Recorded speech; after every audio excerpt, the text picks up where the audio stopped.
my fellow traditionalists, those who are serving Oloku and Shango and Shokpono, God of thunder, God of iron. I will encourage them to dress like this because it's always good to be religious. We need to be close to the spirits. You can see I'm not wearing any shoe. This is the, in fact, if I has told me that if I wear shoes, I'll be dead. So what will I do? I have to obey the spirits. You see this eye? If without it, I can't see the evil spirits coming to attack me. So with this, I can see them. So you see, we've been given license to, by the Supreme Court judgment of Friday, we've been given the license to dress in our religious outfits because it's the mood of our worship. Nobody can do it. Nobody, even the president can. Buhari can't arrest me in my own fundamental rights. Hello. France has closed its embassy in Niger. The last French troop left the country on Friday, ending a stalemate following a military coup in July. The junta that removed the democratically elected president has withstood pressure from international organizations to return power to civilians. In Nigeria, the former central bank governor, Mr. Godwin Emefiele, has regained his freedom. Emefiele walked out of Kuje prison after he fulfilled his bail condition. A news report has it that he paid 300 million to secure bail. An investigator who looked at the central bank's books while Emefiele was in charge accused the former governor of mismanaging over 26.6 trillion naira. In a similar story, a former minister of petroleum, Diezani Alison-Madueke, has denied granting an interview in London recently, where she allegedly indicted the current governor of Zamfara State, Dawood Lawal, of receiving $9 billion from her. A newspaper had reported that the ex-minister, who served during former President Goodluck Jonathan's administration, spoke with journalists in London, during which she begged to be allowed to return home. Mrs. Alison-Madueke fled Nigeria in 2015 and has been in the United Kingdom. She faces corruption charges in Nigeria and the UK.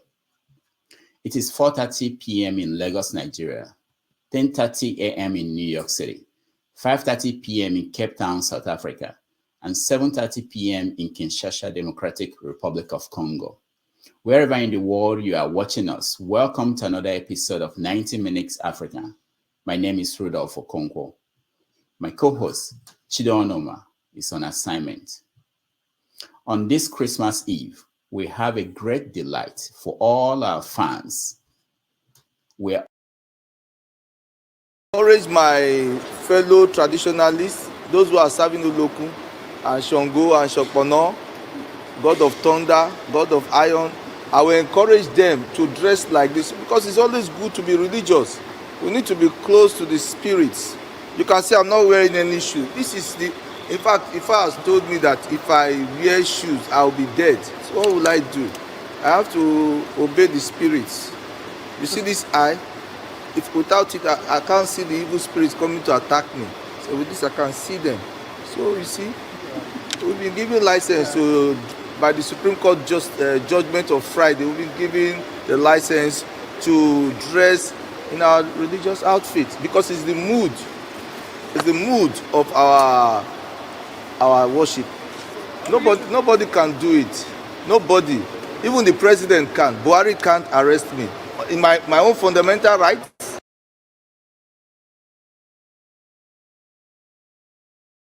It's an honor for us to welcome to the show today I call him the most colorful and radical human rights lawyer in Nigeria, Mr. Chief Malcolm Omirhobo. Welcome to the show. I'm happy to be with you, and I'm honored to be with you. Thank you so much. Thank you very much for having me. We appreciate you. We know that a lot of people are busy this Eve, Christmas Eve, and you offered that you were willing to come in and talk to us. Thank you so much for that. So let's start with the news. The lead stories in the news today is about the first one is about what's going on with Godwin Emefiele. There's a lead story in several newspapers where Mogalo uh, said that what is going on is he called it a trial by the media in terms of what is going on with Godwin Emefiele. What is your take on what has happened during this process, his arrest, and then up to this point that he regained his freedom? Well, I must start by saying that my ways, my thoughts, and my belief caught no eyes with that of Emefiele, because Emefiele has been worst, or in the history of Nigeria, the worst CBN governor we've had. He lacked direction, very insensitive, very callous. His policies really put us into. Many people died when you look back at the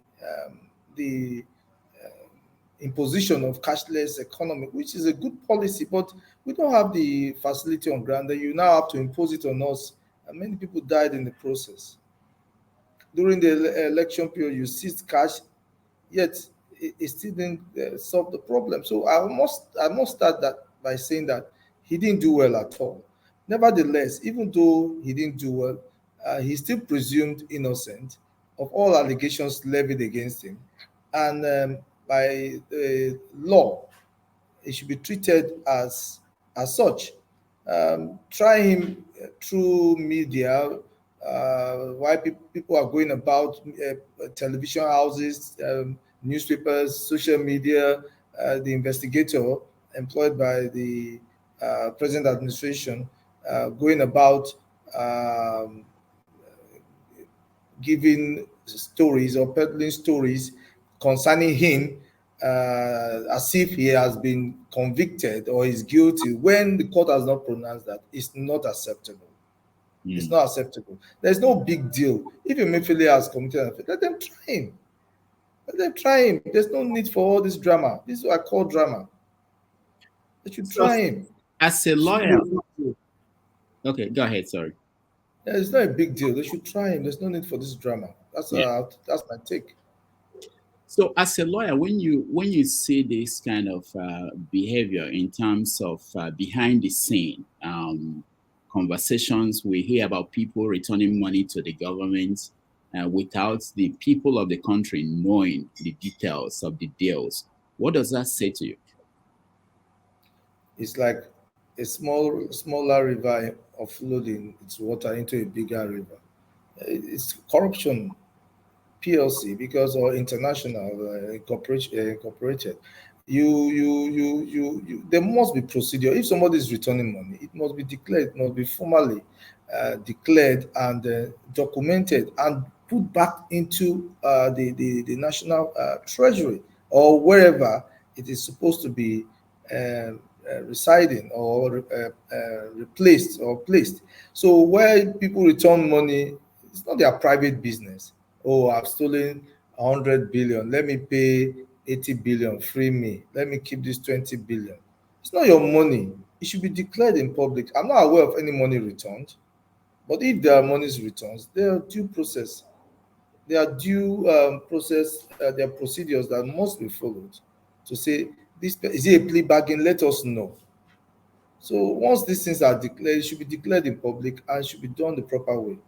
Well, because you cannot account for this money's returned because another thief is going to steal, just like a thief stealing from another thief. That's what's happening. Mm. Arm Now, robber. people who are looking at the Emefiele's case and they're wondering, did he make the decision by himself alone? Why is he the only one that has been arrested or that is being questioned? What about people who were part of the decision making process? Are you worried about that? Are you concerned?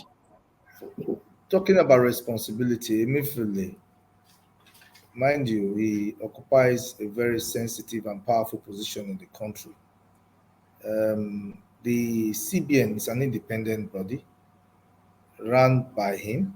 So he should be responsible, he should be able to take responsibility for any failure or any problem that arose during his tenure as the CBN governor. But nevertheless, look, if Emefiele will have to open the can of worms, many Nigerians will flee away from this country.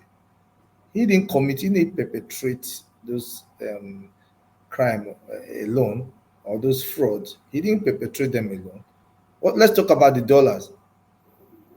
If he opens a can of worm on how he gives dollars to members of the last administration, their family, their wives, their brothers, their sisters, people became instant millionaires. Just go there, collect the money from central bank, change it. In just a twinkle of an eye, you're a billionaire. So he didn't perpetrate this alone. If you look at it, many people will go down with him. So, but well, at the end of the day, it is the AG or whichever agency that is trying him will determine what they want to try him for and how they want to go about them. It's their prerogative. But it is sad if they do the wrong thing. It will be a matter of winch hunting if only him is taken down. His cohorts, his friends, his co-travelers, they all have to go together, you know. So taking him alone, to me, it's winch hunting. It's winch hunting. It's not. It's selective justice. So all his co people from Buhari's household will go down if that man opens his mouth. So now people say Where is our oil? They sold our oil throughout 4 years. They didn't account for anything. How possible is that? He's in the center of all this. People say exactly what you're saying, and they say because of that he's not actually going to be tried, that it's going to be like any other case that we've seen in recent times, where they will take the person to court and then they'll release the person, and that will be the end of the case. As a lawyer, as a human rights attorney, and knowing people who are in jail, locked up in prison for less crimes, what do you feel? What do you think about that process? Well, I would say all over the world, as far as we're human beings, all animals are equal, but some are more equal than the other, and that's what you see playing here, even abroad. But then it's worst in the third world countries. I don't want to use that word third world countries. It's worst in Africa because the corruption is so glaring. It's like rubbing it in your face, like rubbing pepper and say, "Go to hell," you know. It's not today. Even I like to, Fela is somebody I always like to quote. He has said it. Somebody steals 50 naira, you lynch him. Then somebody used biro. What did he call it? Is it executive armed robbery or something like that? You know, he alters the figures from two zeros and puts in all numbers of zeros and comes out with trillions. And he's not convicted. But the man that steals a goat, you see it everywhere in the media. The man steals goat and is jailed 3 years. A man steals a wristwatch or steals a politician's phone, is jailed 7 years. You see, that is the situation we find ourselves. In fact, for me, I used to say it and I maintain I am one of the proponents of death sentence. These people should be tied and fired. They should be tied to the stake and fired, or they should be hanged. They are cockroaches. They are rats. They don't deserve to live. When corruption kills, do you know how many people are dead because of all this rubbish? Nigerians are wasting away. I grew up in Nigeria. See, one of the propelling force that is making me, into activism, especially trying to do my best to hold the government accountable, is because I saw the glory of Nigeria. I saw the glory of Nigeria where every household had enough to eat. I'm not kidding you. If you lose your job today in Nissan, tomorrow Volkswagen is employing you. If you don't get it, you're going to Panapina, John Holtz, Suzuki. All these companies were there. They all folded up. So everybody had enough to eat. You don't need to come to Lagos to survive. The states where you are, it's enough for you to get to feed. And you don't even, just like in America, most Americans don't have international passport. They don't have the need to travel. If you ask them, somebody is in Tennessee, he stays there the rest of his life. He doesn't go out of Tennessee. Somebody is in Colorado or Texas, he doesn't live there. What is he looking for? Food is there, school is there, social amenities is there, everything he wants is there. Money is there as long as he's ready to work. But that's not the case in Nigeria. You're ready to work, there's no work. So my point here is all these are rubbish. As far as I'm concerned, I'm a proponent of death sentence. These people should be, people like Emefiele, if they find him guilty, they tie him and shoot him straight or hang him. We should go the Chinese way. I'm not saying the Chinese way is 100%. Most people keep telling you that, oh, you are a human rights activist, you shouldn't be talking like this. Do you know in Britain before now, if you cut a tree, you could be killed? Do you know if you abuse your parents in Britain before, it's enough to kill you? Death sentence. Or they say you're a witch, it's death sentence. Minor things like that is death sentence. But they gradually grew over it and say, no, our society is evolving, and we now believe that, oh, death will not solve this problem, deterrent, because we have grown the system. Now the system is such that people now are upright, and there's no need. With persuasion, they can do what they're supposed to do. Then they now abolish death sentence in Britain, and you now want to use that same yardstick to come to Nigeria and say, no, we are still evolving. A time will come where we will not need death sentence again. Just like in America, there are cases, many states start abolishing death sentence because their system is now balanced, where truth stands, where justice stands, where fair play stands, where fairness stands. So they don't need too many grammar. Oh, let's take out this death sentence. We have institutions now that can handle things, not individuals. Let's take this thing out. And they take it out. And now you now say we should apply that. Africa, we don't need that. Right now, we need death sentence. Quote me anywhere. That's what will solve it. People like Emefiele, people like Diezani, once you find them guilty and they are caught, tie them and shoot them. They are rats. They are cockroaches. We don't need them, because that you're talking about trillions here. That trillion is supposed to go round, and you're taking it. I advocate even snatching of ballot boxes. Shoot them, catch them. Did you steal people's mandate? Did you go to that polling booth? They give them fair hearing. Did you carry the ballot box? Did you scatter the whole place so that the votes of people of that area should not be counted? Death sentence. People will sit up. You know why people are not sitting up? Oh, go to the prisons all over the country. Government is wasting money feeding people who have been convicted, because the people who are supposed to sign those things, their hands are not clean. They cannot sign that death sentence, execution of death sentence. So we'll say, after all, if they find you said death sentence, you will go stay there, you go to chop government food. So the whole thing there, no problem. That is why. By the time you put like 10, 15 people you executed, I'm not saying that.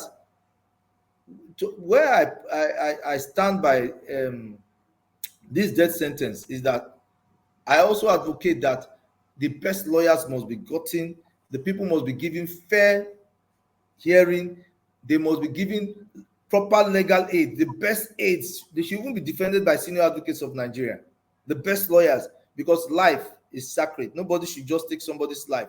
It should be glaring to the common man that this man has really committed this offense, and it should be taken out.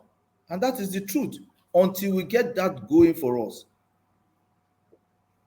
corruption will continue. I can mention names. They know themselves.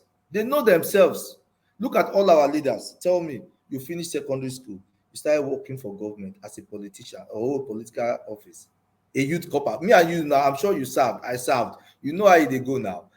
Bicycle alloway, this. Your parents say, oh, I don't train you. You're on your own. Then you start 0-0. You have to look for job like everybody. Then they appoint you as a local government chairman, or appoint you as a what do you call it? Maybe a clerk, a clerical officer in the Senate or House of Reps. You start growing, and you now amount so much wealth that you cannot account for. I tell you, many Nigerians cannot account for their wealth, both present and past. Babangida cannot defend his wealth. He lives in a 5-star hotel in Minade. Abdul Salami cannot defend his wealth. He lives in a 5-star hotel in Niger State there. When I mean 5-star hotel, it's equivalent. It's Palacia. Obasanjo cannot defend his wealth. What are we talking about? Who can defend his wealth? So are you in support of this new, someone advocated that there should be a law, I think the EFCC chairman, on unaccounted wealth, there should be a law where people must account for the wealth they have. Are you in support of something like that? Of course, I support him in that. But the problem is, I'm afraid it might end up to be selective, because those who even appointed him cannot even defend their wealth. Can Akpabio defend his wealth? Who is Akpabio? Who was Akpabio in 1999? Who was Akpabio? Who was Wike in 1999? Who were they? They were just any ordinary person, and now they collected our common wealth, and they sit down there and they start bragging and start making noise. Who was the look at the Zamfara former Kebbi State governor that laundered our money? He's rolling around, walking up and down the street free. They know themselves. It's just skill. It's only somebody who is dead that they can start prosecuting or talking about. Abacha, for instance. You see that Abacha, even in his death, is even bequeathing wealth to Nigeria that he stole. He's returning it. Up till now, Abacha's money has not finished coming back. Up till now, that's because Abacha is dead. Those who are alive, they are enjoying. They are the ones causing all this problem, so that we can get away from asking questions about them. They continue to cause problem, continue to cause division, continue to cause through ethnic or ethnicity or religious bigotry. They continue to cause problem amongst the common man. So we don't even know what we're doing. We cannot even face them. Rather, we face ourselves. Why they are living, and they're living their life, and gradually they're going. The military, all the military that left, they left with our money. Today, they have lived graciously. Today, people go to them. If you want to be something, you go to them and go and say, I want to contest. These are people that should not be relevant in the society again. So I support the EFCC chairman or whoever is proposing that. But can the person ever say, I mean, this man now, can he execute it? He cannot, because even his masters cannot even account for his wealth. I tell you, 99.9 Nigerians cannot account for their wealth. Today, politicians, big men, they cannot account for their wealth. They cannot. They are all going to jail, or by my proposition, they are going to Babish, tied and fired. So we are going to talk about the work you do, but let me get your opinion on Diezani Alison-Madueke. There was a story that came out 2 days ago, and it turned out not to be true. But the fact is that she's facing corruption charges in the UK and in Nigeria. And since 2015, she's been in the UK. Someone like that we know based on reports that she could not account for certain things that happened under her administration when she was petroleum minister. What should happen to her? It's unfortunate. Now who they catch, now be thief. You know, I mean, now it will look as if I'm supporting corruption.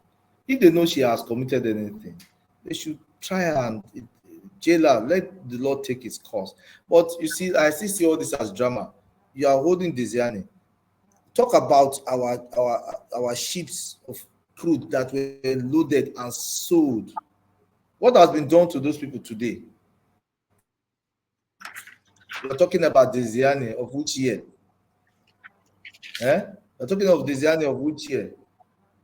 Talk about the former AG, what's his name? Malami and co, who sold our crude on the high sea. They were selling our crude for 4 years. Buhari was enriching his ethnic group, enriching them. They were just selling collecting our money and stashing it away. If the government is serious, I'm not saying they should not prosecute Diezani, but for God, for crying out loud, is she not from? I think she's from the Niger Delta. Yes. She's from the. She drink now. Oh yeah, now she take now. Make them leave the woman alone. You don't do. That's true. They tell you. Make the waiting she collect when other people no collect. So if they want to try her, let them stop all this drama. Try her. Let us see that she really committed this thing, and let us see if many people will not go down with her. All this thing they are doing is drama. They will just do it gradually, gradually, gradually. The fact that she says she wants to come home, I believe she comes home today, nothing will happen to her. She has a better landing here because she can maneuver her way here than there. She will be convicted eventually there. I can tell you. That news that they are saying she she did not she grant denied, it. it may be true, it may not be true. But I can tell you, if she gets here, she will hobnob with her fellow thieves, and they will give her soft landing, plea bargain, and all that stuff. And before you know, Diezani will be contesting the next Senate for Senate in the next dispensation, because home is home. She can maneuver better here. I can assure you that. But there, quote me, in due course, she will be convicted, because there's no way that she will not. She has not been. She won't have been indicted. So, to me, this government should, now that it's fresh, they should call Buhari's lieutenants to book. Let us see what they did with our NNPC money for the past 8 years that he was there and he was minister. And they should stop disturbing my sister, because she took our oil. Is it not Niger Delta oil? In Saudi Arabia, all the Czechs, they have the oil. Families who own that oil, they use it for common good, and they also use it for themselves. Why must Nigerian oil be Nigeria? Why must Niger Delta oil be Nigerian oil? Where have you seen that kind of rubbish? I was just keeping quiet because of the gun, because of the coercion. They're keeping quiet. Look at this poverty over there. If Diezani has even stolen that money and used it for developing that area to have been better, but she stole it for herself, so she has to carry across. Don't get me wrong, I'm not supporting Diezani, but after all, but even at the end of the day, she's from Niger Delta. So if like 20 Niger Deltas or more get money like that, it's our natural resources. Let her enjoy it. People from Zamfara, people from Sokoto, they own all the oil well. Tell me how many people from Niger Delta has one oil well. Tell me one. If this is no oppression, have you been to the Niger Delta before? Yes. Have you been to Bayelsa? Have you Not been by to some areas in like Ogoni, Opobo, and have you been there? You will weep. You will weep. You will weep. In fact, they are just gradually exterminating these people. Even cleaner job they don't get. They don't get. It's either you are Yoruba or you are Fulani or you are Hausa. Nothing for Niger Delta. Even cleaner you don't get. You don't get. No corporate social responsibility and all that. So at the end of the day, if they believe Diezani as, they should stop all this media thing. We don't need to hear. We just need to hear that Diezani has been convicted. You understand? We just need to hear that Emefiele has been convicted. That is it. We just need to hear that Malami has been convicted. That is if they have committed the crime and due process is followed and they are given opportunity for fair hearing. There's no need. We believe we should look at action, not words. The government talks too much. They should walk. They should walk the walk and stop talking the walk. Now talking about due process, there are people who believe that lawyers, your colleagues, actually making things difficult for the government to punish people, that they have a way of tying up court cases in courts and making it last forever. Eventually, people forget. What is your feeling about that? It is not true 100%. You see, when you talk about a case coming up, it's a three-way thing or maybe four-way thing. You have the prosecutor. I mean, in criminal cases now, you have the prosecutor, you have the defense, You have the judge, that is the bench, and you also have the Nigerian society in which all this play. Now, you as the prosecutor cannot run more than there's certain limit you can run. But I thank God for the criminal justice. A lot of improvements on the criminal justice system now. The administration of a criminal justice law and act. There's an act now which has taken care of um, those let's say potholes or all those challenges or those tools that um, our colleague could use to truncate the course of justice. It has been taken. They did a marvelous job there. You understand? So to jail convince somebody is not. It won't take a longer time. But then let's look at because the defense counsel will be throwing all those will I Bottlenecks. say all those roadblocks, oh, my client is sick, he has gone to hospital. Court will listen to you. Court can't just say when you give cogent reason, you bring medical report, the court will adjourn. Then before you know, maybe the Nigerian government, there will be public holiday or there will be protest or riot or Johnson will close the court. Oh, that's this thing. It's not within your control. You understand? The prosecutor too can be lackadaistic or can also be Reduce. tardy. So not get his documents straight and all that. Will be seeking for adjournment. Some, not all. I give it to many of them. Then at the end of the day, the judge too may not be diligent in the terms of sitting early, in terms of giving bench ruling, in terms of being straight and firm on the job. Because some judge, once they see a senior advocate, they don't they give them too much privilege. Not all judges. Some judges, I must give it to some judges. So you see these four components play but then at the end of the day, in most cases or some cases, you see that there could be connivance in everything. And you see, you go to court and you're just acting. At the end of the day, nothing will come out of it. And even if something comes out of it, what will happen? The government will release them. Buhari released that many high-profile cases. The former governor of Plateau, was it Plateau or Benue? Yeah, plateau. Yeah. Reverend something, and then this other person again. Two people that they fought so hard to convict. The government released them and grant them pardon. So what's the essence? What's So the essence? So, as a human rights lawyer, when you see things like that, and you know there are poor people who are in prison because of crime that are less than what these big guys committed, how do you rationalize that? How do you Like I go? said earlier on, I feel bad about it.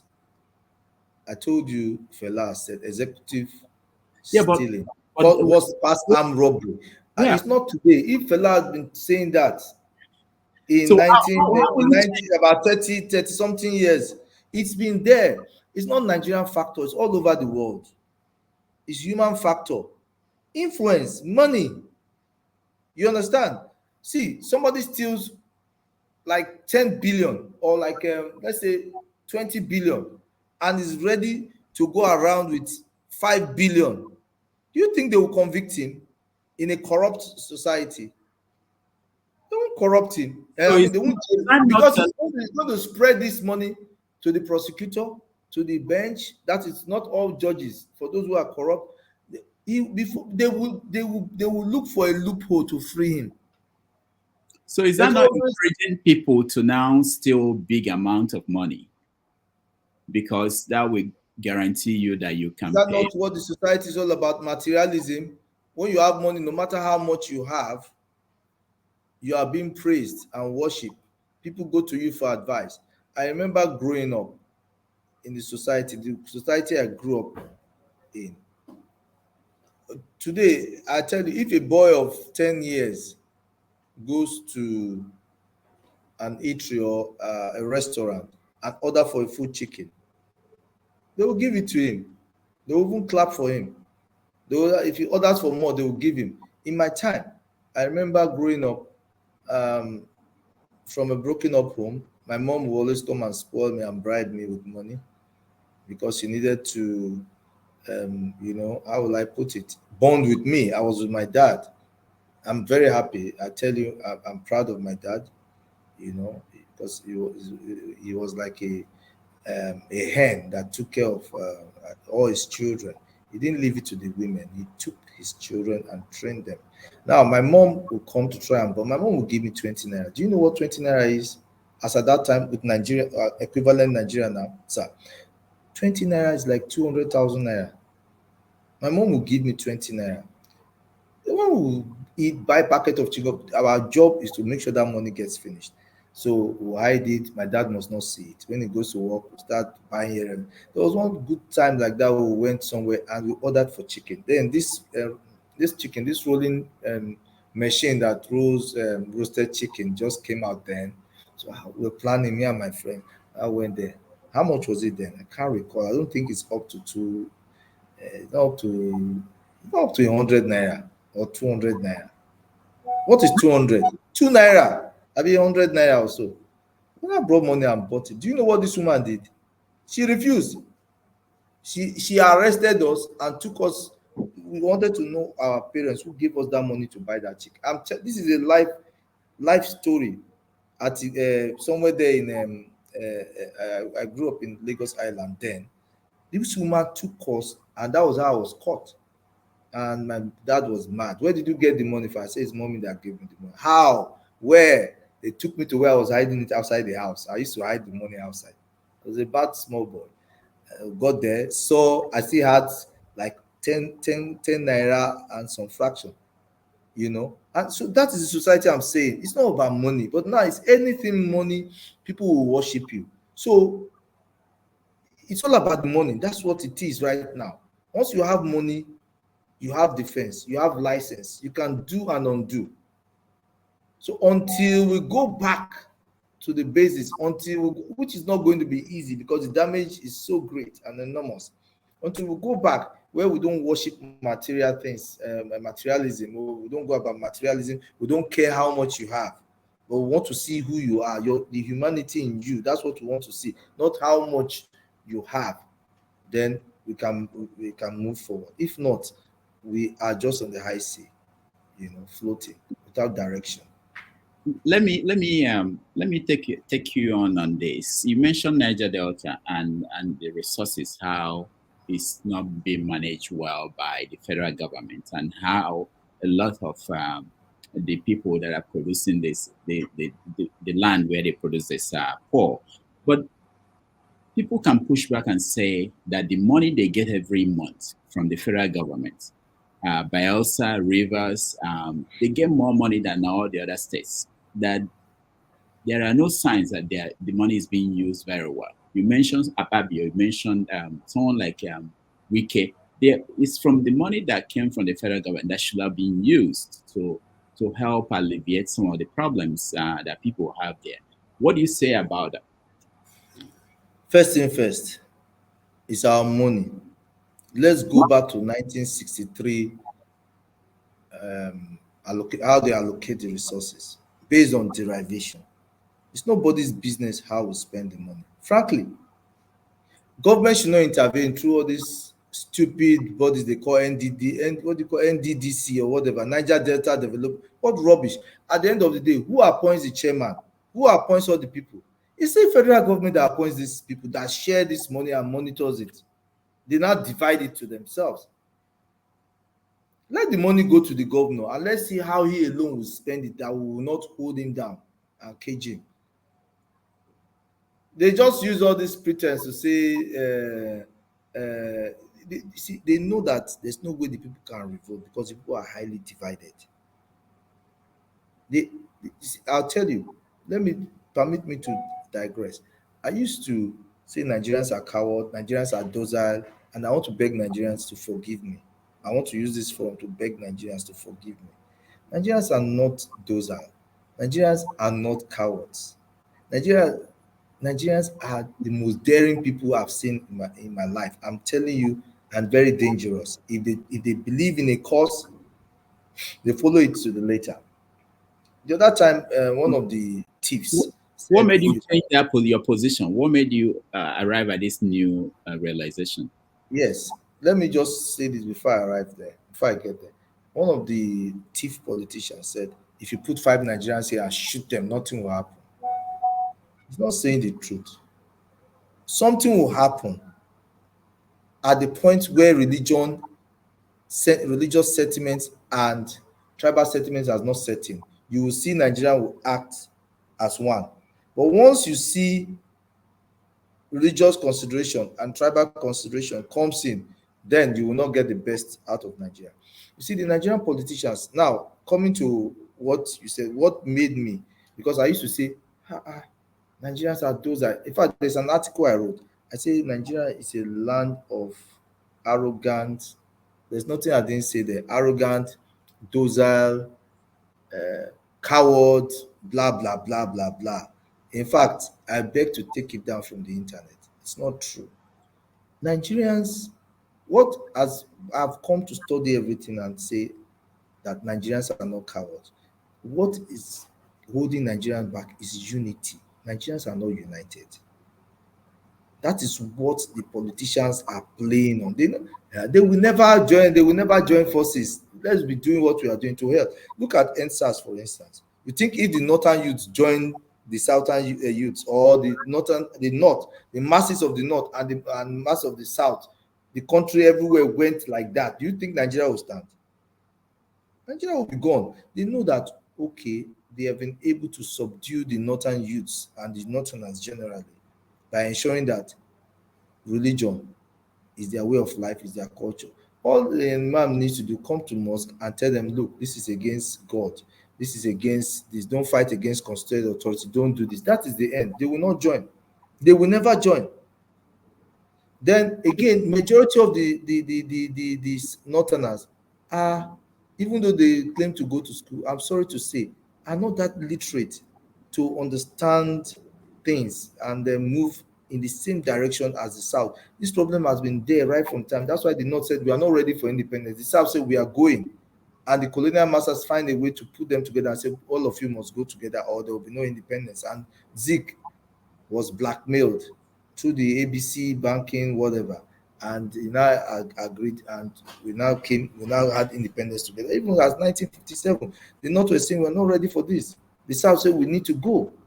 So we're not moving at each other's pace. So our politicians, who are our white black masters, who are now our colonial masters, inherited a structure, a system of divide and rule.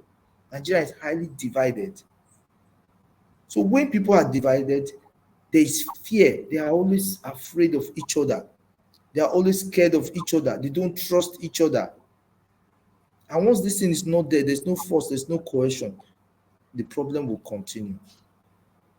So it's not a matter of fact that Nigerians are docile. It's not a matter of fact that Nigerians are lazy. You see, go outside and see. Before, the Europeans have been able to convince other Africans to say we are bad people and create bad image about Nigeria. But do you know what other Africans say about Nigerians today? They respect us. They respect us. They reverence us. I don't want to use the word worship. There was one man that was saying, I want to know what the Nigerians are doing that we are not doing, that the Nigerians are succeeding. Go out there, outside Nigeria, and you will know that Nigerians are not lazy. Go there, you will know that Nigerians are not cowards. Anywhere, they will go there and stand and assert their right. Even in China, even in Russia, they will stand. If they say, don't pass here, the Nigerian man wants to know, why should I not pass here? But other African people will obey. They can't even look at a white man face to face. But a Nigerian man will look at a white man face to face and tell him, no, this is wrong. Let's do it this way. And he will get his way. So you now want to tell me that those people are lazy, or that those are, if you look at the people who are getting involved in election, for instance, when you talk about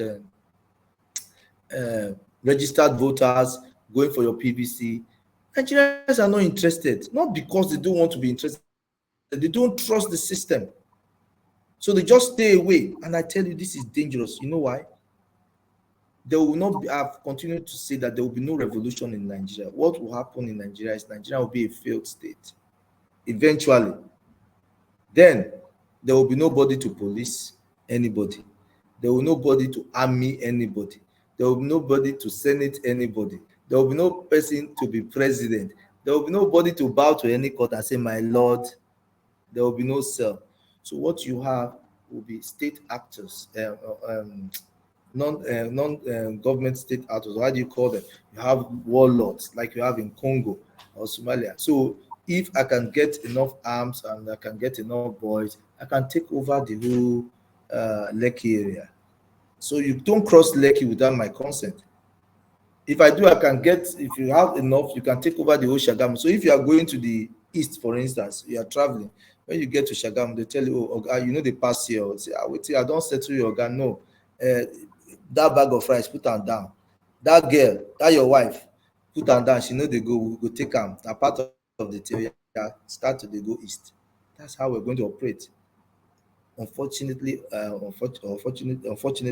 for us, these politicians, these thieves who have caused this problem, they have yacht, they have what do you call it, airpad or whatever in their houses. They have jets. They will run. They will have been gone. But Nigeria will fail. That is where you will see. That's where you see the ingenuity in Nigerians. Nigerians are ingenious people. They are very intelligent people, very daring, very smart people. Of course, they have given us the titles, smartest people on earth. They say they are Nigerians because a Nigerian can sell you an airport that does not exist. A Nigerian can make you fall in love with one boy in Ekpoma as a beautiful lady. So the white people, they are even shocked that how are we doing all these things? So Nigerians are great minds, but because there's disunity, the politicians are playing on it, and the people are wondering that how can you be doing very well outside this country? Go to America, 60% of the graduates are Nigerians. All the professionals, they are Nigerians. The nurses, the doctors, they are Nigerians. They're doing well, breaking grounds. So what is happening to Nigeria is because the division, no coercion. The question is who is going to bail the cat? Let me So let me take, sorry, let me take you back to what you said about the North and the lack of unity. There is suffering across Nigeria. So it's something that we all have together, whether you are in the South or you're in the North. So is it not a failure of people, the elites or people like you who care, and not being able to bring people together across the country by pointing at what they have in common? That is like something like suffering that shouldn't be, poverty that shouldn't be. Has it been yes, tried and did it fail? there, there's a lacuna of leadership. Nigerians are looking forward to somebody that they can look up to all over the country. It's lacking because those people are busy. People are supposed to be leading these people are busy loading their pockets. They are busy making money for themselves. So some people will make noise, and they say they are activists. Once they get to the position, they change, they throw away their khaki and put on agbada and push the ladder that took them up there. They push it down and say to hell with the masses. They will now follow um, the bourgeoisie or the politicians because that's their end plan which they have. Sometimes people say, how this man can't change like this. I don't want to start mentioning it, but they know themselves. Some of them are ministers today, some of them are governor, and some of them are in the Senate today, who claim to be for the masses. And at the end of the day, I say, look, come, don't say this man has changed. It's just that you never knew him. You never knew these guys, who they really are. Somebody like Oshimole, let me just make a mention on it, like Oshimole, like versus Keyamo. We never knew who they were right from time. They had their personality we didn't know. So it is later we now knew who they are. It's not as if they changed. They have a plan. Oh, let me use these people as ladder and I get popular. So now this leadership is lacking, especially in the north. I, for one, I won't lie you, both home and abroad, both home in diaspora, people have approached me, who fund you, who lead us, do this. It's not that easy. That's the truth. The structure, to build the structure, I'm coming. To build the structure is not easy in this country right now.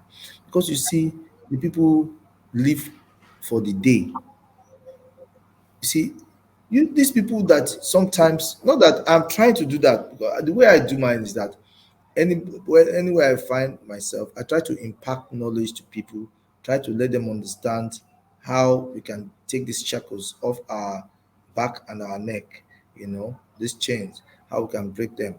I try to educate, I try to do within the best of my ability.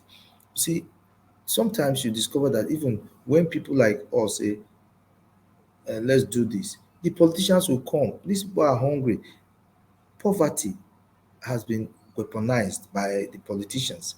They do come. Say, who is that Malcolm? I better take this, come, you, take this 500,000, give them. Then this man, they drive, make sure say no pass here, in the craze, who him be.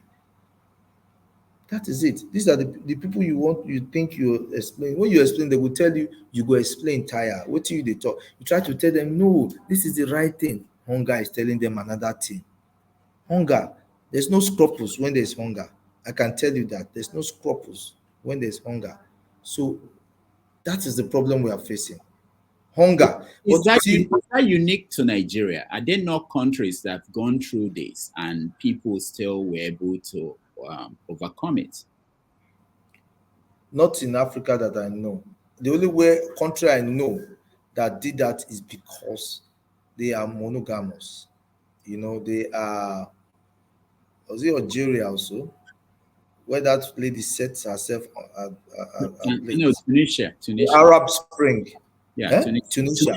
Yeah. Yes, it's only Tunisia that had a good revolution. And somehow, let's talk about Sudan to some extent. These people, they speak almost one language. Okay, they have one religion, which is their culture, Islam. So it's easy. But Nigeria, we have over 250 ethnic nationality, distinct, with over 500 different languages. And each is loyal to his ethnic group before loyal to Nigeria. So we are in a big fix. You understand? If I now say, even Amanurobo, if, although I won't lie you, so far, my activism has given me a lot of respect, a lot of honor, and I've seen merit in some kind of case. Maybe because it's not money, or maybe if it's money sharing, they will now say no. But I know there are cases where people, like when there was problem in Ilorin on this traditional issue, the Sheshis were deprived of their right to worship and all that. And I was with even my own area. We talk about Olokun, but the truth of the matter is Olokun and all that all over is one. But the white man has been able to separate us, to let us not to believe that Olokun is one all over Nigeria.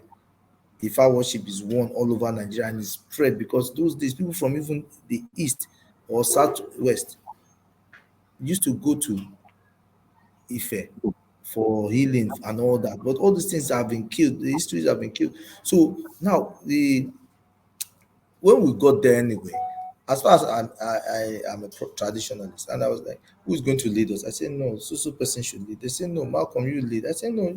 They say lead. I'm not a Yoruba man. Kwara is a Yoruba state. But if over close to 500 traditionalists gather and say, you will lead us, you see where merit is talking. And I led them. In the meeting, I was the only person that spoke on. That's the kind of thing that if merit comes in and people see you, that you can deliver, they will allow you to perform. I've seen a lot of that, people asking, but it's not easy because this one now is because there's risk involved and all that. Maybe they say Malcolm lead, but probably when it comes to money sharing and all that is involved, like going back Urobo now, this who are you? Are you a full Urobo self? Your mother is a foreigner now. You're not full blood. In fact, you are related to us maternal here. Who is your father in Urobo land? Who are you? I remember a case I was handling. I was handling when they were killing some people somewhere in my local government. Where is this place again? I can't remember this place. Maybe as we go, I'll be able to recall. They were killing them. The Fulanis were killing them, and I went to court, and I was begging them to come and join me. Nobody came, and the question they were asking: "Who are you to sue on our behalf? Where's your local standing?" You understand? So we are so divided. It's not going to be easy, and this division has been there and planted by the colonial masters, and we fail to realize. You recall when the days of Zeke, NCNC and AG, if you recall, when Zeke was supposed to be the premier of the West, what happened overnight? What happened? They robbed him because there was a massive cross carpet from NCNC to AG. I said, look, you are an Igbo man, you cannot lead us here. So this tribal coming to why can't this thing work in Nigeria? I'm trying to tell you now, we are so divided, and our politicians have so exploited the negative aspect of our diversity instead of bringing it together. For me, there's no need to be pretentious about this. We can go the way of Europe. Let Yoruba be Yoruba. Let Igbo be Igbo. Let them take their space. Let Hausa, Fulani, or whatever be who they are. Let them take their space. Then let all of us come as one. You understand? Just like Europe. The Germans remain, they remain Germany, they belong to the Germans tomorrow. The Austrians, you can't take it from them. The Italians, you can't take it from there. When you enter, you know you are in Italy. But Chief But then they've been able to come and say, okay, let's form a community. EU, we are one. We'll defend ourselves. We'll have common currency. You understand? You can travel without limits. That's what I am advocating for, kind of a confederation, not even federalism, a confederation. Let these people who want to be, so that we can go back to our pre-colonial era. You know, in the pre-colonial era, we lived peacefully amongst ourselves. Sometimes we went to war and settled it. We trade amongst ourselves. If I'm a Bini man and I'm going to Ife, or I'm going to Onitsha or whatever, I will obey the laws of that land. I will not do what the laws of that. I will go there, trade, and come back.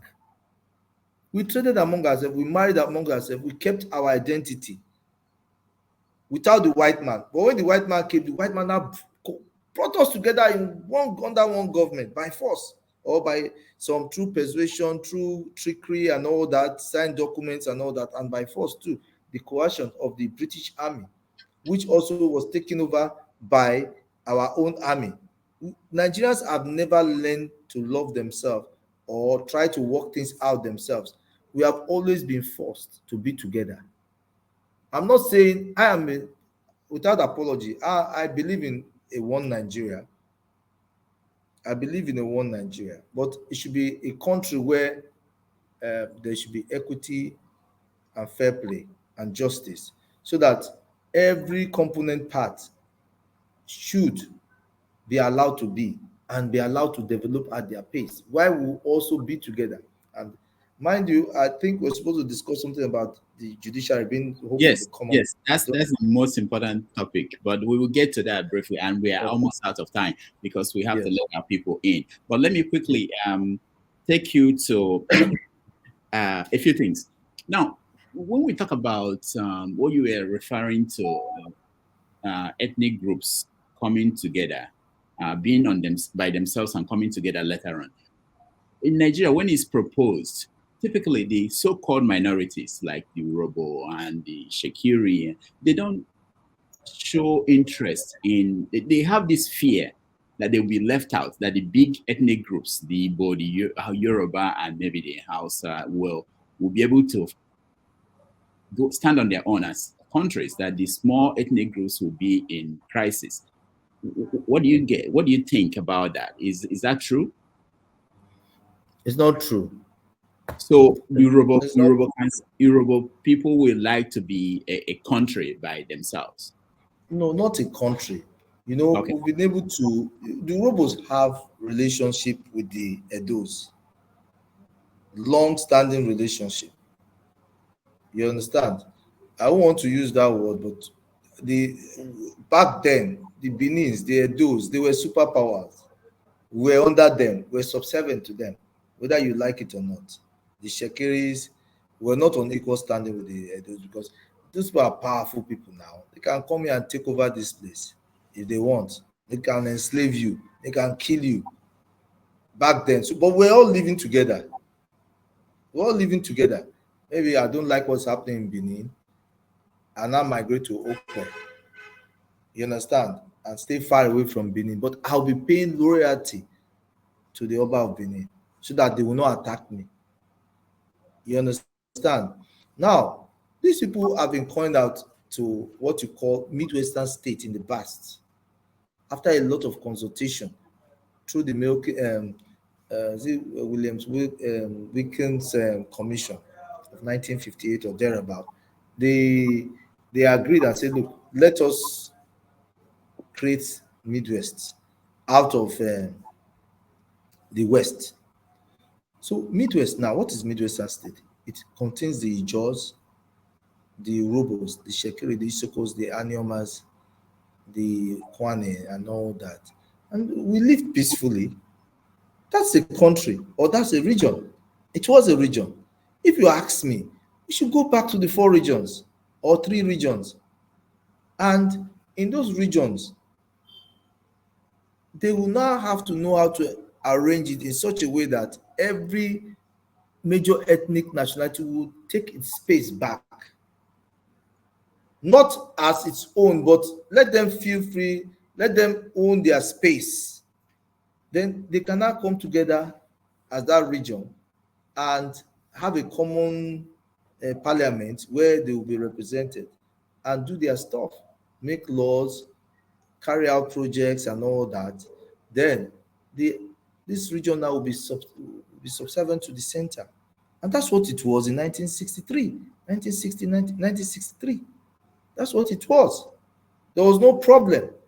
But now you now put the country under one. If I want anything, I have to go to Abuja or Lagos. Is that fair? You close down all the seaports. You are now saying everybody must come to Lagos to clear their goods. I'll clear my goods and I take it how many miles to Onitsha to warehouse it? Why can't you dredge the river, Oguta Lake or River Niger or open Port Harcourt, open Warri? Those days, those seaports were working. I remember people were carrying, bringing in things from abroad to Saple and loading things from Saple to back to outside the country. Why are all the seaports closed? What about the seaports in Akwa Ibom? Why are they closed? You understand? Why should I drink beer and kill my liver here in the south?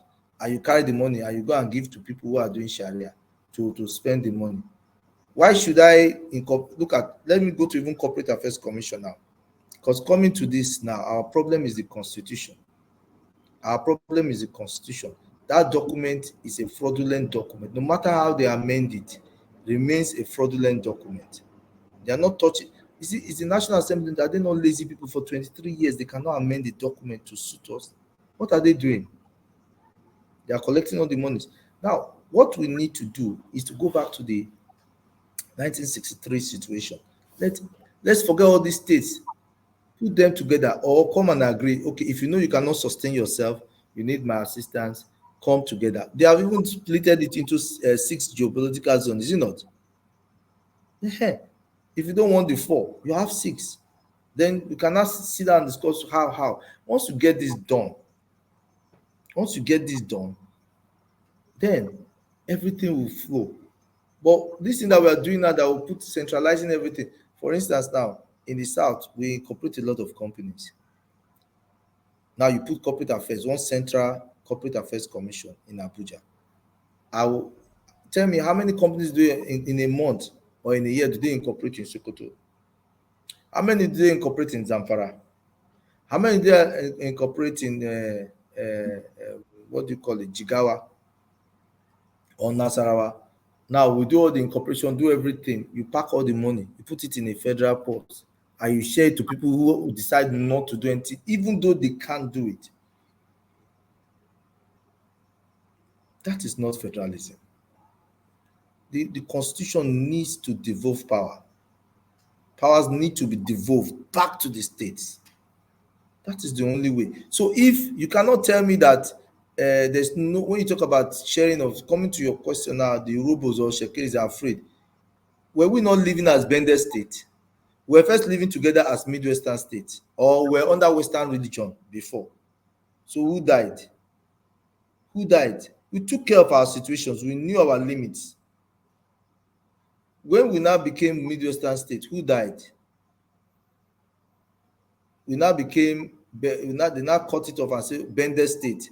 Did we not live as, there must be difference even in a family. Your family, are you, is there every time you are in harmony in your own family? There must be opposition. There must be misunderstanding, even blood. That is, I've seen family where the very wealthy family, they have the same mother, the same father, and they have so much wealth. Instead of see that. Chief Malcolm, let me why I said that is that if you look at people who are agitating for this kind of devolving of power from the center, it's typically the Igbo people, the Yoruba people. You don't hear a lot of that from the minorities in the South. We know that the North is against that because of resource control. They just don't like the idea that people will take control of these resources where they are. But we don't see a lot of that in the minority regions in the South to say that, because if they team up, we are talking about if they team up, if the South, the whole of the South, maybe Middle Belt, if they team up and say this is the agenda we have, this is the idea we want to push, and that's what we want in the country, I think they can get it. Well, why you don't hear that in the South is this same distrust, this same divide and rule thing. You understand?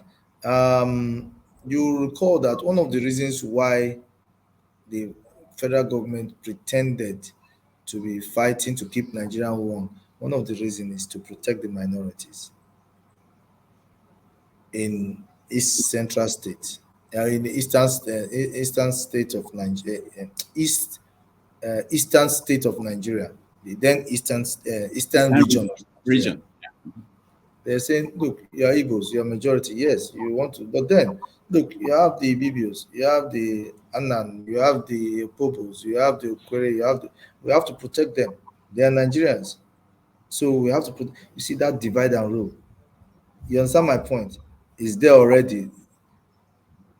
Look, we need to defend you from the majority, and I won't lie you, frankly, the Igbos didn't do well because they were overbearing on these minorities. They were overbearing, and they are still overbearing. And you see, they still don't want to learn. That is the distrust. I won't lie you. A Rivers man, a Calabari man, is ready to vote for a Fulani man instead of an Igbo man today as I speak with you. Because nothing has been done to mend this falling fence. Nothing is being done every day. Nothing is being done. Tell me when as the South sat down together as one and said, look, let's respect ourselves. Look, if we are talking about Biafra, we're talking about this. Look, okay, come, Okobo or Ogoni, you have oil. Look, if we get this our state or country we are talking about, take your oil, take your land, but let's just join forces together and fight this thing. This is an agreement. Has it been done? No. Rather, you are imposing, telling them that they are supposed to be under you, that your ancestors own those land or one thing. Superiority complex. So that is the reason why you see that some of the South minorities are not talking about, they don't even want to hear it. That's the truth. Because of the fear. This is not a forum I want to talk about Biafra. because Oh, you can. We talk about everything here. oh no, because they didn't. I'm telling you, in terms of taking care of their minority, it's a common thing. Not only Biafra, I'll tell you, the Urhobos too. They are making that mistake till tomorrow. These Sokos, as far as I'm concerned, they are Urhobos. We are cousins, but today they are sworn enemies. When you listen to an Isoko man speak, he speaks Isoko with an effort because it's not original, but he speaks Urhobo fluently. That's the real typical Isoko man. Speaks Urhobo very fluently. And when you look at Isoko and Urhobo, you discover that 88% of what they speak in Isoko is Urhobo. They just bastardize or pollute the language and say, instead of Ochuko, they say Ochuke. Instead of Migo, they say Dego. It's deliberate. You won't blame them. It's a defense mechanism. If you think you are majority and you can't carry us the junior ones along, we will fight against you. We will not give you that opportunity to enslave us. We are ready to join forces with outside forces to ensure that you don't enslave us. That is just what is happening, because before the civil war and shortly during the civil war, the Igbos didn't try at all. They were beating down the throats of the minority. They were seizing their lands and a lot of things. Like I said, I don't want to talk about those things here. The Igbos have superiority complex. They have superiority complex. They believe they know everything. They believe. So it is this thing now that is bringing fear to the Ikwere man. Look at the Ikwere man. Look at the Igbo man. What's the difference? There's no difference. But the Ikwere man will die. He will die. The Ikwere man will die. But that's not the best. We are supposed to sit down together in all this region. The so-called majority should call those minority, allay their fear. Because you are complaining about Nigeria oppressing you, but you are oppressing your minority inside your own space. You are oppressing them. You're not bringing them together. Imagine during the civil war, a majority will call the other ones their wives, second-class citizens, and all that. There are records, there are evidence to all that. So there's no trust among this. And to crown it, although state creation was supposed to solve the problem of the tribes, the minorities, to say, okay, we also have our own share of this, we can now develop. But it's also a game plan to further divide the people. They further balkanize the eastern. You see, the eastern region was the richest region in this country. The way it was before, the richest. Imagine Rivers, Bayelsa, cross Akwa Ibom put together. Not joke. You know the oil when they a country or a region of that. Forget it. By now, they would have been doing what Dubai and all that are doing. But these people have divided it. You think a Bayelsa man wants to come under an Igbo man? It's not possible. Except the terms. There's a clear terms. There's a clear arrangement. Understanding, mutual respect. The Rivers man would never ever want to come under the Igbo man. So also the Akwa Ibom, because they've tasted back their autonomy, which they used to have. Now, for you to get that autonomy that they used to have pre-colonial era, there should be deliberate meetings, rubbing of minds, agreement. You cannot shave my head behind and say, oh, this area we have about Biafra. No, you can't do that. You can't decide for them. So that's why you see that. I'm trying to answer your question. Why you see in the south that people are not clamoring, like I'm clamoring that let's go back. Let everything be Eastern region as it was before. Both Rivers, Bayelsa, and this, let them be one region. Or even if they won't be one region, let them agree on how they want to go about it. Because it was working, although they said the Igbos were oppressing them, but it was working before the further splitting from 4 region to 12, 12 to 19, 19 to blah, blah, blah, and where we are today. So that's why you see that, to answer your question, this is one of the reasons why you see that people don't want to, you know, clamor for. Mm-hmm. Yeah. So the other question that people ask is, okay, so you have the states, you have Bayelsa states, they get a lot of money from the federal government every month, and what is stopping Bayelsa state from using the resources to develop and be the Dubai in Nigeria? And maybe they will show example, or River states considering the amount of money they get. If you look at the budgets of some of these states and the money they get compared to other states that do not have the resources, why is it that they are not, it's not shown within the states that in the impact of that money? All these things you see now boils down on corruption.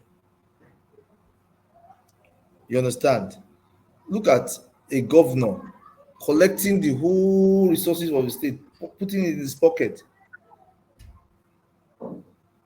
How would the state grow? Local government allocation, you will seize it. Judiciary allocation, you will seize it. 13% derivative that they say they are giving people, windfall, you will seize it. Just one man. Just one man. So the people like Bayelsa people or like Delta people should be ashamed of themselves for failing to hold their leaders accountable. The federal government won't come and do that for you. But you see again, even amongst these different states, there's division. There's still this divide and rule. The governor comes, brings some carrots, shared among some people. You understand? Because that's why I said Nigeria is a complex country where you have 250 nationalities. Even if you look at, I think it's only in Bayelsa, for instance, that you don't have multiple tribes. I think it's only Bayelsa that you have just Ijo. I don't see any other tribe, but although there might be variants of the kind of Ijos you have there, but they are Ijo. I think that state should be one of the states where you have less ethnic nationalities. Bayelsa, strictly Ijo. Or like Rivers. Rivers, you have long-standing relationship between the Opobos, the Ogoni, the Okrikas, the Kalabari. They're distinct people. They are there. But using Bayelsa that you have said, it's a shame that the people have not been able to hold their government accountable and be the Dubai they want to be. It's still the problem of what we call the weaponization of poverty. People are poor. If you have not eaten today, will you talk? If you yourself now, or me that I'm talking here, we are talking because we have at least make a common shame. We don't take one food, we don't take one meal today. Highest. You understand? Then take some light, maybe snacks, you eat, you have a bottle of brandy or beer, you can afford the basic things of life. That's why you're talking today. That's why I'm talking today. So that man that is in your class that doesn't have these basic things of life, you think he wants to come and talk about human rights, or you think he wants to come and talk about how Bayelsa can be a great country? No. Or a great state? No. His own is, I beg, may they give me my own, make I take over. So once he makes some noise and they give him some money, he keeps quiet. But again, it's not all about money too. You see, these corrupt people, they have a way of will I say intimidating people. They could send talks to you, they could kill you, they could maim you, they could destroy your businesses and all that. They could frustrate you. And the bottom line of all this is fear. You understand? Even if they are not going to do this, we are so afraid. Nobody wants to stake anything. Many people have said Nigeria is not worth dying for.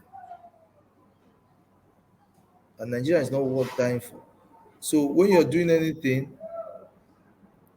you need to be fighting the oppressors with one hand, and you'll be fighting your own brothers. One great African said that. I can't remember his name now. Yeah. The problem is that, is it Steve Biko or so? I can't recall.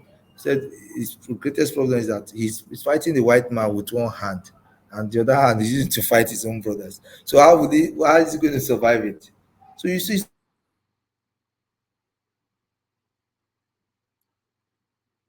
All right. I think his internet is so it's frozen. not so it's not only a Nigerian problem. It has to take a lot. Maybe if these things are not taken care of, there might be absolute destruction. Maybe after destruction, it is possible things will arrange itself. People like us, we're going nowhere. We die here. We don't sign. We go die for this country. Where they go? Well, America won't go where? Go the clean street or go they do waiting. We die here. If not gone, we go carry am. We go defend ourselves. You understand? I no go run come up from this country. Problem with most of our so-called freedom fighters, they're always running. Why? Have you asked the question? Why are they running? Are they doing what different? What are they doing? Is it different from what I'm doing? It's not different. You must do your things in compliance or in line with the law. You don't ask people to be violent when you know it is unlawful, and you expect the government to look at you when things are going haywire. Government will not look at that way. You don't go and arm yourself when you know that it's wrong for you to carry arms, that the government can change it for you at any time. So any small thing you see them, they are running. I don't want to mention names. They run out of the country. Where are they running to? Stay here and fight. Some will tell you they are in New Zealand. Where is that place? Switzerland. Not Switzerland, though. Sweden. Oh, Sweden. You're talking about I know Kuchapa. Finland. Finland. Mention Finland. Stay there. You are a general. You are a prime. Only you are a general. Only you are a prime minister. Deceiving people. Come here. Stay here. Talk to the government. Let them jail you. Go to Kirikiri. Go to Kuje. So what do you think about someone? You're getting at something. What do you think about someone like Nnamdi Kanu, who came home and to push for what he believed in? What do you think about him? And how he's been treated? I mean, the case the case was recently ruled on by the Supreme Court. What do you think about that ruling of the Supreme Court? It is what it is. They admitted certain things and said they should go back to the trial court. I've not gone through the full details, but is that not what the basic thing? Look, it's wrong to go and attack somebody who is on bail, to risk his life and all that. Can go to court to sue but that they should go back to the trial court and go to be tried, continue the trial. Even as at that time, Kanu didn't do anything. Kanu never did anything that warrants what he's going through right now. That is the truth. He's suffered so much. What has he done that he says he has an organization? You say you have proscribed it and all that. It's not so. Whatever. I don't see what Kanu has done that will make him to be in prison without justice for more than 2 years now, or more or less. I don't know. He has not done anything to warrant this inhuman treatment. That's my position. But I would want to say something here, that I'm a student of Ojukwu. What I mean, I'm a student. Well, I admire him, and I'm doing a lot of reading of his books, his speeches, and all that. If Igbos can sit down and think very well, I don't think Ojukwu would be happy with what's happening now. Ojukwu will not be happy about the seat at home in his grave. Ojukwu will not be happy with the fact that Kanu is being detained. Ojukwu will not be happy with the fact that the Igbos are unable to, because of lack of information, because of lack of reading. The Igbos now concentrate so much on trade, entrepreneurship, and all that, and they fail to read, to understand the dynamism of Nigeria, how complicated Nigeria is. They've not settled down to really read. They understand Nigeria. They don't need to be going through all the things that they're going. there is a planned and a orchestrated, a well-designed scheme to ensure that the Igbo man never gets power. It's rotating between the Yorubas and the Hausa Fulani. Then sometimes they give a minority that is close to Igbo and say this. But I come to think about it, it's not about whether you're an Igbo man or you are whatever. It's about whether you can deliver. That's what we should be looking at. Because when you look at it today, Obasanjo was president for 8 years. Go to Ota. Ota is not Dubai now. The roads are still bad till tomorrow. That's his primary constituency. Ijoman, Ebele Jonathan, was a president for 6 years and vice president for how many years? Go to Bayelsa, they have only one major road. Going to his hometown, the road is not hard. So it should not be about where you come from, who you are, your religion, your ethnic group. No, it's what can you? I don't care if Fulani continue to rule Nigeria or Yoruba continue to rule Nigeria forever, or Igbo continue to rule Nigerians forever. One Igbo after another. It doesn't. We shouldn't look at it that way. We should look at who can deliver. Those days, be frank with yourself. When we were in secondary school, I don't know about these days. I don't know your year, or you went to secondary school or university. But for my own set, we already know. We don't need to get a judge to know. At least we can select the first three most beautiful girls in our set, or male, handsome male, and we can now contest or find out who. Sometimes we know number one, and we don't need to find out who's the best mathematicians, or who is the best debater, or who can debate well in your set, or who is the best footballer or striker. We don't need that. We don't need to go through any drama to select somebody, because then, as pure as our hearts, then I don't know about secondary school now, because maybe things have changed too. Maybe money, bribery, and everything will enter inside now. You see, because like now you have people who go and represent Nigeria, and the people who are supposed to represent Nigeria are shelved aside because they cannot pay the necessary bribe to put them there. Who knows? Maybe that has entered the secondary school. But in my time, we knew the best of everything, and we allowed that best to. If we can look at it that way, that irrespective of where you come from, if you can deliver, be president. But that will not happen because people are now using this tribal thing. Oh, it's our turn. It's our turn. Right? So, I tell you, in this country, I'll say it, everybody's afraid of the Igbo man. That is the truth. That's very plain. I will tell you, the Igbophobia is real, and the Igbo man is not helping issues. To be humble about it, I tell you, the superiority complex is a problem. They feel that. See, I tell people, if I have something to do with an Igbo man, I don't sleep. I don't. Why? Because I know he's not sleeping. I can tell you the only place an Igbo man can edge me out. Guess where? Where? Do you know where an Igbo man can? No. The Igbo man can't edge me in terms of thinking faculty or whatever. I'm not saying that, we have level of intelligence in life. There are some people who are high up there. I know there are some Igbos that I can never ever get to where their intelligence. I mean, those genius, you understand my point. But on my own level, my own level, Igbo man like me, see me, I see you. You can't beat me in anything. But where the Igbo man can beat any human being on this earth is risk taking. The Igbo man is ready to cross a river, a crocodile infested river. Is ready to cross it with just a stick of broom tied. They use thread, tie stick of broom, use to cross. Igbo man will cross that water. Igbo man will take risks that no human being. I'm telling you, even an American will not take. Which kind of faith now? The Igbo man won't pass faith, will not be fatal. Now it must happen.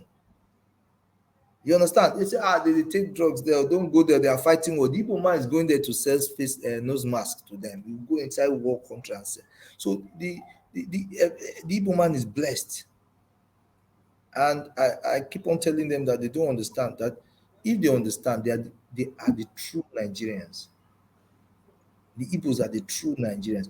They are the owners of Nigeria. If they understand, they don't need to flex muscle because everybody is scared. Now the Igbo man is tough. He's an enterprising man. He has this. He has that. You can't give him power join.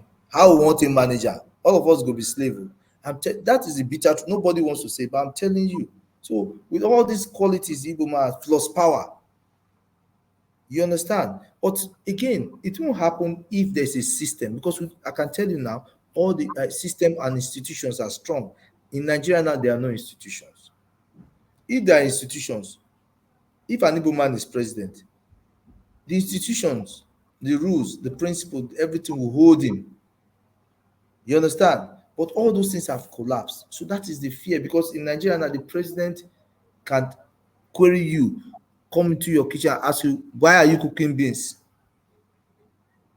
That's how powerful the president is in Nigeria today. Why are you cooking beans? Why okay, you are cooking beans, you're right. Why must you cook it by this time? That's how powerful the Nigerian president is. Everything is on his table.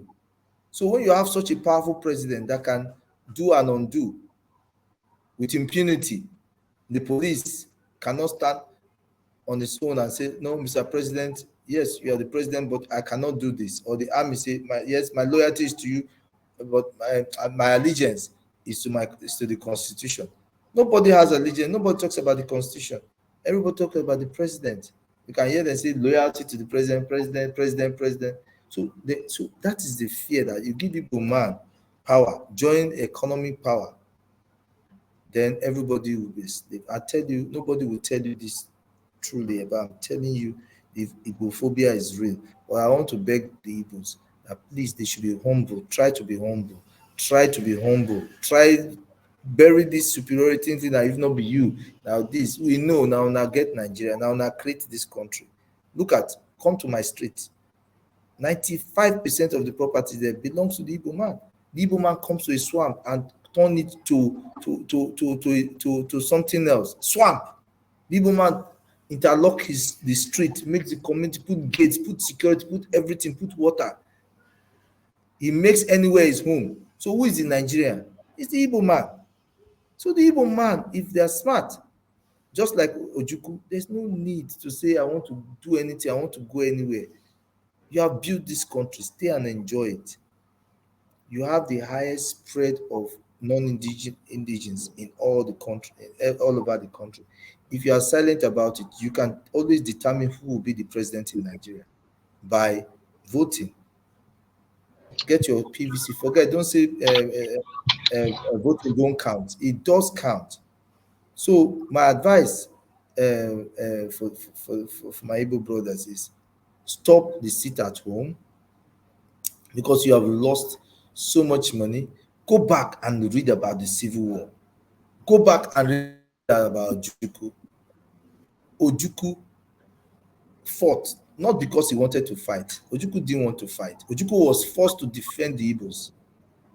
I'm telling you, it was a matter of life and death. Ojukwu was forced to defend the Igbos. He came and fought that war to defend his kinsmen. After the war, during the war, he spent fortune, his father's money. It wasn't a perfect one for him, but like Raf said, he didn't know where to apply the brakes. But nevertheless, if you want to know the truth about this Biafra or not Biafra, go and read after the war. Go and read that Ojukwu's articles, his speeches and everything. You see that Ojukwu would not have supported a Biafra struggle right now. Ojukwu wanted a symbiotic relationship of the Igbos and other ethnic groups in Nigeria.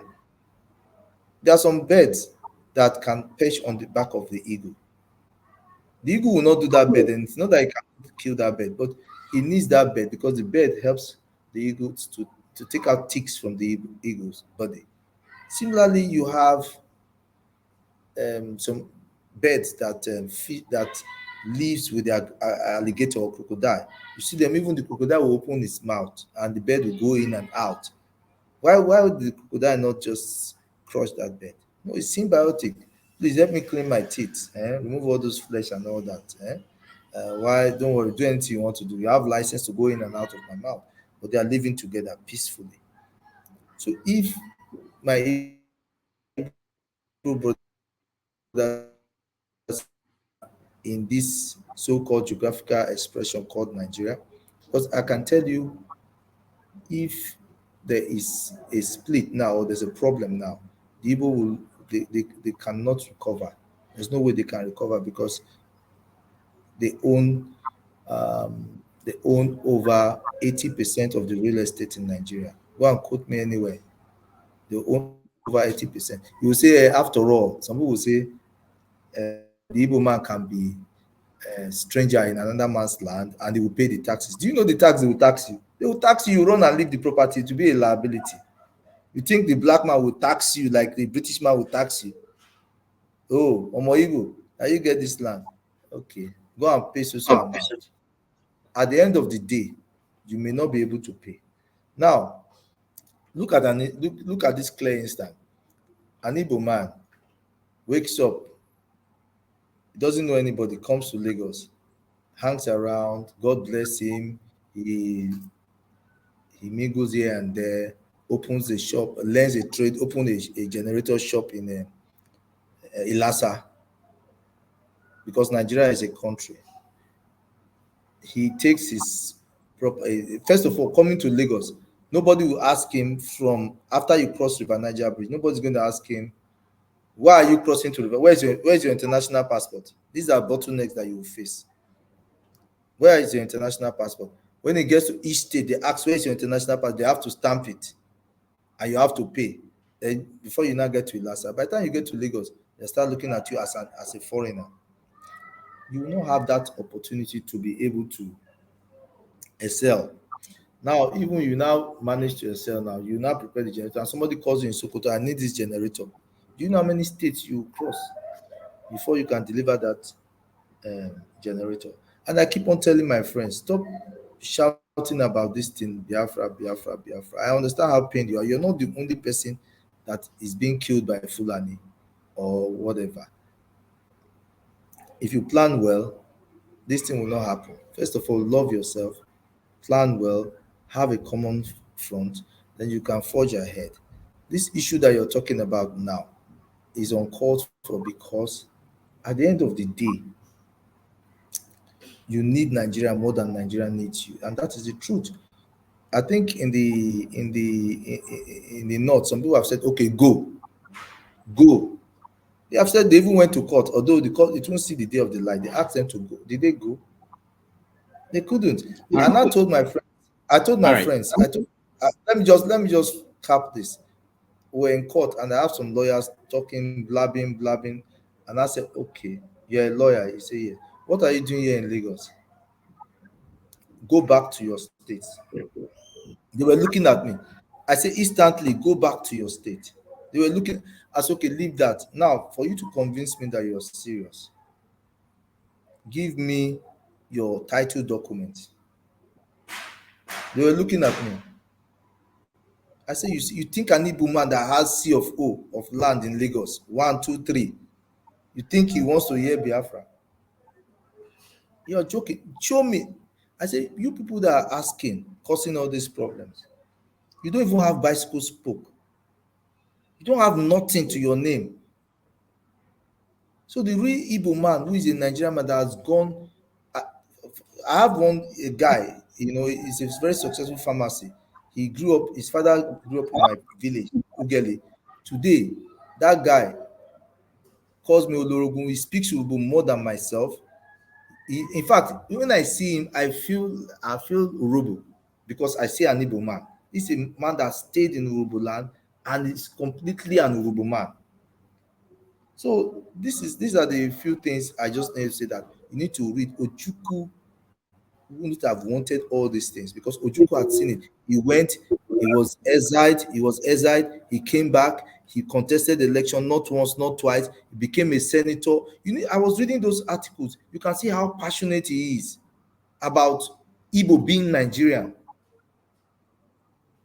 People should just stop all this social media. Blah, blah, blah. They are killing us. They are doing this. They are doing it. Go and read. Go and read. When you read, you understand.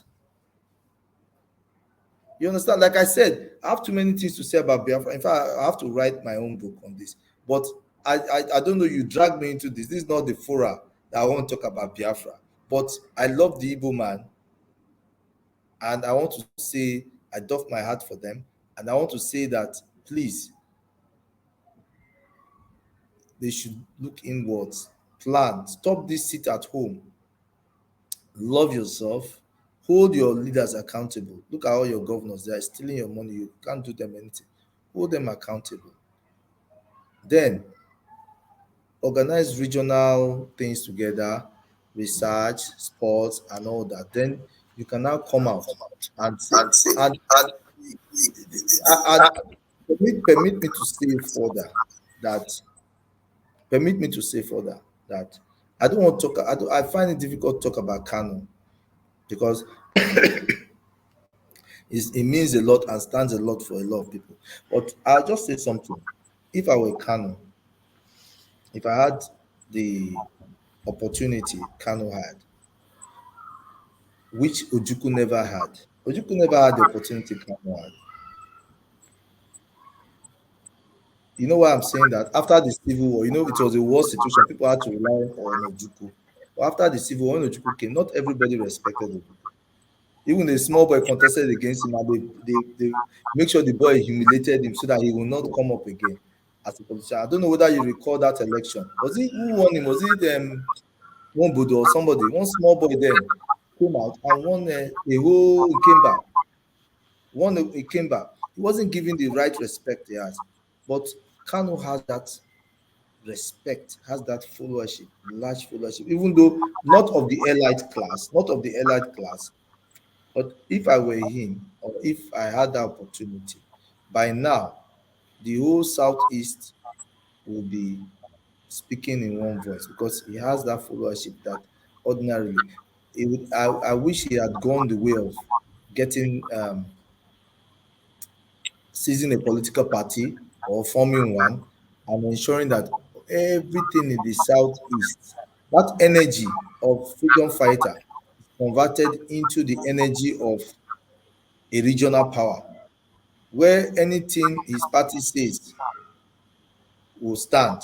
All the representatives in the National House of Assembly, the State House of Assembly, the Senate from the East will be under his control. Whoever he says will be this, will be that. Whoever he says will be that, will be that. At the end of the day, you have achieved Biafra without shooting a gun.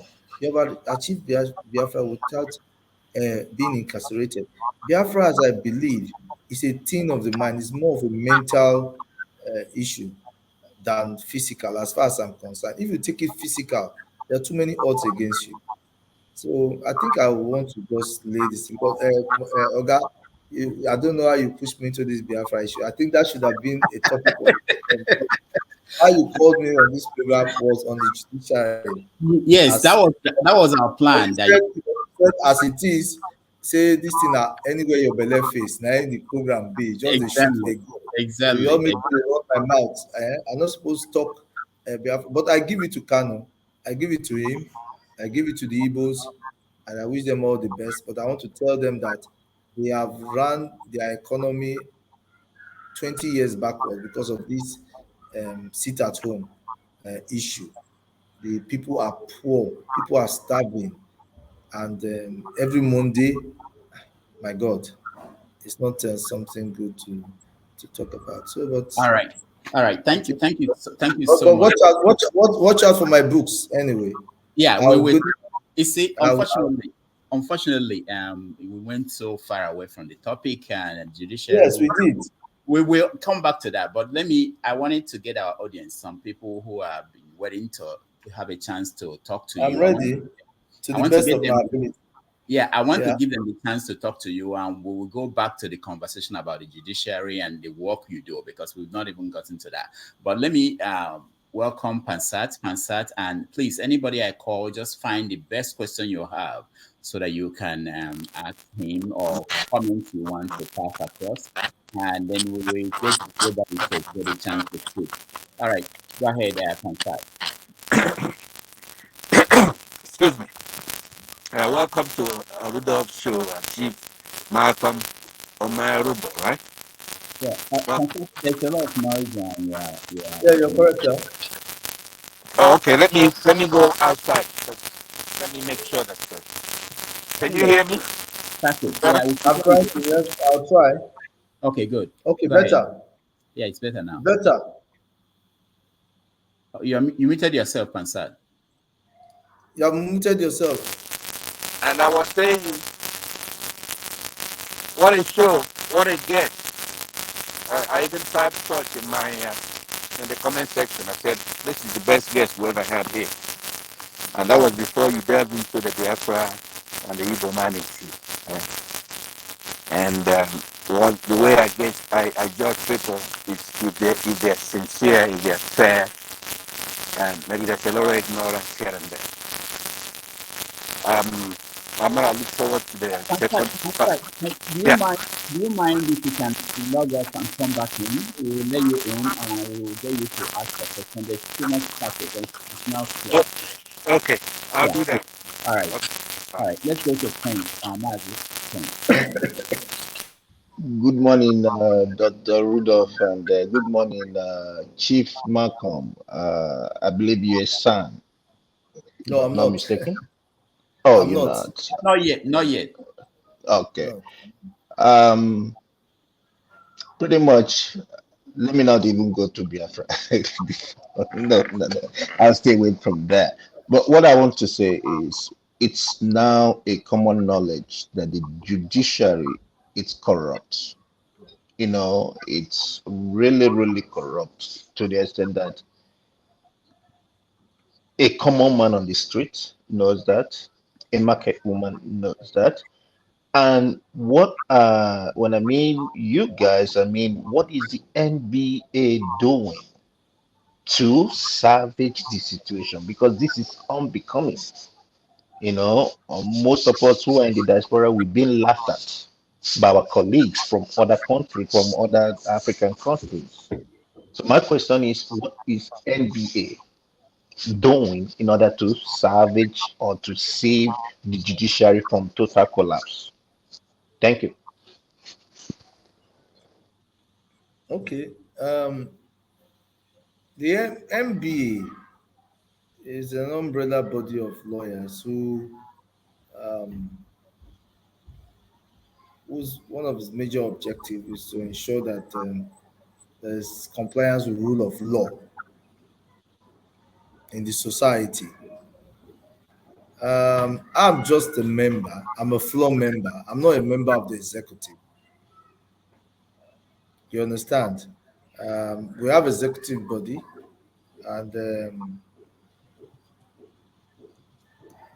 so far, I can't speak for the executive body, but I believe that they are not doing what they are supposed to do. For instance, about two a week ago, the CJN of Nigeria appointed his brother as his auditor. And I told him, and I'm still going to still going to drag him on that. I told him his brother cannot audit him because of conflict of interest. But ordinarily, that's what the MBA is supposed to do. So the MBA we have right now is lackey, nonchalant, insensitive, and please help me find other adjective to describe that MBA, this current MBA. They're not doing anything. They're not doing their job. They're supposed to be watchdog. They're not watchdog. So the MBA is doing, I can tell you for free, the MBA right now is doing nothing. Because the president is an establishment person, cannot criticize the establishment. During the election, He was busy supporting INEC when he was supposed to stand aloof. There are many issues that have cropped up that ordinarily his predecessor in title won't take. But what do we have? So the MBA, just take it that you don't have an MBA, my brother. That's what I would tell you. Yeah, now, On Chief that, Malcolm, let me I'm just follow a up. floor member. There's nothing I can do. Let me follow up on that, Chief Malcolm. Why can't you Yeah. sue? Why can't you sue the Chief Justice and say you cannot? There's conflict of interest. You cannot appoint your brother to be My your brother, colleague. I'm working on it. You don't just jump at it. You have to do your research.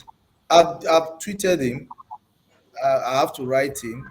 I have to ask him to, under the Freedom of Information Act, I have to ask him to forward certain documents to me, you know.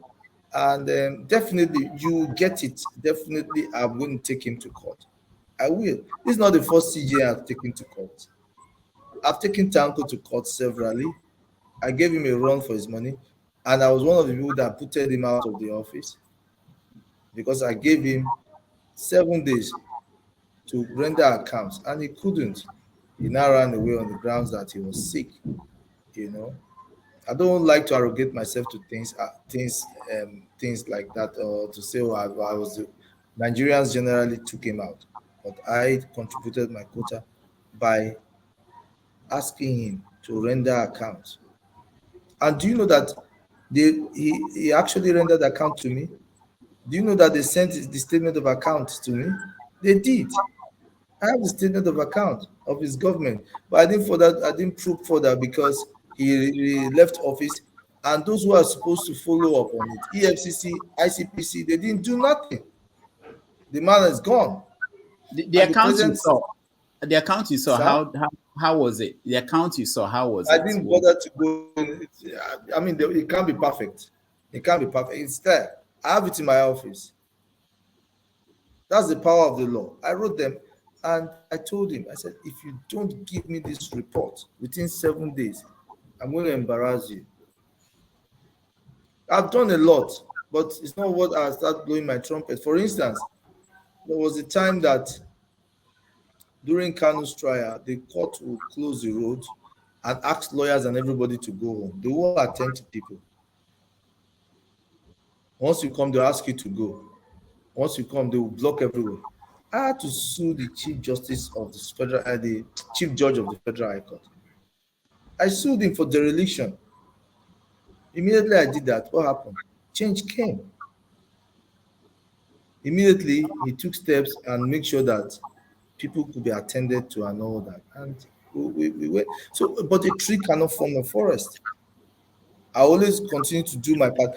I'm not saying that I am the bravest lawyer, or I'm not saying that I'm the best activist or whatever. No, there are people, greater people than myself in this country. But poverty, hunger will not let them speak. Even me myself, I'm hungry. Yes, maybe is there anybody that eats well in this country? You can't eat what you want to eat now. You just have to manage to, grab one or look. Not that you don't have the money. You're at work. You want to go somewhere. In those days, you can go to the corner. You see one mama put. You see correct food. You eat nutritious food. Now, most of those restaurants, those small mama put, they've closed down. I'm not saying to eat you must go to Sheraton or whatever, because that's the only place you can have balanced diet now. But I mean, for regulars like us, those days you just go, you go to one corner, then you go, mama, madam, give me rice, 200 naira, meat, 500 naira, beans, 100 naira, this macaroni, egg, with 1,000. What is 1,500? You're good. You get vegetable, you eat. But now it's famine in the land. That's what I mean. Even if you have money in your pocket, you can't even eat what you want to eat because you're not at home. You can't carry your, not everybody carries their flax from home to work. Maybe, and not most of us, not everybody likes to take breakfast. So when you're at work like that, you just said there's no food because there's famine in the land. There's hunger. So if you cannot get what you want to eat because you have some money and you cannot, and you don't even have money at all, what kind of activism? Where's your scruples? Because I mean, somebody has not seen 5,000 in a month or 50,000 in a year, and they now come and close his mouth with 50. For me, I used to tell people they think I'm lying. My time is very important to me. If you ask me that the federal government will give me a job for, let's say, 10 million or 15 million every month, I won't take it because my time is I like my freedom. I like my freedom. You understand? So what I'm saying, my friend that raised the question about MBA, what I'm saying here, sir, is this: I'm a floor member. There's little I can do. And many people want to do something. Their hands are being tied because of poverty. I can use that word. They are brilliant lawyers, rugged lawyers, fearless lawyers, but you know they can't even speak. I don't even to tell you. I have senior lawyers that I pay to help me handle my brief. Senior lawyers older than myself. They call me say, Bob, I beg if you get case, give me. Oh. No be small thing. Hunger won't kill me and my family. Oh. Because at that point, who is going to employ you? How much are they going to pay you? People who are like 3, 4 years old. I'm 25 years at the bar. But I give people who are 30 years, 29 years, 27 years at the bar my files to go, please go and hold my brief. And I pay them 15,000 per sitting. If it's not far, 10,000, I beg them manage it. And they are happy. And these briefs I'm even doing, they are not as if they are being funded by anybody. They are pro bono this thing. I take pro bono cases and I pay from my purse because you cannot say you are doing pro bono case, then the lawyer that wants to go and hold the brief will not be paid. I can go if I go on my own, I don't need to pay because I won't pay myself now. But that lawyer that wants to help me go there, I must pay him. So I pay him. So if somebody that is 29 years, 30 years at the bar that I respect so much, that I know is vibrant, you see him, he's wasting. When they say somebody is wasting, I don't know whether you understand that word. He's washing away gradually. He's losing it. Before you know, he's gone out of the surface of the earth. That's what's happened to many brilliant Nigerians. So those who are in the NBA, once they get there, it's a meal ticket for them. So they don't care. And when they are voting during all this, they are voting blah blah blah. It's still like Nigerian politics. They still give people money, they still house people, they still give people gifts and all that so that they can vote for them. And once they get there, they keep quiet. This present president himself, I've had a lot of issues with him. I've even gone to the far as describing him as a misfit. I expect him to sue me for defamation of character. It's not, he has not. I'm waiting for him. He's a misfit. So, sir, count the NBA out. Let's think of something else because the NBA, as presently constituted, is not the friend of the common man. I can say that authoritatively. All right. Thank you so much. Let's move quickly so that we get a lot of people to weigh in. So again, when I call you, please find the best question or comment you have and let's go to someone else. So Pansat, let's try you again and hear what you have to say. Thank you, Mazi Prince. Yeah, I don't think my audio is going to be very good, so I'm going to make it snappy, and I'll listen from outside. I mean, from the background. Like I said, welcome, Chief Malcolm. I listened for the first 5-10 minutes of the show, and you were hitting all the notes. But your assessment of the Igbo and Biafra in general, the Southeast, is woefully odd. The country has a lot of minorities, and the main tribes, Hausa, Igbo, and Yoruba.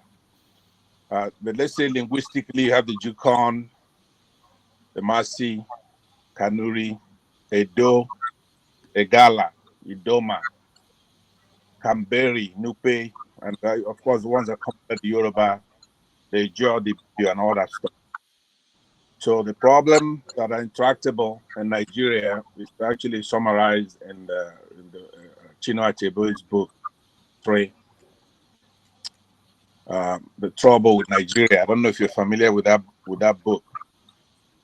Yeah. We could start just from there, where it labels the struggles of the corruption, obviously, the failure of leadership in Nigeria has also emphasized the Obi in this last campaign, the role of ethnicity in Nigeria, as we said in the beginning, lack of national importance of education. You mentioned earlier that the Northerners and they're not emphasizing going to school. Like a mantra for the issue. I talk about that a lot. I don't make any friends about that. I mean, with that. So the need for economic development in Nigeria, the role of religion tied to the ethnicity thing. But this is you're the guest. I was supposed to give you some questions, right?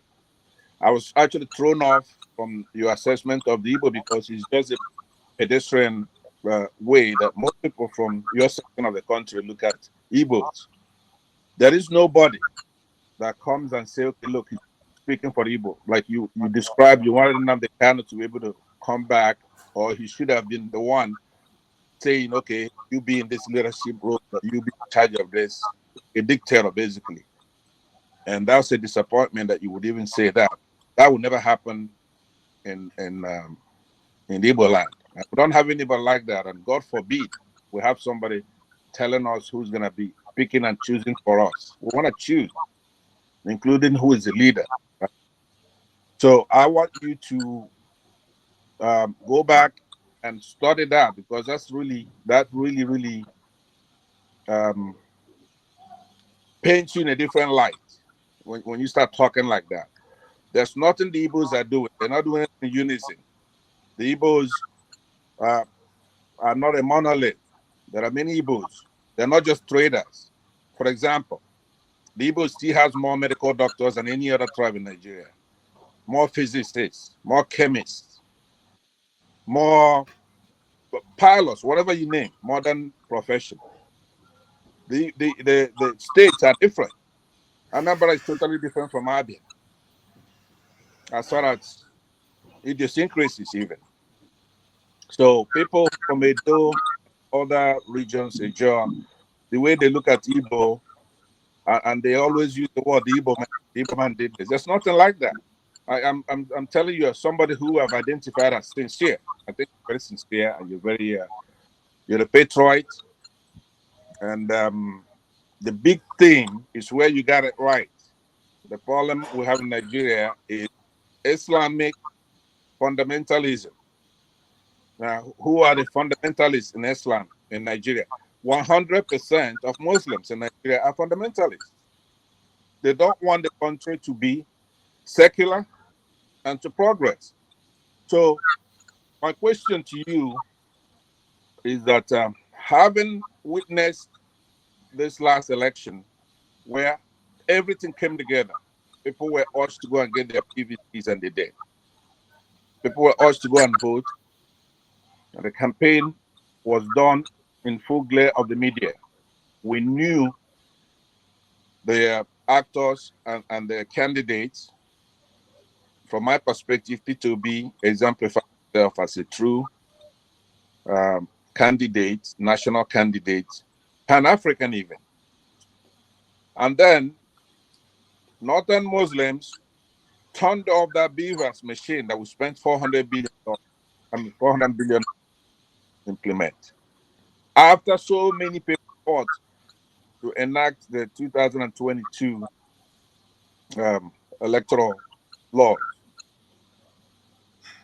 And then that happened. What do you think is going to be what it's going to take? Talking about what do you think? Something that is substantive, that is going to take to correct that error and to move the country forward, knowing that everybody want to get their PVC and they voted. All right. But the courts are corrupt. Okay. Thank you. Thank you. Let me cap it up. That the courts are corrupt, so you don't have a place to go to appeal, right? You don't have that. You don't have the legislators to do anything in good faith. You don't have anything like that. So your answer to me, I want it to be very practicable, based on what's reality really about. First and foremost, First and foremost, I want to say that um, my opinion about Igbos and Biafra is my opinion. Okay, you can't take that from me. If you say I'm wrong, I can tell you many Igbos will tell you I'm right. There are many Igbos who will believe I've said the right thing about the Igbos and the Nigerian situation. It's just the simple truth. There's Igbophobia and there's reason for the Igbophobia. And there are people who are gaining from this. And I said it's not about tribe to rule Nigeria. It's about um, merit. It's about competence, not about religion. It happened in this last election. You can see, you can't say it's only the Igbos that voted for Peter Obi. Many Yorubas voted for Peter Obi. Many people from the south side voted for Peter Obi. Many people from even some areas of the north voted for Peter Obi. So you can't say people don't like the Igbos or whatever. They were not looking at it. Many people didn't look Peter Obi as an Igbo man. They saw him as somebody that is competent. And that's why I want us to always look at this thing for.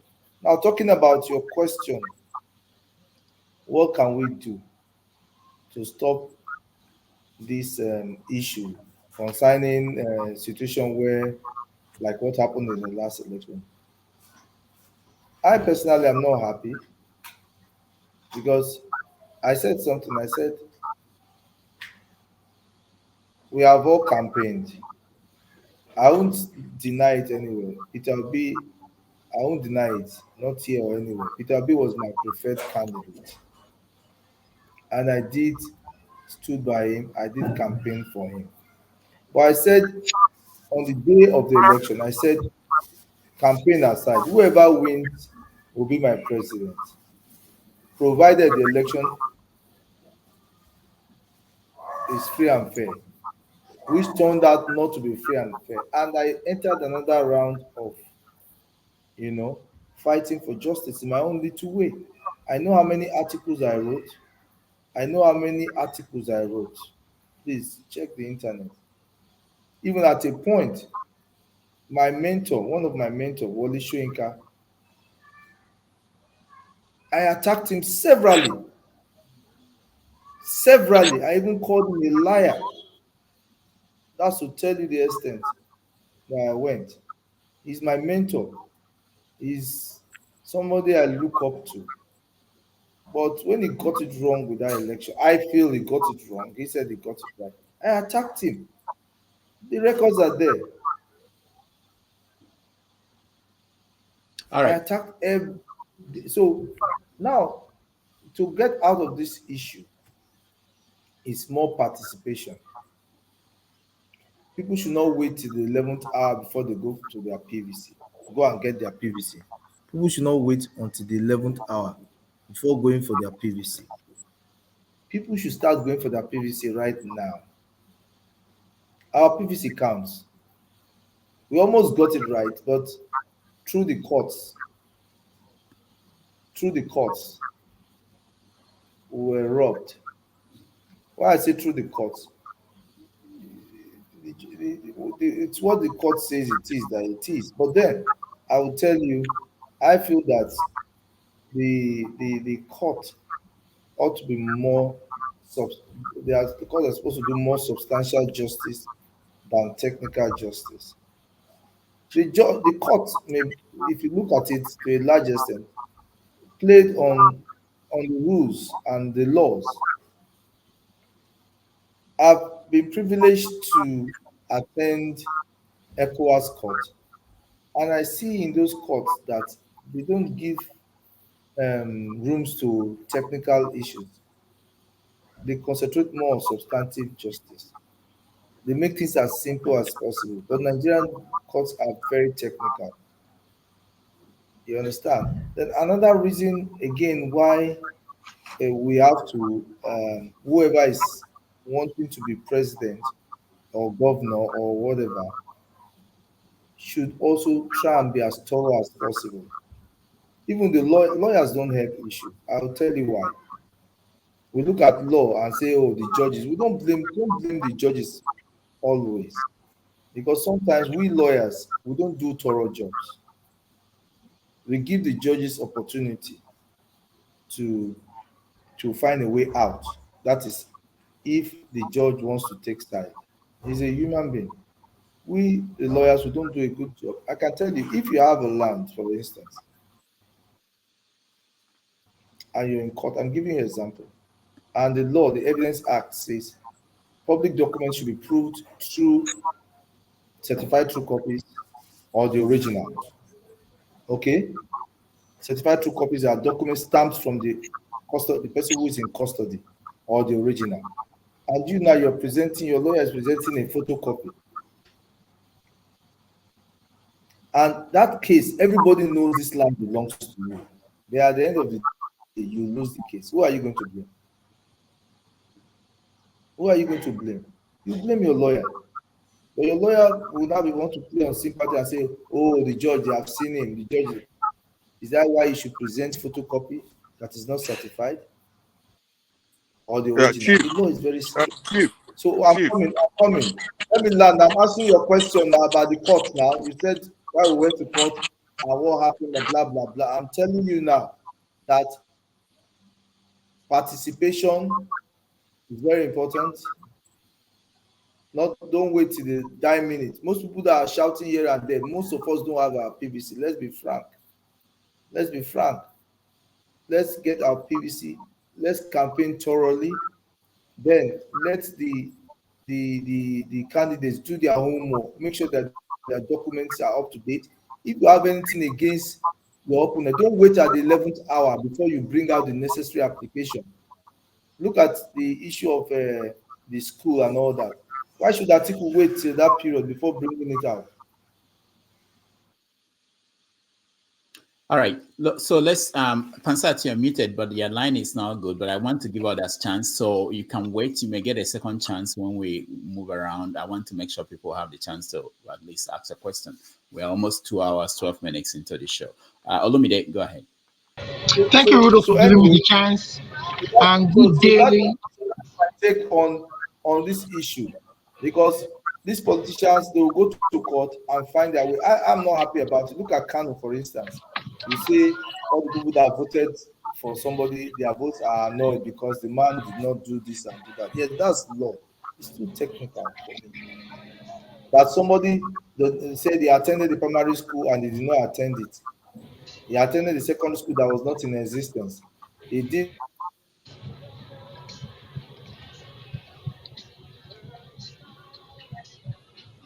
Hello. Yeah. I think. I think your guest is frozen. Yes. But you can. Okay. So, good day, Rudolph. Good day, fellow panelists, and good day to Chief Malcolm Omirhobo, if I'm right, if I pronounce right. So, sir, I at the beginning, you were beginning. I mean, I felt you were beginning. I mean, you were addressing issues that that I mean, you were addressing and pointing out issues that we all know about. Eventually, I mean, back home.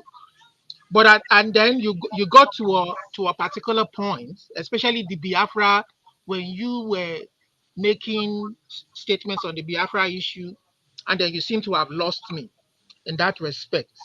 And more importantly, you were trying to answer Pansat's question, and some of your answers kind of threw me off balance. You know, some of your answers to the Biafra issue kind of sounds disrespectful to me, because you were like, to me the attitude is like, you know what, suck it up. I mean, just move on, join the rest of the country, move on, suck it up. Whatever you guys are going to, suck it up. That's the way it looked to me. One, then two, I mean, what proof do we have that if the Biafra people decided to have their own independent country, they will not fare better than the way they are right now in Nigeria, or even the rest of the country? We don't know. It's hypothetical. That is hypothetical to say that Nigeria needs them. I mean, they need Nigeria more than Nigeria needs them. So I think that statement is very disrespectful for people, that is not a good way to address a people's own concern about all the concerns they have. That's true. And then how do we know that Ojukwu will not be happy with what Biafra is experiencing right now? You yourself said that Fulanis were killing people in the farms. They couldn't go to the farms. Do you think Ojukwu being alive will be happy with that? And then you alluded to the fact that it would have wanted one Nigeria. Yes, it would have wanted one Nigeria, but I was happy when you said the Constitution was a bad document. And now that is the very essence why they're agitating for their own country and indeed some other ethnic nationality. But you fail to address that. That the problem is they're not. See, every answer they're not addressing concerns of people who are agitating. All they do is get on with it, suck it up. The rest of the country is suffering it too. Suck it up, which is not an answer. And then the other one was telling people. I wanted to ask you what you think as a lawyer, your own concerns, having gone to court, having gone through the electioneering process and everything, felt the solution to the problem of the country should be. And then you now said that they should go dust their PVC and go get their PVC. We should keep doing the same thing all over and over again. From somebody, as an observer from outside the country, you are inside the country, and I applaud the kind of work you're doing, sir. Some of the work you've done, you've highlighted it, and some of the ones you said you won't be able to highlight for the sake of time. But those of us looking on the outside want to see how we can contribute our own part to bringing change to the country for the better. But you're not helping matters when you say go dust your PVC and prepare for the next election. To do what? The same election that INEC bungled, and the courts are ready, they're there to validate this illegitimacy. And you say go dust your PVC. To do what? All right. Olumide, thank you. I don't get it, sir. I don't get it. You lost me there. But you lost me. Let's hear from Chief Malcolm. Chief Malcolm, can you hear me? I think his line is frozen. Chief Malcolm, can you hear me? Is he frozen or sleeping? No, it's not. He can't be sleeping. It's frozen. Let me see. All right. Okay, he's trying to reconnect. Rudolph, could I chime in while we're waiting for him? Okay, go ahead. Yeah. So now, Olumide, I thank you very much for actually more eloquently presenting what I wanted to present. Right. When I see such a gentleman here, we're proud of him, patriot, but he's woefully wrong about the most important issues here. Just like this last election, Olumide hit the main theme. So we're just going to go to the next time now. These courts corrupt, right? As demonstrated. They're corrupt. So I wanted him to elucidate more on that point. Now, there's nothing he said about the Igbos that is true, by the way. Not one thing. Not one. So it's not even close. But I'm willing to forgive him on that because I believe he's sincere. He's just wrong about his assessment, especially people in Nigeria and the Igbos and this and that. They don't get it, right? The Igbos have it right when it comes to the savviness of politics in the country. They have it right, and they've always had it right. They're just waiting for the rest of the country to come on board and let's get the country going. So, is he back? He's back, yeah. So okay, let's listen to him. Oh, Chief Malcolm, did you hear what Olumide, the question from Olumide, or do you want him to repeat?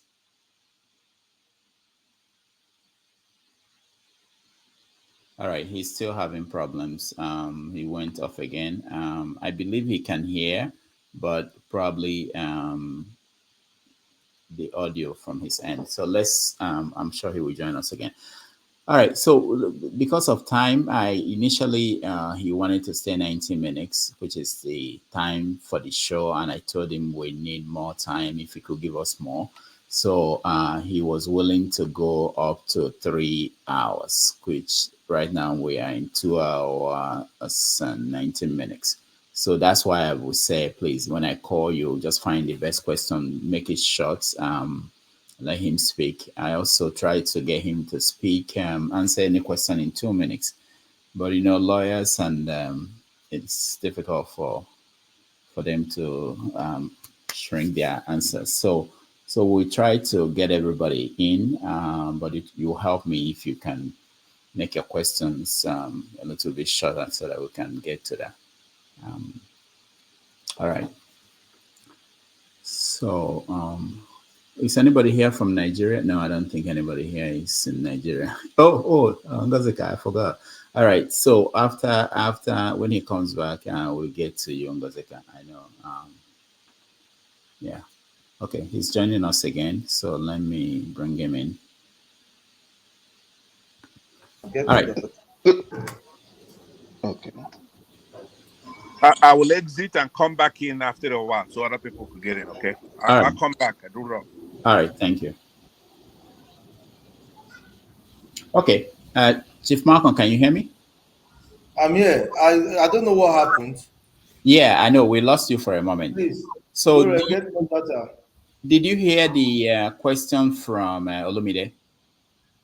No, I didn't even hear. Who is Olumide now? Oh, Who okay. is it? Wait, it's the man with glasses, right? Yes, yes. Or who?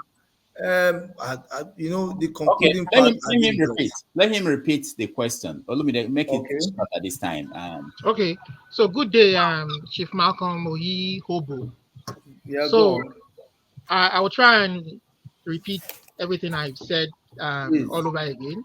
I hope please, do. I come off as I did the last time. So I'm saying that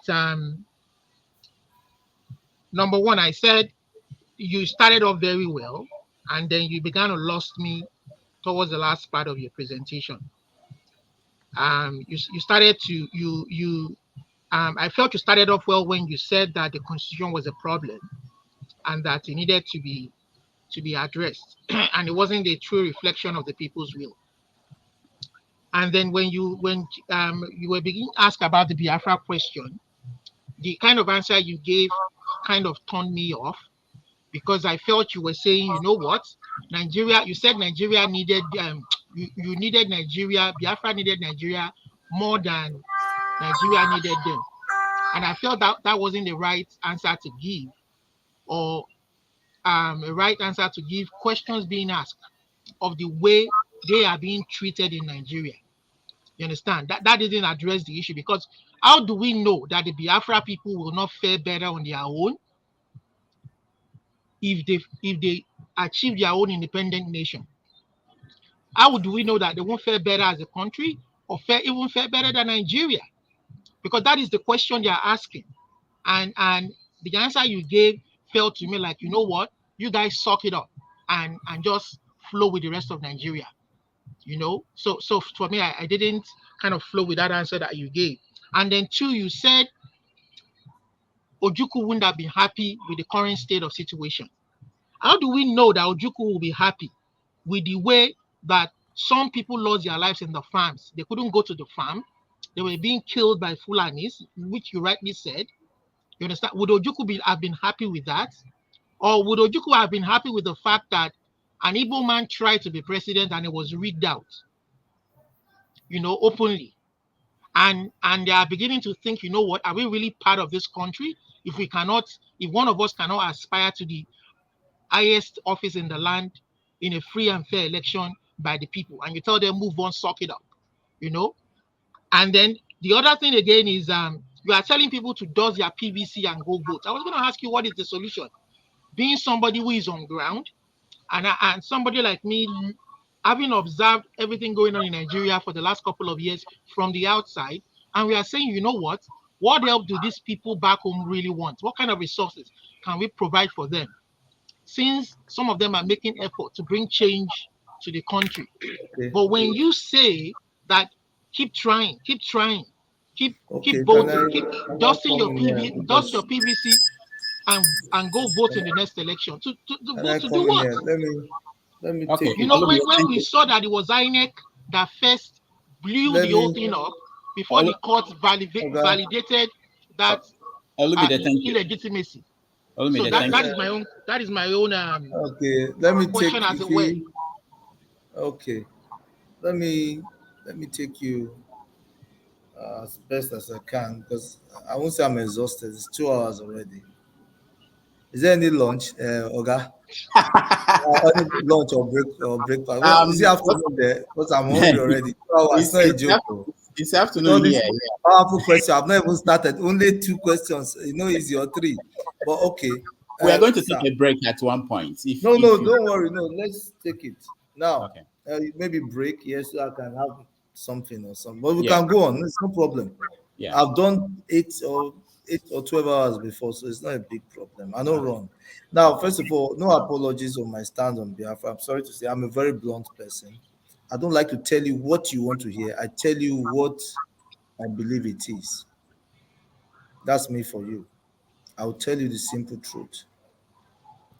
Now, you know, after I'll tell you why Ojukwu will probably not be happy. I'm not in his mind, but I'm not sure you have read anything about Ojukwu. I'm sorry to say, with due respect, in terms of his speeches, in terms of his lectures he delivered after he came back. Please, I will make reference. I will give you a reference so that you go and read and see how his mind was working.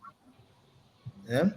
Now, you remember there was one time in the north where in Kano when they were killing the Igbos. If you remember, I don't know who remember that incident. Mm-hmm. What did Ojukwu do? I don't know whether it's true that he went there, but he encouraged people to defend themselves because he said, "Look, Nigeria belongs to all of us. You can't be killing us." And till today, nobody in Kano will attack an Igbo man without thinking twice because what the Igbos did there is, in fact, if you document it, you will fear. They started it. They started killing the Igbos, and the Igbos retreated to Sabongeri and came back and attacked, came to the city.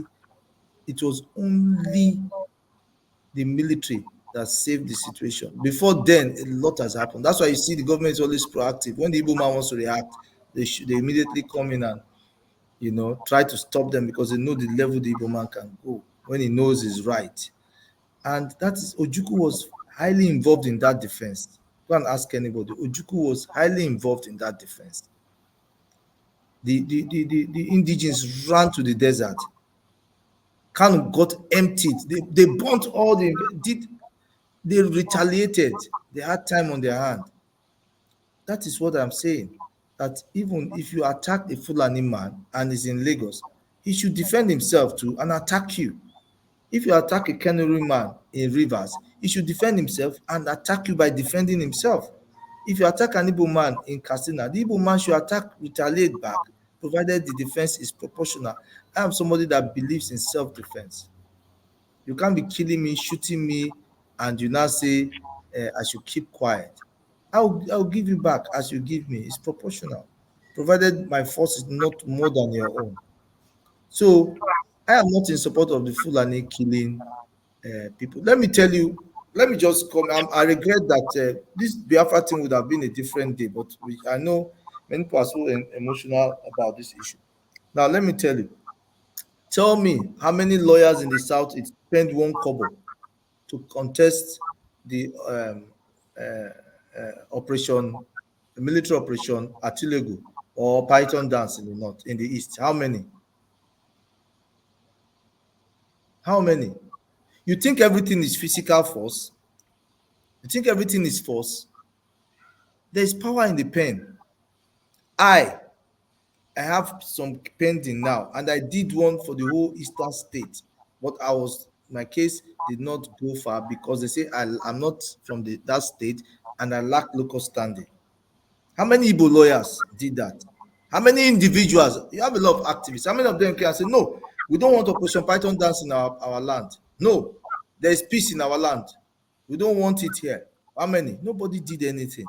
you allow the army to come in and start killing the youth under the guise that there's insurrection, which is not true because you called for it.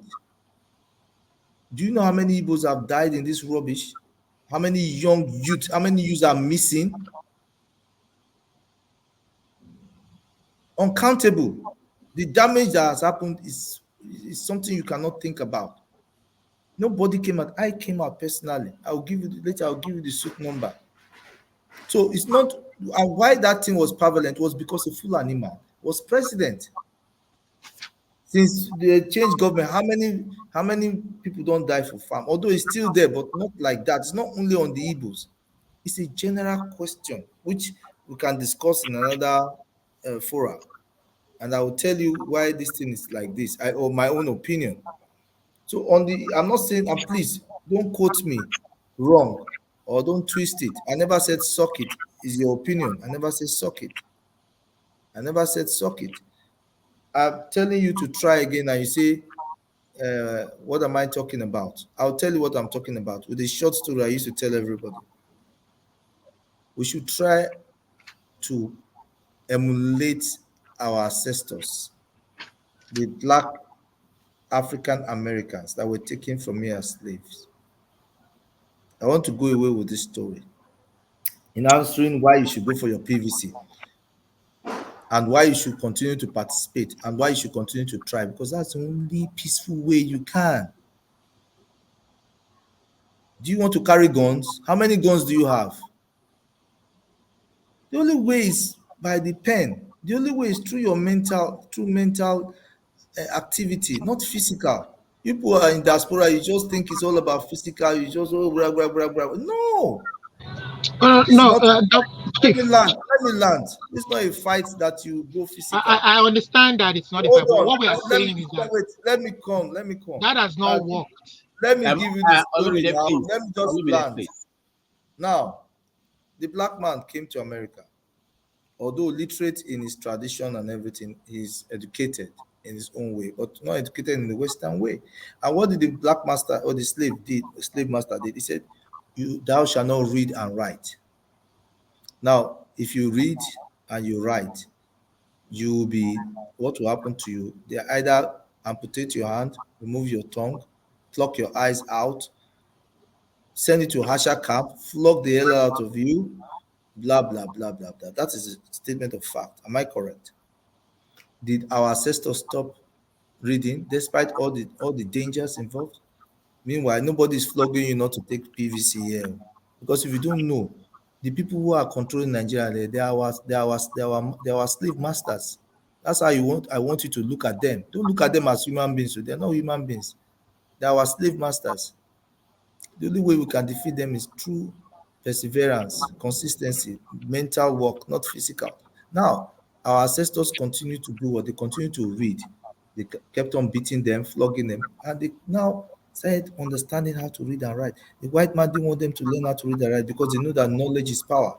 Now, when they got this knowledge, they got power, and they started asking the white man, you say we are reading Bible, we are of the same image created by God. Why are you treating us like this? We are human beings.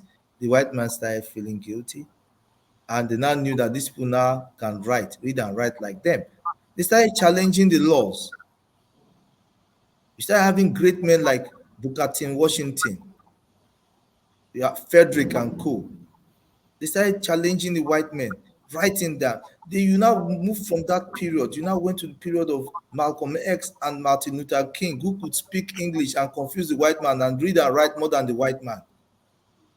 And they continue to fight for liberty, and they got it to a large extent. Today, is it a rule for the black man? The black man is still a slave in America, I tell you, indirectly, but they've gone far. Every time they are lifting the bar, you now have people like Obama who became president, although I'm not happy with him because he destroyed Libya. But it's a sign that the black man.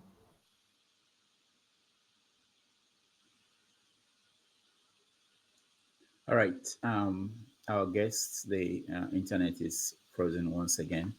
That's some of the things we deal with when we have a guest from Nigeria. where, despite the 21st, we're in 2023, simple internet is still a problem for the giant of Africa. But let's go to Ngozika. Ngozika, will come to you next when he finishes answering Olumide. You are the next person. But how is it in Nigeria today? Unmute yourself. Good evening, Dr. Damages. Good evening to all our panelists, all our guests. Mr. Chief Malcolm, let me not use Mr. Before thunder will strike me. Chief Malcolm, our panelists, our viewers, and those in the comment section. Can you hear me? Yes. Good evening. Dr. Damages, there's oppression outside.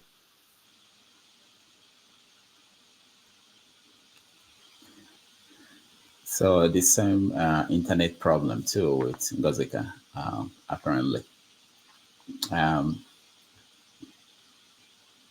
I think also maybe it's because of the holidays and a lot of people are on the internet, so that could be part of the problem down there. All right, open-minded. Welcome to the show.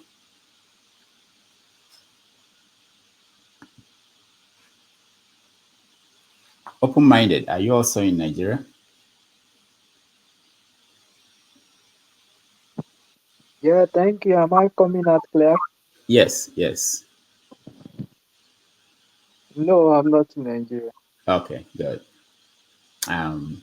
All right. So what were you? What are you thinking about asking? Can you hear me? Yeah, we can hear you. What are you thinking about asking our guest? Yeah. My question is for my place, and that was one of the reasons why I came on. Um, and I wanted to ask him that All the right, courts hold that thought. in He's back. Nigeria, mostly the one in where I came from Warri, that is not Buy data, working. come, buy data, come. What is the Data, get more solution? data. Why are they not working? Is it Yes. the problem? Is it Hold on, hold Hello, on. am I on now? Yes. Um. Okay, Okay, my we can brother. hear our So guest. So I was giving open-minded. you instance. I was so I'll sorry, I'm having issues here and there. I've not had light for 7 days now, or it's thereabout. Wow. So anyway, what I'm trying to say is this, my brother. I'm trying to tell you that to survive this thing, it's not gra, it's not physical, it's mental. So I'll just summarize, like I was saying. Today we have black men in the Supreme Court in America. Today we have billionaires who are blacks. Today we have blacks who are in big neighborhoods. Today my sister, who is a Nigerian, who is in America, a white man used to clear her grass, the grass, lawn, what do you call it, field for her, and he pays him. I have a gardener, right? A white man that is his gardener. She's a professional. Did that struggle come in a day? When you have oppressors, you have to be wise. These people have arms, they have everything going for them. They have connection, they have international connection, they have everything to make sure that in UN, to make sure that the referendum will not hold. They have everything. Then what do you want to do? You have to be smart, you have to be intelligent. That's my take. You don't get me. I'm not saying suck it. I am saying we have to continue. We have to put our heads together, continue, we almost got it right this time. It's not an issue of an Igbo man. I can tell you many Yorubas till today voted for Obi, and tomorrow they will vote for Obi. So don't say it's an Igbo thing. Let's not paint it as an Igbo thing. When you put that election as an Igbo thing, I get annoyed. It was later that people started bringing tribal coloration to it. Lagos is not for Igbo. It was a later afterthought, because I tell you, if they had conducted presidential and gubernatorial election the same day, Lagos would have been gone. Lagos would have been gone, to have gone to Labour. But because they had another 7 days or 14 days to plan, they now say, what do we do? Bring tribal sentiments into it, which is very strong. And that's how Lagos did not go. If not, if it's the same day, Lagos would have been gone.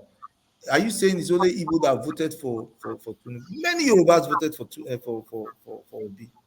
So let's not say because an Igbo man cannot. No, Peter Obi should carry his cross. I voted for Peter Obi because I feel he was the most competent among all the others in terms of age, in terms of um, what I believe he can do, especially age on his side. I voted for Peter Obi. I stood by him till tomorrow. So let's not look at the an Igbo man cannot be president. He's been, yes, the Igbo man has been deprived in every sector of the economy, the country, in terms of public servant, the public offices, the military. Yes, they have, but don't forget that it is the voting of the voting of the war, a war they won a war against them, and that is from that period they started to there's an unwritten agreement to make sure that the Igbo man does not aspire.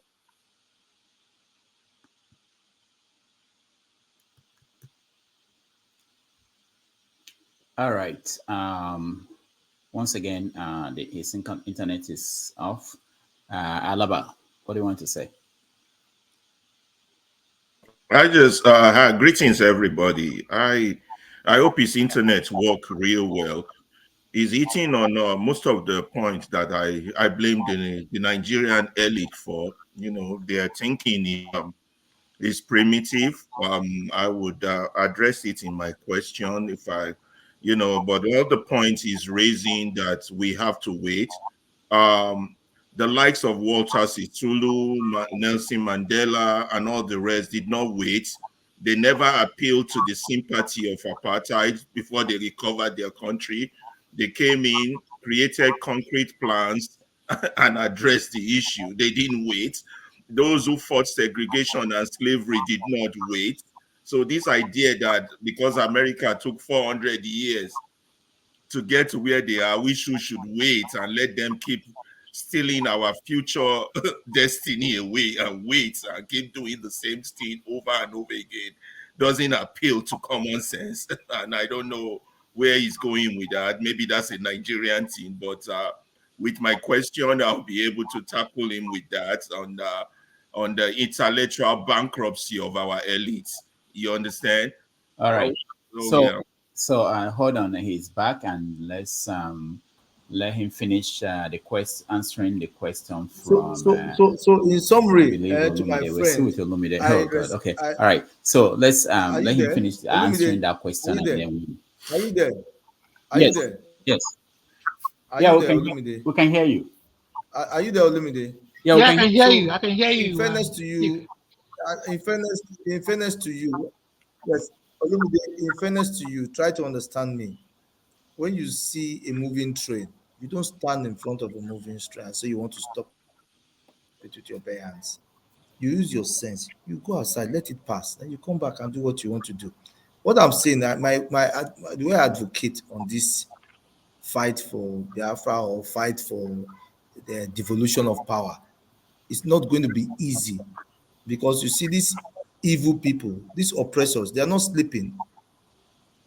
They continue to divide us, and that is where the problem is. Look at in the like somebody was rightly, the other speaker was rightly saying, there are different evils, there are different grades, different variety of Igbos, which I agree with him. The Anambra man is different from the Imo man. The Ebonyi man is different. It's just that the language is community, they can hear each other. So this division, they continue to divide the people. So it's not easy. So it has to do with a lot of trying, and it's not going to be easy. All right. Thank you. If it Thank gets you. to the busting point, bust. And maybe after then we can pick it together again. That's if warlords will not take over the whole country. And just like Congo now. So please, Olumide, when I say take your PVC, I mean let us do it the brain way, not because if you don't do it physically we will lose. And the Igbos have lost a lot of youths because of this. You understand? So it's mental. That is it. That's my take.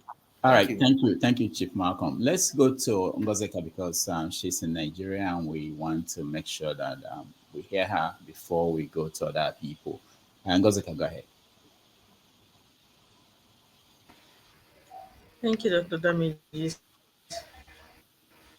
Good evening, everyone. Good evening, Chief Malcolm, all our viewers, and those in the comment section. Can I go on and ask my question, even though he's having trouble with his internet? Yeah, go on. Hopefully, yeah, you go on. Hopefully, he's listening. He could hear you. Hopefully. Okay, so I like that he ended his last commentary to the reply to Limide. I like that he ended it with saying something about Boston.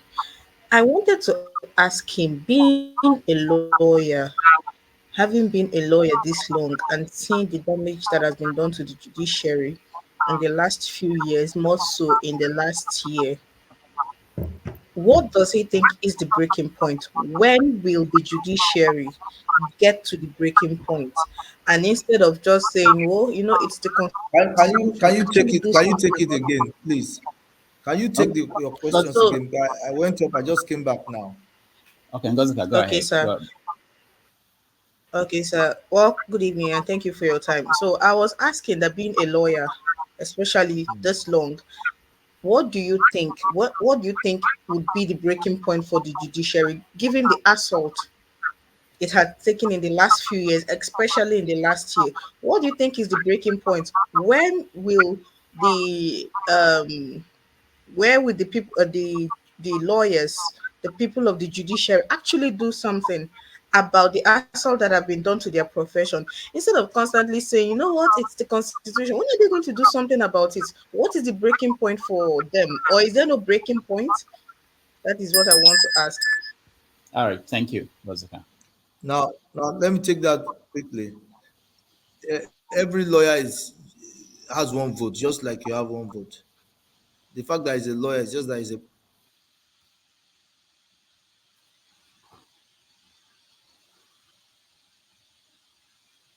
All right, we're still having internet problems. So someone told me that the best thing is to remove some people from the stream. That will help his own connection. So let me take the people who have had a chance to ask questions out and see if that will help. So don't feel bad. It's not personal. So hopefully he will join again. I think. Can you hear me, Chief Malcolm? Even though we can see him, I don't think he can hear us. So yeah, let me Dr. take. Damages, it's not just the connection from the studio. The network is really bad. It's really Okay. bad. I had to go off and I thought my data has finished and subscribed, but I realized it wasn't just my data. The network is terrible today. I don't know what is going on. Yeah, maybe because a lot of people are using the services, holidays and Christmas. I think. People are, people are outside. Do they have time to be pressing their phone? If you see the oppression outside, there's no money, there's no money. Come and see Nigerians outside. I don't know how they are doing it. I Dr. don't know how Damages, they are doing it. Yeah. I heard about this Starlink that they have faster network. Ah, Yes. please, sir, don't go there. Do you know how much is Starlink But it's here? expensive now. It's not regular That people is can. like the last time I heard was like 200 and something thousand. That's the last time I heard. I don't know about now. How I many know. people in I know Nigeria can someone that. afford I know it? someone that got it. It's expensive. It's not for regular folks. All right. Yeah. Our guest is back, and let's see. Okay, Chief, thank you so much for being willing to come in and out, and I, no, that's me for you. I know they run. You thank understand? I you. don't abdicate responsibility as long as I've agreed to attend. Mm. And so my sister, so the lawyer is just like you understand? The lawyer is like every other human being. And when you look at when you use the word judiciary, I know you're looking at all lawyers as judiciary. No, you have those who are at the bench, you have those who are at the bar. You understand? Those people at the bench are people that will determine cases that come to them. Then the lawyers are people like me, the activists, and those outside. But I can tell you, the lawyers, and in fairness to other many lawyers, and in fairness to the fact that many factors are inhibiting lawyers from doing what they are supposed to do, I must tell you that lawyers are not doing enough. The lawyers are not doing enough. All right, thank you. I hope. Can you hear Um, me, Chief Malcolm? Does that answer my second question? I said, when is the breaking point? Is there ever a breaking point? When will they get to that breaking point? What will be that breaking point? Okay. All right. So you see the internet problem we're having. Let's just limit everybody to one question so we can get to people before because I will be frustrated if I have to keep coming in and out and doing this. But so we limit it to one, even if or you are not satisfied with the answer or you think there's one part that is left. Let's just gives people a chance to weigh in.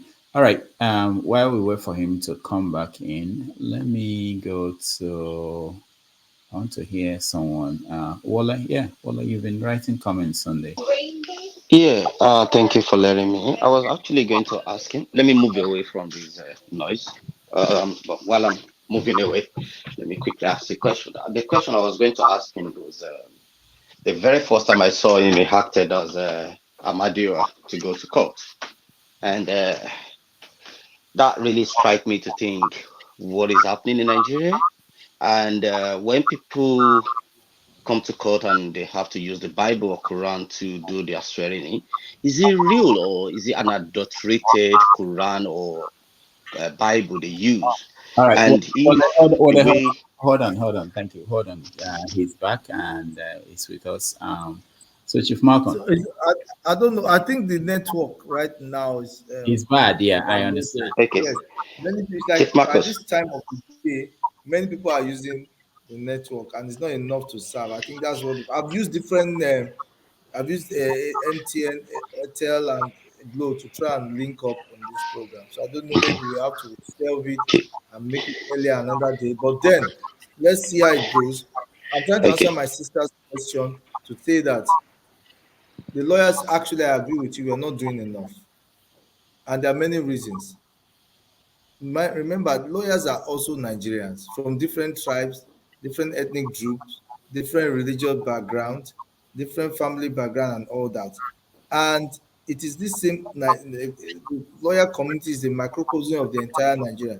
We are always afraid of each other. If and like me now, and I'm an Orobo man, I'm doing something. I've asked my one of my friends asked me, go sit down, you be in Nigeria. You go soon send you go your grandpapa place, your maternal side. You know be Nigeria now. You can imagine. It's a lawyer telling me that one. You understand? Then maybe an Igbo man is doing something. They say, Igbo man, no follow am, he go sell you. If na go there, he go sell you. Change, he no go even give you. Yoruba man, na coward. If you reach there, he go sell you. Oh, Hausa man, na mumu. You know all these things. So you see, everybody wants to be on their lane. Some people don't want problems. If I do this problem now, they arrest me. Who will come bail me? I live, I eat. So the situation is getting worse every day, and these are our oppressors. That is why until Nigeria fails, they will not understand.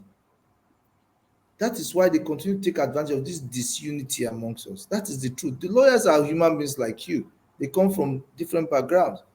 So, okay, I'm a Yoruba man. If I lead this thing, a Igbo man no go follow me. Oh, I'm an Hausa man. If I lead this thing, they will say this. If I won't do anything with this people, these people are infidel. Like some of our northern lawyers, they see us like in the south as infidel. They won't have anything to do with you. They feel unnecessarily superior.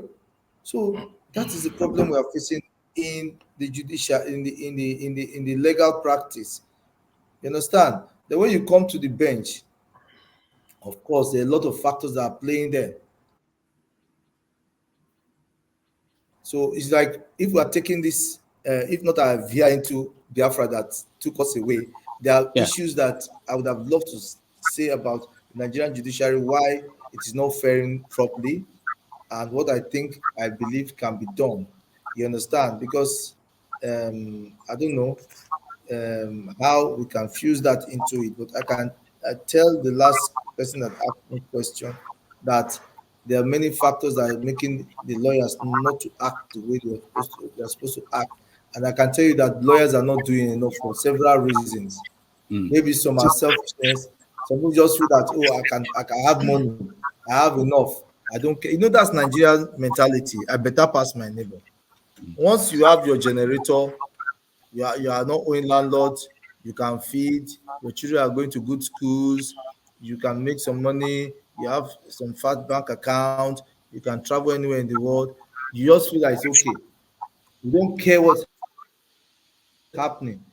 Because maybe once or twice you have tried to care what's happening and you got your fingers burnt. So now everybody's trying to mind their business. Chief Everybody's Malcolm, trying to mind their business. That's what's happening. Chief Malcolm, let me just say, I'm with you. if you can, maybe you can turn off your camera. That may help. So we just hear your voice, so that we avoid Turn off my the. camera. Yeah, if Muted. that will help Muted. to Turn stabilize off the my. internet. I should turn it off. No, not that we want I that, should but if turn it off. that will help, yeah, if No that will matter. help, Okay, let me um, see. Turn the camera off. Yeah, yeah, turn it off. because we rather hear you than not have you talk to us. Turn it off. Let's see if that will make it Is it easier. off? All I've right. turned it off. So yeah, let's try that and see if that will help us. All right. So thank you for that Okay. answer. Let's go to the next person online. I think we is it Wale? I'm lost now because of the okay, Wale, go Yeah, ahead. it's me. Okay, I go came ahead. Uh, in uh, before uh, Wally. Chief, Chief Marcos, thank you for your time and perseverance. The question I was going to ask earlier on was the very first time I saw you, you dressed like, is it Olokun or Amadio? And you came to court. I know many people think, oh, this is like a joke or something. But then I was thinking to myself, well, what we used to see in court was people using Bible or Quran to swear in, even though they are lying. But you have been in the court, and you know, is these books? I mean, the Quran or the Bible, are they real or are they adulterated one? Because I think if anybody can swear with those things, you know, the cause you are raining on your head. But if they are adulterated ones, and they, you know, there's no consequence to the you know, how they use it to swear to themselves or to their family members. What about the Olokun or the Amadioa? Is that something that can be introduced into court for people to swear that if I do this, let thunder fire me? And I think thunder doesn't take 7 days before they will before it will fire any of the family members if the person has something that can protect them from Wear shoes, I'll be thunder. dead. So what will I do? I have to. Yes. Sorry. And my last, well, I'm only So allowed to ask one Yeah, question. one question, please. Yeah. Yeah. Thank you.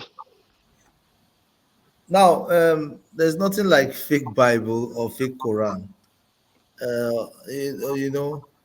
You know, this religion, this Bible that you see and the Quran, they are literature books. As far as I'm concerned, they are literature books. They are given to us by our colonial masters. You understand? The Arabs gave the our northern brothers the Quran and used that to give them their culture. Took away their culture from them, their identity, and gave them the Quran. Similarly, here too, they did that. Um, in the courts, there's what you call affirmation. You don't swear by Bible, you don't swear by Quran, but you affirm. But I want to tell you something. Um, People are more afraid of traditional oath, taking oath by Omadjora, by Shango, and all that than the Bible. They know that the Bible is just story. They know the Quran is just story. After all, don't we carry fat Qurans to the mosque every Friday? Has it changed us? Don't we carry fat Bibles to the church every Sunday? Has it changed us? It's no. I'll give you one short story. uh, Are you there? Can you hear Judgment. me? I've been Yeah, we given can hear you. license to dress in our Yes. religious. I'll give you one story. Go to the kitchen. Go to the kitchen. Then I'm coming. I'll give you a story. Who is going to the kitchen? Please don't forget me. I'm here. I'm hungry. So so so I was going to Ilorin. Then the Ilorin people had a problem when the Sheshes, the traditionalists, were refused to go to practice their religion. And I got to a boss. Um, they collected money. I think per head was 6,005. So the two people came and they collected 6.5 or 6.5, that's 13,000 from, they now collected, sorry, 15,000 from them instead of 13,000 or 16,000. They increased the fare. So when the people now knew they were the last, that knew that other people were paying 6.5, the man now said, Oga, you have to refund my money back. The conductor said, I didn't collect 16,000, I didn't collect more from you. I collected 13,000. I didn't collect 16,000. They were arguing for like 10, 15 minutes. Do you know what happened? The man now said, okay, take this iron. Should you the drive? Take this iron, bite am, swear, say I no give you 16,000, and I will go. I will leave the money for you.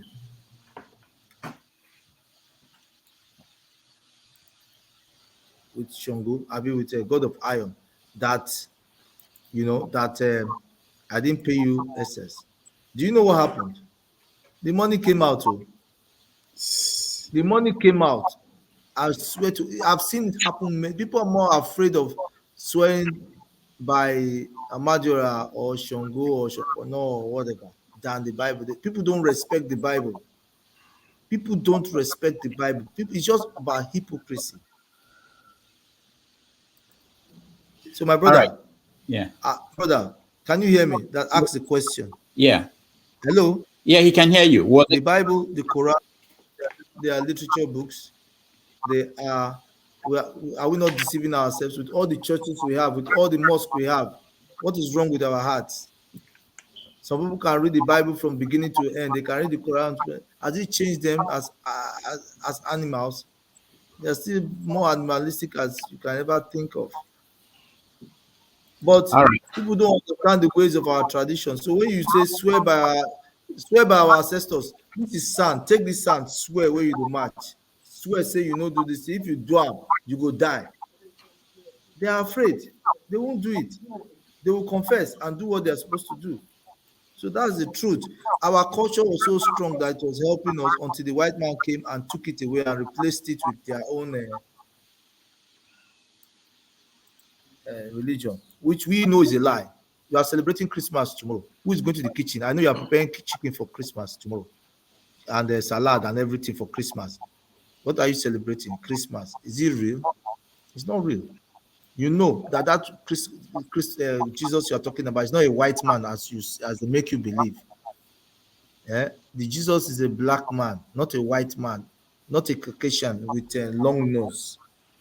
But the Jesus in your heart now that you see every time is a white man with one long nose and blue eye, one fine man with long hair. That was not Jesus. But we decide to accept lies, and that's what's happening. You know? So that All is right. it, my brother. All right. Thank you so much, Alaba. Go ahead. Yeah, thank you, Chief Malcolm Omirhobo. I'm very glad you're here. Um, I I'm not going to waste time on the problems. I'm going to focus on the elite, which you are one, and thank God you're also a lawyer. I'll give you a quick background so that you can understand my question. Personally, and with the help of a few people who have agreed with me, I believe Nigeria. I'm hearing some background noises. I believe Nigeria is divided into two.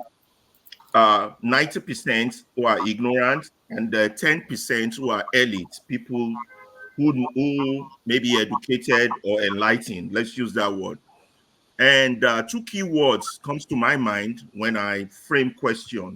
The word sincere ignorance, which is the 90% who are ignorant. They just don't know what they don't know, those Nigerians.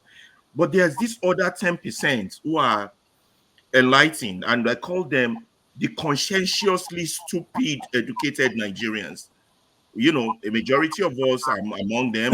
We went to school, we have degrees, we are educated. You understand? And out of that 10, I further divide them into 9 and I'm 1. with you. 9% are negatively in tune to what the word progress means globally, not locally, globally, while 1% just have apathy. It's too hard, it's too difficult. I'll just fly abroad, go live my life. I just leave them with their problem. So we have that 10%. So don't forget the impact of greed and fear on politics. Those are the two major elements in politics. greed or fear. You either have one or both. Now, we have found out that this 10%, we have educated fools only with money on their mind.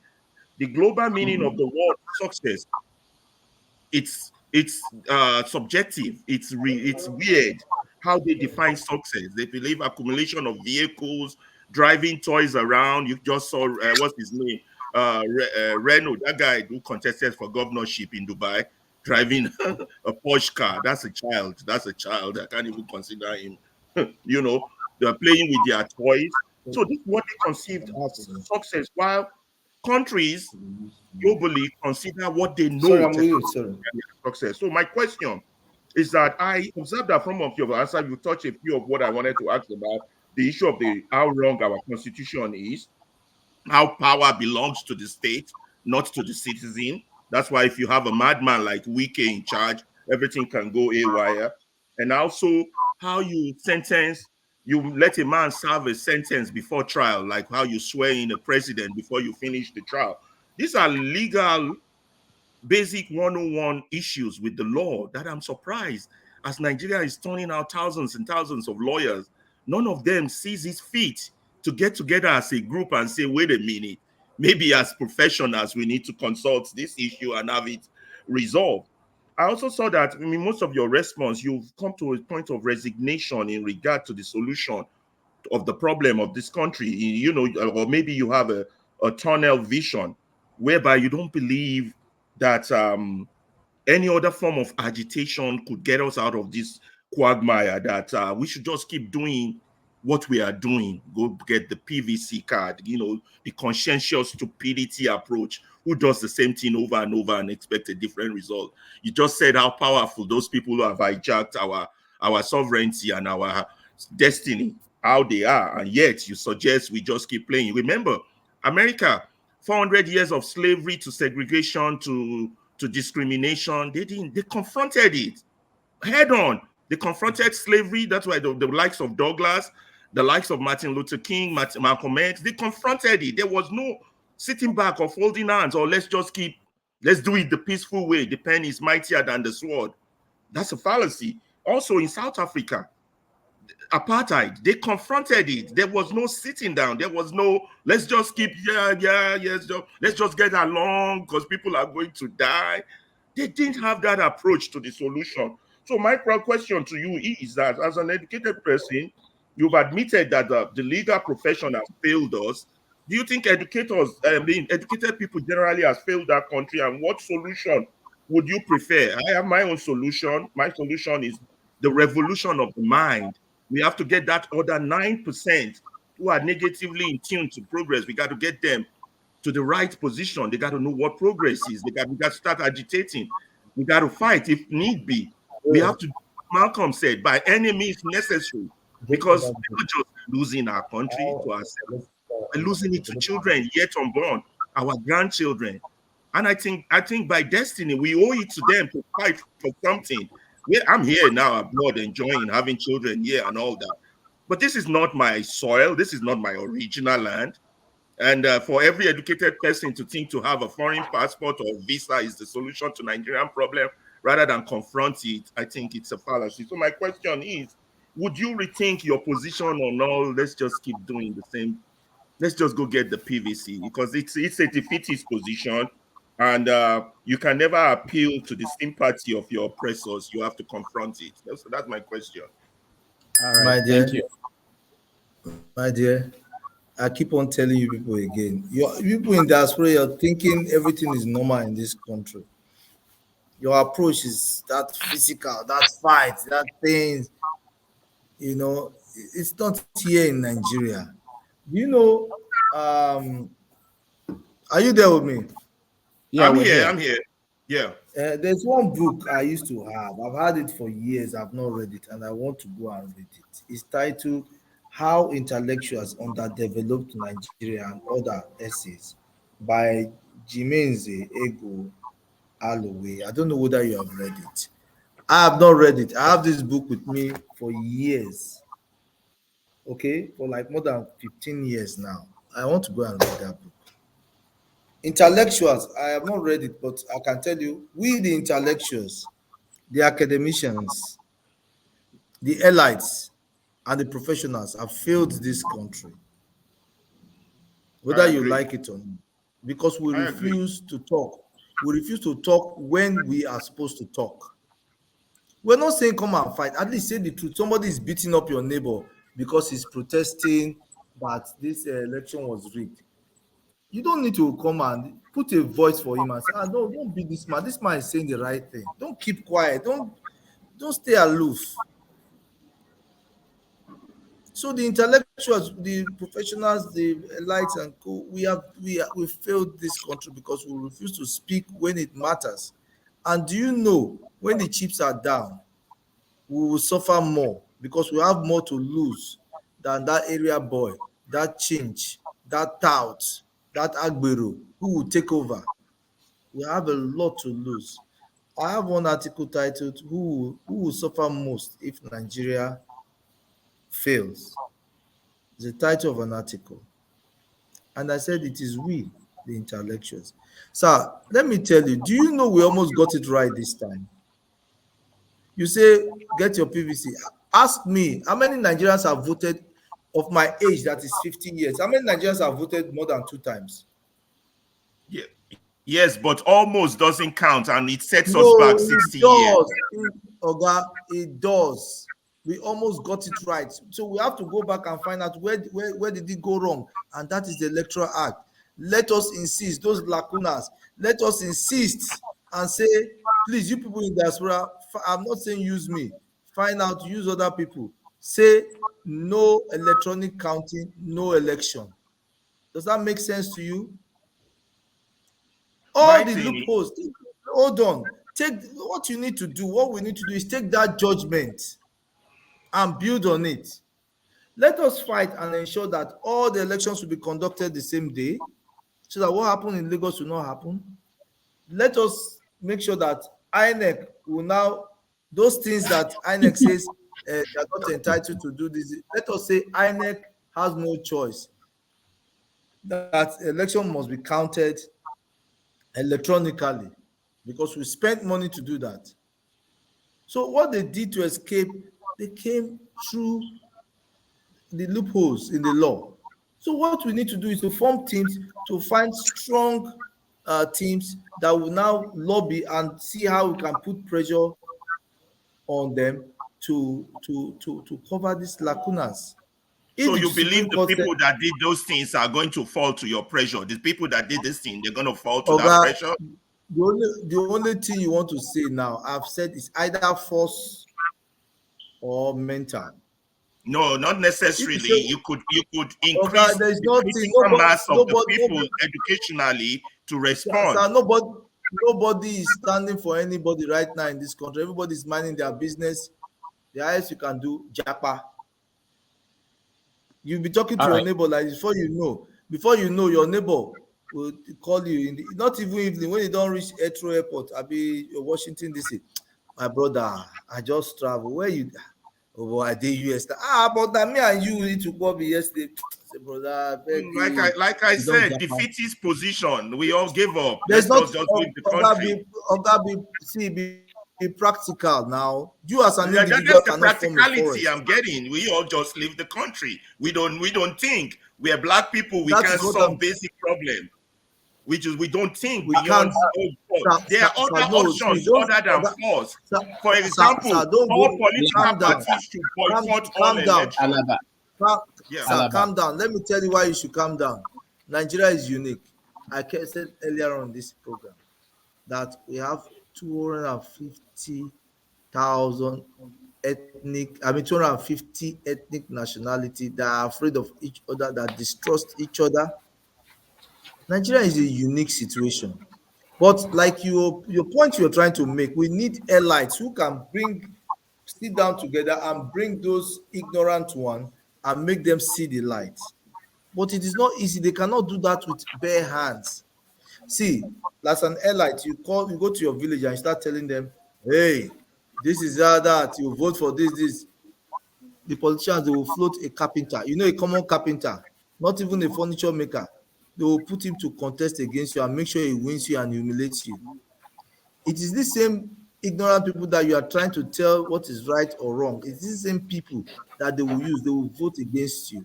But it's not going to be easy. You have to keep on trying. That's the only thing I know. I don't stand for violence. Why do you think I'm still in this country? The government cannot afford me, and I cannot afford to sell my conscience. But I cannot run out of this country. I will continue to do my best. Recently, I can tell you, frankly, I was in the first CID headquarters in Abuja. Somebody called me for attention. I was standing by him. I came in, he was already there. Guess who was that? It was Falana. We hugged. In fact, I jumped on him practically. I said, Egbon. He said, Malcolm, you're doing fine. Oh. Try and reach me. Try and reach me. I said, sir, I've lost your number. He gave me his number. I said, send me a text. You see, where I will agree with you is that the intellectuals, we are not doing enough, and we are the ones spoiling this country. I agree with you 100%. Now, look at lawyers. Femi Falana is doing his own. Malcolm is doing his own. Anogorua is doing his own. This one is, why can't the human rights lawyers come together and form an umbrella and fight strongly? And that's what I'm going to tell Falana when I see him. If I will ever see him, because I will send him a text. It's somebody I respect so much. I will see him and say, sir, you have Sarah. You are there. You're doing well. Every time you see me in the airport, at the airport or anywhere, you always congratulate me and commend me, put a pat on my back, tell me I'm trying. So is there no way, sir? Is there anything I can do for you? Or is there anything we can do so that we can have a committee of human rights lawyers that will be joining? Because Falana is doing a lot through Sarah. He's doing a lot through Sarah. I'm telling you, it's not easy. So if we can help to groom more people that will be in it, but you see, a lot of these allies have been polluted. All they're just fighting for, they'll tell you, oh, they'll bring money, we'll do this. Once they get the money, to hell. So we just have to continue to, like you rightly said, put heads together to see how we can educate the ignorant one. I can tell you one thing that can help us, and we are getting there, is hunger. The humanity in us will soon come out, because when people now see that they cannot feed, everybody will forget their religion, where they come from. They will forget their tribe, where they come from. Yeah. And that humanity, don't let the poor will be don't what let the will poor be break. the, Suffocate the poor, then they will come out and show their self. yes. I believe you, sir. So that is it, my brother. All right. So All right. I agree with you to a large extent that the intellectuals are the problem of this country. They're not doing enough. They are selfish, they are self-centered, and they will suffer more if the country go ablaze. But I still keep on telling you, the only thing I know, get your PVC. If you think America is decent, America is worse than Nigeria. Go and read their development.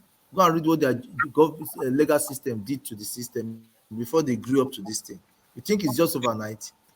All right. Go and find out. When the Confederalists had issues, and I'm coming, when the Confederalists have issues and they assassinated Abraham Lincoln, when the people that were supposed to be tried, the Confederalists that were supposed to be tried, when their party took over, became president, what did he do? He single-handedly cancelled all, forgave them, and allowed them to come back into the system. To today, those people have not been tried for the evils they did. You think America got their freedom and their democracy on a platter of gold? They also have their own dark side. Go and research, you will find out. It's a process. It's unfortunate that we have opportunities. We don't need to go through. There are two ways of learning: personal experience or the experience of others. We should have learned. We ought to have learned through the experience of others, not our own going through all this. It's not necessary. All right. Thank you so That's much, Malcolm. Let's go to the flagship. You're next. Thank you. Thank you so much, Dr. Damages. Can you hear me? Yes. All right, thanks. And to the everybody on the panel, thank you. And those that are in the chat section, I greet everybody. Chief Omirhobo, I want to thank you for the time and all that you've done. And let me just say here, I know, Ron, my battery is down. I don't mind another segment. I don't mind. I'm always available. But my battery is. I've not had light for how many days? now. Jesus Christ. Okay, all right. keep it So quick. can you hang on? Let the flagship finish if you can hear him and answer. No, let's talk until the battery goes down completely. Okay. I'm not going Right. anywhere. And if it happens, we can always have another segment. I will reschedule you. I will reschedule you for next month. Yes, Yeah. no problem. All right. Yes. Let's go on. Yes. Okay, thank you. I've listened to everything you said. The question that I wanted to ask, the first panelist asked it, so I'm going to skip that and go to another one. In the course of your speaking, you mentioned Delta State and all the southern states and the resource control issue that is going on there. I'm from Delta State. I'm from Omirhobo, actually. There is a lot that is happening there, and from what we have found out, the biggest problem that is facing the Nigerian people, most especially those from the South, is education. Miseducation is a big issue. My question is this. I heard you say that you fought for the Eastern states when you filed a suit against the government regarding the Python dance and the rest of them. You know that education is key. Knowledge is power. You mentioned that all through. What have you done? This is my question. What have you done in your push for activism in Nigeria to challenge the educational system that is so deprived of substance today?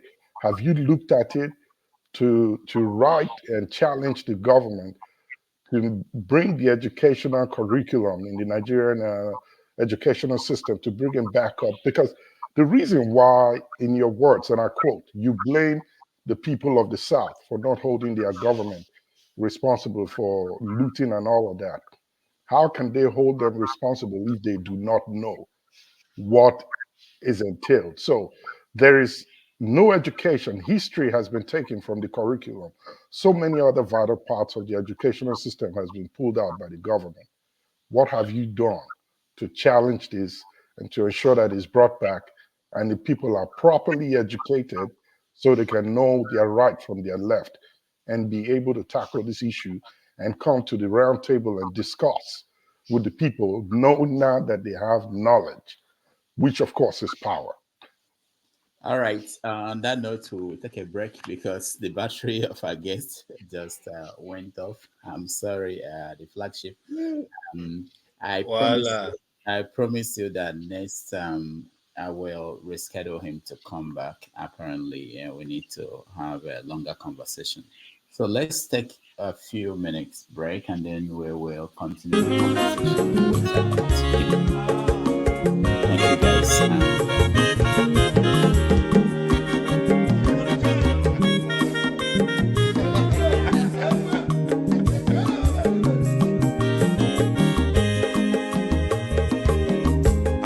Onye ọma zoro obi o, akwa nwa zoro obi o, Max ịbịa bunye gokwanụ m n'ofube n'azụ ụlaga n'ịbịa zigo, mmanwụ ụlaga do n'ịbịa zigo, akwa nwa nwilochi o, biko rapụ zoro ka ọ nabazi ya. Onye ọma zoro biko, abụmma nwatara ndasari, ịbịa wunye n'ịgwa na m ụlagado n'ịbịa zigo, mmanwụ ụlagado n'ịbịa zigo, abụmma nwilochila, biko rapụ zoro ọ na-agbazi ya. Mazi welcome up. Odogu no kwere zinaka. Onyo mani gadele mo. Mazi ni bazi ngame. Ibu go with melody.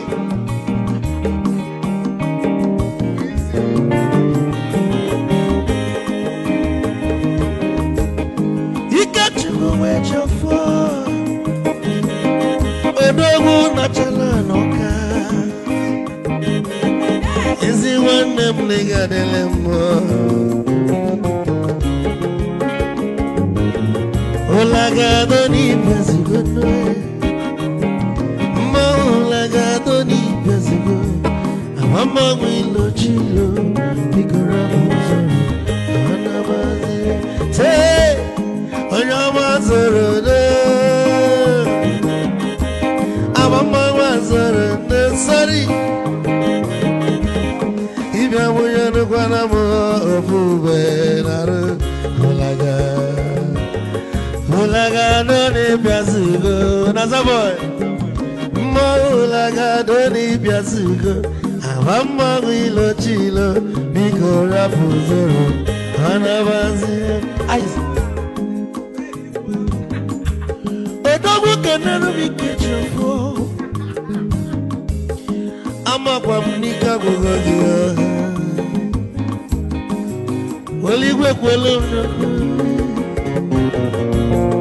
ikechi ọmọ bẹ̀rẹ̀ bẹ̀rẹ̀ Igbo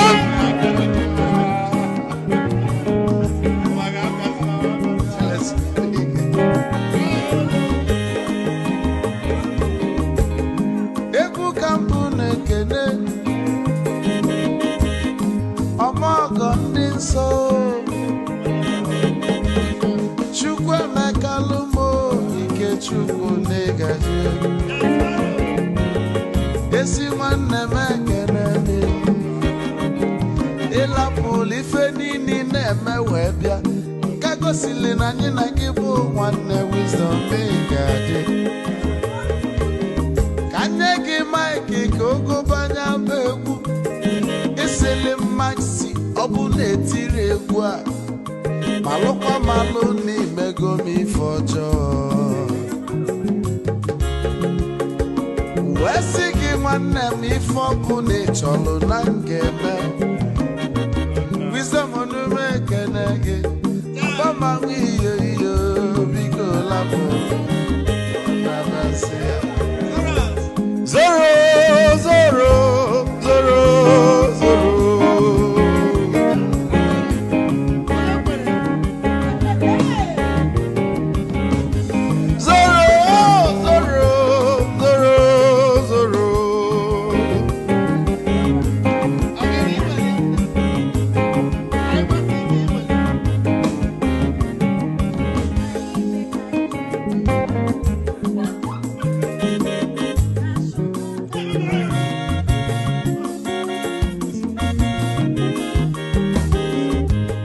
Geduru joy na bugwu Hausa Sokoto Ujembe nwilo anụ solo nwe ma n'ọfịa na-ara onye nwụrụ zuru ike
You are muted, Abi. Oh, I'm sorry, guys. Welcome You are back, muted. everybody. You're muted Thank you before. so much for staying with us. And I'm having technical difficulties here.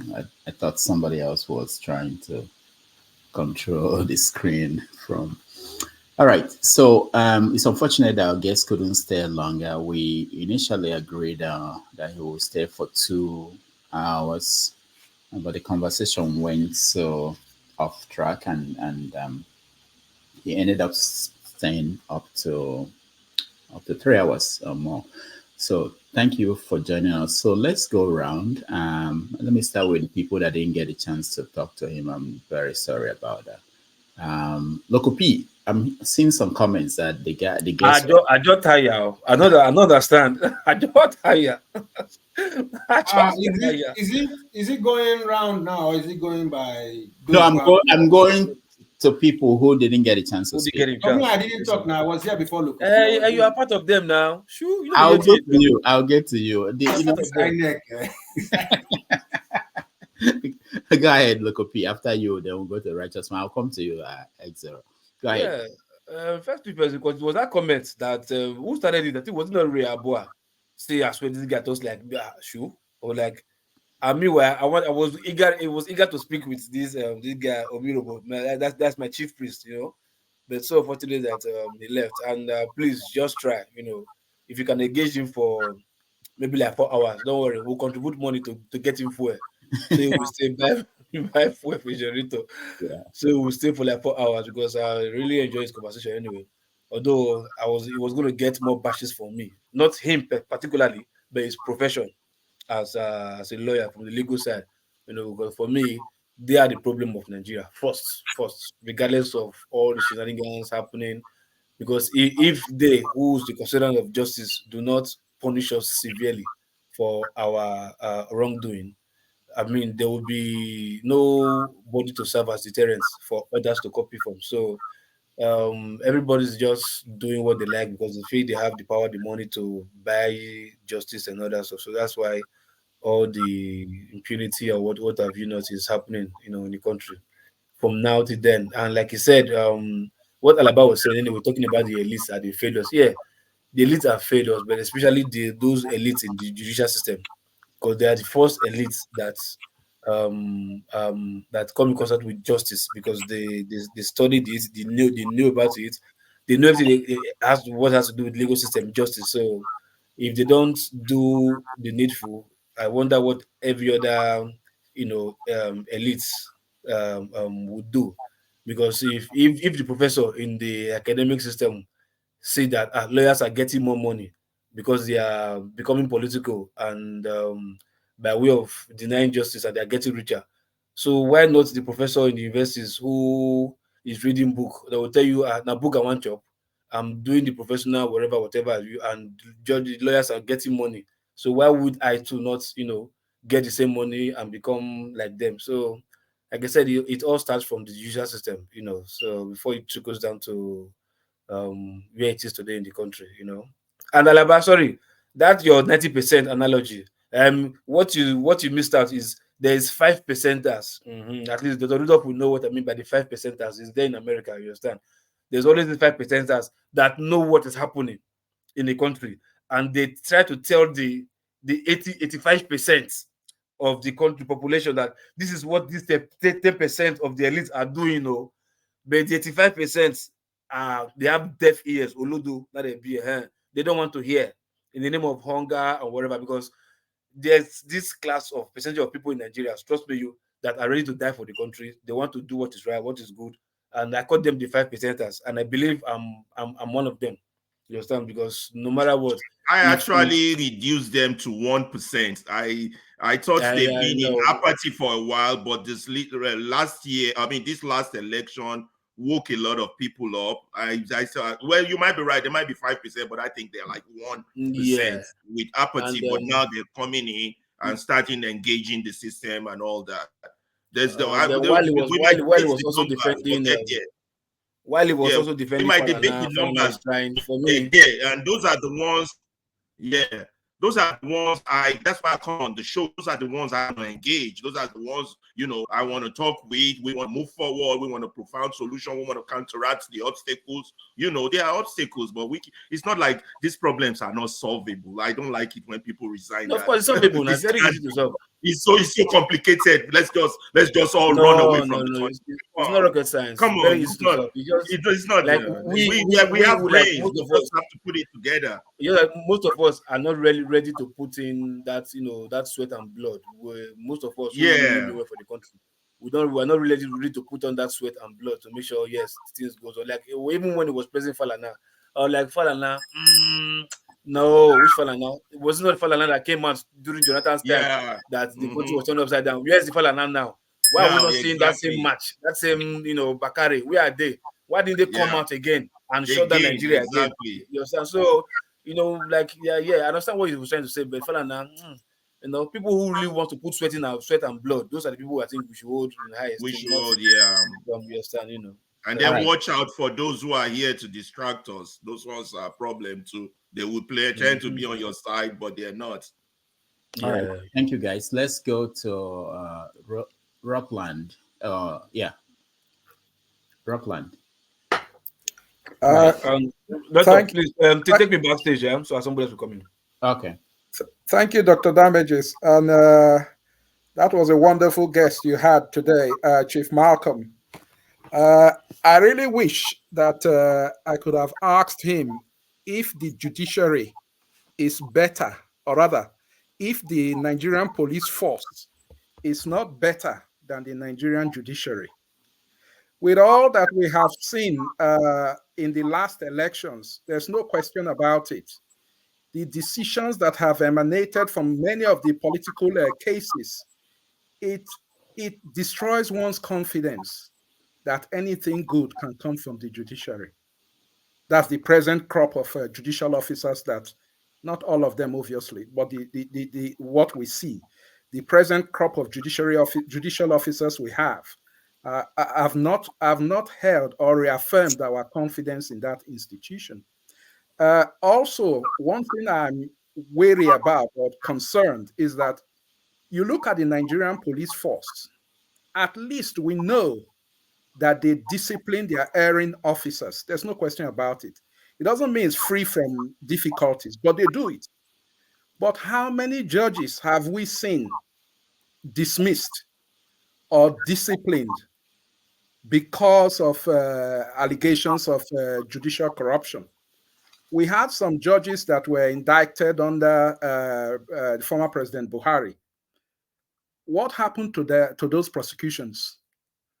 Those same judges are now back on the bench, back to business as usual. So naturally, if I were speaking to Chief Malcolm, I would say there's very little little reason for people to have any confidence in the judiciary as it stands. So for me, I would say, yes, I hear his points of, a gradual progression, but until the bar, that's the lawyers, take radical steps through the NBA to bring some sanity to the bench, nothing will change because there's no compulsion to do right. If anything, there's everything to be gained from doing wrong. And this is the difficulty, that we have. And finally, forgive me, but he did mention the issue of religion, and more or less castigated some of us who probably are not of the same or who have changed and sold out to the West, in quotes. I'm speaking ironically. He appeared to denigrate it, people who have changed their religious beliefs. But I would say it this way. Some of us have been down both streams. It's best for each individual to assert what they believe is right for them. Religion is a personal thing. It's a personal thing. I've been down the African side, I've been down the other side. It's a personal thing. So let's not castigate those who probably share a different religious persuasion.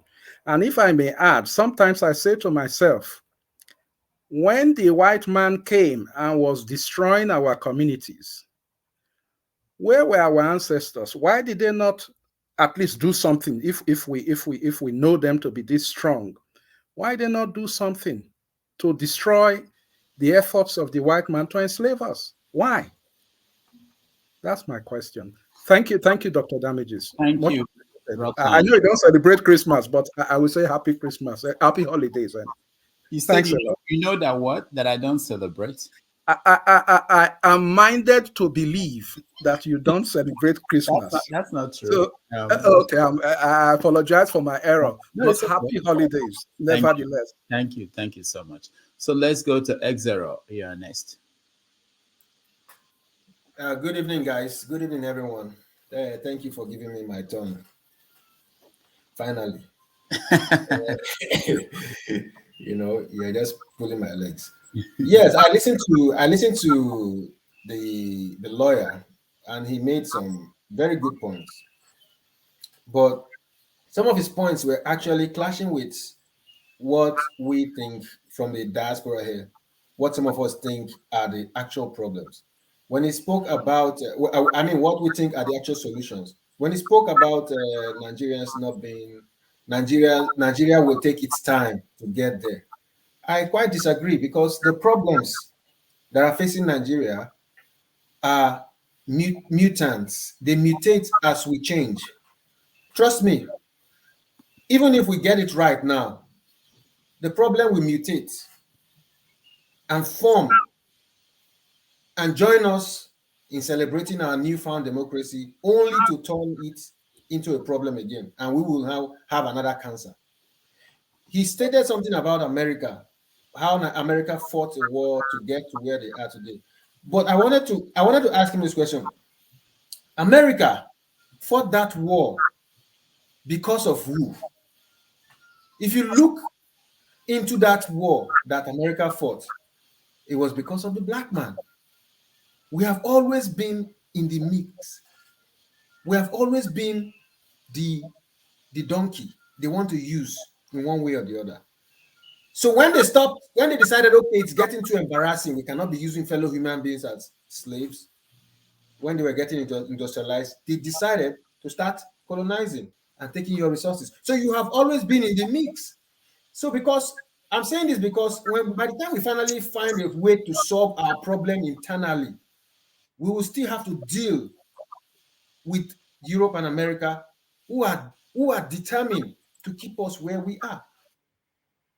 So I believe our problem should be solved holistically within the African front line, where we form ourselves, us as a people in Africa, form our boundaries. And this is what we're not going to accept, and push it from that direction. But of course, we have those who are going to sabotage us, who are going to bring us to our knees. And that is why we are still where we are. Lastly, I want to say communication, education is very important. If we don't transmit what we are doing here to the villages to educate and enlighten these people, we will find that we are just below 0.5% that are truly enlightened. And the real elites are not the politicians. We have listened to them. We have seen what they say. They are not enlightened. They don't even know what they need. They cannot prepare for their generations to come. We here are the new elite. We are the elite. So we must start finding solutions from here. We look at us. We don't even know which tribe we are. We don't even know which tribe we are. One team brought us here together. Solutions. We are the real elites. Thank you very much. All right. Thank you, X0. KJ. Thank you so much. Thank you, every other guest, or rather panelist on this right now. I thank you all for sparing your Sunday to be here. Unfortunately, I wasn't able to follow him. He's somebody that I love. Some of the theatrics that I put up for so many years now in Nigeria. Because especially when he appeared in the Supreme Court with his traditional clothes, that made a lot of news in Nigeria. But having said that, I would have loved to tell him that the Nigerian judiciary is part of almost all the problem all the time. They become, because when you think of Nigerian judiciary, you remember there are people like, the great Okuta, okay? You remember those judges who have stood the test of time, who have stood and spoken clearly, unambiguously about how things should be done. I still feel that the Nigerian judiciary needs a lot of reform, because we are still operating in the colonial style of law. where it is built to protect the state instead of the individuals.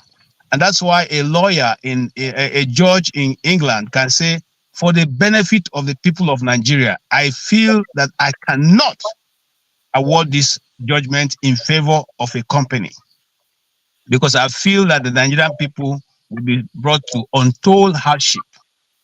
But a judge in Nigeria will say, we are not mindful of what you think, and your decisions do not affect our position, because this is what we have interpreted the law to be. One begins to ask, is the law truly made for the ass or for the human beings, or for which operate under it? So you see, there's a lot of contradiction when you look at people like Wike, who claim to celebrate themselves as a renowned lawyer. People like Festus Keyamo, who come, only to look for the loopholes they can find in order to cheat and delude the Nigerian people with their interpretation of what seems to be the law. Now, if that is the situation, before, when we are grown up, they say the lawyers are the learned people, so they call themselves learned people. But now we're beginning to know that they are no longer learned than any one of us, because any of us can read and interpret even better than what they interpret as the law. So my question would have been, is there any reason, or is there any plans to reform the judiciary to come in line with modern day governance and administration of criminal justice in Nigeria? Because the Nigerian situation is I mean, I want to use a lighter word, but I can't find it, because look, it's only in Nigeria a judge will say, I don't care that you people spent 360 million naira, okay, 360 billion naira to do an election, and that people get up and say that machine that we pay so much for does not matter, and everybody goes home and say, oh, the justice have been delivered. We begin to wonder, if it is any of us, if you spend your money that much to do a company or to engage in a business and you don't get any result from it, will you just go home and say, what will be, and raise up your hands? It doesn't happen anywhere. So the judiciary, instead of being on the side of people, have taken to be on the side of the government because of their personal aggrandizement. It's not different from the police. It's not different from any other, the customs, the immigration. These are where, what do you call the other one? The power, in the, what do you call them? NEPA. They are all the same thing.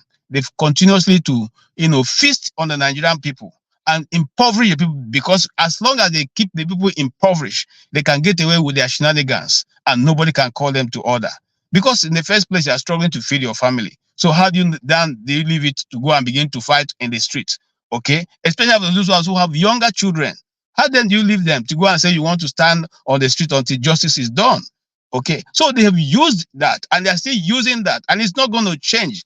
In fact, we're going to see worse as it goes on, because the judiciary have totally thrown their hands to the executive and say, do with me whatever you will. And that's why the chief judge of Nigeria and all that will always find himself in the committee of politicians who will now dictate to him how ruling should be made in cases. And I feel it's terrible, because here in this panel, we talked about the moral values. When Tinubu's lawsuit was being interpreted, we say it's not for the now, but it's for what's to come. It is for what to come. This is how we started going through this slippery, ground until we go to where we are, and we are continuously in a free fall, unfortunately.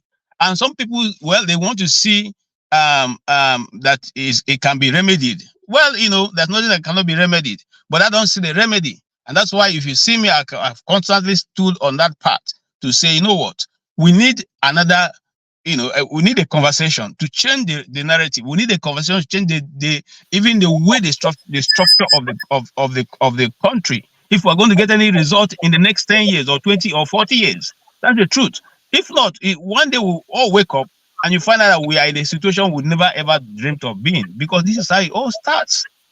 For him, for instance, look, when he even decided to interpret, and I'm taking one of his actions, interpret the dress code, as regards every other thing that the Supreme Court ruled, They quickly made a mess of him, making him look as if this guy is just a joke, But he was bringing to their faces to see the ruling they have interpreted and what the consequence will be in the near future, but they couldn't see it. They couldn't see it. We're not saying that there will not be rascals or lawyers who are seeking to, enrich themselves. There will always be people or the people with different opinion or people with criminal mind in a society. That's why law is made. But we give it to them who are lawyers, who are judges, to be able to interpret clearly what will be acceptable to the ordinary man in the street. After all, the law is not made for good; it's made for people.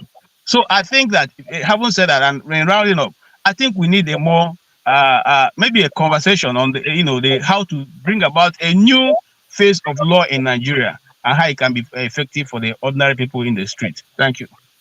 All right, thank you so much. Let's go to Pansat. Pansat, you're next.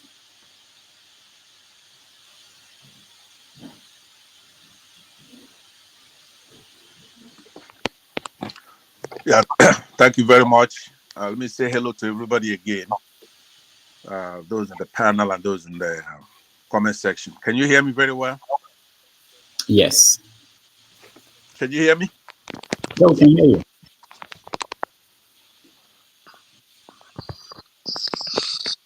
All right. So, Rudolph, you brought a great guest today.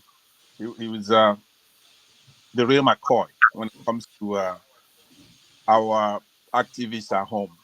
In this case, judicial. And some of his antics, like he played before, creates environment that lessen the suffering of the people. But he doesn't get the gravity of what ails Nigeria. I recommended to him Chinua Achebe's book. Chinua Achebe, I don't have to tell you who he is. The likes of William Shakespeare, even, and it's Hemingway. That's our own. Now, this guest chief should understand that a lot of people describe Nigeria not to be a great country at all. It's very disorderly. It's very corrupt, insensitive, inefficient, dirty, callous, noisy, ostentatious, and dishonest place under the sun here. That country's problem, when we have a guest like this, he should be looking at the macro issues, not the micro issues. Clannishness, tribalism. When he came here, the first 10 minutes, he was able to talk, pointing to the real issues, because we have 2 or 3 macro issues in the country. One of them is Islamic fundamentalism. That is one of the things that's retarding Nigeria. It's a big deal. And your guest understood that. But somehow he degenerated into the clannishness that we have, of which these minority groups in Nigeria bear the brunt of it. It's elevated to a major issue because these minorities, they're the major problem we have in that country. You saw how one of our learned activists stand himself, right? Stand himself because when it was a dialogue between the two of you, you were able to hone in on that. Say to him that the Jaws and all those people, they don't want to be working together with Igbos, for example. Now he says they're afraid. They want to be they don't want to be dominated by the Igbos as an excuse. Now, unless I'm missing something, I've never seen the Igbos go killing any other tribes, try to take their land, like the Fulanis do, for example. These Fulanis come all the way from the north or from outside the country. They're not Nigerians. They come in there and they take this oil from these minority groups. And like I said yesterday, when they managed to give them some posts, even up to chief justice of the country, they remove him without the due legal process. They don't fight about it. Emefiele, for example, it's an independent agency, the CBN, supposed to make independent decisions. They could get it wrong. Within the legal ambit, it's their prerogative to get it wrong, just like we have the feds here in the United States. You can't go arresting somebody, a public servant, because he operated under the law. So I want you to sometime when you ask these guys a question and they start talking about tribal issues, maybe you should come in and steer them right to where you should go. Because as far as Nigerians are concerned, any little thing in that country is the Igbos. And I would like to say that just because some Igbos are doing business in Lagos and some in Kano, some in Kaduna, does not give anybody the right to think that we are going to be subject to whatever their whims and caprices are. Right? We want Nigerians to understand that people doing business all over the country is what the Constitution allows them to do. They should live and work anywhere in the country. That is legal. Finally, voting for Peter Obi does not give impetus to anybody thinking they did Igbos a favor or it's a panacea. Now they can do whatever they want or talk anyhow they want about Igbos because voting for Peter Obi shows you're not tribal. Peter Obi was not an Igbo candidate. He's the best candidate that's been produced in that continent. And he's a true Nigerian patriot, but he has nothing to do with Igbos as far as doing us a favor, right? So I would like to say that I'll sit back because I have something else more important that I want to talk about. But let me give others a chance.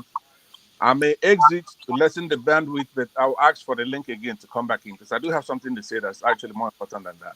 Thank you very much for the guest, and thank you for giving me the courtesy to talk. Thank you. Thank you, Pansat. Things are changing, Pansat is becoming, maybe it's Christmas. I don't know, but hopefully we have hope in this platform that eventually we'll get there.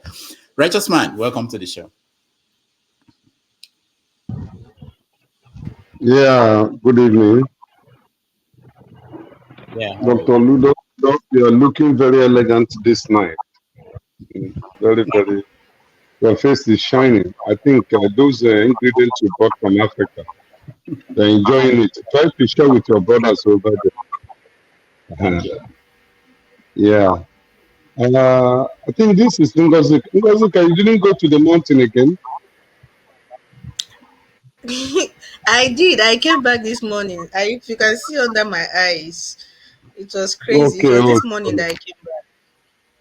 Okay.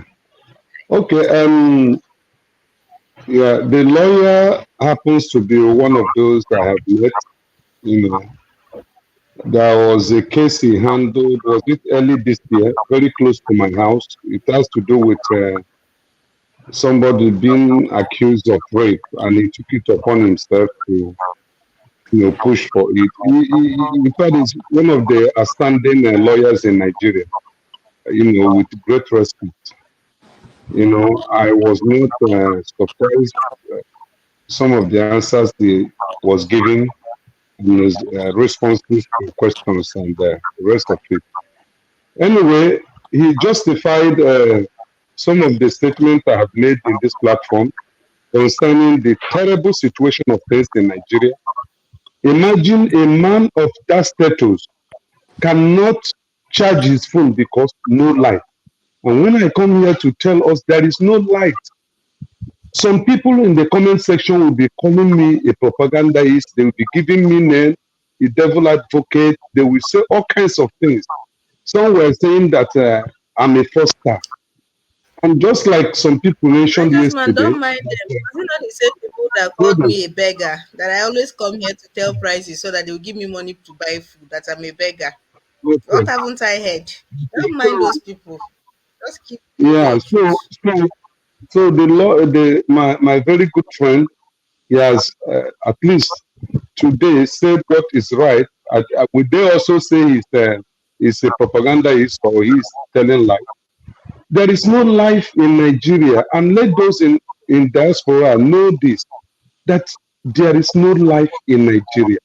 Imagine yesterday I spent 4 hours in traffic for not just because there was a pothole that the government failed to cover, and that kept everybody in traffic for 4 good hours. You can imagine that. Look at today. We are running from one filling station to another looking for fuel. You can't do. I mean, there is no light as I'm talking to you. I'm using generator. And how many people will be able to use generator for 4 hours in Nigeria today? It's a terrible thing. And he mentioned another thing that I said before, that it is only poverty. He highlighted on it. It is only poverty that will push Nigerians to the wall for them to react. As long as there is money coming from the diaspora, trying to meet the need of Nigerians down here, they will keep praying and believing that tomorrow will be better. Tomorrow is never better.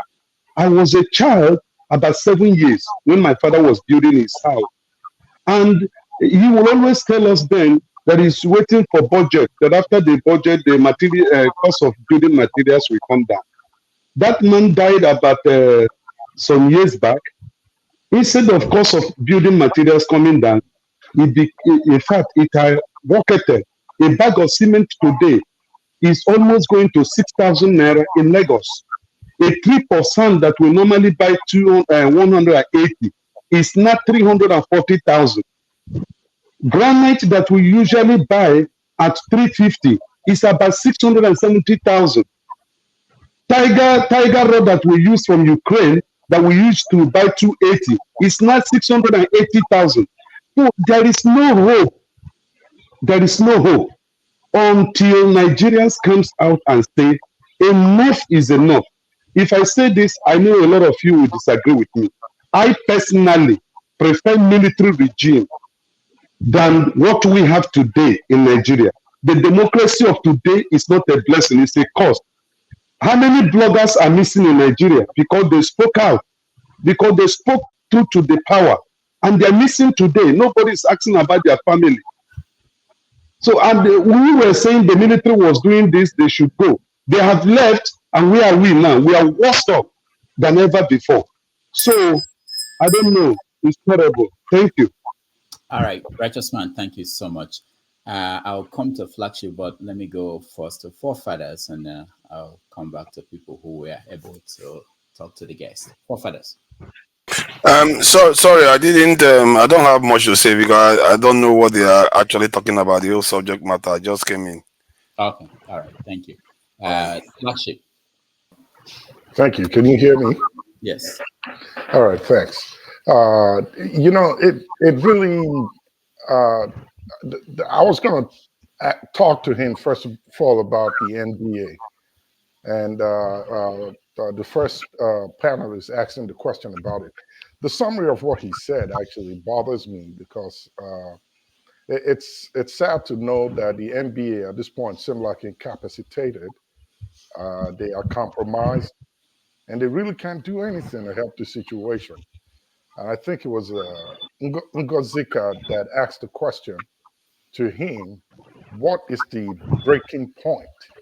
Where will it get to that the NBA will sit up and say, no, let's come together, either form a cluster from the NBA to try to begin to put out plans to see that all of these shenanigans are checked and stopped. The judicial system is the last hope of the common man, they say. But as it stands, the Nigerian people seem to have been left behind by every aspect of the government. The police, the judicial, name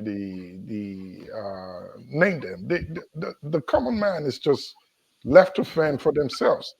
And unfortunately, they seem not to know what the left is, their left is from the right.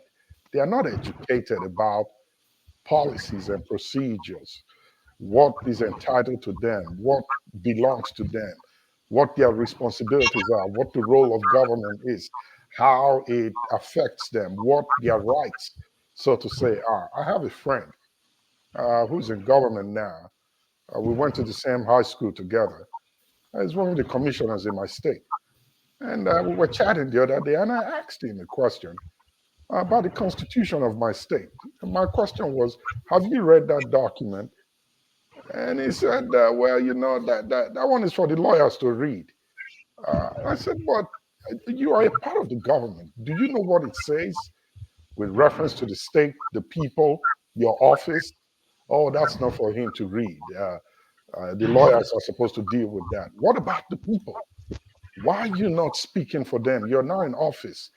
And his response is the same as Amechi's a couple of weeks or months ago, that the people are not willing to speak out for themselves. They seem like they are okay with what is going on. Nobody wants to cry out and say, this is foul. You're sitting on our necks. Stop, stop. And as long as they are quiet and remain dormant, it will continue as it is. That's why I personally believe that education is the only way out at this point. The people need to be educated. When I'm talking about education, I'm not talking about the formal education you get within the school. Yes, that is right. But with reference to policies, with reference to human rights, how does it affect them? Where is the line? Where will they need to stand up and say, hey, listen, you're a public servant and you're supposed to be serving us. We know the law. We know what it says. You cannot do this, this, and that. Why are you doing it? Hold them accountable. But none of them can do that because they do not know. The people have been put in a position where they believe that the Nigerian resources does not belong to them. It belongs to the government. So whatever trickles down to them, they are happy to collect it and move on. So I think that education really needs to be visited.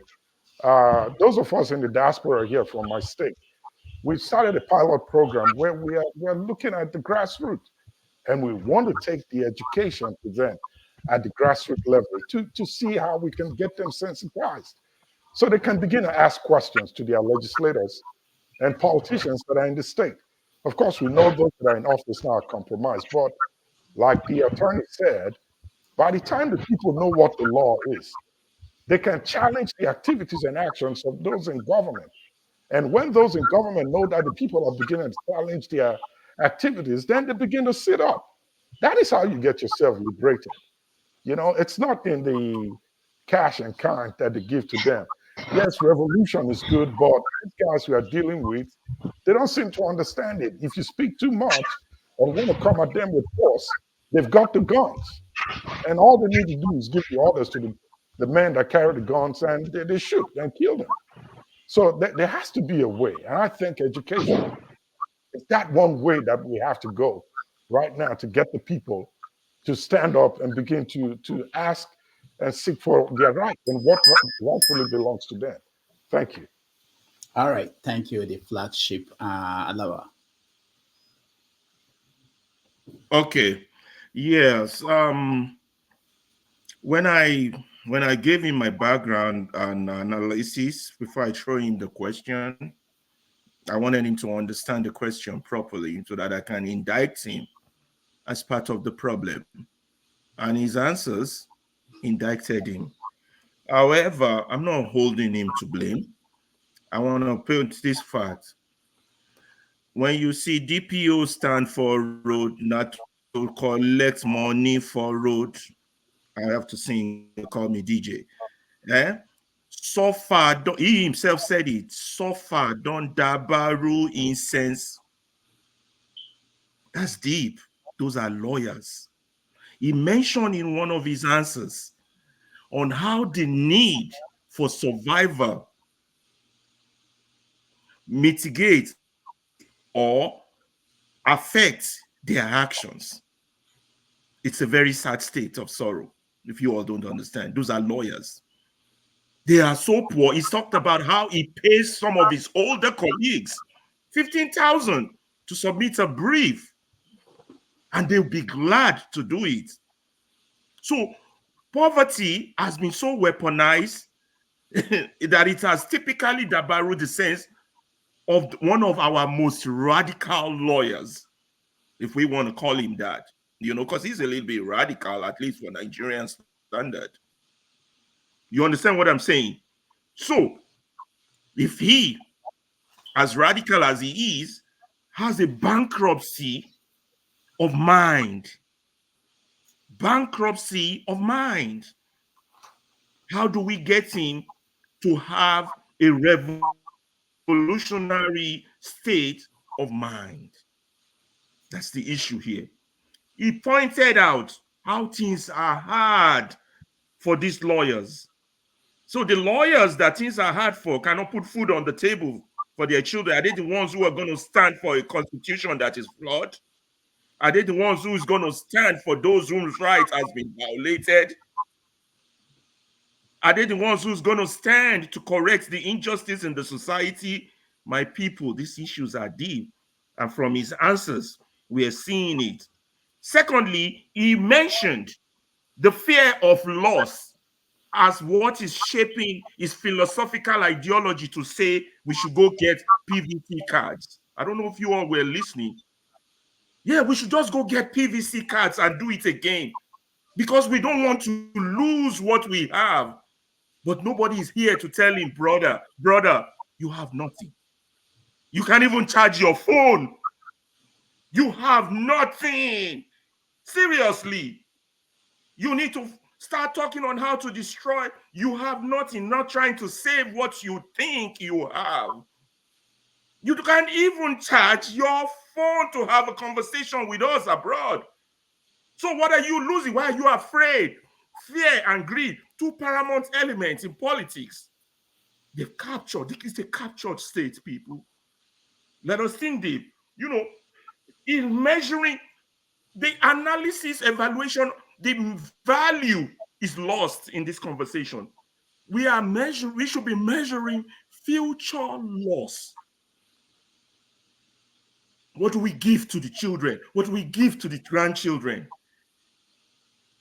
Some people, this is now, if an enemy comes, they would just walk over us, grab our land, genocide us, do whatever they got to do. That's how weak we are. This thing got to be dismantled. This thing called Nigeria as it stands. We got to talk. We got to come to the table. Lawyers, so far don't dabaru their head. Journalists, so far don't dabaru their head. Doctors, so far don't dabaru their head. Engineers, so far, civil servant, police. 40 years ago was when Fela was talking about police. You just heard a radical lawyer tell you right here. He pays his older colleagues 15,000 to submit a brief, and they are glad to have the job. So if a corrupt politician comes and pay them 500,000, who do you think they're going to jump for? Or somebody wants to rig the election and pays them 500,000. Who you think they're going to jump for? So far, don't dabaru their head. That's coming right from his mouth. I'm not putting words in his mouth. He can't even charge his own phone. That's deep. Let me leave it. Wait, before I leave it, my time is up. I saved 1,000 slaves. I could have saved 1,000 more. If only they know they are slaves. Our job is to make people slaves. Thank you. Dr. Damages, please, could you put me in backstage when I come? Okay. All right. So let's go to Ngozika. Mazi, I'll come back to you. Ngozika wants to leave, I think, or she is in Nigeria. Ngozika, go ahead. Thank you for allowing me to go next. I just wanted to say something before I leave. I didn't realize the time had gone and it's almost late to have dinner. So I wanted to pick up from where Mr. Flagship left about education. You see, they won't, I think it's deliberate. And I'm going to give you an example. So as part of my part-time hustle, I do research. I do research assistant at the National Archives. And every time I go to the archives, something stands out. Decay. It is as though sometimes you open a document and you have pages and pages missing, unaccounted for. You hold a document, an original document from 1920s, 1900s, and it is falling to pieces, and nobody is doing anything about it. And that brings me to the National Orientation Agency. I'm going to say this thing because I was asked the archivist. So is it that these people are not interested in preserving this document, or I don't know what is going on? Are you not bothered that in the next few years, some of these documents, people will not have access to it? And he said something. He said, if you can help us talk to Abuja and give us and make us an agency, maybe we'll receive funding to do the things we need to. And it took me back to the National Orientation Agency. Those ones are an agency. So what is their excuse exactly for not educating Nigerians, which is their original mandate? What is their excuse? Because if you talk to the if I talk to the archivist and his excuse is that they don't get funding. Every time you talk to them, even down to the bathroom, they say they don't get funding, that they can't do anything, that if you want to complain, you should complain to Abuja, that they can't do anything about it. So when I'm asking, if an agency as instrumental in the dissemination of information as National Orientation Agency is almost non-existent. Most people don't even know there's an agency like that. Most people people that know do not even remember them when they're talking about Nigerians being educated. These are the people who have the mandate to do this education we keep talking about. Where are they? What are they doing? Why are they silent? Why are they never almost in the news? It's like almost as if they're non-existent. And there's no way we can get this education to the grassroots without them. No way. Because the politicians you expect to educate these people will not educate them because it is not in their best interest. They need ignorant voters. They need voters who will not make sound decisions on election day. Once they see 3 cups of rice and they've not eaten in the last 2 days, they won't think of the consequences. But if we had a national orientation agency that was up and doing, that will constantly, sometimes when an information is being passed over and over again, it sort of sticks to the back of your mind. It sticks to it sticks to your subconscious. It doesn't mean that people will stop taking handouts to sell their vote, but it's the ones that do not know.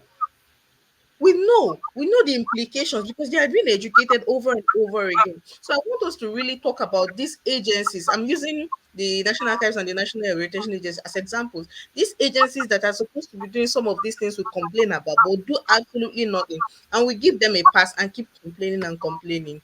That's just what I wanted to ask. Ad, thank you very much. All right. Thank you, Ngozika. Electricity, hold on. Let me go to Matt. Told Maz is next. And Maz, go ahead. Oh, Dr. Rudolph, sorry. I know I was dancing. I was actually listening to this Owerri music. It says Owerri, bongo thing. And it was just getting in my head. Pretty much when I asked him that question and I said to him that what are they doing as an MBA in order to kind of like try to redeem or salvage the damages that they just put themselves into. I mean, years ago, growing up, as a young adult, I had the privilege of living with an uncle of mine who happens to be a lawyer. And I could remember that one of the punishment that I do get from him then was one to follow him from court to court, in order to to defend cases. And at the same time, on coming back, he makes me go through the Gani, Fawemi, what do you call it, law reports, and I kind of get him some facts out in order for him to work on other cases.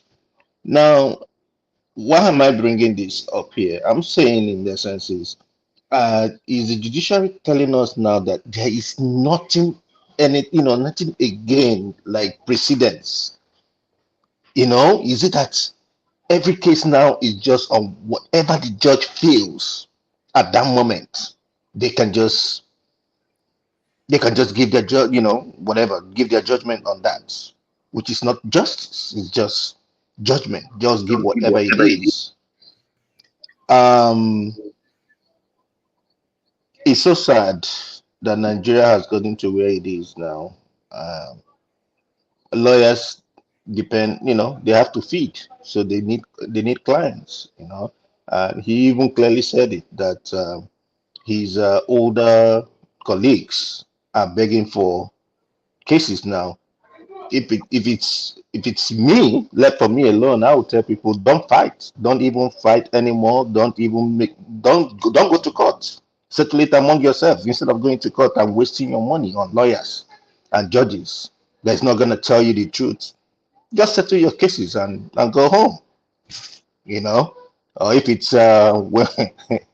if it's my secondary school, we say we'll go to no man's land, we'll go fight it out. Whoever wins wins, whoever loses loses. It's so sad. It's something to ponder upon, and really, I don't know, I don't want to cry for Nigeria. It's okay. It's okay. Yeah. All right, thank you. Let's go to electricity. Go ahead. Yeah, thanks. I just have to. My battery is running low. Not that I'm in Nigeria, but where I am, I don't have my charger with me. So that is the reason why I asked to be spoken. I don't see. Just to further weigh in on the man saying people should get their PVC. I don't see anything wrong in what he said that people should get their PVC.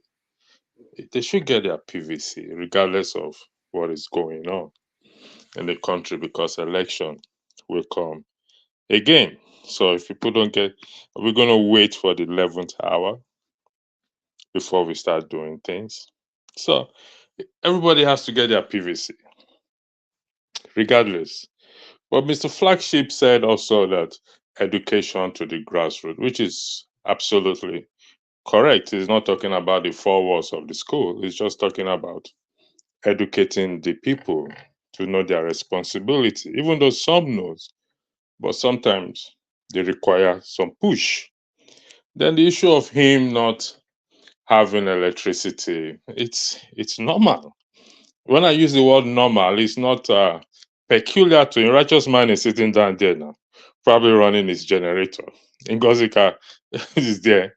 So it's something we see every day. If you go to Nigeria also and you're brought on the platform, you're going to experience the same thing too, except you're running your generator. So I don't agree with a lot of things Mr. Malcolm said, but I can understand where it's coming from.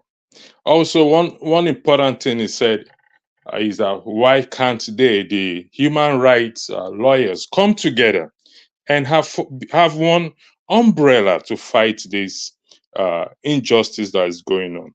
Why is everybody doing things on their own? Why can't they have one umbrella, since it's the same cause they are fighting, and just put resources together? So it's a national thing, not an individual thing. Just like content creators, if the content creators can come together and say, you know what, we need to do something. We need to have a presence of media in the country there where we can push this message. There's going to be pushback from the powers that be, whether we like it or not. They are going to fight back. But if we can have the backing and give them the backing and support them as much as we can, then we will see a change. The way the country is going, like I said in one of the last broadcasts, we're in a dangerous territory. And I use the case of Ahab and Jezebel to describe the way the country is going. It's sad, and those of us in diaspora, like I keep saying, and I always say, we sit in a privileged position, and if we don't make use of this privileged position, then it will go to waste, and it will be sad if it goes to, like Rudolph said in his last gazette, he tried. Will they put it on our tombstone? Will they put it on my tombstone that I tried? What did I try on? What did I do? Did I just sit down and talk? Is that how I tried? Probably, but that I don't see that as qualify as I tried. So people should go out and get their PVC, regardless of what is going on. We should not be discouraged. He hasn't. That is, I would say that to anyone. Just get it. You don't, whether you vote or not, get your So, PVC. Because electricity, one question. After getting the PVC, what next? Olumide, there's one thing I don't tolerate. I don't tolerate interjection, whether I'm moderating or not, Hold please. Benny, keep quiet, Jare. Answer the question. Okay. Olumide. Let me. I better keep quiet. Olumide. Thank you very much. Olumide, no. All right. Go ahead and let's proceed. The guy go, they talk, go, they smile, go, they laugh. People, they suffer for Nigeria, they talk, they laugh, they smile. Olumide, please. Let him What do you want me to do? You want me to cry? I pay school fees. I give people money back at home. I support as many as I can. I don't have to come here and tell you. You know, actually,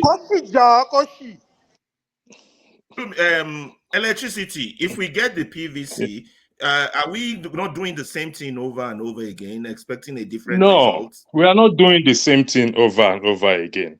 You see, okay, let's look at it this way, Ferreira. Let's assume hypothetically. Oh goodness me! Can I? Can you just control? Can you put a leash on this guy, please?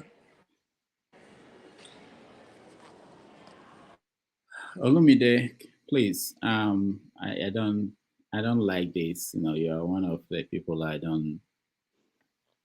value that you come here. I don't think there's need to. All right, go ahead. Let's just say go ahead. Let's look at things. I mean, the situation is gloomy. Okay, let's acknowledge that. But hypothetically, let's say things changes now. Okay, or just for some strange, miraculous reason, things changes, and we're gonna face 2027 election. Now, if people don't have their PVC, the opportunity to vote, how would they vote? Do you get my point? Yes, things are my bad. own point. The other opposition to that is that what about the word boycott? Don't you know boycott has achieved a lot politically than Yes, we can, but the people have not come to that point. Listen, people have been boycotting election. A lot of people have not voted up to this 2023 election. People don't go out to vote that much. Okay, because of the system, they get discouraged. Okay, boycott is another thing. If we boycott, for example, we boycott the next election, 2027 election, who will be in power? Ferreira. Who is going to be in power? Listen, and I would think when you boycott all elections, you're making it clear that it is not a democracy. They can run it the way they want, and it's made more visible to the people. But the moment you participate in something that doesn't give you your rights, you're legitimizing the illegality. You got to think deep about this. You're legitimizing them. You participated. So why are you complaining? Irrespective of how bad the rules is. But when you boycott, don't expect yourself. This guy is now APC. People participated in the last election. Don't bring party into this. Don't bring party. We're discussing intelligence stuff. People participated in the last election because there was hope. They saw hope in Peter Obi. And there is nothing wrong in them participating because there was hope. They saw something. They came out that their vote will be counted. Electricity. Unfortunately, without them being that their vote will be counted. If their votes were counted, we won't have this conversation. If the votes count, you understand?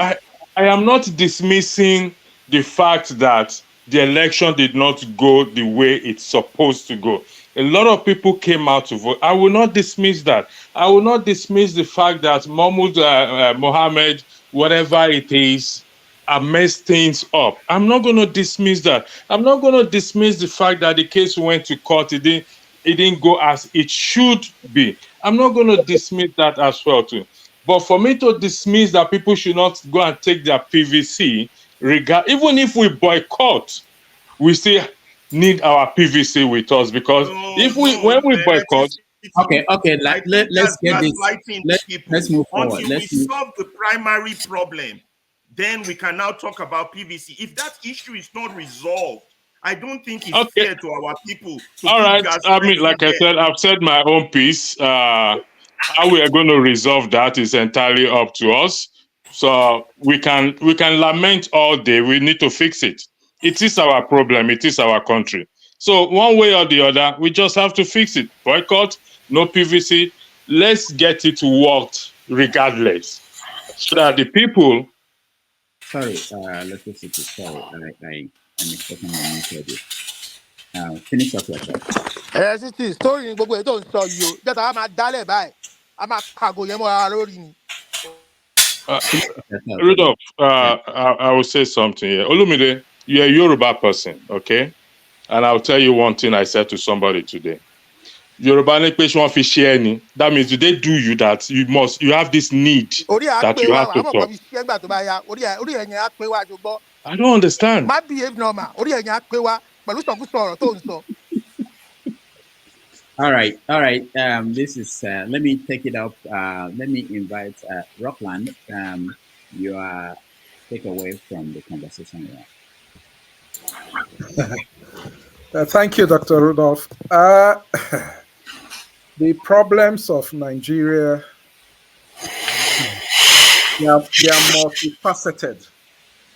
And when I listen to Chief Malcolm, yes, he has made certain points, but his state of mind has to, the way forward now, appears to me to have been affected by even the weaponized poverty that has engulfed Nigeria and Nigerians in Nigeria. The reason for that is that, firstly, why is it so impossible for lawyers to hold the judiciary to account? You have somebody who, for example, we know gives bribes to judges. It's known that the crooked lawyers, they are known at the bar. They are not mysterious. They know them. They know who is who. They really do. Why is it that as a body they've not come together to hold these people to account? And how can they be held to account? It's simple.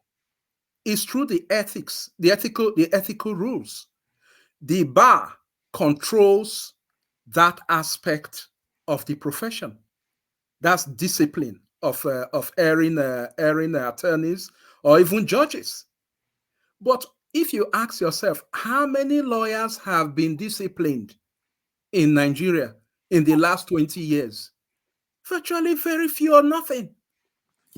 And if you can't hold these lawyers to account, you can't hold the judiciary to account, then certainly you can't hold the politicians to account. That's why they always call the judiciary the last hope of the common man. So the NBA, the Nigerian Bar Association, not the National Basketball Association, but the Nigerian Bar Association must take radical steps. And I feel that Chief Malcolm, yes, he works hard, but he needs to do more. And the expectations are too low. They are too low.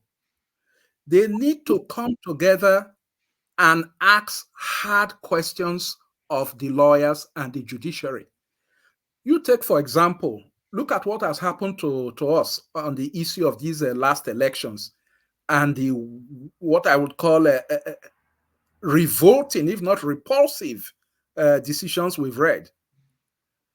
If the bar was holding the judiciary to account, many of the frustrations that Nigerians experience, they will not have to go through that, at least in the electoral sense. They will not have to go through that. But when the judges and lawyers are not being held to account and the NBA is able to hold them to account, make no mistake about that. If they are not doing that, then there really is not much hope, I must confess. I've listened also to Righteous Man, my favorite person on this platform. aside Dr. Damages, where he has spoken about the terrible state of affairs in Nigeria. This is true. But how do you expect people who are passing through that to listen to reason and to stand up and fight? I hear what Ferreira has said also. He's my townsman, but he doesn't know. But I heard what he said also. But you look at it, even when I reflect back to the demonstrations that took place in the 1990s against the Babangida administration, many people were slaughtered. Many people were slaughtered. Look also even what took place in Lekki toll gate. Many were slaughtered. Where's the justice for them? Who holds people to account? So yes, it's easy for us, in the diaspora to say, yeah, go out and, do something. But when it comes to facing the gun and survival in Nigeria, it's not as easy as that. I appreciate that Ferreira is, trying to up the standards, but it's not as easy as that when you are sitting in the situation. As for the lawyers, I will say it again, it is the responsibility of the bar to hold them to account. Crooked lawyers and crooked judges will never enhance our democratic institutions. Look at, for example, the case that Mr. Obi put forward, especially when on the issue when he said, look, a lot of the results given to him were blood. 18,000 sheets, blood, can't be read, not legible. How can a judiciary just overlook that and go ahead? We are talking about also, yes, the integrity of a man who wants to lead the nation, lead us in Nigeria and be the face of Nigeria overseas. And then someone brings a document that the US court system has deemed appropriate and suitable for Nigerians to consider in determining who should be their president. And then we have a judiciary who just throws it away and says, it doesn't matter. Who told you it doesn't matter? But until you hold them to account, nothing, virtually nothing will be achieved. I hear people talk about, oh, we need a revolution and all this. But you tell me in Africa, which revolution have you seen? Which revolution? When Nkrumah tried it, what happened? The very people he was fighting for were the very people who stood up and overthrew him. Koto Kandiola overthrew him. And in the end, he was destroyed. Look at the former leader of Tanzania and many others. Even when you look at the late Dr. Nnamdi Azikiwe, part of the problems he had, you see, he never attained the position of leading this country, Nigeria. He never attained it, really. Ceremonial president, yes, but executive leadership, no. Why? Because those who were upset and angry at the fact that he enlightened the Nigerians on the importance of controlling their political destiny, they made sure that he would never get there. So there are many, many things. But importantly, as we are concentrating on the issue of the judiciary today, my take is that until something is done by the bar against those who, like the lawyers and the judges, who superintend over the affairs that come before them, including political disputes, very little or nothing can be achieved. I've tried to reason and reflect on the problems of Nigeria. Very difficult to find a solution, because the minute you find a solution, believe you me, there's a detractor, or rather there's a problem resulting sub-problem from the problem that you are trying to solve.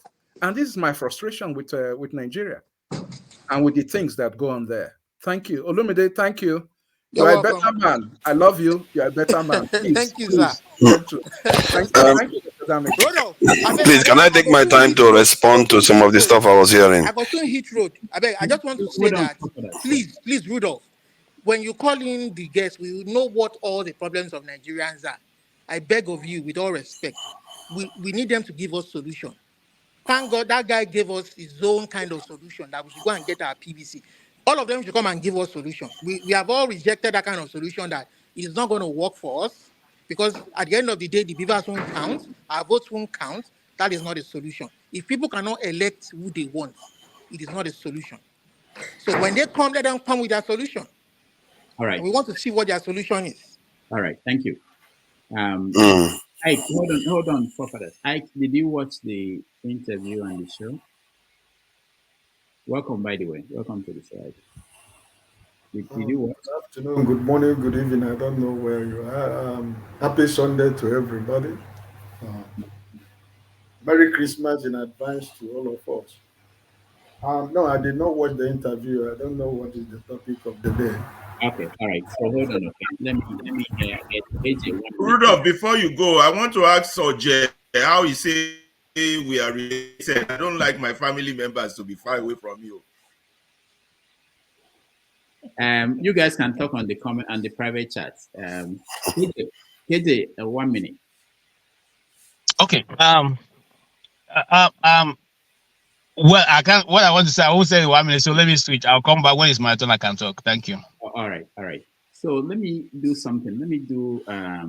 Forefathers, you want to go? Go ahead. After you, I will make my editorial comment because there are some things that I'm seeing a common pattern and trend, and I want to say something. Yeah, go ahead. Regarding the recommendation to get your PVC, I think that is the right thing to do, because boycotting this in an election, I would have just like to ask this is Ferrari about it, but because I just want to have my own say, I wouldn't do that, because I did look into the idea of boycotting election, whether it has ever led to elections being cancelled or anything. No, it hasn't. Barely. I can't find any case where they canceled the election because people boycotted. There's only one, I think, because they have a rule whereby they say turnout has to be over 50%. That's the one. And Nigeria doesn't have that rule. If you don't have a rule where a turnout needs to be up to a certain percent before the election is considered legitimate, boycotting is just spiting your own, cutting your nose to spite your face, because those politicians will be happy for that. They will just go on and rule because that's the rule of the game. And I think that people should participate. And even this past election, there was a way to ensure they couldn't have stolen this election. It's just that the people were not organized enough. And till today, none of us still have the documentation from the Labour Party of what they recorded themselves. So the process has ways of checkmating the actual results that actually happen on the ground, because we have officials from all the parties present on the ground. We have them inspecting the vote. You can take multiple people taking this in the record of what was done there and submit it to the public so that the public can see it. But you don't see that in Nigeria. So it means that somewhere along the line, both sides seem to have clouded the people's judgment. Because how is it that an election process where everybody is present when the vote was being cast, somehow there was still confusion? How is that even possible? Because everybody has their own smartphone. They can take the photograph of what they saw there, the timing, the police officers are there, everybody is there. And somewhere along the line, we started relying on them disappearing with the ballot box. How about the ones everybody was present when they were collecting the evidence? What happened then?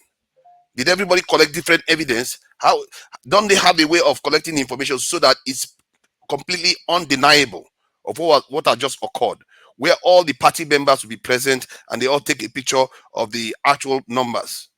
If you have to blow up the number so that everybody see it, you blow up the number. So I think we missed a step during this process, or a lot of people will not like to hear this. Both sides are complicit in what has just happened, and the winner of this election is actually the actual winner of the election. Because I don't understand why everybody will be present in the election, somewhere along the line we all got clouded. It should be impossible. So, and when people start becoming despondent or losing hope and saying you should not worry about PVC, I don't think that's the case. We have an ability to actually make that election authentic. Maybe you can't control whether they bribe people or not to go and vote for the certain parties, but when the votes are cast, we have control of it. You just need people that are trusted to go there and collect all the information from all the relevant places. So I think people should collect their PVCs, and we prepare to make sure when we get our own result, we know this is the correct result. It's that simple. So I will not consider ground, otherwise they will just run away with the election. Regarding what the gentleman said earlier on about our African leaders and how they were losing ground, from what I saw, that the way most of them were losing ground for some reason, I'm not sure why, they don't seem to be prepared for what was coming. The way the Asians responded to the 1960s and 1950s was very different compared to the way Africans responded to it. That could be because we didn't fight for our independence. It could be that. And it could be that they groomed us too long. Because they remember, they actually ruled Nigeria for at least 59 years. And they were grooming the leaders, and they didn't groom them enough to recognize what the founding of a nation, all the necessary things that you need. Before the Civil War, Nigeria had their security forces were nothing to be written home about. It was 6,000 soldiers in the entire country. It was because of the Civil War, they ratcheted it up to 250,000. So it wasn't a proper nation that was founded, that was handed over to most of the people like Nkrumah. They were so vulnerable, and that's why it was so easy to remove them. Every single one of our leaders, they were so easy to remove. But if you look at other leaders from the Asian continent, it was very difficult to remove them. You can't remove them from office because they secure themselves heavily, and most of them fought. Most of them fought for their independence too. So they understood what security meant. They understood what defending yourself from this foreign this interest meant. So I think that's a gap, and I hope we learn that lesson. But so far, from what I've seen on the continent, we simply have refused to learn that lesson. Thank you. All right. Dr. Rubov, can I get a 1 minute to just say something? Can I just make my comment now, because that's what I was actually waiting for. 1 minute. Can I speak, please? Okay. I'll have a 1 minute, and then KJ, I'll give you now 1 minute. Righteousness exalts a nation. If we come here, I can't see the truth, and we want to walk on this line, that line, all of them are giddy, blah, blah, blah, blah, blah. We can't say the truth. So let me talk in reverse now. Oh, the last election was the best election we've ever had in Nigeria. All votes were counted. The winner really won. I don't know. Nigeria can never go anywhere with words like that.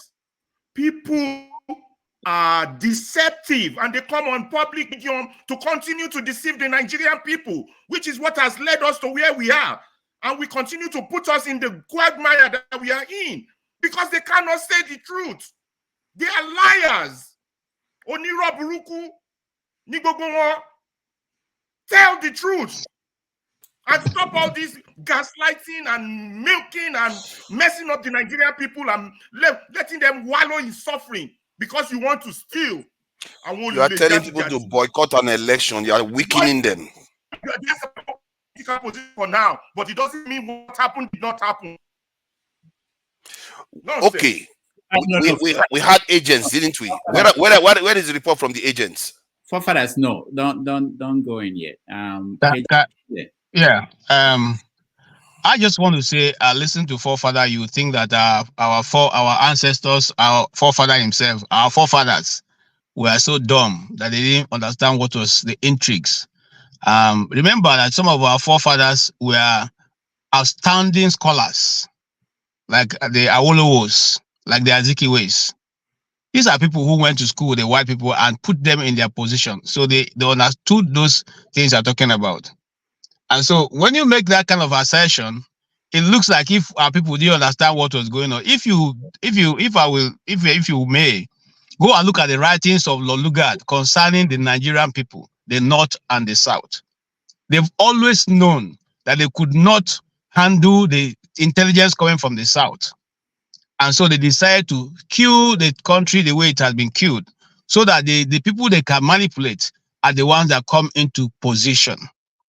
If you take, there's so many things that needs to be re-looked at in Nigeria, the Nigerian lexicon. For instance, how can people living in Benue be North? Okay, how can? So you see that even the division by the term North and South is totally acute to a wrongly, so that advantage is given to other people. Now we are talking as intellects, or talking about people who are able to deduce the good from bad. So when you put up this argument and you make it look passionate, look as if we, Nigeria, we didn't know no, we all knew what is going on. You cannot ask the people to begin to police themselves when they are supposed to be a police force in Nigeria. You cannot ask the people to become judges themselves when they are judges in Nigeria. How then do you expect the Nigerian people to go out and be the one to vote an election, begin to calculate the numbers? Okay, if we all submit what a LP got as vote, what do we do with it? Do we enforce it? Can we enforce it? Or do we get our own army and go to the streets and fight? You see, these are the things. When you say that, you look as if the people in Nigeria are just dormant. They're not. No, there's a lot of things holding the Nigerian people down from being able to make any move. Part of which we have already, talked about on this panel, which is poverty, hunger. In fact, right now, it's even included in transportation. You can't move easily. Before you travel from Lagos now to the east, you pay over 50,000 naira. So people are even getting, how do I say it? There's becoming dislodgement of people. You can't move when you want to move. We're talking about electricity. You don't even have electricity. You don't have money to buy fuel. How do you even follow news to get to understand what is going on? I think we are being too unnecessarily hard on these people who have given all. I think so, Father. And I think some of those things you say, you should think about them again. I think you should really think about them. I don't think that you are not intelligent enough not to be able to discern what you're saying. Okay, you keep hammering on this thing of OB or LP people submitting their entry. What will it do? The court itself told you that even though we found out that Tinubu forged a certificate, it's not their business because it's not their jurisdiction. What else do you want the people to do? What else do you want the man to do? What else do you want the agents to do? You and I know that. And as I'm sitting here as a very honest person telling you, if I was in Nigeria and I'm an agent of OB, and they come and give me 100 million or 1 million, and I have not seen 100,000 in the last 5 years, you think I will not collect it? Ask me, you think I will not collect it? Because I know. Okay, that might be my only chance to survive the next 3, 4, 5 months. Look, we must appreciate where the Nigerian people stand, and when we're giving them valid, solution, it should be something that can be doable. For instance, if we say we are not going to collect our PVCs, that's something that can be done. We don't need to go to anybody to, we are not going to vote. If we listen to people like Nnamdi Kanu, 9 years ago, he said that they have already made an agreement to hand governance to Tinubu. 9 years ago, 9 years. And that these things are not going to work. Everything played out. So what am I trying to say? I'm trying to say that these things will repeat themselves over and over and over. Those who suggest a way forward, if boycotting election, let us all boycott it. Let there be a total boycott. The only time it will not be effective is when it's a partial boycott. If a total boycott, north and south, people refuse to go out to vote, even the international community say, well, this guy is illegitimate. And once you're an illegitimate government, you cannot carry out certain functions. So that's what I'm saying. And I'm saying this with a lot of pain because come on, nobody can take it away from you for that. You're intelligent enough to know what you're saying. Thank you. All right, let me just make an editorial. It will be all over the place, but just so I'm trying to put together some of the thoughts I'm having when you guys will be talking. I know this is not have you say. This is 90 Minutes Africa, so I'm allowed to say some things. So the first thing I want to say is this: talking about predictions. The Economist of London is a magazine, and they wrote in maybe 30 years ago in the 80s. that Nigeria is the only country in the world where the best is impossible and the worst never happens. I say that because people who are saying that hunger will force the country to, the poor people or the masses to revolt and do something. The people, the rulers, the people who control that country, they know this. Remember, there was a time Babangida was in power and he decided to open People's Bank. It was in response to people who were pressed by the economic crisis in the country. He had to give something. When Tinubu decided that he has to give transport money or discounts to people, it was an effort by the same people, even though it didn't work out very well for Tinubu. They know that people are angry and they always find a way to bribe the people so that they reduce the pressure. I asked our guest, there was a question I asked him about. He talked about the hardship in doing what most of you are proposing, which is getting the people, North and South, to come together and pursue one particular goal. And he said it's difficult. And part of the difficult, and I said to him, who will do it?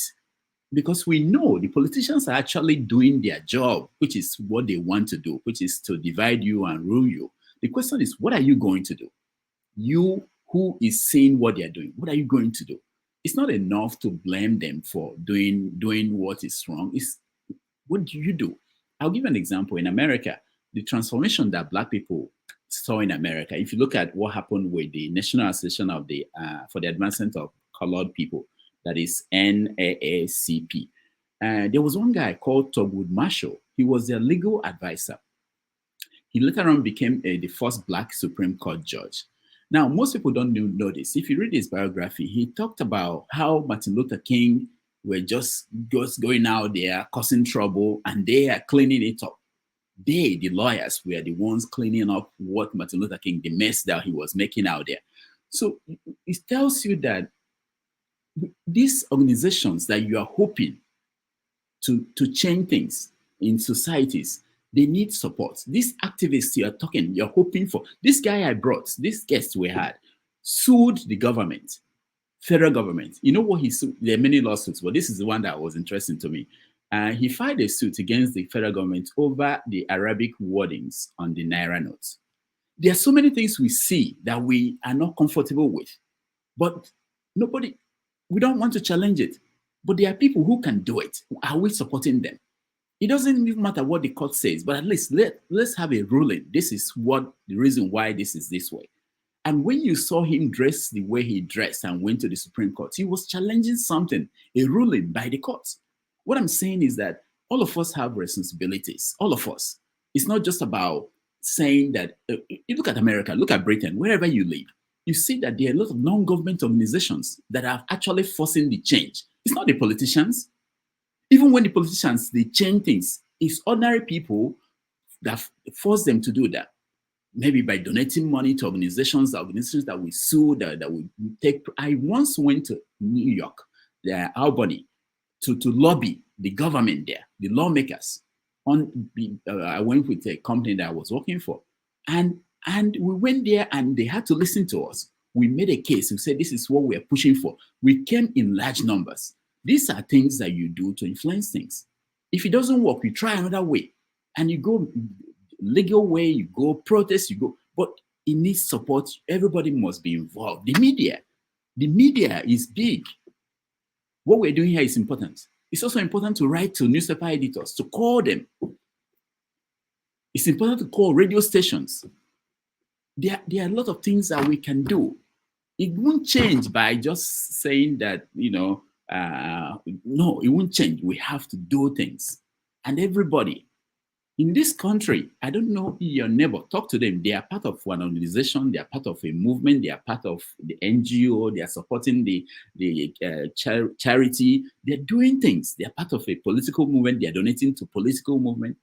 We have to learn that in Africa, not just Nigeria. We have to learn that in Africa, that we can't leave it to these people. And when we see people who are doing something, we have to support them.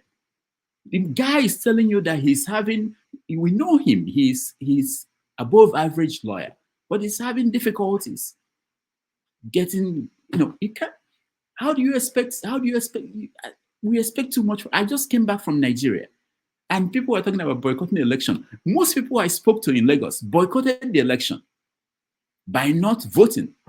Most of them didn't have PVC. They already boycotted the election. And you ask them why. They said they don't believe it's going to be worse next election because they've seen that the people that voted this time didn't get the result they wanted. CM, welcome. But those that voted, but those that had PVC in Lagos wanted to vote, they were killed. Have you forgotten? And in Igbo, we are prevented from voting.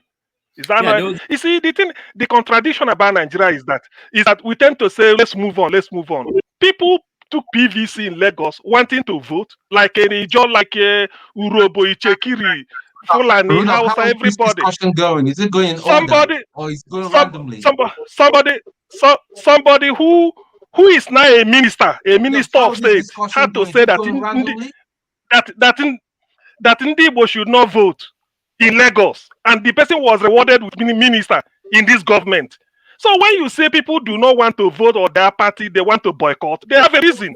If it's me, How just is like it saying, going? Is it going randomly? just, Or just, just like saying intertribe, because that I have to make this, I have to weigh in with this.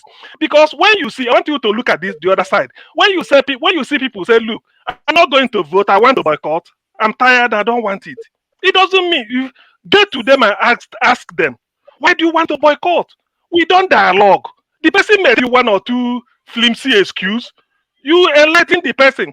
But if you see the person telling you that, look, next time I almost lost my life, I almost lost this, and nothing happened. Somebody threatened my ethnic group. He was rewarded with minister in this government. Have you ever had it before? Somebody putting in writing in black and white that Igbo had no business in a Yoruba affair because of Lagos State governorship. I mean, what are we talking? Why do we always make excuses and we continue? By 2027, we now come to a situation whereby they may even stop you at the toll gate. Don't come in. What nonsense are we talking about? Must we be one people? I mean, let's be honest with ourselves, please. CM, did you know that you just cut me short and I lost my train of thought? I wasn't reading what I was saying. I thought there was something you wanted sorry. to. I wanted to weigh in because I'm on the side of anybody who wants to boycott the election. Ask the person what is your reason. You could have waited. When it's your turn, you weigh in on that. I mean, that's. I just lost everything I wanted to say. Anyway, all right.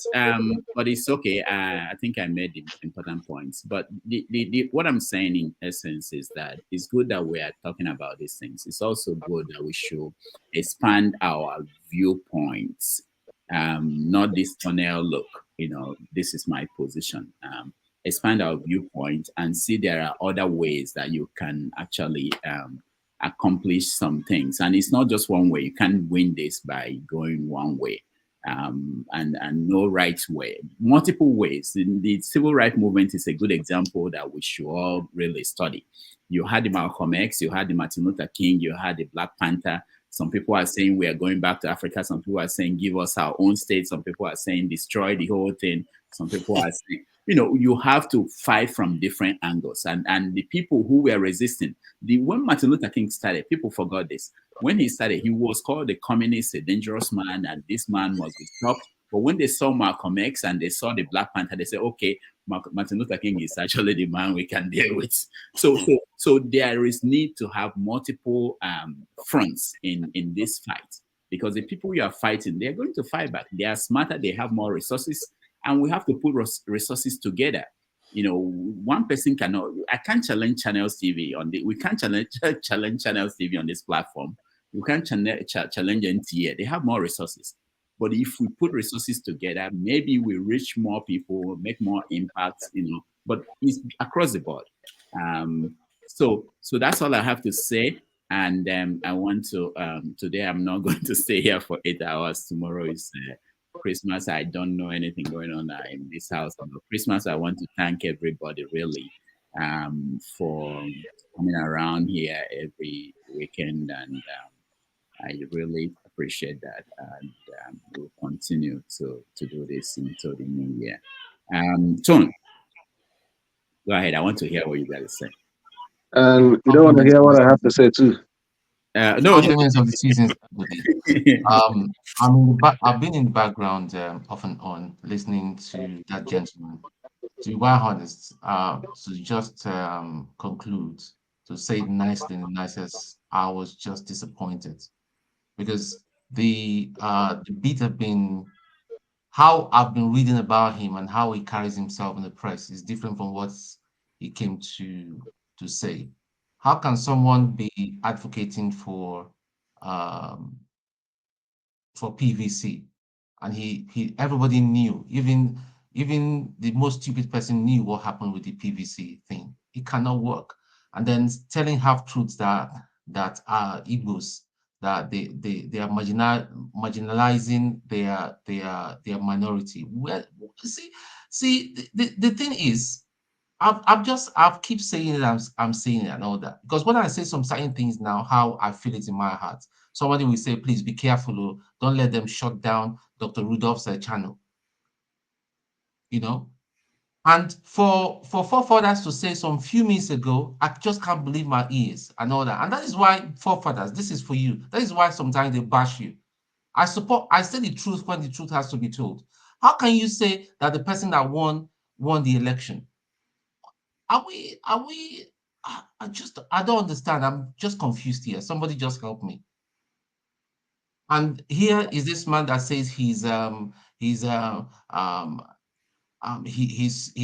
lawyer that is speaking for the masses and all that, telling us that we should go for a PVC. What did the PVC do for anybody? Didn't we see where are some PVCs were found that were dumped? And now what did PVC do? APC did whatever they wanted to do. Now they've gotten the power. Nothing is happening. And he's telling us, is it telling babies that are yet unborn that are not listening? See, we need to be very careful, because the narrative we're speaking today, what is being recorded today, generations to come will possibly watch this. Let's speak the truth, even when we're alone, even if all our family members, our friends, our associates are telling lies. Let us stand by the truth, so that tomorrow, even when we are still here and great and bent or gone, we'll be glad that we spoke the truth. Forefathers, you can't see. I respect you so much for you to make that kind of assertion that somebody that won. Please, bro, stop it. Stop it. I'm just being nice. Just stop it. Stop it. It's not. See, my conclusion after this guy spoke, I just said, wow, I'm not going to stress myself worrying about Nigeria or people in Nigeria. They will sort out themselves when they need to sort out themselves. But if we have to sort out ourselves and all that, it has to be forced. I keep saying it has to be forced, and blood will flow. Sorry, it has to be forced. Boycotting or no boycotting and all that.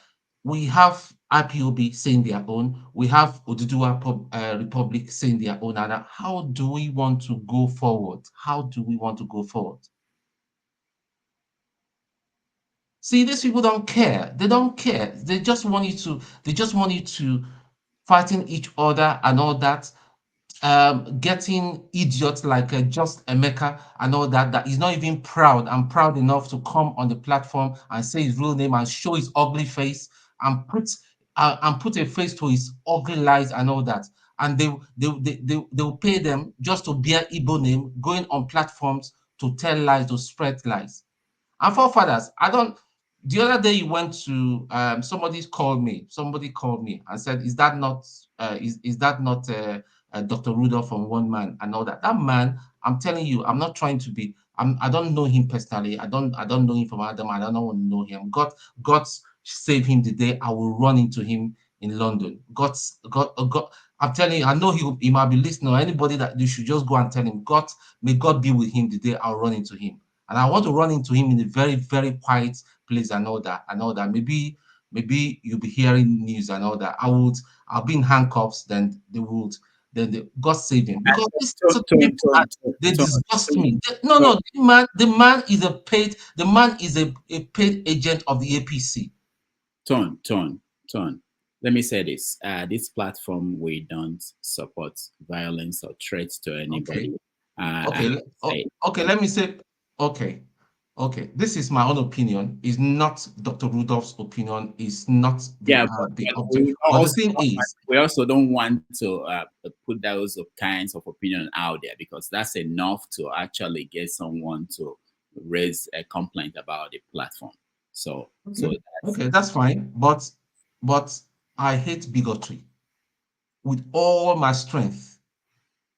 Much as I hate people that want to bend, because what they are doing right now is bending the truth. They want to start telling the generation unborn and people that are young now that Tinubu won that election.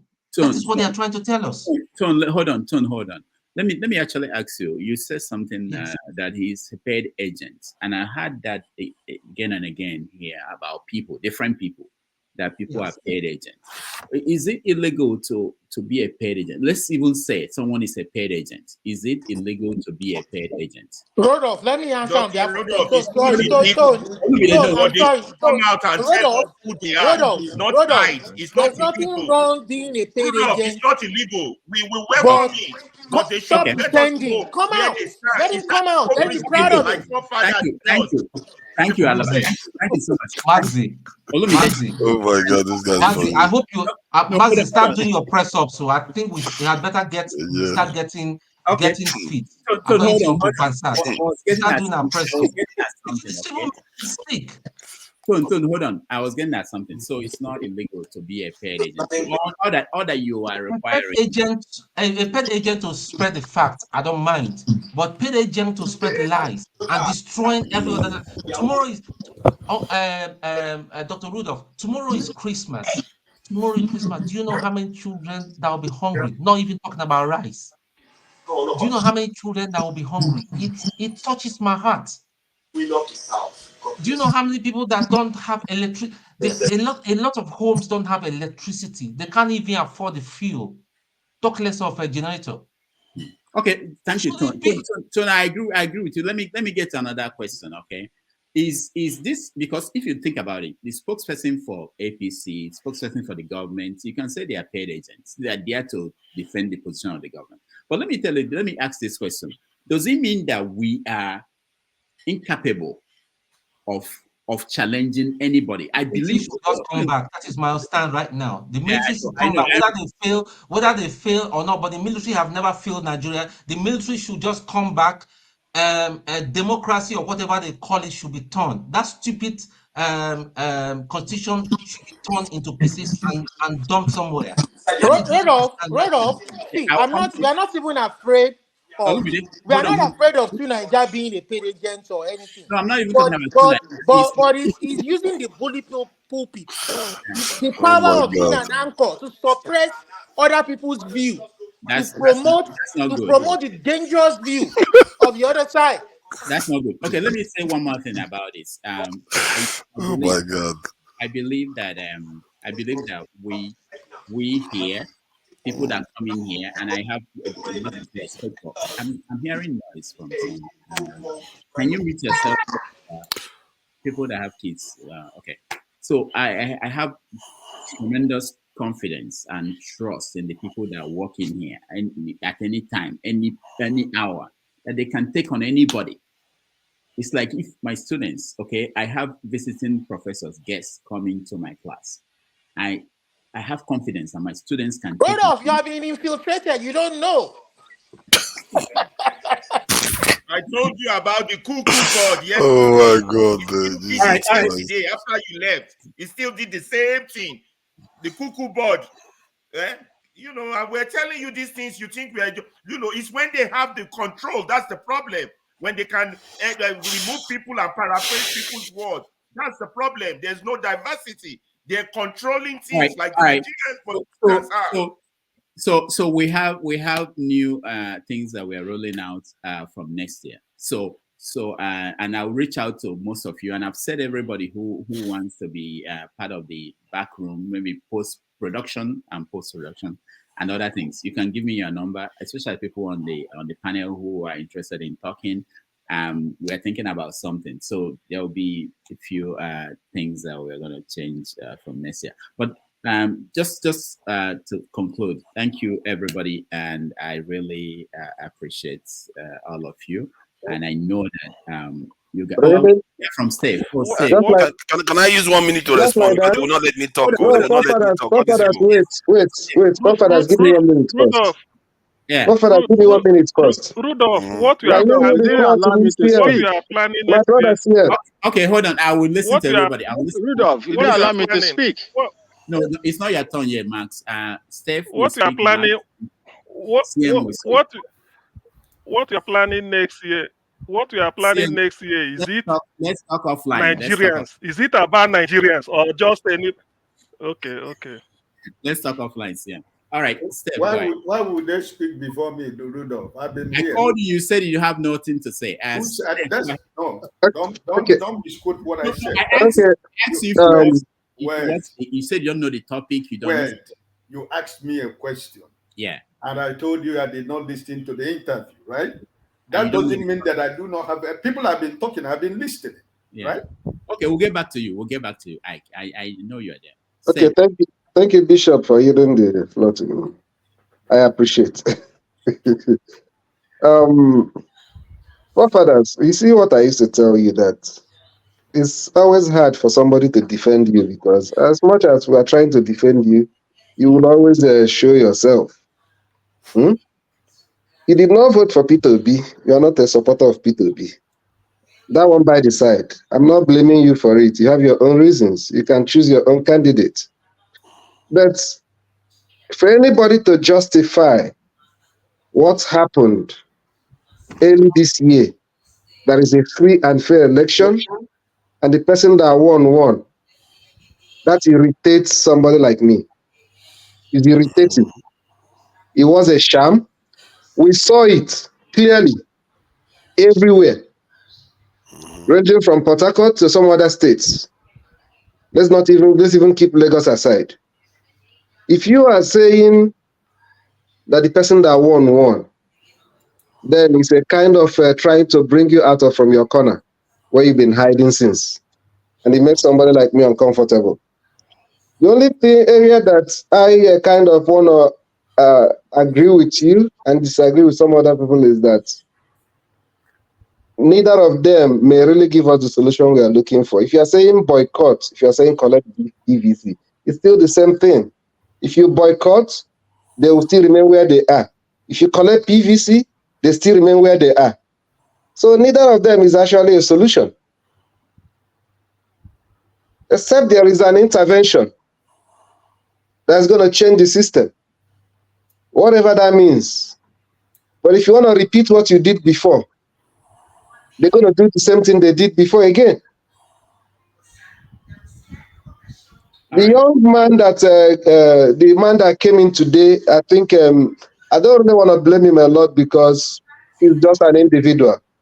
And it would be unfair for us to be expecting too much from one person when there are so many people that have a stake in what we are talking about. And if there is any way we can begin to walk our talk, Dr. Rudolph made a valid point. I think it's time we begin to identify people we can be able to support, people that are on the ground, that can be able to do what we cannot do from where we are. Know where they need assistance, know how we can support them. There's one thing that man said while he was talking. As a lawyer who is picking up some cases, in some cases to address some issues that we are concerned about, he is still the one that's going to pay some lawyers that are still going to go represent in those cases. He can't be everywhere at the same time. And that places a financial burden on him too. So I think that we have lots of area that we can be able to assist those people that are on the field so that we can begin to, make some progress. And this is what I told forefathers before when he said they should kill Nnamdi Kanu. I said that we need somebody like Nnamdi Kanu, like 10, 20 in Nigeria. No matter, even if you don't like their approach, let them come from different areas. This is the kind of thing we need so that we can be able to address the rot in the society. Assuming that there are 10 of them, by now the government would have been on their toes begging for solution to the Nigerian problem. But because even those that want change, because the other person that's clamoring for change is not doing it the way he wants it, you will join the government and say, kill him. Another person will rise up from another part of the country, clamoring for change. Because you don't like his tactics, you say, yes, he committed treason, kill him. You don't make progress like that. You cannot agree with every agitator. But one thing is salient. If Nigeria was working, they will not be agitated. So let's know the bottom line in the message that they are preaching. Forget about the individual. You may not like the person. You don't have to like him. I keep saying it. I'm not a fan of Nnamdi Kanu, but I love his message. I know what he's doing, and I identify with what he's doing. I don't like his style. Must I like his style? No. All right. Thank you, Steve. Can I just respond quickly? How many minutes? 2 minutes. Can you do that? Yeah, 2 minutes max. Yeah, that's fine. Thank you very much. By that standard, you are saying Shekau issue is okay for Nigeria too. So I don't know whether I will ever support Boko Haram. But regarding the election, the reason why I said what I said is Shekau agitating for a better Nigeria? Is yet in his eyes, no Western education. No. You can't. See, So you're comparing Shekau to Nnamdi Kanu. He's You see saying your no Western bias. education. See, You my see the point is problem. that You see your bias. you see, because for your own point of view, you just see it only from one point of view. I believe that anybody that attacks Nigeria has to be held accountable. Isn't If you look, Nnamdi Kanu let me attacking Nigeria? hold on now. Have Let you me seen finish him my with point. arms? Did he carry arms against the government? Steph, let Let him me land. finish Let my him shoot point. himself in the foot. Just Do leave you it. do you see do Let you do him you land. notice that in Nigeria the area that is developing the fastest is the southwest because they are stable? Stability is what our people need, not create madness going on the ground constantly and everywhere. The north, they're having a lot of madness and it's affecting them. Hold on now, let me finish. You see, they won't let me talk. They will shut you up. Don't if you don't want to hear it, don't hear it. So the point is that stability in the southwest has led that the southwest is gaining more. South started their own agitation, southeast started their own agitation, and we are all paying the price for it because we lack development. I traveled through Nigeria when I came to Nigeria. I noticed that the southwest is doing way better than the other regions in Nigeria. Though I saw development in the southeast, but it's not as much as in Lagos. So the point I was making regarding the election is that if I go and run for an election, just because you support me, then I say, oh, I won the election. Then I ask you, you ask me for proof. I say, no, just believe I won the election. Then you go and support me like that. How do you know I won the election? Just because you supported me, so I won the election. That's my problem. This election, no side shared information with us. The actual information to us and say, you know what, you are Labour supporters. This is the information we got from the election. This is the result. This is the result we submit to you, and then the rest we go to court and compete and contest it. They didn't give us their own result. That is the problem, and I keep asking for it, and everybody shut up, keep their mouth shut and say, "Don't ask, don't ask." They are going through the election process. I don't understand it, because if I won an election and I believe that I won it, and my agents gave me this result, I will, with the proof that the standard that we have, I will share it with my supporters. Why is nobody sharing it with us? If they are not sharing it with us, then what do you want me to believe? Tell me what you want me to believe then. All right, forefathers, thank you. Let me go to Maxi. Maxi, go ahead. Thank you, Dr. Rudolph. I don't know if I am coming out Sorry, clear. Maxwell. Just to put a punch in forefathers. Sorry, by the way, Southwest is not doing well. Okay, I don't know where you got that information from. Southwest is not doing well. Not since better than the other region. No, they're not doing well at all. They're very horrible.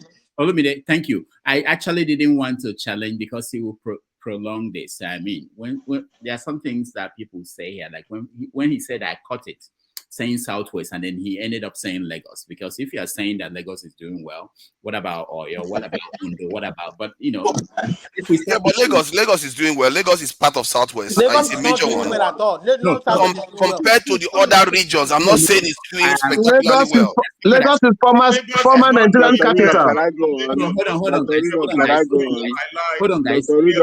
Hold on, guys. Tinubu build Lagos. Please. Why do you think they have all the seaports? I don't know why you don't have shame, forefather. You keep lying here and people keep tolerating you. What is there to shame? It's a fact.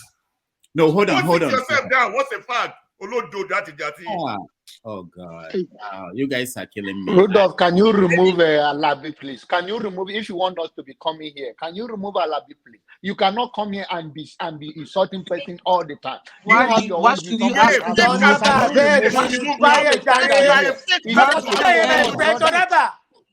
you mean they should Can I speak? Can I speak? Can I speak? No, hold on, Max. So we have to get certain things. I know people are passionate about some of these things, and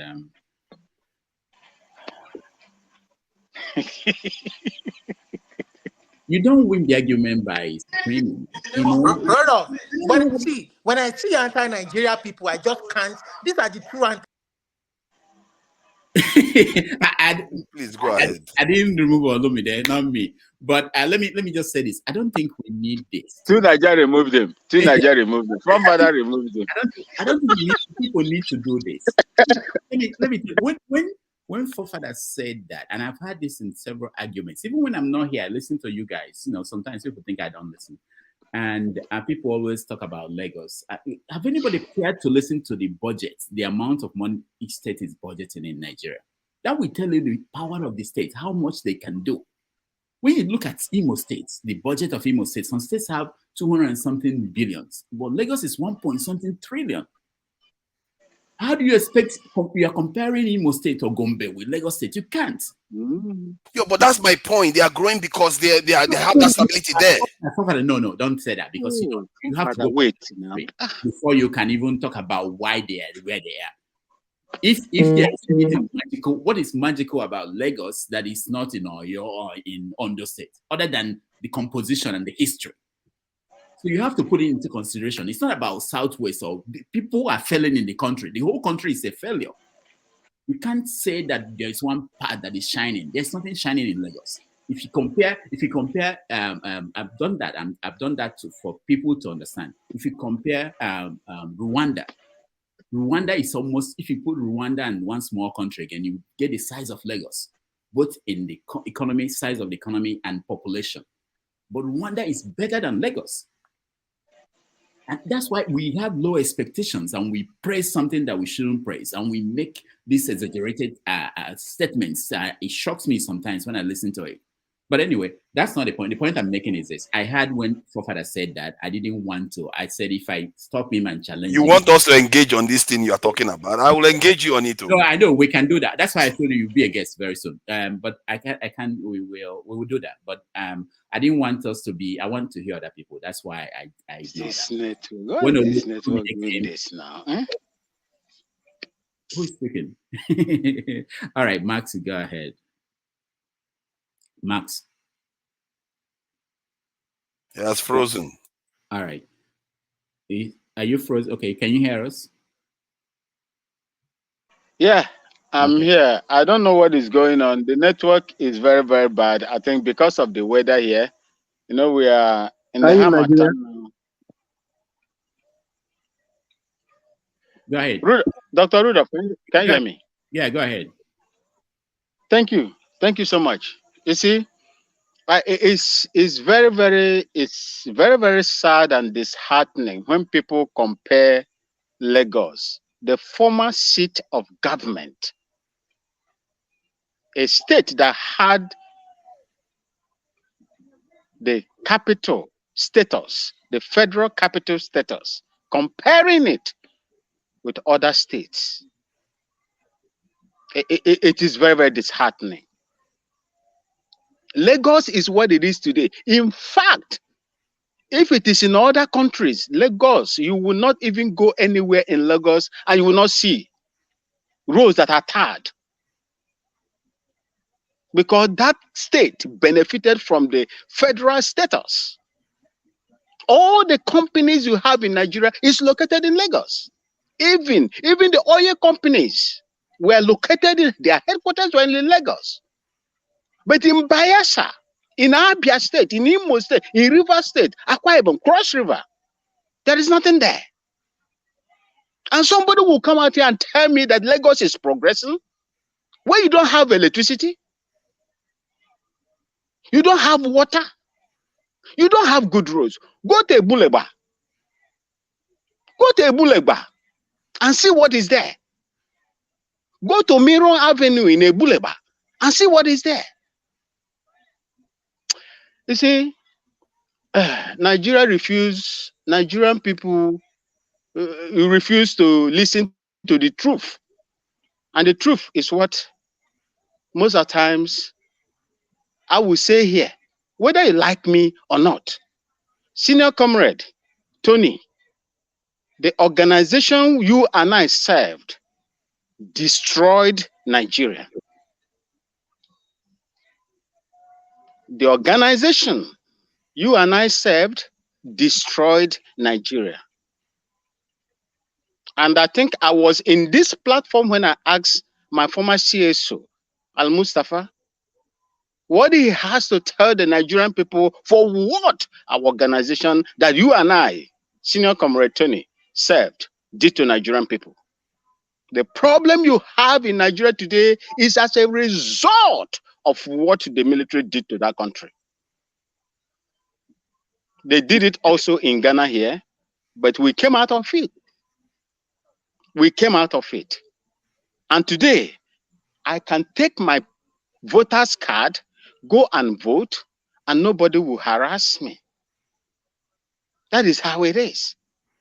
The army destroyed Nigeria. The reason why you have these people and they are still in control as I'm talking to you today.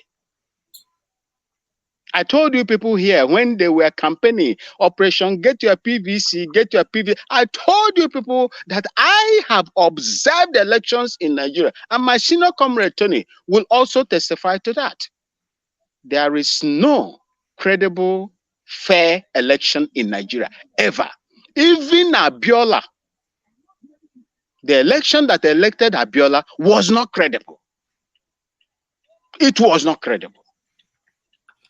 I don't know why Nigerians you live in denial. You see the truth and you refuse. How can you move forward? How can you progress with this kind of attitude?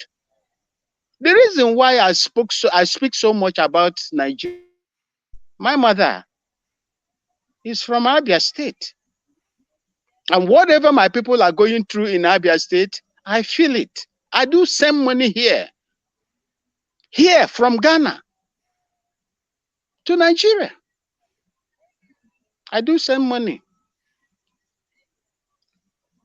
Mazi Nnamdi Kanu, I respect that man so much and I support everything that man is doing. And nobody should, compare Mazi Nnamdi Kanu with Shekau. Shekau has an ideology. The education to Nigeria that you are benefiting today, that is keeping you where you are today, is a Western education. And Shekau, Boko Haram, said that such should not happen in Nigeria. And that is what they are fighting. But Mazi Nnamdi Kanu is fighting. Go and look at the 7-point agenda. CM, you can also elaborate when you want to speak, when it is your turn to speak. What he did, was that the same ideology with the Shekau?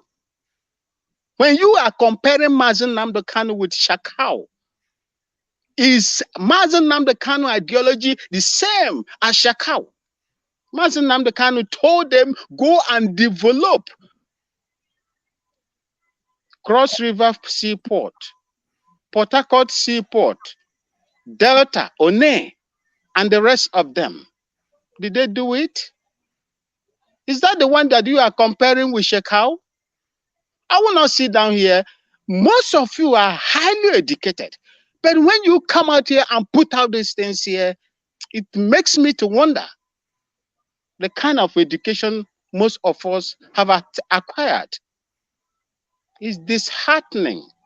Nigerians, you know your problems. I said it and I will continue to say, whether you like it or not, Nigeria will never work with that criminal system that is in place. That criminal status quo, people are benefiting from it. They have maximized it and they are benefiting from it. They will not allow you to kick it out. Destroy that 1999 Constitution, Dr. Rudolph. Destroy it. If they cannot destroy it because they are benefiting from it every now and then, let everybody go. Let everybody go. It is evidently proven, Dr. Rudolph, that your votes cannot count. The votes, IRF and Beavers work for the legislators. But the IRF suddenly, somehow, mysteriously refused to work for the presidential. And you come out here and justify the injustice and the criminality that happened, that took place in Nigeria. If you condone evil, I will end with this. If you condone evil, evil will lay on your doorstep like a sheep. Thank you, Dr. Rudolph. All right, thank you. Let me go to Ike and then CM. Thank you, Mr. Rudolph. I want to say that I am a proud and Igbo man. I will remain an Igbo man, and I will die an Igbo man. And my generation will continue to be an Igbo man.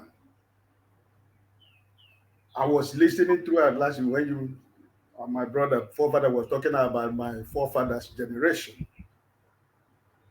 I didn't want to come into the studio because the way I felt. But that's by the way. If you want to get the result of Labour Party, what they got in the election, go and join Labour Party. Become a member of Labour Party, you get the result. All these questions, let them show you the result. Everybody has spoken whatever I would want to say concerning the election. But I just want to also say that the Supreme Court yesterday or day before yesterday said Governor Mbah's certificate that was forged, that was proven by the Director General of NYSC, they said it was an allegation. The Supreme Court said it's an allegation. The Supreme Court said 2 days ago, 3 days ago, that it was an allegation. The president or the chairman or president of National Youth Service Corps testified that the certificate that was issued to the governor of Enugu State was forged. But your Supreme Court says that is an allegation.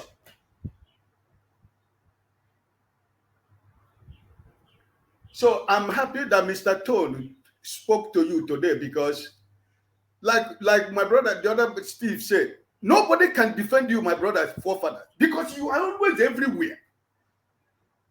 Speaking from both sides of your mouth, you just wake up, only you does research.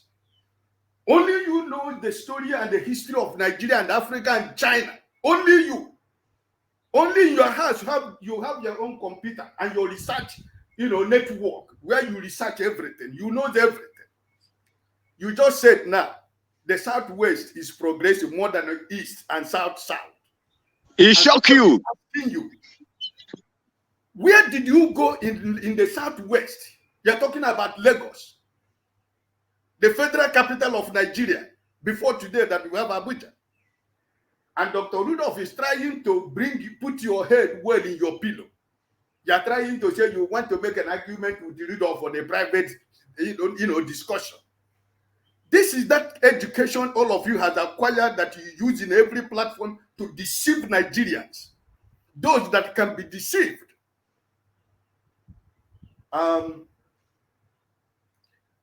Listen, I know I will always be a Nigerian, but I'm an Igbo man before a Nigerian. Whatever that is going on in Nigeria affects everybody. So whenever you are here speaking, I sent my last 2-3 Sunday message to Rudolph. Whatever a man sows is what he's going to reap. The one you sowed before now, and the one you sowed even today, and the one you are going to sow tomorrow, and the one you are going to sow after tomorrow. Each and every one of us must reap whatever we sow. So like my brother Maxi just said here, if you say what is going on in Nigeria is good for you, it is good for you. And he said that because the Labour Party did not present the result, that the man who won the election. You didn't ask for PDP to present their case. You didn't ask for NMPP to present. You didn't ask Sowore to present, but you want Labour Party to present because they said they won election. Because I won't believe them. I will believe Labour. That's why. What I want to tell you is this: there is something that Peter Obi said last 2 weeks in his when we listened to his, he was interviewed last 2 weeks or so. He said everything is happening now is for you. They are doing it for you to leave the stage for them. They come with fear. They come with intimidation. They come with killing. They come with everything. They are doing it for you to leave the stage so that they will continue to do what they are doing. And that is actually and exactly what is going on. And that is what most of us are campaigning for. But I just want to say that, my brother and forefathers, please, most of us who live in the West, most of us schooled in the West, most of us went to school in the West, did business in the West. I lived in Lagos for 28 years. And I traveled the whole of Southwest. I know every village, from Ilaje village in Ondo State to anywhere. So when you are comparing Lagos, Rudolph gave you an example of Igbo State, or Ondo State, or Gombe, and you say they are doing well. You have to go to Makoko, you have to go to Morocco, you have to go to Badagry. There are some areas in Lagos when they tell you this Lagos you're claiming now. If they tell you this is Lagos, you wouldn't believe that this exists in Lagos with all the 1-point-something trillion money they make in Lagos. So please, my brother, we are trying to enter 2024. You should always try to understand that none of us are ignorant of the fact or the truth. So when you make your research, when you try to put everybody heads together and we come here, we fight each other. I'm not telling you to believe in what I believe, but Rudolph always says something here. You can use your argument without calling names to subdue the argument of the other person. It's all about, trying to prove your argument. But remember that as you're making your research, it's other people are making their research. Other people has made the research before you. So please, I am advising you like Brother Tone was advising you. You should watch what he said when it comes to Igbo men. When you come to things that concern the Eastern people, you should watch what you say. I never come here since I joined this platform to come here to tell you everything I speak here, I speak as a Nigerian. I never see myself as an Igbo man, but I see myself as a Nigerian. But I am an Igbo man. And I will defend the cause of an Igbo man with the last drop of my blood. And I will die an Igbo man, and I will reincarnate if there is as an Igbo man. Because I am proud to be an Igbo man. The most sophisticated tribe in the continent of the whole of this world is the Igbos.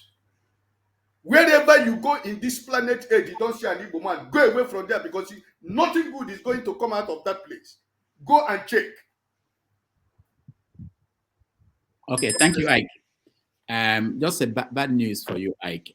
According to NECA, depending on how well you do, you might reincarnate as I don't know if you listened to that last week. Yeah, I said if there is reincarnation, I'm not sure if I'm going to reincarnate. You were saying that you reincarnate. You are sure you reincarnate as an Igbo man. I'm saying it might be a goat or a cow or a lion. You never can tell. All right, CM, go ahead.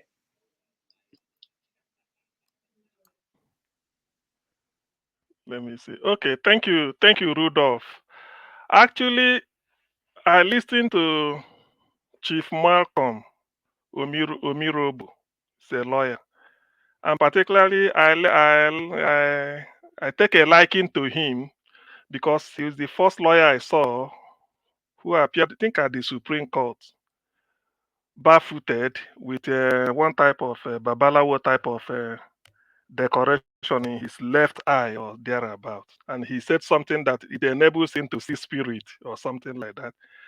Not only that, even in his regalia, the wig, there's a feeder of just like looks traditional to me. So I was thinking, such a person, well educated, but having had to come too far. Anyway, if I had had the opportunity, I wanted to ask him a question, and that question is this: anybody can take it up. Based on what he said, he confirmed to those that doesn't know in his own words, and I would like people to go back and listen to it, that there is a ground conspiracy already known that Igbo man can never be president of Nigeria. He said it. I'm not making it up. I know it. Most of us do know. Some may not know, but at least he confirmed it. And that man is not a Igbo man. No. I think he's either Urobo, but should be from Delta or Edo State. Either of the two. Let me not let me not mischaracterize him. The question I wanted to ask him was, having known that, what then does, because denying somebody the opportunity to attain a certain level, no matter the effort, it means that you are not being given your full citizenship. That being the case, what moral justification has anybody to tell that person, since I cannot realize my full citizenship in this geographical enclave, am I not free to go somewhere and realize my own I realize my full citizenship? That's what I wanted to ask, because I know he's a lawyer. He will argue it. But one thing I wanted to thank him, he confirmed it before everybody. So people, before you talk of CM this or that, better go and read it. It's not me. So when he said that, this has been my question. So why then should people stop an average Igbo man and say, let me go away so that you people enjoy your Nigeria? Since I can't get my full citizenship, try as I could. Ekwueme tried with all his good qualities. No way. We've been trying. Now we had Peter be the best of them all. A man who said, if you find anything on me, I will stop campaigning. Till today, no UFCC, nothing. To his credit, the whole country rallied around him. From the northeast, northwest, north central, everywhere, southeast, southwest, south. Yet, because of the tag where he came from, they had to switch up beavers. And that brings me to my second question. You see, when people say Tinubu won election, I look at this as the ranting of a demented bigot. And these are my reasons. Yakubu Mahmoud, what I'm saying, we all know this. I'm only saying what we all know. So tell me, as he was reading the result, the whole result of presidential election in Nigeria, he's not having them to hand. You can't be giving somebody first class when you've not checked all his academic performance. Some are still outstanding, and you are declaring him first class. So that's why people are saying the result has not all been collated, and yet you are already announcing a winner. So you see it, all these things, we all know it. I'm not making it up. We all know this. That's why Dino Melaye was challenging him. I am not Dino Melaye. These are facts. So when somebody put all these things apart and they start to say this, I know there is hunger everywhere. Anybody can be paid to say something today, tomorrow is say another thing. And that's from the same person who is saying, some people are not apostles of facts and figures. From the same person who is saying that the winner of the election won it, that he won it, whatever. That same person said Nnamdi Kanu is responsible for the death of 40,000 people. Electricity challenged him, say, can you provide us the evidence? Just for people to know. Today, everything is in the wind. That same person will tell you that after Ironsi came to power on January 16, 1966, with Nzogu doing everything, killing every ethnic group except their own, that Ndibo released a music with which to mock them in February. You now ask him, what is the title of that music? Who is the artist? He doesn't know. That is one. That is two. That same person will tell you that Biafran scientists are Boko Haram. That bringing Biafran scientists, as suggested by General Ogbemudia, a Benin man, who suggested it before Gowon during the cabinet meeting, that since we fought these people for 30 months and we see what they are capable of doing, let us get these scientists, put them in our Ministry of Science and Technology and use them to launch Nigeria. They will be our backbone. That same person is telling you they are Boko Haram. How can you fight Boko Haram and you bring them in? Or how can America fight Al Qaeda and bring them in? And these are people. Where is the evidence? Tomorrow he will deny. So see, when people, the thing is that some people can be deceived. Not somebody like me. I'm widely read. I've taken my time to read all the events leading up to Biafra war and after it. I'm not in the soldier. My father wasn't. But if you want to know the truth about anything Biafra, build up you go and start with Ademola Adeboyega's book, Why We Struck. He's one of the 5 majors. He wrote it before he died in his own words. He said a lot of things there. But some people will not read it. They will tell you that they are better than the Pope, even when they are not Catholic. When you finish it, then you now start with the Biafra story, written by Frederick Forsyth, 1969, when they were bombing Umuahia, direct. The war is still on. That is where you start. Then you want to know the international conspiracy, you go and read a book written by Kronje. The title is Biafra, Britain's Shame. I'm not making things up. These are, if you read some of this, you know. So that when you want to talk in a hallowed platform like that of Rudolph, because to me, Rudolph, I'm not trying to praise you. I've told people that what Anambra give to the world, from Chinua Achebe to Chimamanda, Cyprian Ekwensi, Christopher Okibo, down to Chiku Nigo, Kendibe, and you. I put you in the same bracket with them. I know why I'm saying it. No, it's true. You may think that you are below them. You are not. Chimamanda, the current generation, Chimamanda, Kendibe, Chiku Nigwe, Rudolph Okongo. So when people talk, you try and read. So that when you are making it, all these things are saying, these are references. I want people to come and tell me that they've read some of these books. It's a lie. But when you see somebody, you see, Igbophobia cannot help anybody. I don't want to dwell in it because Igbo has conquered. Let me conquer not in terms of war. We've conquered the black race. We compete with the Chinese. We compete with the Indians. We compete with the Jews. These are a Harvard professor, Professor Emichua, a Chinese Filipino, said these are the foremost itinerant tribe in the world. And Igbo has been gifted. So when Nnamdi Kanu said they want Biafra, he only wants where we are going to be to compete with the Jews in science and technology, compete with the Indians in terms of business, and compete with the Chinese in terms of industrialization. These are why we want it. So when somebody come and they start to narrow everything P2B, it doesn't mean anything. We talk with facts. Some people can be bamboozled, not me, because I've read far and wide. I can tell you any book. If you want to know the conspiracy of Biafra, go and read the book written by Ali Ekine. Ali Ekine was one of the people from the upland riverine areas of Biafra that one we put in the plane to hit airport, offer them to House of Commons. When they come there, they start to cry that Ojukwu want to take over their land. The man who wrote book series, he was regretting, he was crying. If you like, I've written it, I've given it here one time. Ali Ekine is not Igbo. They are regretting it. So all this propaganda that led to the war, people are not seeing it. To be honest with you, people are not seeing it. But when people come and then hide under one umbrella to talk, I'm beyond. Yoruba man say I can't call Malu my brother because I want to chop meat. Yoruba said it.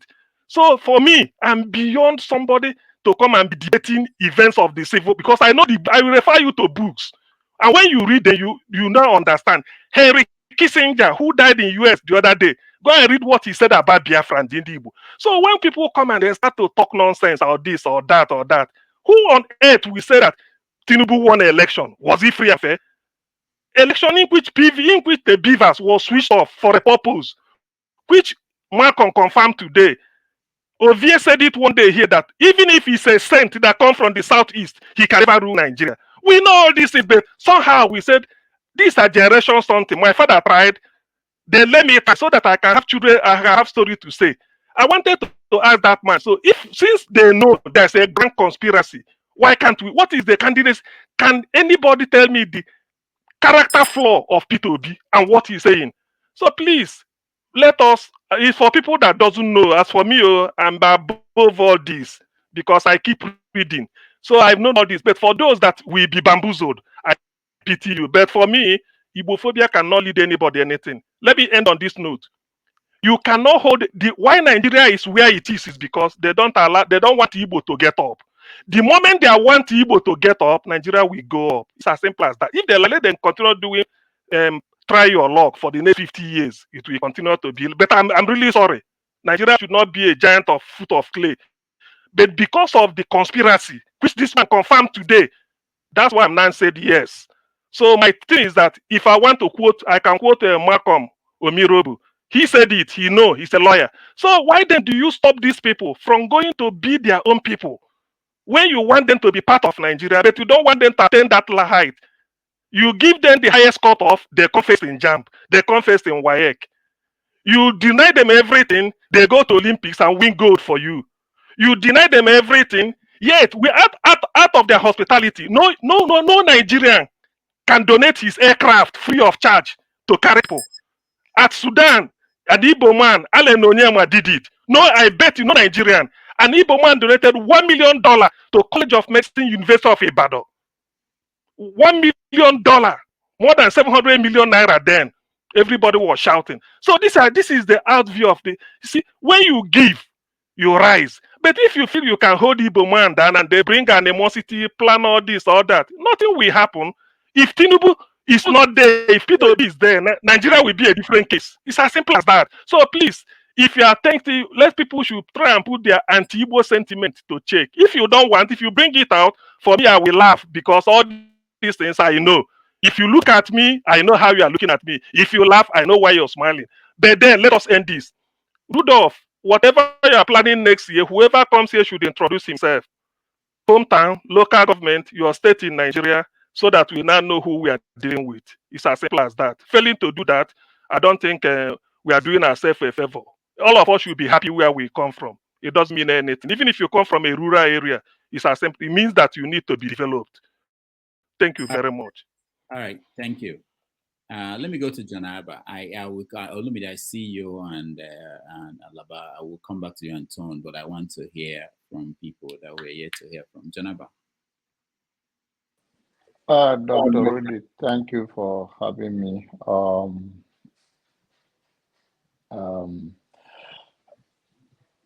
Trying to choose my word carefully sometimes, but there's no other way to do it. In a platform where we are cautioned by the wisdom of the elders that if you want to correct somebody, be careful so that you too do not fall into the trap of what you are trying to say. In that case, I try to hold back some things because not everything is for public consumption. And I want to use this privilege also to admonish all the great men and women that come here to express themselves in one way or the other. And more importantly, to everyone that stands of who they are and not to bend somebody to be who they want them to be or to mold anybody. Iron sharpened iron. Everybody knows where he is in life. Everyone cannot be Rudolph here because Rudolph is being seasoned as a journalist for years. So I believe it's a human being, he can go off. But to whom much is given, much is expected. Nevertheless, some of us, what I hate in life is to allow hate to propagate, and we allow it to consume all of us, everybody. In our own way, every individual here are not to be lecture of who they can be or who they want the person to be. The Holy Bible said, train a child the way he should go, and when he grow up, he will not depart from it. When we show levels of animosities and all of that, and to tear somebody else down do not make you go up. Let us be careful with the word we use. We reveal who we are when we think we come here to tear somebody down. You can argue your case. Sometimes I flare up in the voice and it's because I'm allergic to such behavior sometimes, especially when it comes to hate and trying to tear somebody down. I fight it all my life. I'm for, I'm from a polygamous home. So when we grow up, if you know eat fast, you're enemy of yourself because the food will finish from the pot. So so all my life I fight and I keep fighting. Nothing I have that I didn't fight for and I didn't work for. So when I see any symptom of that coming from people, I mean, I want all to understand that if we make this a sentiment of a certain tribes and we don't have check and balance, it's not going to be attractive to everybody. So let people be themselves and let us caution ourselves when we're trying to correct others. And we can discuss most of those things behind the closed door with Rudolph. But when we come here, I don't want this person, I don't want, who told you the person wants you? But the person do not say that because it's about enduring one another.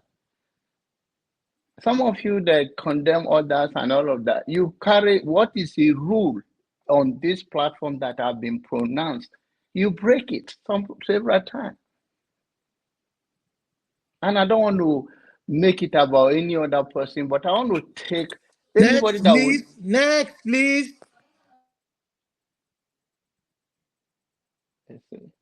You see. Olumide, please. You see.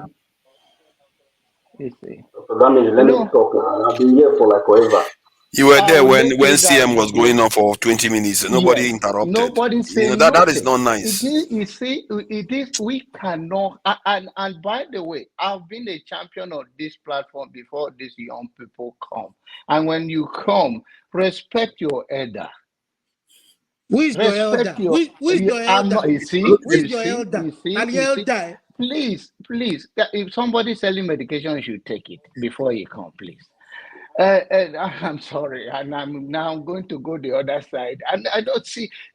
Sometimes I don't know how to behave here because I'm trying to use this moment not to go directly after anybody. I'm trying to behave myself. It's trying to provoke me, and it's like somebody have two wives. If you are not careful, you stay in the living room for the rest of your life.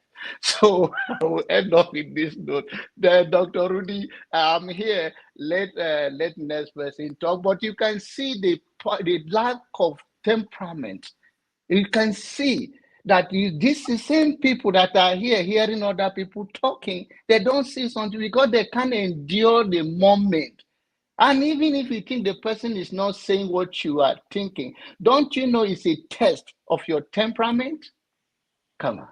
God bless you, man. I don't even what to say again. I just maybe let me go and take medication like somebody selling it behind his closed door. Jagun summarized it by saying you want empathy, but you give none.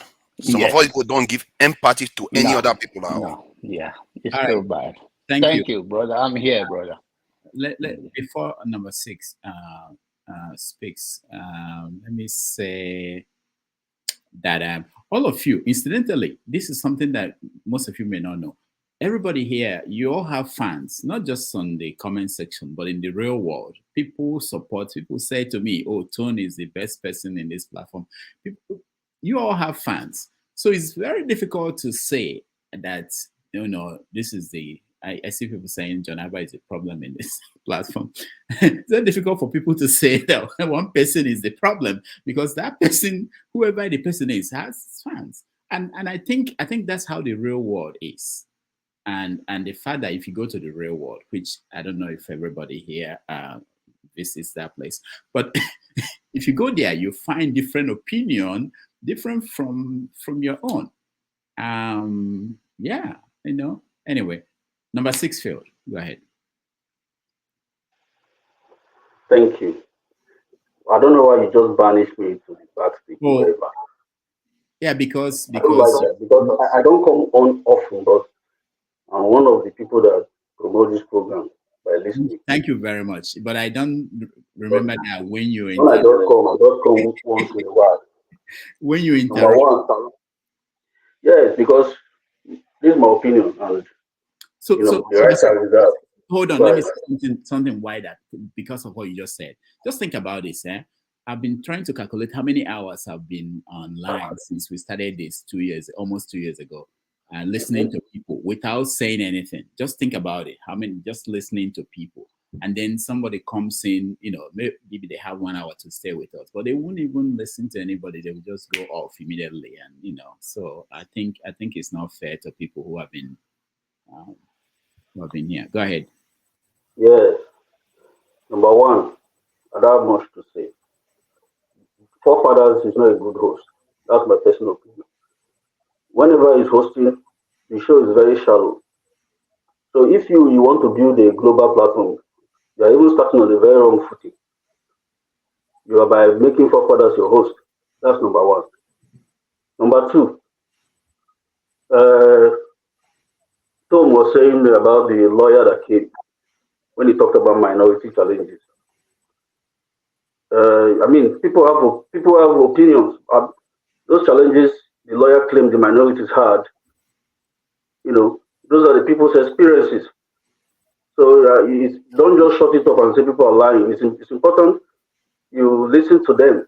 What are their experiences? What are they saying, and how we could solve it so that there could be a good coexistence.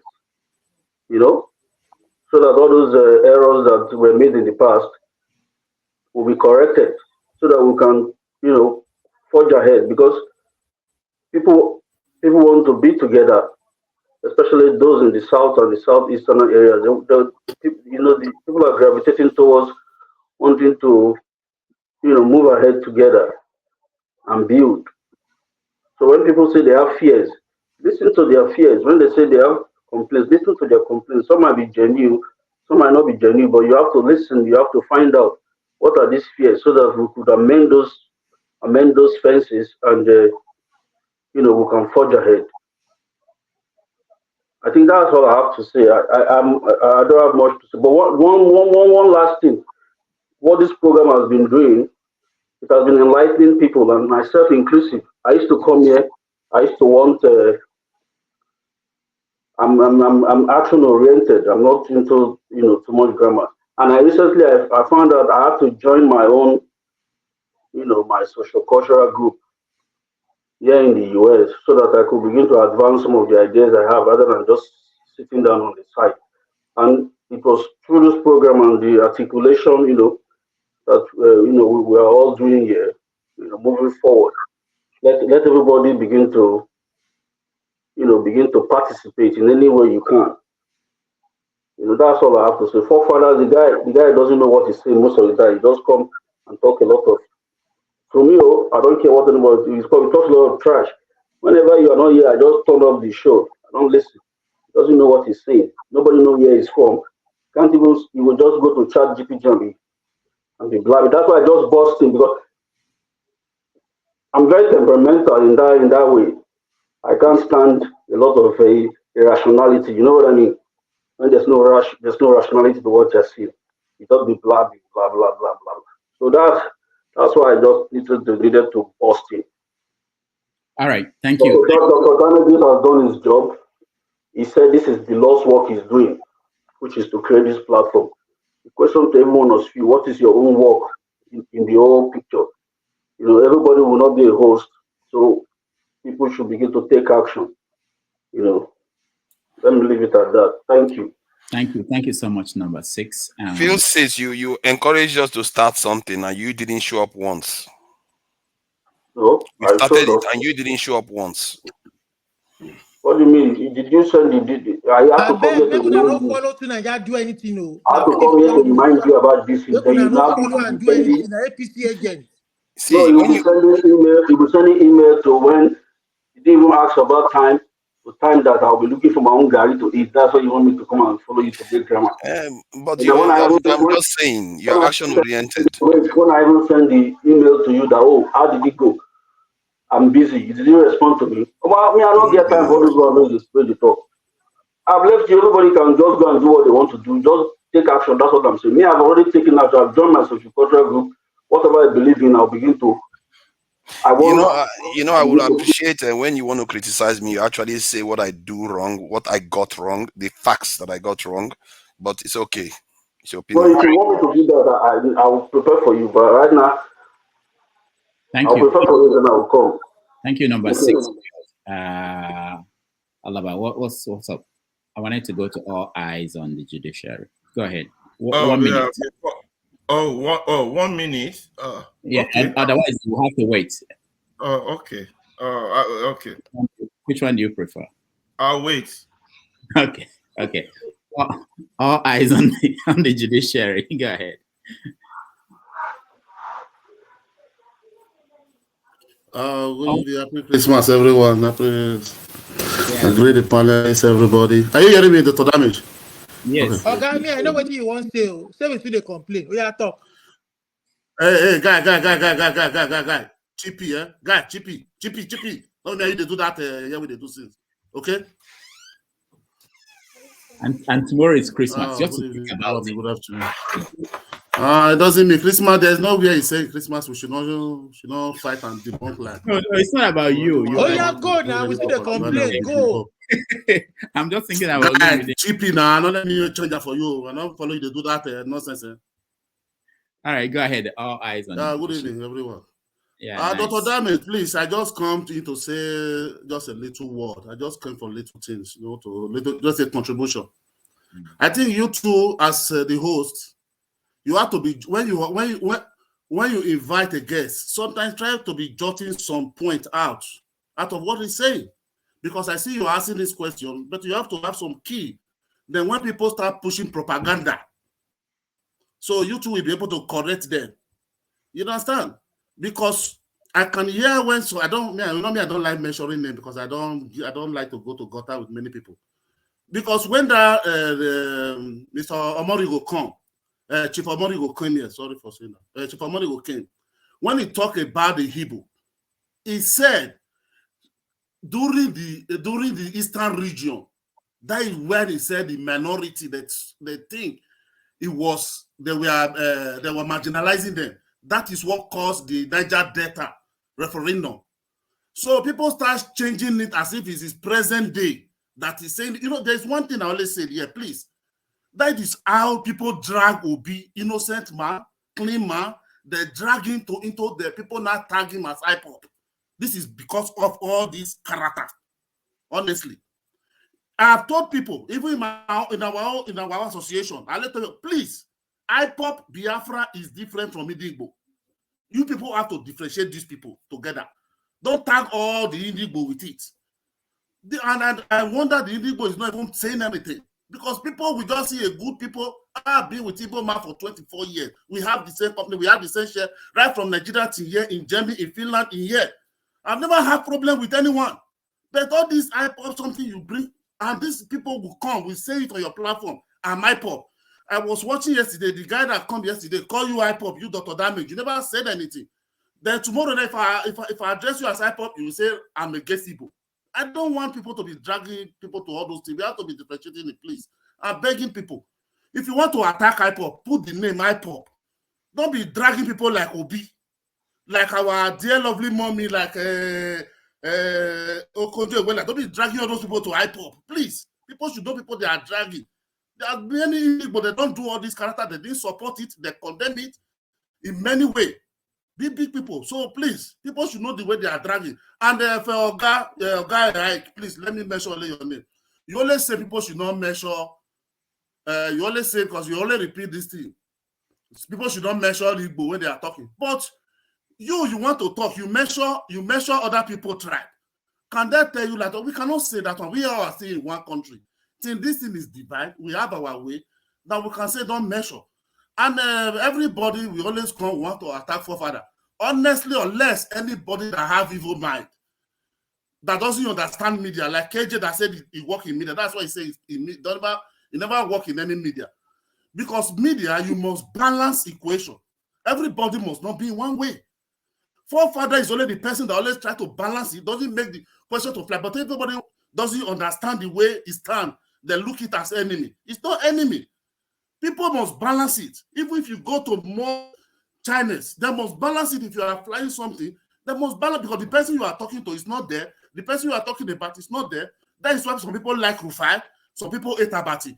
Abati have to come and balance it. That's what he's doing. It's not that he's against that thing or he's against anybody. We that have been inside, we understand where he's trying to go. That's why we never pick for.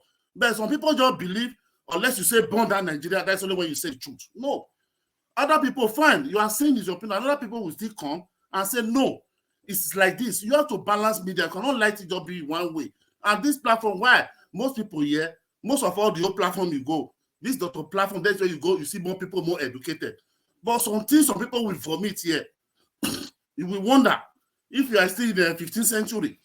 It's not like that, my brother. We are one. We are one. The mistake you are making, you see, the guy, mistake if I change that for you, you know, do Christmas. If I change that for you, you just say Nigeria is for you. Nigeria is not for you. Do Christmas. Guy, fam. I said, fam. Please. You see, the mistake you are making is you think Nigeria is for you. Oh God, Olumide, please finish up. Our eyes on the judiciary. Let me finish now, please. That's what I'm saying. Please.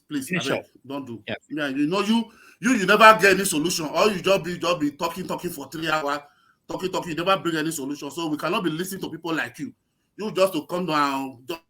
We need people like you sometimes just to hurt the system. Thank you. It's over there. One thing we have to understand, please. Yeah, I don't think that Nigeria is not for me now. The lawyer that came, I picked something from him because I listened to him from the beginning. This guy, let me talk now. I don't like this thing. I don't want to get angry with yourself, with you, please. One thing he came, anybody that talks, sometimes we have to look something. Always let us leave the messenger, almost, and look at the message. There is something we must pick there. It makes something. He said the only way people are there working. Like that lawyer, what I was expecting to add, because I was not around there. I was able to help because I was just watching on phone. There is somebody who should have asked, okay, you now that are there, that you know that we have to work like this, we have to work like this. There are many people, many lawyers, many activists, human rights that doesn't have money. It gives us many solutions there, but we are not picking it. We are just looking at the side. How can you bring us together and see how we in the diaspora can contribute to them so that they will advocate for us and show us the right way? It is a very simple way. And he said one thing, but the Igbo don't want to pick that one because the IPOP come in, they want to use the IPOP way. He said Igbo have the spread. Kanayo. He said this thing during election. He said Igbo have the spread all over Nigeria, more than 40 million, that they can win election without even any tribe. Every 36 state, they are there. They are there. The masses repeat that word there. He said only they have to organize and use it and strategize very well, which is true. You have the population. You have everything. You have the population to win. Even during election, look at what happened. Even Obi, our Obi, the whole Southeast, he didn't even bring 1 million votes, 5 states. So what are we talking? We have to look something. We have to balance. If you say go and take the judgment, look at the fault, the flaws, and look at how we can build on it, which is true. That is the way we can know the way to. Oh God, I don't understand. This thing is there. The roadmap is there, but we are not picking. We are not trying to plan for other time. We don't believe because Obi did it. This is only the person who have come in Southeast that everybody, the whole Nigeria support. And every majority people want to kill this dream. And we are supporting them, turning to tribal with them, turning to religion with them. Like we cannot just go gutter with everybody that want to go to gutter. That's their own opinion. Like Dr. Sometimes people say that is your own opinion. Have your say and go. Counter it. Not with tribe, not with hatred. You can't always give hate to hate. You can give love to hate. Look at Obi upon all what they say about it through the election. Why people are still supporting him today? Because he never believed he never have contact with you. Look, when he went to arrive, when Keyamu talk, when Reno Mokri talk about him, he said, I don't reply spokesperson. I only reply presidential candidate like me. That is the way it's supposed to be. Somebody is going to gutter. You too, you want to go to gutter with that person. At the end of the day, who is that pig? The both of them. Please, we have many things to do. We have to plan and leave all this distraction, please. Thank you very much. All right. Thank you. Christmas, everybody. Okay. So can I? It's my turn. I hold wanted on. a remark. Please, Please, It's my turn. It's my remark. turn. No, CM. It's my turn. Alaba first, and then CM Fofana will weigh in, and then I will put my Oh, Niger man, the mistake you are making, Nigeria is not for me and you. Olumide. No, CM. I have your number. I think I have your number. Okay, I'll call your wife for somebody. Alaba, go ahead. Okay. First of all eyes on the judiciary. I want to reply to you. First of all, second of all, Jevaris Anderson and Just Emeka are saying that this is transfer season and the bidding is very high. So this is the time for you, Mr. Rudolph, to transfer forefather to one man to most team because this is transfer season. We are hearing from the comment section that he's going to fit in very well with the other team. But instead of people harassing him, insulting him, he can fit very well, and you just have to pay the transfer fee for him. So that just make have delivered your message. Anyway, like what's his name said, OOB said, that's why I don't respond to everything. Back to serious business. Dr. Rudolph, if you're going to leave and still leave forefather in charge, you have to give him rules of engagement. We've been saying this. Yesterday we talked about it. He still went ahead and be himself after you left. You can go back and watch. So, back to Nigerian issue. It's not like any of us, I'm pretty sure, have problem with his philosophy or his ideology, Dr. Rudolph, and for you too, forefather. It's the deception that we are against. It's the conny way of trying to, redivert conversation, control the agenda. Do you understand? When we are here because we believe in free speech, that our voices will be heard, not that our voices will be suppressed.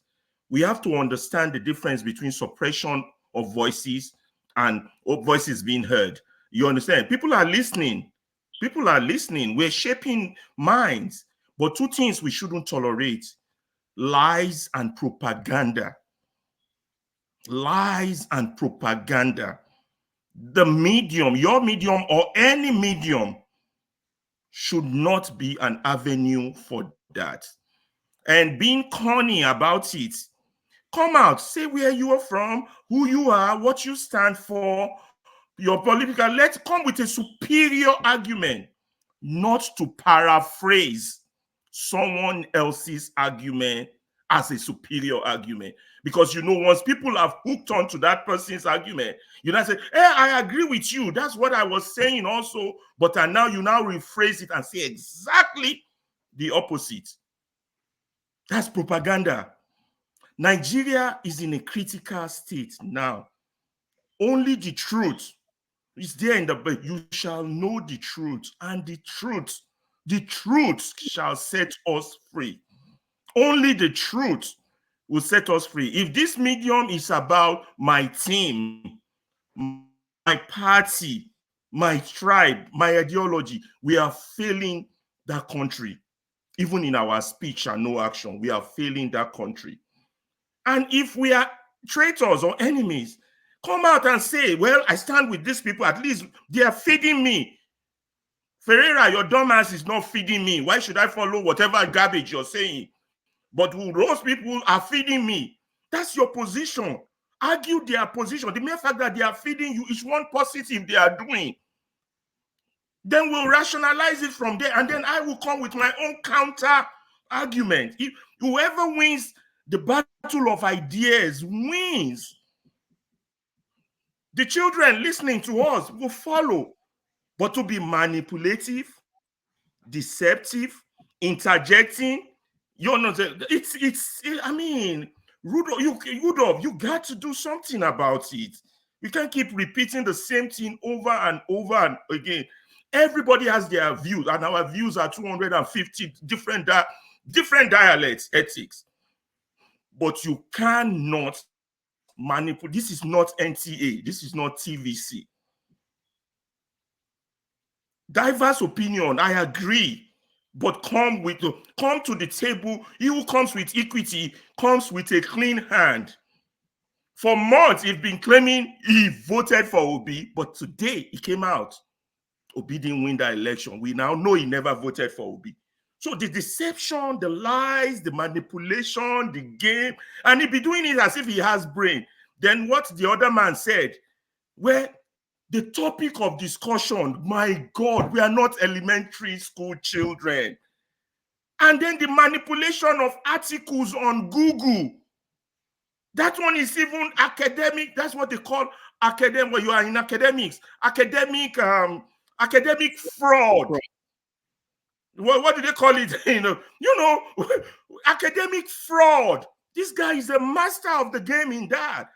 You brought out an article that talks about medical waste in the US, but the article is talking about tests that are done on medicine that should not have been done before reaching diagnosis. You want to use that to compare that rationalizes the waste that occurs in Nigeria. That's academic fraud. You can't do that on this platform. We went to school. But the key part is not even whether we went to school. It's the fact that Nigeria got to the state it is because of actions like that. And this medium is important for the change we seek. If it's not important, I won't be here. I come on sometimes only to debunk BS because I can smell it from a mile.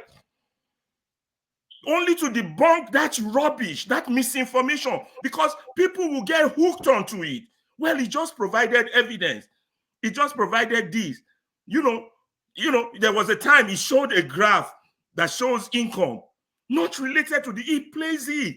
I mean, we're grown-ups. We can't be checking on each other like that, but this medium needs to be protected. And I believe my anger and fight with people, including John Abba and him, is the fact that they are trying to turn this medium into a propaganda tool. And I will not sit back and allow that. So take the transfer now. Take the transfer, move to John, one man to most medium, like Chukwuemeka said. This is the chance. Make your money. And stop all this game, because it won't work. You can fool some people sometimes, but you can't fool all the people all the time. I'm done. All right. Thank you. Thank you so much, Alao. CM Yones.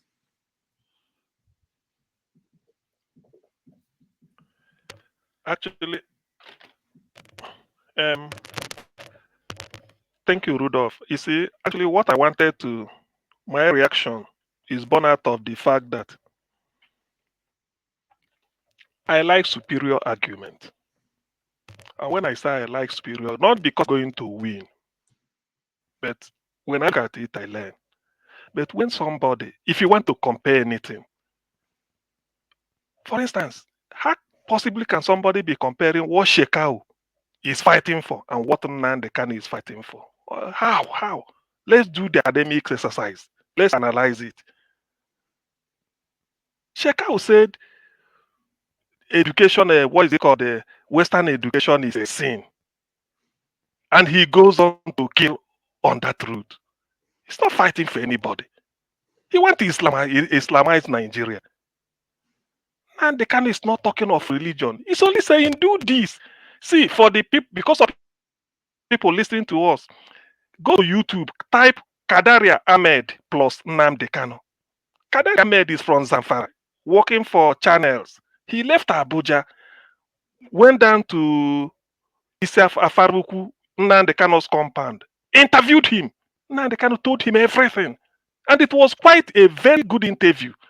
So that you know where somebody is going to. So somebody with that type of worldview, is that the person you compare with Shekau Ahmed? Nnamdi Kanu one dialogue. Does Shekau one dialogue? So these are some of the things that when you want to compare, this is a different ball game. Nnamdi Kanu is leading, he said IPOB. It's only in Nigeria. There are 195 countries in the world. It's only in Nigeria that you hear IPOB is a terror organization. No anywhere. I challenge anybody. Go to America, everywhere you see people, okay, they leave you because they know your ideology. But Shekau is reading Al-Qaeda, I mean, Boko Haram something. You can't come to Western world and say, I'm a member of Boko Haram, and you raise it up. They will inform the police. At least as far as I know, Boko Haram is on the terror list in the United Kingdom. Somebody can Google it and tell me it's a lie. So there are things that when you want to compare, let us try. Because certain things when somebody says it gives you the working of the person, the mind. You can compare the two. Yes, starting from Nyanwodo, the President General of President Igbo, he did not support Nnamdi Kanu openly. But that doesn't mean Joe Ibokwe doesn't. I can name so many people. Ekweremadu doesn't. There are many of them. But that doesn't mean that because he's saying it, you now equate him to a terror organization, he's a terrorist. So when there's something like this, when we hear it, and you start to wonder, under what basis? Because I like debate. I like debate. If you feel they are the same, come out and say you're a member of Boko Haram. Come and say it in the Western world. And then we go to the police and then you find out. So these are facts. But when somebody come here, maybe you use the power that maybe you tell somebody to speak or the person should not speak, use it to lobby, to intimidate people or whatever. In the end, somebody might agree with you just because of this. But when he goes back, the person will just evaluate you and place you where you belong and say, look, this is not the type of argument we make. My particular point today, I'm really sorry I didn't meet Malcolm Omirhobo. I wanted to ask him, because of what you said as a lawyer, what do you tell the people that you now confirm that there has been a grand plan that no Igbo man will ever be president? Forget about the sentiment people are saying. I wanted to ask him, then what then do you now, what moral justification have you to hold back, to tell people that say, well, if you reject me, can I reject myself? If you do not want me in your house, at least I go to my own house and make my house. Is there anything bad in it? Ordinarily, if Nigeria if Nigeria really want to move forward, to be honest with you, bring everybody round table, discuss. In most of my submissions, I always mention Ogoni. I've never been to Ogoni land because I read one book where the vulture feast, written by Toronto Douglas and Iko Konta. In fact, when I was almost shedding tears, I didn't know that was what the Ogoniland is. Why not, if such people, at least, let me now advocate for this. 2015, they said Ogoni clean up, they flagged it off. Today, is Ogoni cleaned up? Who can tell me that Ogoni has been cleaned up? It hasn't. I'm not from there. But I support a situation whereby that is how we want to talk, not because of when people are saying something, you come and rattle out figures or rattle out facts and feel that you can then, no, it doesn't. I may not fight you physically, but it will tell me the breadth, your intellectual reach, what you can do. That is the essence. We seek for knowledge to enable us to discover facts and to be objective in analyzing social situations, balancing possible factors, collating these into acceptable thesis before we can arrive at a conclusion that could be deemed fair and reasonable. That is the essence of knowledge. But when people come, I'm somebody that is too liberal in terms, because I hate injustice. That's why the thing pains me. Nigeria is not taking advantage of the diversity of the talent he has. How can you, let us even face it. How can you hold me down and feel that you can leave me down and go up? The moment you leave me to go, I get up. But for you to hold me down and achieve your aim, you must be down with me. That is, Nigeria is just a country that has everything. I remember saying here that it took Dino Melaye for me to know that Kogi is the most blessed state in Nigeria in terms of mineral resources. When he said it, I go and research. Kogi has the highest. Yet, Kogi some of them cannot pay salary. When we are advocating that, let us devote power, give it to the state. Some people may be telling you Nigeria is so weak, we shouldn't do it. We did it in 1966, and the Euronsi and the Njogu scuttled it. What sort of childish logic is that? And you want me to be staying with the person we'll be talking? And so what? And so what? Is that so we be detained with the past? We learn from history. Nigeria is suffering today, bleeding. We have whatever it takes. Just tell anybody, go and exploit what is in your place. And when you say it, some people will just tell you, oh, no, no, no, we can't do that. We'll be doing Almajiri leadership. When you go to the Abuja, they give you something in your hand. There you go. If you eat it, they say, you don't know how to manage your people. No. I wish Malcolm should come back. If he can answer my question, I will be so happy. Thank you, Rudolph. All right. Thank you. Last, I will let Tone. You jumped me. I will just wait. I know I jumped you. Okay, go ahead. I gotta go. Okay, I'm just gonna be brief. Forefather, this is for you. You know I don't attack you. You know you're my guy. I don't attack you. I respect your opinion. But for this one, I'm going to tell you very, very bluntly, as my guy, truth hurts. You are wrong. And do the honorable thing that your son and your daughter will see this program someday and say, yeah, our father did the right thing by apologizing. Just apologize and let's just get on with it. To say that Shekau or Boko Haram is the same thing as you know my stand with Nnamdi Kanu and IPOB. I don't believe in his approach. Yes, that movement is legitimate. I believe 150% about that movement, but his approach is what I don't believe. That is why I'm not a member of the IPOB. But for you to say, come on, guy, man, you're too much for that. Don't allow wait, let me finish, please, before I lost my thought. Don't allow idiots on the comment section to be hailing you and all that. You're not as low as that. People that can't even show their face and even spell out their real name. You're more than that. Yeah, please, my brother, just take it. I've never insulted you. I've always stood, even when everybody was against you and all that. You know me. I'm fearless. I stand for the truth. This one, my brother, you got it wrong. Okay? All right. Thank you. Thank you, Tone. Forefathers. All right, I'll try to stretch it as long, maybe 30 minutes. Some people have done this already. See, about what you just said just now, I think you got it wrong, and you'll find that from what I will say. Steph says something about there will be different kinds of movements, that we should accept it and not criticize it. That all movements that come, there are different parts, we should support it. Then I said, by that standard, we should support Boko Haram too. Because it's all movements, isn't it? All movements. Are you quoting me?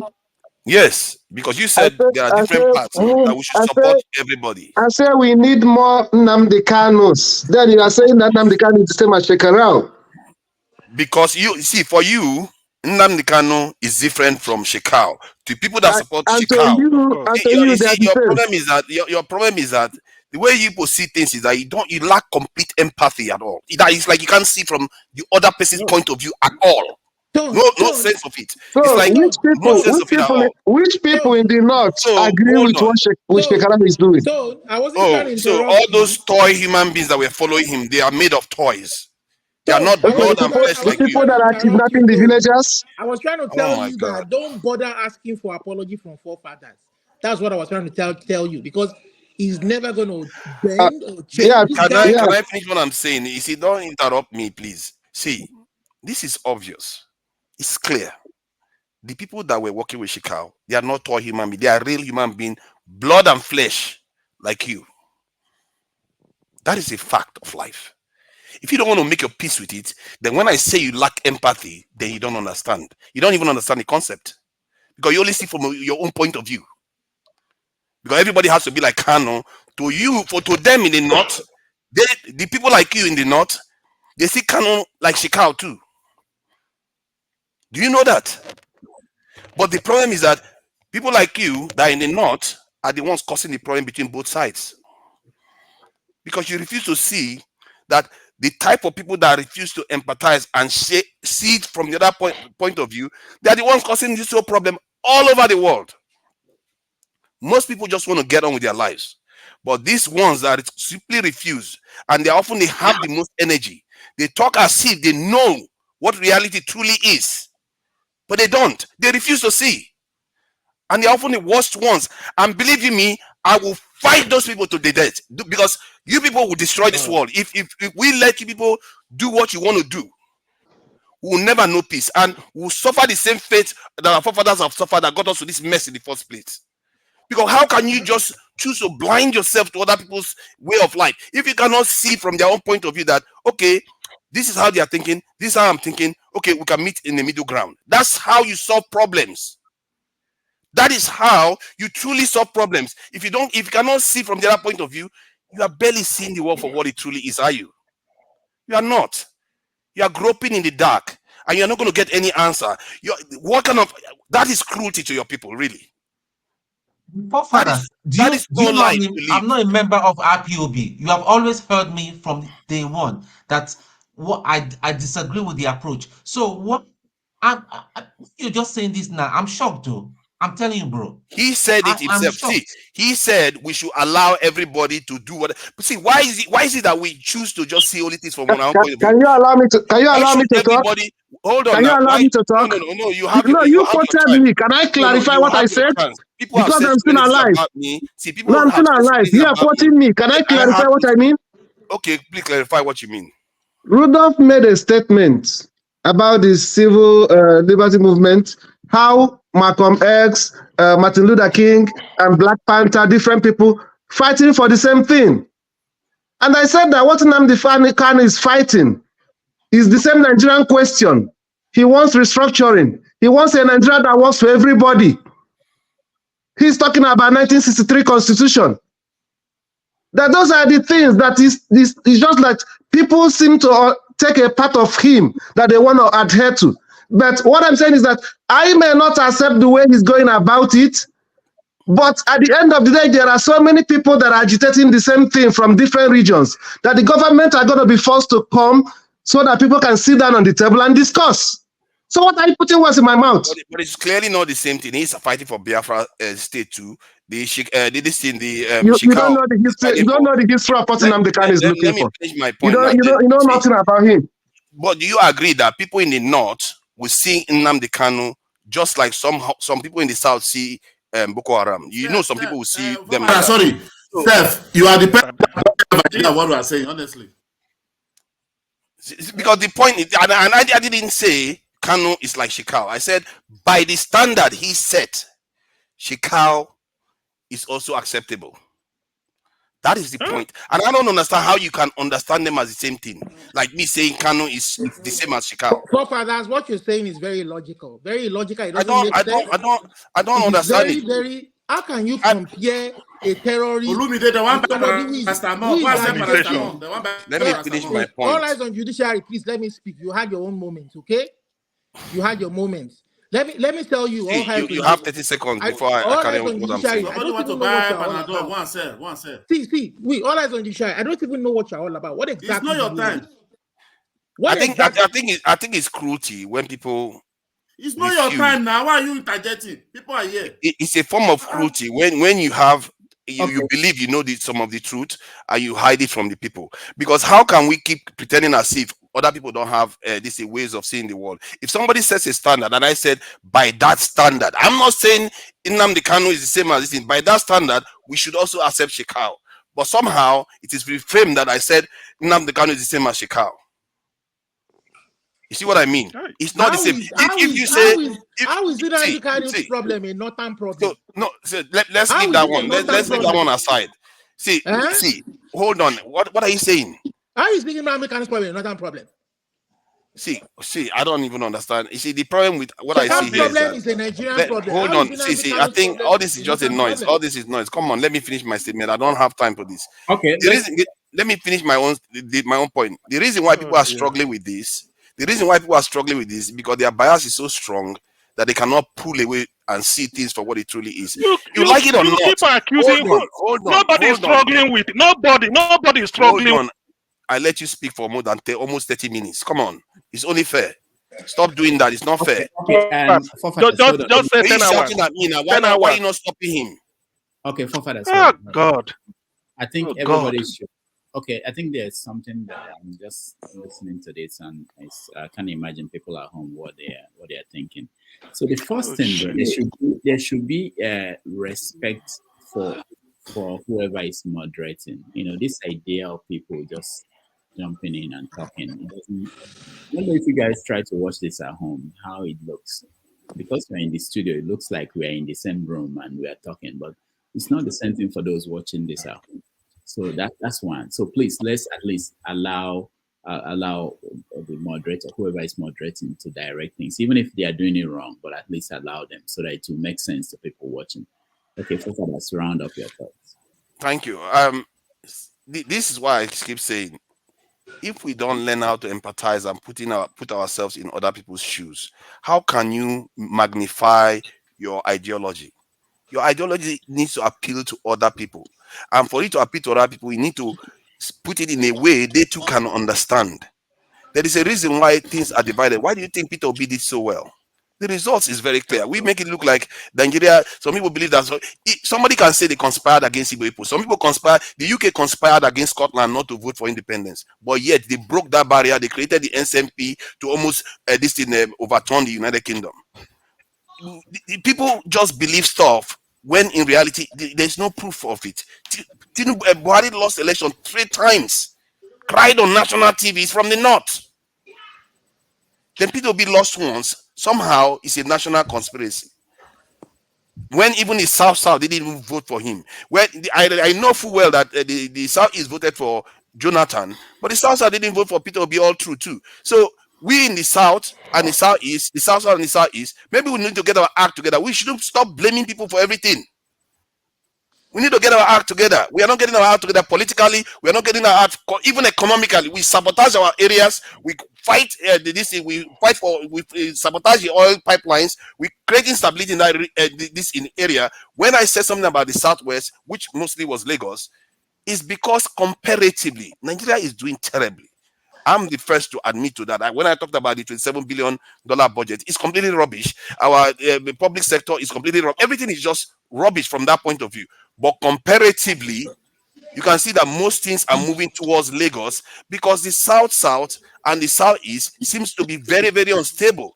They should have majority of the seaports that are actually active in Nigeria, but no, that moves to this is Southwest. Look at the refinery. They moved the Dangote refinery. They moved it to the Southwest. Everything is being moved to the Southwest. Why? We have to stop this thing. If we want our areas and all the people there to progress, what is very simple: make that area stable. Understand other regions, reach out to them. If you don't empathize with them, how are they supposed to empathize with you so that you can be able to deal with the problem? Can you imagine if the South and the North comes together and oppose this leadership? Nigeria will transform very quickly, and we have to do that. We don't even have a choice.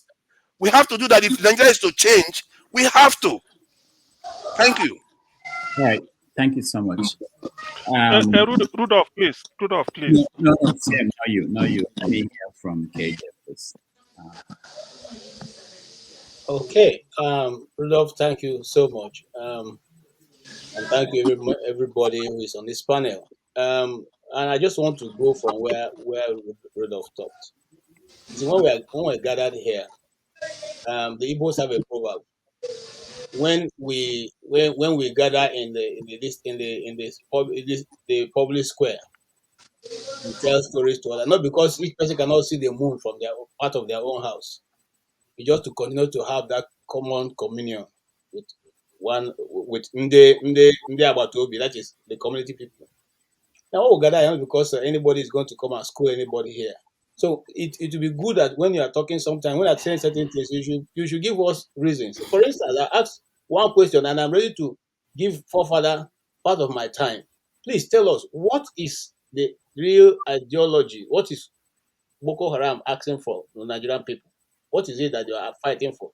So that we can now empathize with them. The reason why I said it is that it's not everything you empathize with necessarily. No, because you cannot accommodate them. And what they want is basically they should do away. They basically want to create a caliphate. Let me tell you what they want now. They want to create a caliphate in the north that doesn't have Western education. Okay, and you, forefather, think we should empathize with that? Why are living? Okay, but you see, to you, that's the point. To you shouldn't empathize with that. But to them, they believe it. Listen, you see, I asked that simple question so that I don't think you should empathize with that. Call you out. One thing is this: did anybody from the east go to tell them not to demand that Western education is bad and they should stop? Did we go there? But yet I support what the government did against them, because they are destabilizing the nation and it's not a reasonable demand. Dr. Dame, please, can I wait to answer KJ? Because like Papa doesn't know the question. Let me just answer the question. I have the question. Please, I have the answer to that question.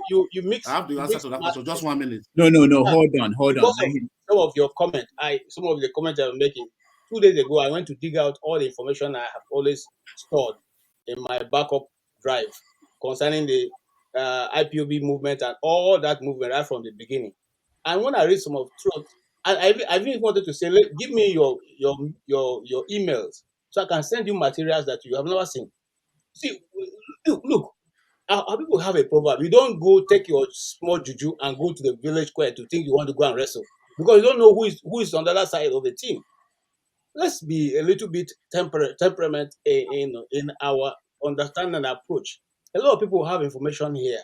It's not only what you have that seem to drive it. You can have your idea, present your idea and leave it, and let the other man be the judge. If he wants to take it, okay. If he doesn't want to take it, please agree with his position. Also, that's what I did, and yet they are persecuting me for it. But whenever you come back, you are coming back with such a force, as if you are trying to force it down our throat. We must accept. I'm explaining myself. Now, because I've been persecuted. Now you have been saying, you have been saying this now about the ideology of the IPOB. This IPOB, up to this moment as I talk to you, except those who are that have infiltrating IPOB, there is nobody in IPOB who goes with a gun to fight anybody, to kill anybody. None. And the IPOB, the only reason why IPOB got to this point was because it was, I keep saying it, after the meeting with Nnamdi Kanu and the Eastern governors in Enugu, things went out of hand, because that was when, and I keep saying it again, the man who brought this out of hand, who first declared IPOB as a terrorist organization, was the Eastern governors led by David Omaye. Okay, and that was where things went out of control. And you see, when you say these things, despite the fact that we know where Boko Haram is operating for, have there been any crocodile dance there? Have crocodile or monkey gone to dance in those places? Because there's Boko Haram there. But it has been dancing in the East for the past 7 years. And do you know how many casualty comes out of each dance? Look, they just killed 80-something people recently. You are talking about recently. See, this is where they've been killing people in the north forever. I don't know why you say there's no dance there. This is the empathy thing. What is wrong with us? Remember that some people have records of what's going on, and they have chronological records of what's going on. So when we come to the space, it's also right for us to listen to that person and probably go and do our research to find out whether those people are lying or not. It's simple. Thank you. All right. Thank you so much. And my mind is just blown. Let me. Someone was raised. Okay. All eyes on. I raised my hand up before KG, before even Janaba. Okay. Dr. Damages. Maxi, go ahead. I'll come back to you. Dr. Damages, thank you. KJ. I am the one speaking. I'm the one speaking. Sorry, you see, I'm the one speaking. Call my name first now. No, but you didn't answer. So you didn't raise your hand. I raised my hand before even KG. Maxi, just go ahead. Thank you, Dr.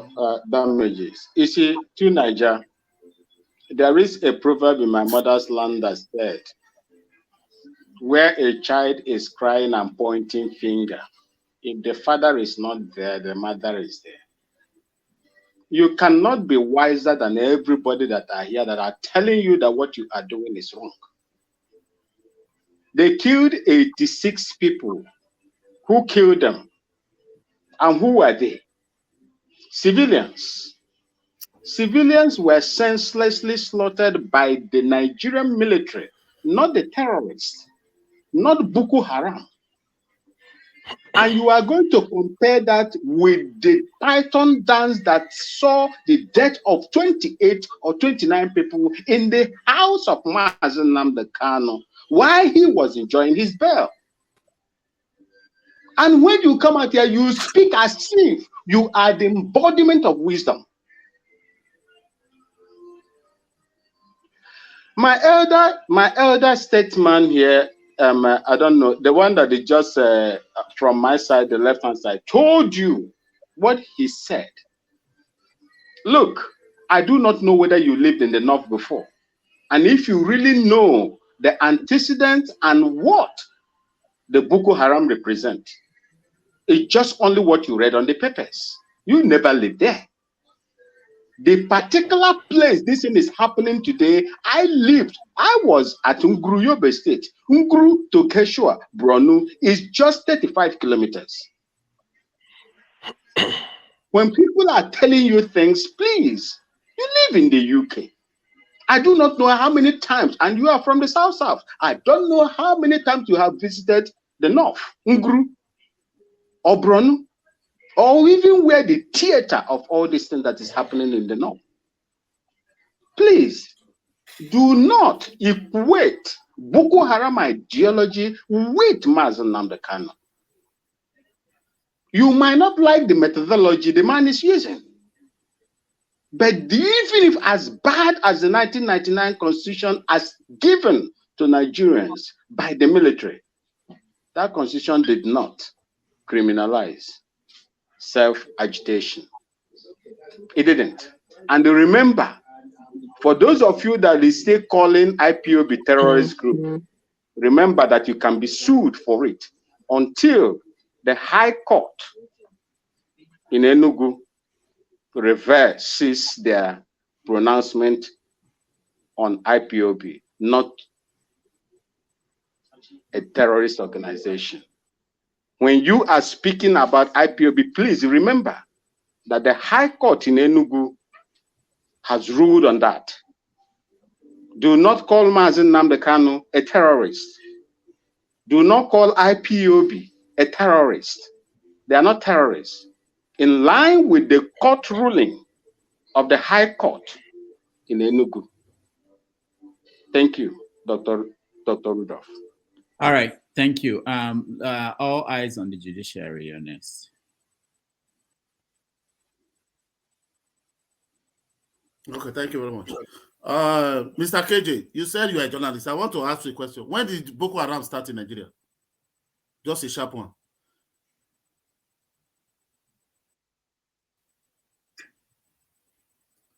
The starting point of Boko Haram was, you know, hold on, now ask me a question.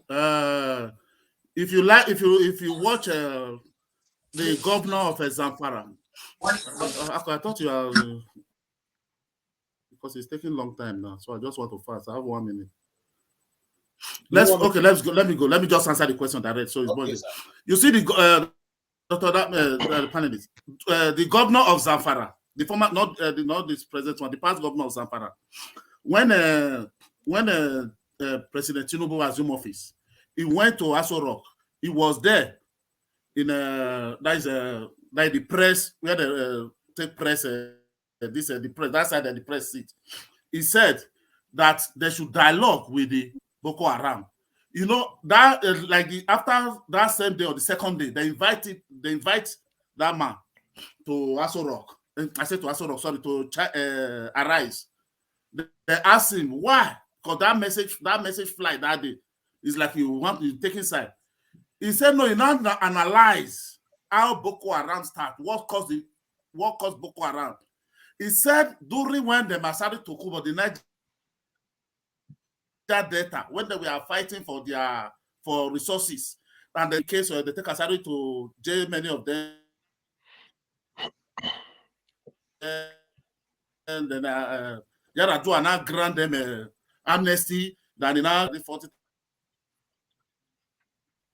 All right, 5,000, 60,000, all of them. Send some abroad. He said that is what is sending Boko Haram and asking for, that their land, that they are the one producing all the old food in Nigeria. They should be paying them. They should grant them those certain amnesties. They should pay. The other man, that former minister of Earth, I forgot his name. Maybe we know you, Mr. KJ. The same man come and say the same thing, that when Gumi went to the bush and see them, exactly what they still say. That is why we have to know what these people are, because you say what they are fighting for. That's why I want to tell you. It's like you say you're a press man. You doesn't know. Me that I'm not a press man. The one I'm telling you. Okay, sorry, Rudolph. Let me respond, sir. So you have to pay me for with that due information. respect Thank to you. with due respect to you, the Boko Haram movement started as a small organization that was formed by the former governor of Borno State, who gathered them to use them as his political thugs. Obasanjo, during his time, went to Borno State and told him, these people you are gathering and using them, he said, no, they are my political boys. He said, no, this is going to be a problem. This is on record. I'm not saying what's not. He said, this thing you are starting now is going to be a problem. Now, the governor finished and left. He left. At that time, there was no problem until eventually what happened? The person who came in, who they helped to get into government, refused to pay them. He refused to pay them. I'm telling you how it started. And then they decided to capture one part of the state to collect their money, the money to use to feed their people, as in continuation of that agreement they entered with the governor. Okay, for which they now term Yusuf a criminal, for which they now use the powers that will be to kill him. This is the beginning of what you have today, sir. So, if you are deciding to use whatever, you see, like I said, I don't have all the knowledge in this world. This is what I know. You may know something different, but this is what I know, and that's what is on record. Now, as for what you have said, we are not in But contention. you are a press man, you have to pay me for the information. That is number one. No, my own predates what you said. My own predates what you said. So how is your own correct? So all eyes on judiciary. How does your information even make sense? How does it make sense to all of us on this platform? Doesn't make sense now. All right. I don't know what So, information you are shouting, pay us money for. So we have to go. We have to move on. Janaba. Thank you once again, Dr. Rudy, for all the town hall meeting. It's a place where you want to see Nigeria. For you to mute and look, you are muting me. This is the typical example of who we are as a Nigeria. If I will understand, if Steph is not here, I'm not going to mention him. But I wanted to tell him that what he says and the follow-up from forefather is based on my own understanding, is that if there's agitations in general, you have your own view and you think this is right, and other people think that is their own right.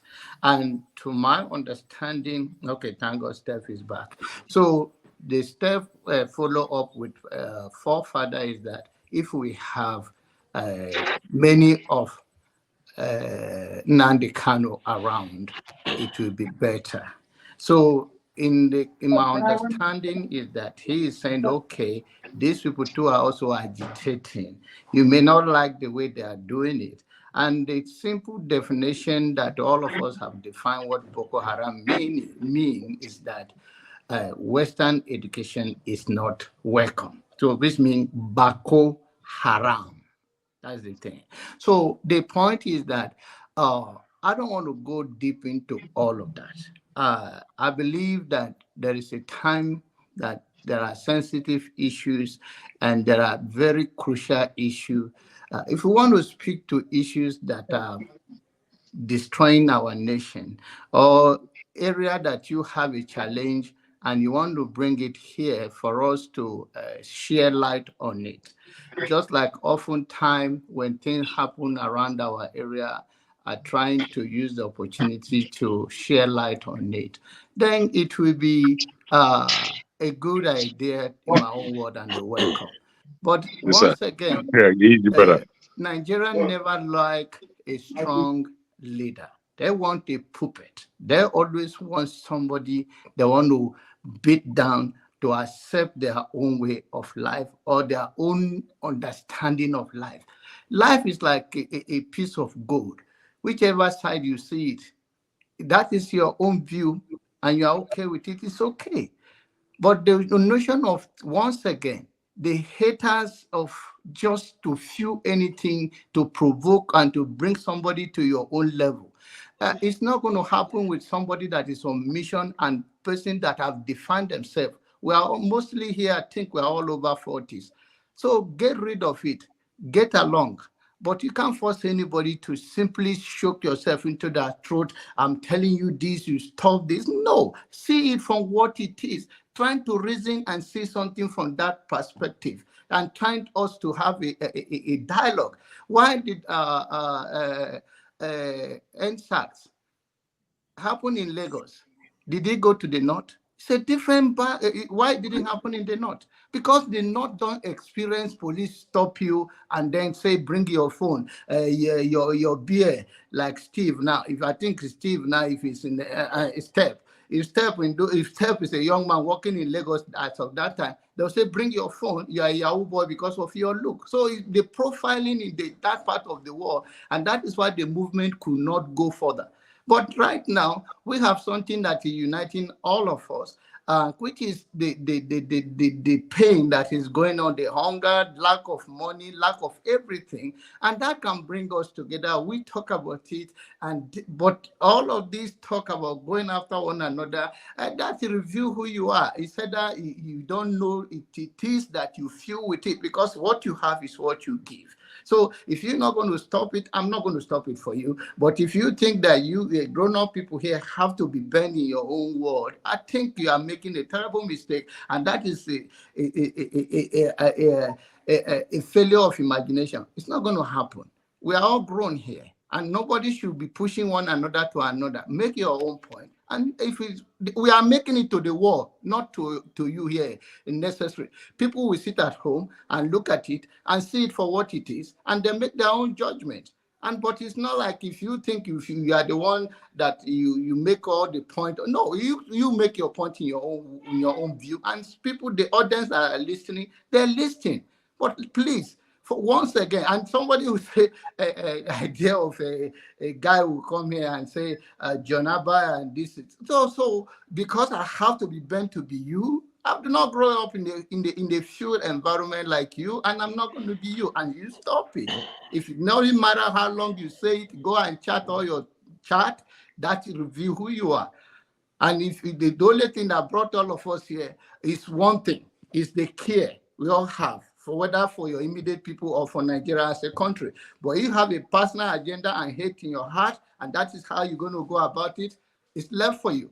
But over and over, you break the rule on this platform several times, drinking your stout openly, and now you still have the gall to be talking to somebody that is unimaginable, and you have all the integrity. Please. All right, thank you. Rodolph, I've not had a chance. I've not had my own chance. Who was he talking about this stout? Who was he talking about? Did he mention my Guinness? You have punished me enough. Mention my Guinness? All right. I was actually looking forward to Jagun maybe giving us Christmas cheers and changing the tone, but he just went off. Olumide, go ahead.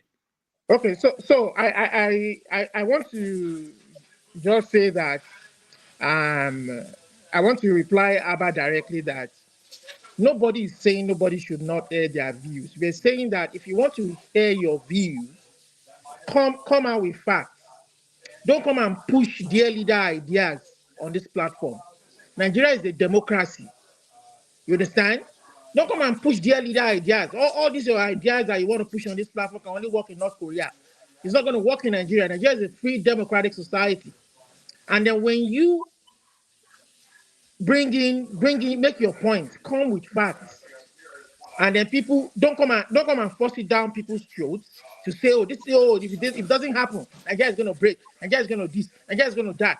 People have a right to aspire. People have a right to agitate. You understand? We want to listen to each other. But when you begin to say things that are not fact, people will push back, and that is natural. You understand? Nobody is more Nigerian than anybody here. We are all equal. We are all subunits of a whole country. You understand? If you don't want to identify where you come from, that's fine. That's your right. You understand? But when people identify a particular problem that is hurting them, you understand? Let them hear it. That is how we're going to build a good country. When we have a center that listens to everybody, you understand? Don't tell us, it happens to. Everybody's suffering. Keep quiet. That's not right. That's what we're saying. You understand? So when you come with suggestions or opinion, let people air their opinion, let people air their facts, and come with facts that are, come with your opinion that is fact based. Don't come with things that you looked up and you're not even able to articulate it properly. You know, people are going to punch holes in it. That's what we're saying. Nobody hates anybody. And if you're a member, if you're advocating for any particular party or any political leaning, say it, be proud to say it. Nobody's saying don't say it.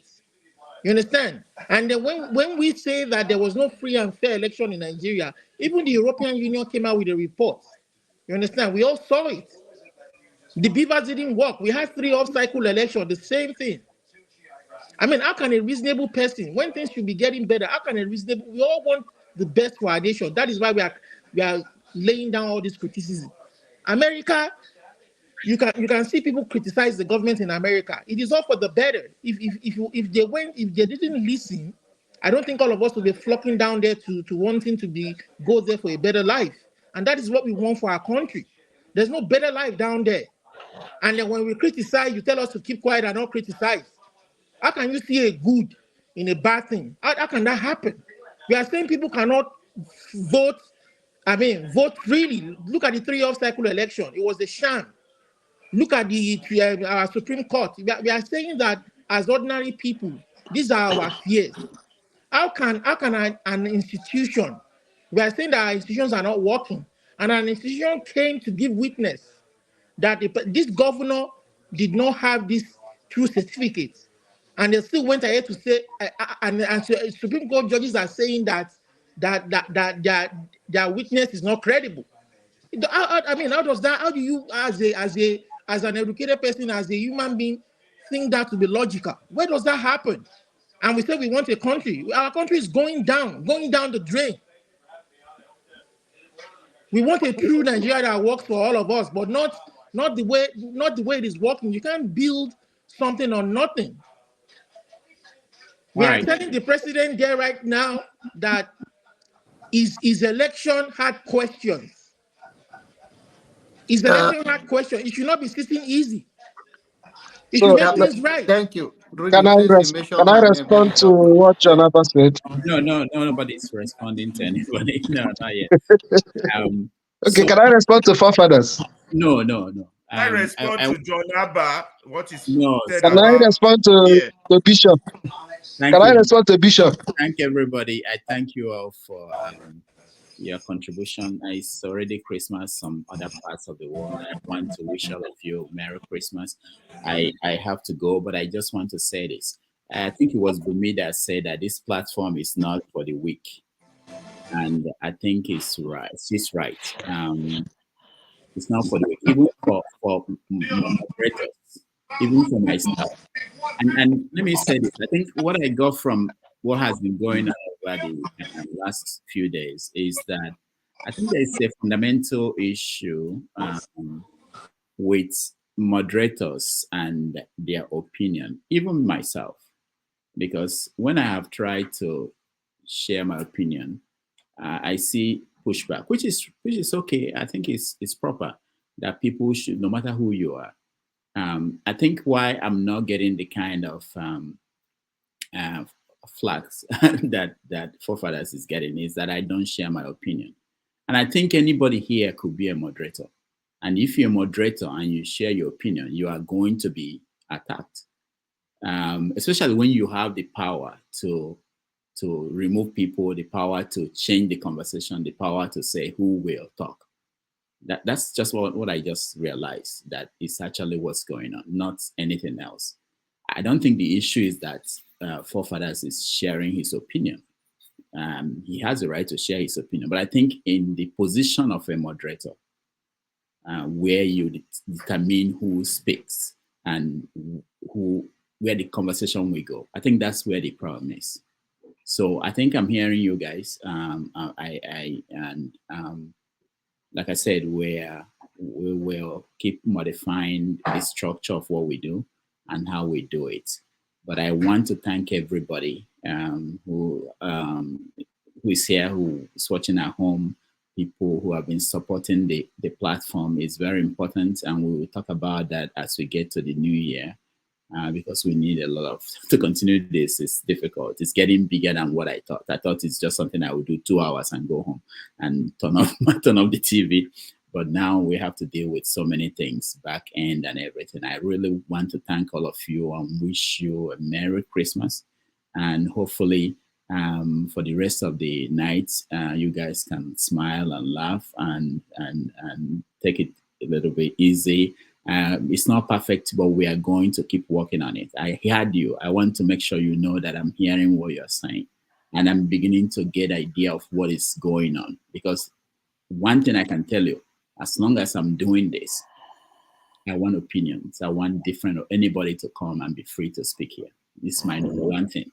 I won't be doing this if anybody, I don't care who the person is and what opinion they have. I believe that we are capable of challenging anybody. If Tinubu comes here or the spokesperson for Tinubu comes here, I believe we can challenge that person.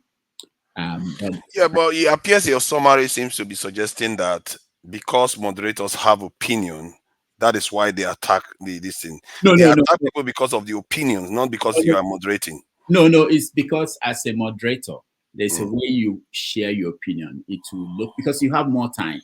You take more time. You can decide to take more time. I don't do that. You can decide to take more time. If you look at an hour of a program, if you're a moderator, you can decide to speak more than everybody else together. Yes, you but can. I don't do that. I'm not saying. But that is if you don't. Because most of the time, if I ever remove anybody, which I don't hardly, is because they finish talking, I want to talk, they refused. Like they do here on the panel when you are here. Because people feel passionate about stuff, then they won't let you talk. They forget that they are blocking you from talking too. Another issue I have with you, forefathers, I normally have issue with you, and I've got to be upfront with you. No, to be fair, I like that. At 2024, you need to tell people on the comment section, some certain individuals that do it over and over again, you need to appeal to them to be respectful. We're not asking, you can agree with me, you can agree with anybody you want to agree with, but people will just come down, right? And you've seen it yourself. They will just start attacking certain personalities and even personal insult. It is not nice. It is just not nice. So if you just let them, that's why, have you noticed that where electricity is there, they don't mess about? So some certain they don't. But they call me more of a dictator than they call electricity because of my opinions. That's why I'm saying it's not because I'm a moderator. It's because I'm my opinions. I don't even disrespect them. What I'm saying is, I'm saying your opinion why you are moderating. CM, I'll come to you. Okay, I'll come to you. Hold on. Your opinion why you are moderating. I'm not saying you shouldn't. This is what I do, and this is what this job, I think, my own understanding of it, is to guide people to share their views, to guide them, not really. And it doesn't mean that if someone says something, and I try to fact check people, but it's difficult. Like almost everybody, before they finish talking, there are several things you can correct, but I can't stop the whole show to correct one person and then give them another chance to speak. So it's complex, it's difficult. People don't understand. And I hope by next year, when we get more, we are going to get more moderators. You guys, anybody, some days we can even try anybody who wants to moderate. You see the challenge. It's not an easy thing to do. So I hope people appreciate that. It's not really easy. I get so many people reaching out. So finally, I want to thank you guys and CM. But why Rudolph is here? Let me give you an example. Let me give you an example. See, I differ. The only place I differ from Rudolph is that Rudolph wants one Nigeria. Me, I want Yoruba nation. But me and you will differ on every ground.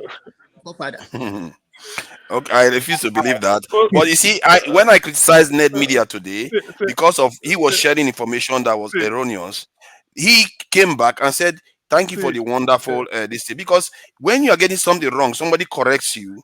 I think it's very important that we learn how to accept it because it enriches all of us and especially the viewers. Personally, when I'm posting, I feel like, why are you refusing to accept the one we are giving you?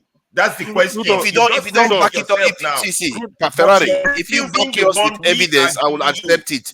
Ferrari, if you back yours with evidence, I will accept it. You see where we are. You see, you're not I would accepting. readily accept it. All right. Forefathers, hold on. Rudolph, Hold on. Go ahead. Rudolph, consider this in the Yeah. midst of all these things. Somebody said Nnamdi Kanu is responsible for the death of 40,000 people. Where is the evidence? Till today, electricity said, well, okay, show us the evidence where you wrote everything. Till today, we are waiting for him. That is one. Somebody will also tell you that it's because of this attitude of Ndi Igbo domineering. That's why two Cameroonians I met told me they had to vote to leave Nigeria. Where is the evidence? These are part of the things that when people say it, some people may allow it to slide. And when I hear this type of thing, I raise it up. Where is the evidence? Today, where is at least 40,000? Call electricity. We are still waiting for evidence.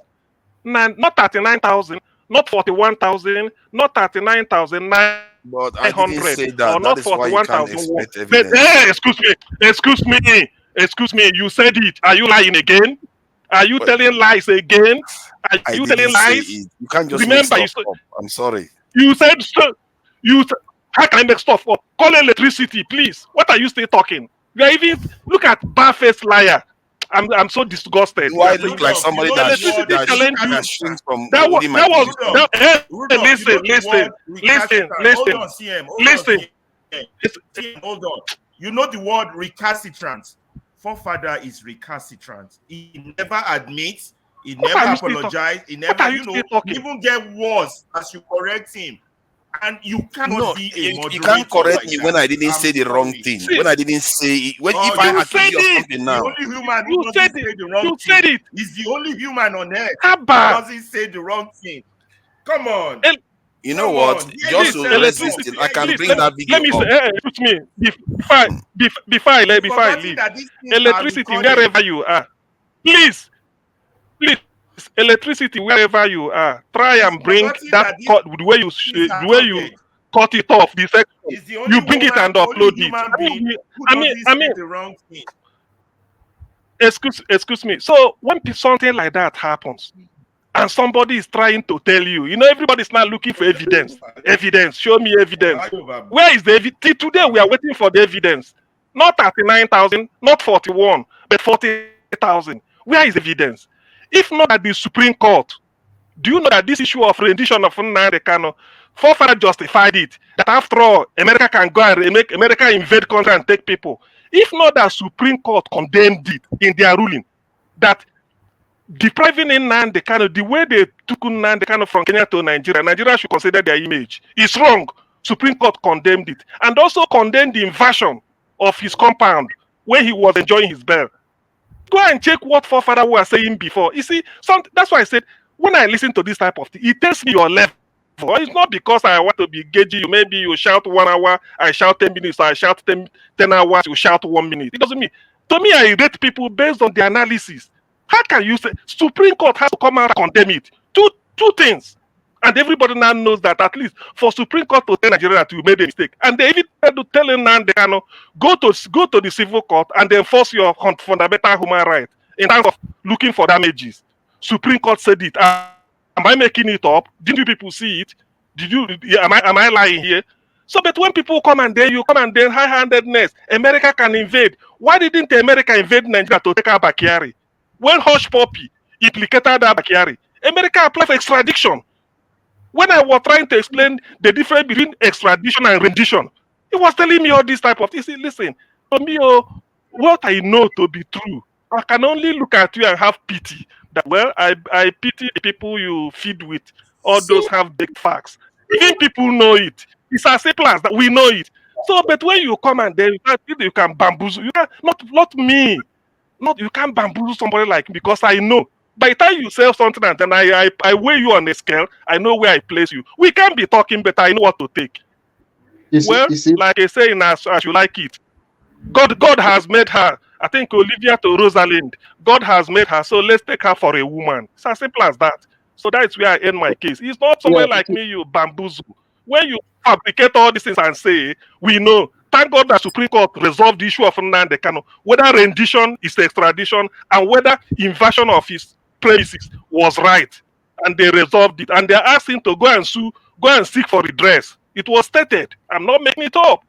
So today, that set of analysis, when they bring it, you will be a fool to come and start holding to what you are saying, telling us it was done.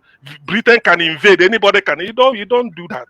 When you say it, people will look at you and say, well, it's a pity that somebody is saying this. You don't. You can hate somebody, but then when it's right, you say the person is right. Justice is justice. I believe in the rule of law, no matter whose ox is God. I thank you. Yeah, yes, forefathers is a I didn't forefather is a call good you. person.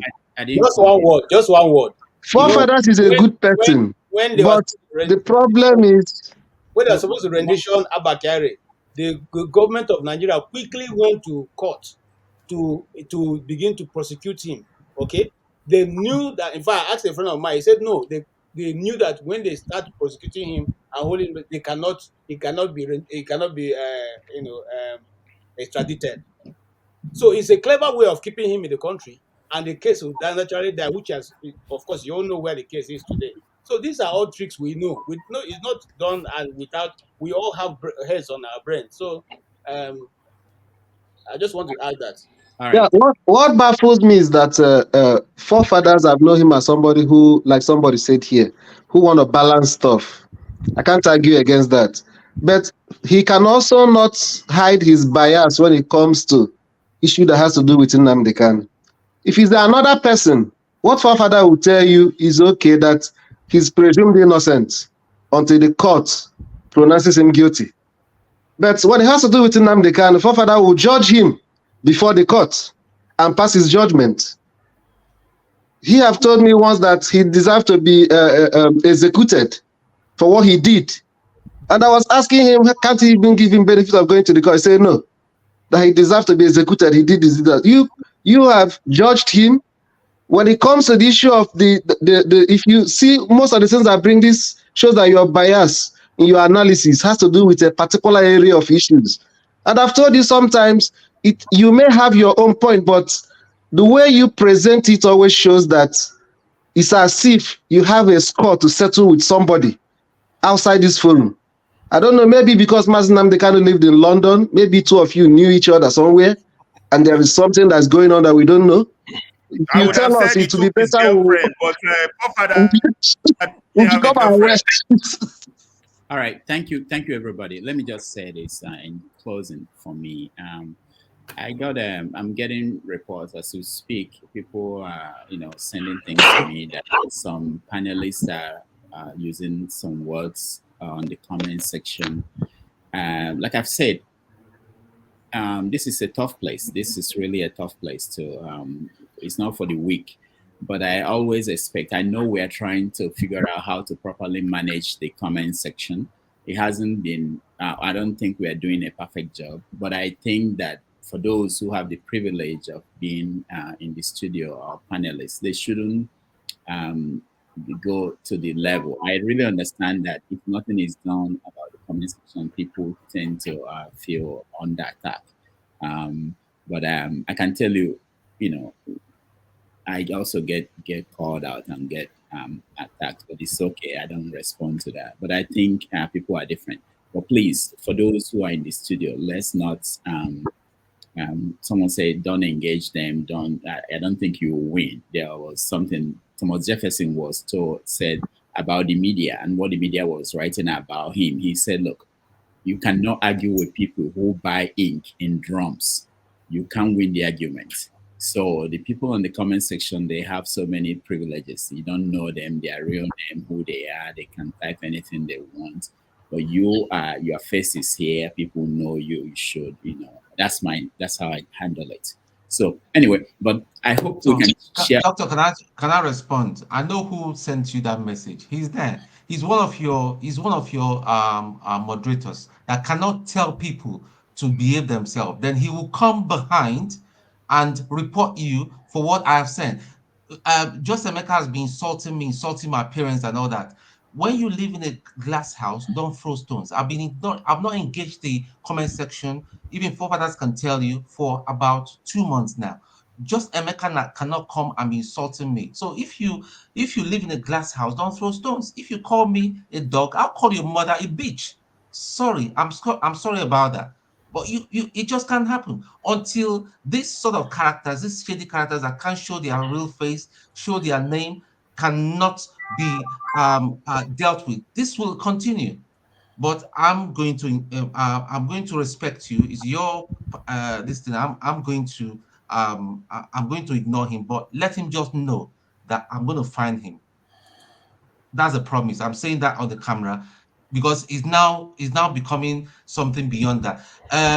Righteous Man complained about Clapsal yesterday. It was swept under the carpet.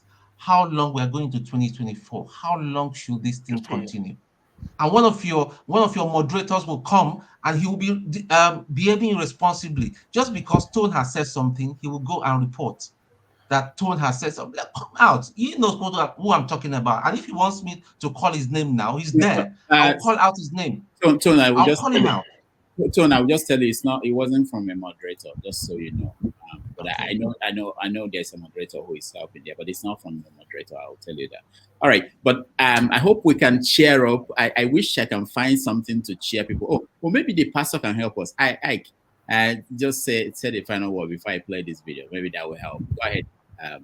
Go ahead, Ike. No, a kind of question I wanted to ask my brother Forefather. He said that Peter Obi did not win. Not every place in South South did he win. I want to ask, which state in the South South did Peter Obi not win? I'm asking my brother Forefather, which of the states in the South South did Peter Obi did not win? Cross River, Akwa Ibom, and Bayelsa. Where? Cross River, Akwa Ibom, and Bayelsa. They didn't. I find that very disappointing because you would expect when Jonathan was running, the entire Southeast actually voted for Jonathan. So you can see that region there is issues that need to be resolved. You know, okay, so you have answered my question, Dr. Damages. I really want to thank you for giving all of us the privilege to be part of your platform. It's true, it's not only you that is making it to be possible. Our being here is part of making it to be possible that people listen. Sometimes we say things that when we're in our closets, we will not say before our kids or before the people that are looking up to us as role models. But this is what it is when it comes to the issue of what concerns our country, Nigeria. Sometimes it is heartbreaking to you stay at your breaking point that you are forced to say so many things. And it is only when you say them that you get relief, you know. So I want to thank you, and I want to thank my brothers and my sisters that have been part of this platform. And my wish for everybody that it is in our time that we see a better Nigeria. That's my prayer for everybody. I just want us to know that no matter whatever we say here, we are all Nigerians. In Nigeria, they love themselves. And when we are outside, mostly, that's where you see Nigeria love themselves. So we cannot disagree politically, ideologically, or whatever, but at the end of the day, we are all claiming or fighting for the same cause to see a better Nigeria where me and you can be happy and be free to go home, or your children or your grandchildren can be free to go home and say, I'm proud to be a Nigerian. So, Dr. Rudolph, I want to thank you for all the sacrifices, for all the pressure that comes with this work. And I pray that as we are trying to usher in a new year, that we are going to start in a new beginning and in another layer of foundation where we should be able to respect one another and speak truth to power. It doesn't matter who is paid to represent anybody. If you are paid to represent your group or your organization or an individual, you should be able to present an argument that somebody can be able to counter. Let us not use certain words to make others look stupid, or they didn't go to school, or they don't do research, or they don't know much. Nigerians right now are not looking for people who are educated, because the hunger that is going on in that country doesn't know people who went to school or people who did not go to school. I want to raise this case by saying that your president of the Senate, who was celebrating 61 years, people, students from the state he was the governor before, were kidnapped in the north. Up to today, they have not been found, but he's celebrating his Christmas with Nigerian money, with all the federal might and security and the everything. He was celebrating 61 years. This is the country we have found ourselves. And these are the country people who come here and try to paint and defend. These are the people, we're talking about people who are fighting, people of conscience. Me and you have conscience here because we're talking of a better Nigeria.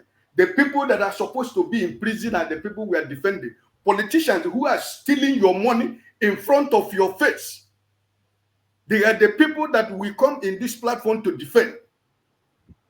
But you and me, who have a conscience, who feel the pain of Nigerians, we don't have respect for one another, but we respect the politicians who steal your money and my money, and at the same time, they will pay you, you go to different platforms, you defend them, and you come back to tell me, oh, we are fighting for a better Nigeria. The people that are supposed to be in prison are not the people that are in prison. The people that are supposed to be on that chain, they are not the people that in the chain, but they are the people who are putting the conscious people like you and me into prison because nobody is going to ask questions. So this is the country we have found ourselves. And I think that as we want to go into 2024, remember, when you are pointing this finger to somebody, remember that the other finger is also pointing at you. Like I said, for whatever that I sow, as Mr. Ike Alabefle, whatever that I sow, or whatever that I have sown, is what I'm going to reap. But if I have sowed a seed that I know that I've caused pain in the life of people, my duty as a Nigerian and a citizen of heaven is for me to reach out those people and ask for forgiveness, make an amendment, make a reconciliation, that we can sow a seed that will benefit everybody. So no matter wherever we are now, we're enjoying London, you're enjoying US, you're enjoying wherever you are. When I come to this island, I met few Nigerians. So none of them could be able to survive this island. They left because they were not prepared. They think the island is like America or London, where there are so great opportunities. Those things that they refuse to do is what people from all the Caribbean, all the people from Latin America, that's what they're doing. And they're sending money back home and living a better life. So, but I came here. The Nigerians that I met here, all of them left. Some went back to London, some went back to England, some went back to Holland, some went back to other countries of the world. But I am still here because I'm persistent. I know the reason and purpose why I left Nigeria. I didn't just leave Nigeria because I want to leave Nigeria. But this is the place that I am today. This is where I've been blessed. I am not paying any rent. The house I live is my house. This is my house. But this is an island of about 20,000 people. You can imagine and think, so how can a Nigerian survive here? I didn't go to university, but I am working. I am working in an office. I have an office. I lead a department. That's the spirit of a Nigerian. Wherever you go, make a mark. All this America we are praising today, Britain you are praising today. Nigeria can be the same that country. But sometimes when we live outside, we forget the pain. Like we are saying, we are suffering now. No matter how your heart is hardened, all of us here that are in this platform right now, families and friends, you know how many you are sending money today. Today I know how many transfers that my wife has made today. Since December 15th, what am I doing? I don't pluck that money from the tree. Before the money comes to my account, they take the whole money from tax. How many Nigerians pay tax? Those people in government, the president and the senate president, and all the criminal senators that are there, do they pay tax? But your $1,000 before it gets to your account, they must take everything, because that's why you have 24-hour electricity. If that light goes off without any reason, you can sue that company. We should be able to give credit to us who are doing decent life outside Nigeria, because that's what we are praying for. I have children and I have grandchildren. They can't go to Nigeria. I can never risk them. Doesn't matter whatever you tell me. Never will I ever risk my children and my grandchildren to go to Nigeria. To go and do what? Where would they stay? The money that you have to pay security to guide your family, you can use that money to bless, less privileged people in your community, or women that has no husband but has children, but they don't have anybody to look after them. Why do I have to pay money for people to guide me and my family? Why there are neighbors in my family that are suffering? Just because I want to go home to say I went to Nigeria. What is the joy? What is the gain? So please, let's remember we are all Nigerians.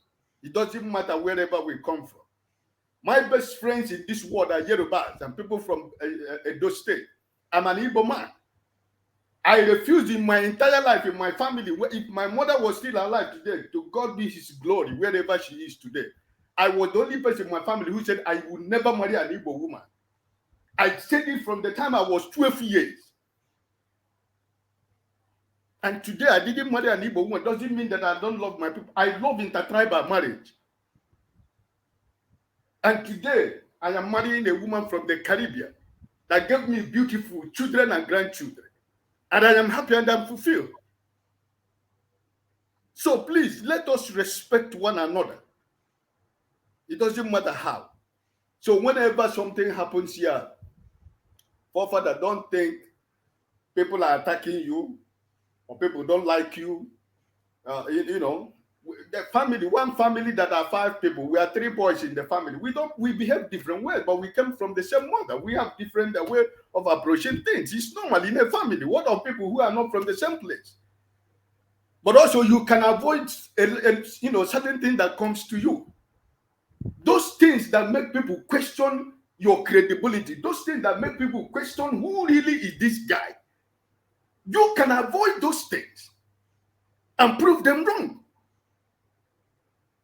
How? If tomorrow Rudolph Okonkwo tells me tomorrow night that he's no more an Igbo man, or he's pretending, if he doesn't show wherever he comes from, I can never be in this platform because I need to know who he is, and he's not hiding from where he's coming from. Even though I come from the worst place in Nigeria, I should be proud of where I come from because I didn't create myself in that place. But what am I going to do? What's my work? Is to make that place a known place and make it a better place.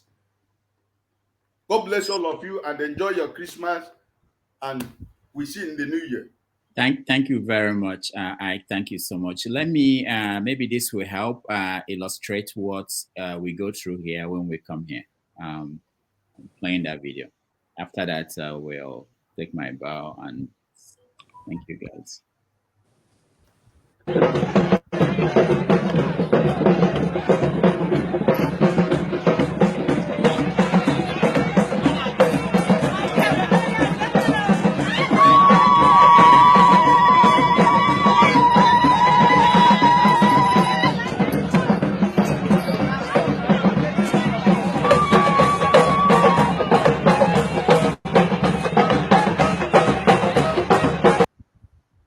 I think everyone that comes on this platform will have to go through this kind of treatment.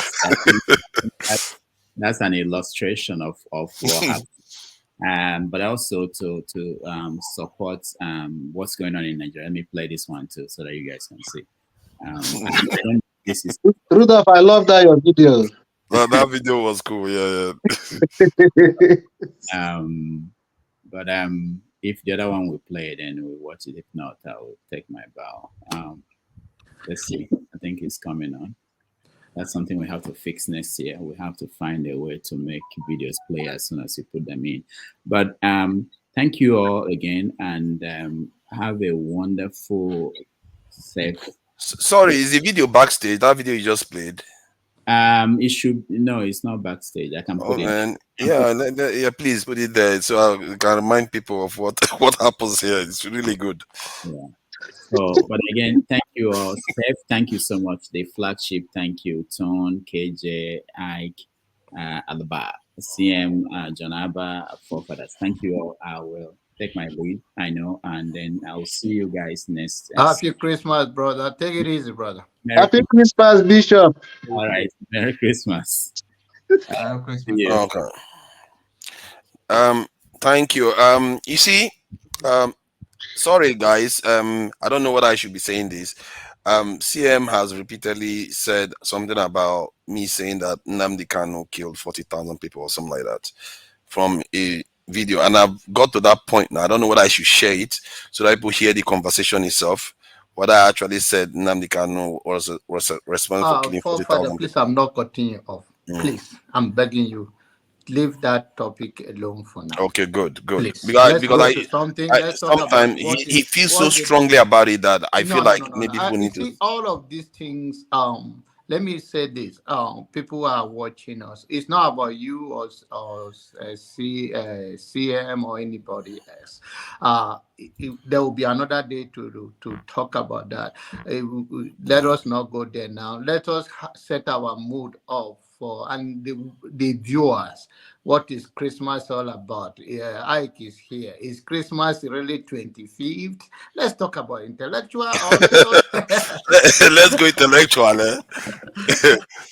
so let us talk about okay, what day is not Christmas? Let's bring something else as far as the occasion we are entering and bring something interesting. All this argument tomorrow, nobody will win. All I want to say to you, stand your ground for who you are, be sensitive to some issues, and that is it. I'm not here to if you can leave your number or your email on the private chat, but anybody can leave. We are all our brother. If I go to Caribbean today, I know my brother that is not dead and it's already in heaven. I'll go and see him, and I will have a good time with him there. Brother Ike, he's a senior brother. Old people in my place, they are not expected to say sorry, but you are the one to say that. And I don't think it's that older than me because I'm bald-headed and I don't live my own thing like Steph, so you cannot see my beard. And all the nation, maybe he make his own black than my own. But I think I'm older than I'm older than you think. So let us take it to another John level. Abba, in December 12, I was 61. You are looking great. Thank you. You are looking great. And the island is a beautiful place. I've been there. It's a beautiful place. But Thank next you. time, if I come again, I'll try to find a brother like you there so we can have a good time. No wahala. All right. Should we be celebrating Christmas then, and maybe the same thing can be asked for Salah? Should we be celebrating all this thing because since they came to us, But I don't know since whether you we are have not ever there, seen since like we don't have a Muslim here and tomorrow is not Salah Day, we cannot talk about we focus on Christians, eh? yeah, We focus on the let's talk about. Christianity. And then Okay. Brother Ike can tell us what is Christmas to him and what he has done for Christmas, and then we can learn and we can disagree with him. The only thing is that I'll tell anybody that if you have a thin skin, don't come up with something because this platform, like Rudolph and one of the young ladies say, it's not for the weak. So because if you are saying some certain thing now, some people will log in right away to challenge you. So you better gather your facts together so that they don't push you to aside and you feel disrespected or feel like you are not there. So if it's like tomorrow, I think 25th, and the 25th in another place can be a different day altogether. Maybe some people already enter it maybe before us. So what is the date, the significance of the date, especially around the world, since we have different time? Yeah, and it shows you it's just arbitrary. See, I think there was one point I failed to address though. People accusing me of being an agent. Um, I don't know what they think I am, because if I was an agent, I would try to please people, and if I was an agent, I would tell you I'm an agent. I cannot. Why would I apologize? If I'm an agent, I will hold my You don't position worry about based that. on being an agent. It's a jab. In politics, they call something jab. You throw it to somebody, and no See, matter for how the you, person said it. it's like that. But some people truly believe Yeah, these but things, you and cannot see. Don't waste too much time trying to define yourself for people. Some people have created opinion or perceptions about you that will never change for anything. But maybe with time, will prove us right or wrong. So don't worry about those things, please. yeah, Yeah. it's okay. It's okay. I just thought I should address that, because I always No, no, just no, no, ignore no, it and no, bat no, it away. no. That said, anyway, like Christmas for me, I feel like all these things we have been celebrating since we started celebrating Christmas, I cannot think of one day Nigeria actually improved. It seems to be always been going down, down, down, down, down, down. We just didn't know it in 1960 and 1970. We just didn't know it, but we're always going down, and now it's becoming more and more pronounced. And the dates is not even within our calendar. I don't know whether we had a formal celebration that we used to have before. What used to be our annual calendar? Did we used to have one? Can we go back to our own original calendar? Why are we going with the Western New Year's calendar? Because there are other countries that don't do that. Like the Chinese have their own, the Russians have their own, and No, I have think, we if I'm not mistaken, the Indians. I'm unique not sure what the calendars? Indians use. Pardon? Forefathers. Have we ever had our own unique calendars? I think we do now. We have days of the year, months and stuff like that. I think we do, don't we? You mean before the white people came? Yes. And let Yeah, me ask KJ. that's the market days you're talking about now. You're Yes, talking I think we about, used to I have mean, for Ukwo and the rest. How is it yeah, compared that's to what you're referring to. Monday, Tuesday, Wednesday, and the rest of the day, brother? And we have seasons too. Oh, I think KJ is frozen. Brother Ike can answer that. What is that? How did the Igbo? I think Igbo have their own date, like they call Ukwo, AK, and all of that. How does that one fit to the calendar? Jonaba, Mm.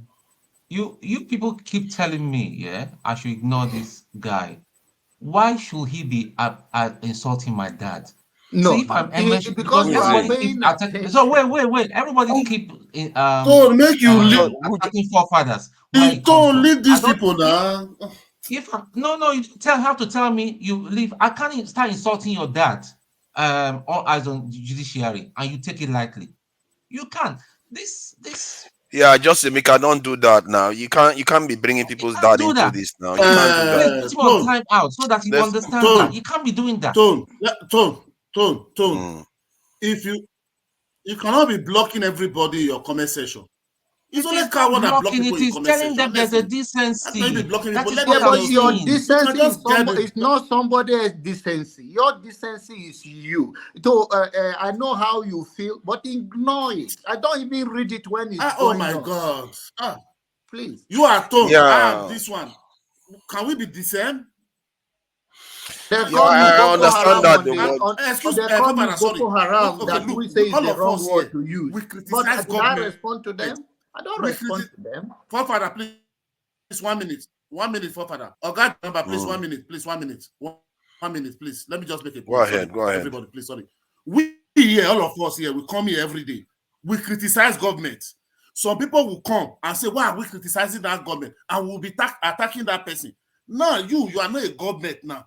You are not in power. People are criticizing you. Okay, if you are in government tomorrow, like you now, you will just go and carry that person and just fire and just massacre him.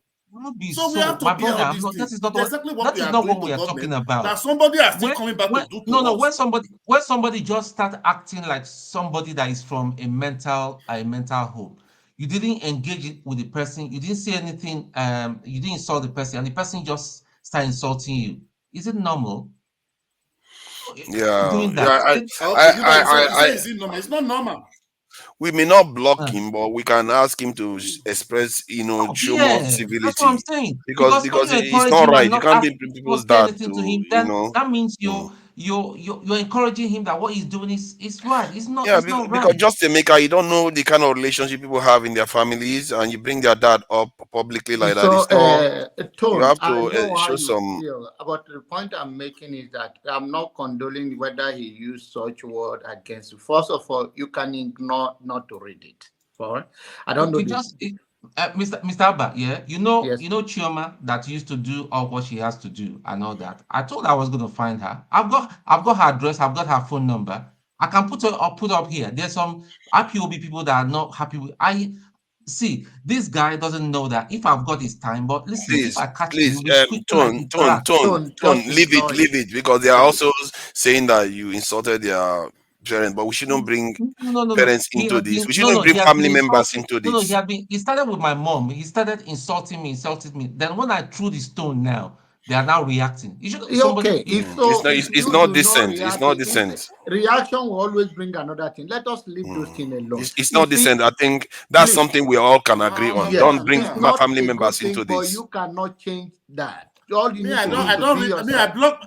I block my comment section. I don't see comment. I Yes, you block it you from the day cannot one. have it I both don't even ways. know how the comment come. I block it from the one. Nigeria, I don't why? know where Yeah, comment come. I I don't won't see be comment. surprised if block comments. Honestly, Me, Yeah, I absorb the comments. They just I man, the day insults I your receive. day, My make God, it I never day my ends. it's day. okay. I go It's day my okay. day, make you day your It's day. okay. Yeah, It's but we need to know about our own It's seasons okay, now. but We you let's see, move on from this. when we are talking about Nigeria, it's a very big word. And people come from a different background, and we go through different things in life, and some of those things. We come here to express it in a nice way, and we saw sometimes it doesn't come out right. But this is a public square where everybody are listening to us, or watching or reading our comment. But the most important thing, let us focus on issues. Don't take it so much personal, but if you respond to them, you see there will be another reaction. So just ignore them, because if you don't, there are many things anybody can say about me. Basically, I read it, For but I ignore it. everything we pass. Yeah. So Everything it's that not we a are big passing, Let's we deal. get pass back again. to Mr. Tone, the what Nigeria passed through see for all the past eyes on 8 years. judiciary. Let's Eh? get back to There is no Nigeria, civil because war. And you hold are on complaining now. about cyberbullying. See, let's get back to the topic, because there are a lot of people that will. I want to know for sure, because I don't think I know what our calendar was like before. I think Jonaba was talking about some days of the week that they used to have. So I need to understand what it used to be before. Do we have years, and how was it? Yeah, and is it practiced all through Nigeria the same way, or what was the variations? So, I think it would be important for young people in the diaspora to understand some part of our culture that used to exist before. So I don't know, Ike, you are the eldest we have here. I don't know if you have any idea. You can give us an idea of the days of the week, months, and whether we have seasons, and how, do we have a way of counting the years? It's not. Are you there? Okay. Um, my brother John Abba, and forefather, I have to be honest with you. I refuse to discuss my Christian faith on. No. We are not talking about Christian faith. We I'm are talking coming. about the date of the day we used to have. We are not asking you about I the. know. Okay. I know. Listen, for me personally, I don't celebrate dates, but I celebrate life. I celebrate people. Because if Brother Ike dies tomorrow, I was born on December 12, 1962. If I die tomorrow, that date dies. If you like, remember it 100 years. It doesn't change nothing anyway. So, but I celebrate John Abba while you are alive. Like you just said something right now. If you anytime you have the opportunity to come to the Caribbean, we meet, for example. We celebrate life together, right? Mm-hmm. That's life. But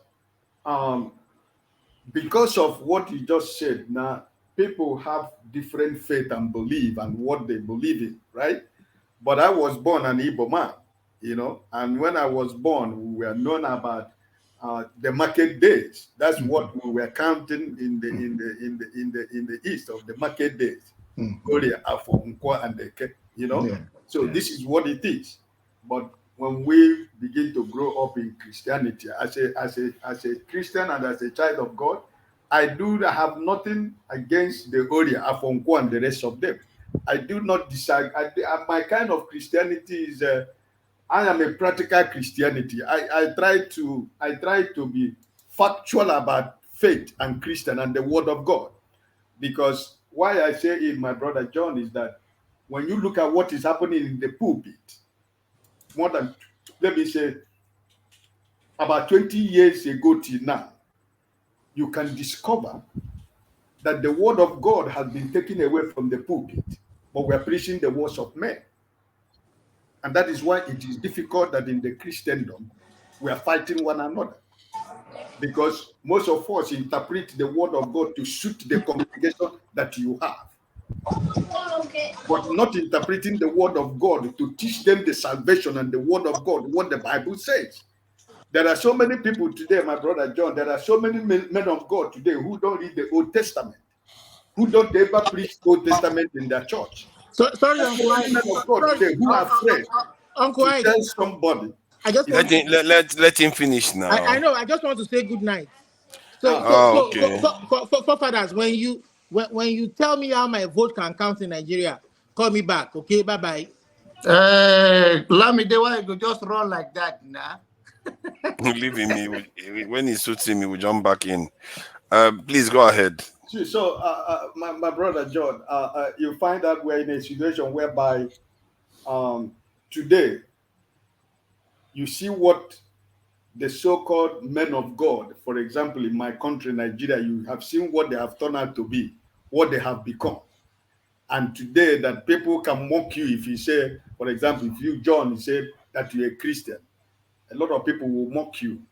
But I know I was growing up in the time and in the age where when you say that you're a Christian or you're a Muslim, there is a respect that is accorded to you. But what it is today, it is not what it is anymore. Because I go around to minister in pulpit, and you find out that there are men of God who wouldn't want to invite you in their church because you are going to preach the gospel according to the word of God. You are not going to leave any word undone, right? Because it's difficult for me for a place, a man of God today to say, there is heaven, there is hell. And if you continue to do this, if you die, you go to hell, or you die, you go to heaven. What we preach today is prosperity, miracle, signs and wonders. But the principle of miracle and the principle of signs and wonders, we have left them, we locked them in the box. Yeah, but we want to try to go back to where we were before. Because I'm not trying to go into Christianity. I'm trying to find out what we used to do before, like all those days of the week, and how we marked the year. Because I think the young generation, they don't know anything about that, and we don't want to forget most of that history. Yeah, but John, even when you were growing up, where you were celebrating Christmas, even when you were still a little boy in Nigeria, you were still celebrating 25th of December. But it doesn't stop the traditional counting in Benue State. Maybe you people have the same way we have it in Igbo land, like the market days. Like when your mother will wake up in the morning, he look at where the moon is coming. He can tell you what time it is, right? You understand what I'm saying? So when the cock crow early in the morning, your mother can tell you it is 4 a.m. or it is 3 a.m. And when you look at your time, if you have, you can definitely find out that it's true. So, but what I'm trying to say is that I don't want those things to go away. But you can make the culture and the traditions of the people to match with the present reality of life. That's what I'm trying to say. Because before Christianity, we were living as human beings, right? But what Christian faith and Muslim is all about is to define people, put them in a pedestal where they can really find that, the peace that they want in their heart. So the traditions of our people can never go away. I am not one of the people who say do away with our tradition and culture. No, I am not. Because that's why I say I'm an Igbo man and I will remain an Igbo man. And because an Igbo man loves his culture and tradition. But the only thing is that when it comes to a situation where you're celebrating, for example, the masquerade, when it becomes diabolical, that's the area I am against. But it should be something to celebrate. But I'm not going to say do away with it.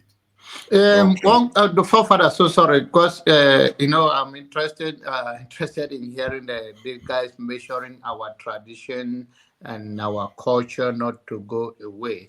Okay, now you say that you are not against masquerade, right? No. Okay, now, but you also said that in the pulpit today, people have used even the altar for other thing that is. I don't want to use we didn't use the word diabolical, so I don't want to use that word Yes. because you didn't use that. But you said that they have used it instead of to preach the undiluted word of God. They have diverted to prosperity preaching and signs and wonders. Is it those things are done? Are they fake or there is no signs and wonders? You mean the one of the masquerade or the ones No, in the Christian faith. John, when we are in a private discussion, you see, these things is. You mentioned it. I'm trying to follow up what you say. Say that today that the church have diverted. So I say I'm trying to because you are also passing a message. Tomorrow is Christmas in some places, and some places it's already Christmas, and some people are watching you, and they want to. And it's a learning thing. It's not somebody trying to. I know. Yeah. So many of the miracles and signs and wonders that you see are not true, are not real, because God says that they speak when I have not asked them to speak.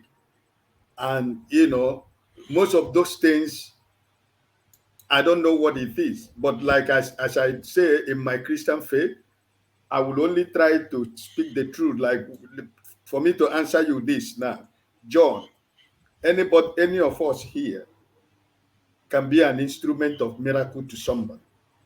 It's your faith, it's what you believe. Because as we are talking right now, if you believe the word I'm saying,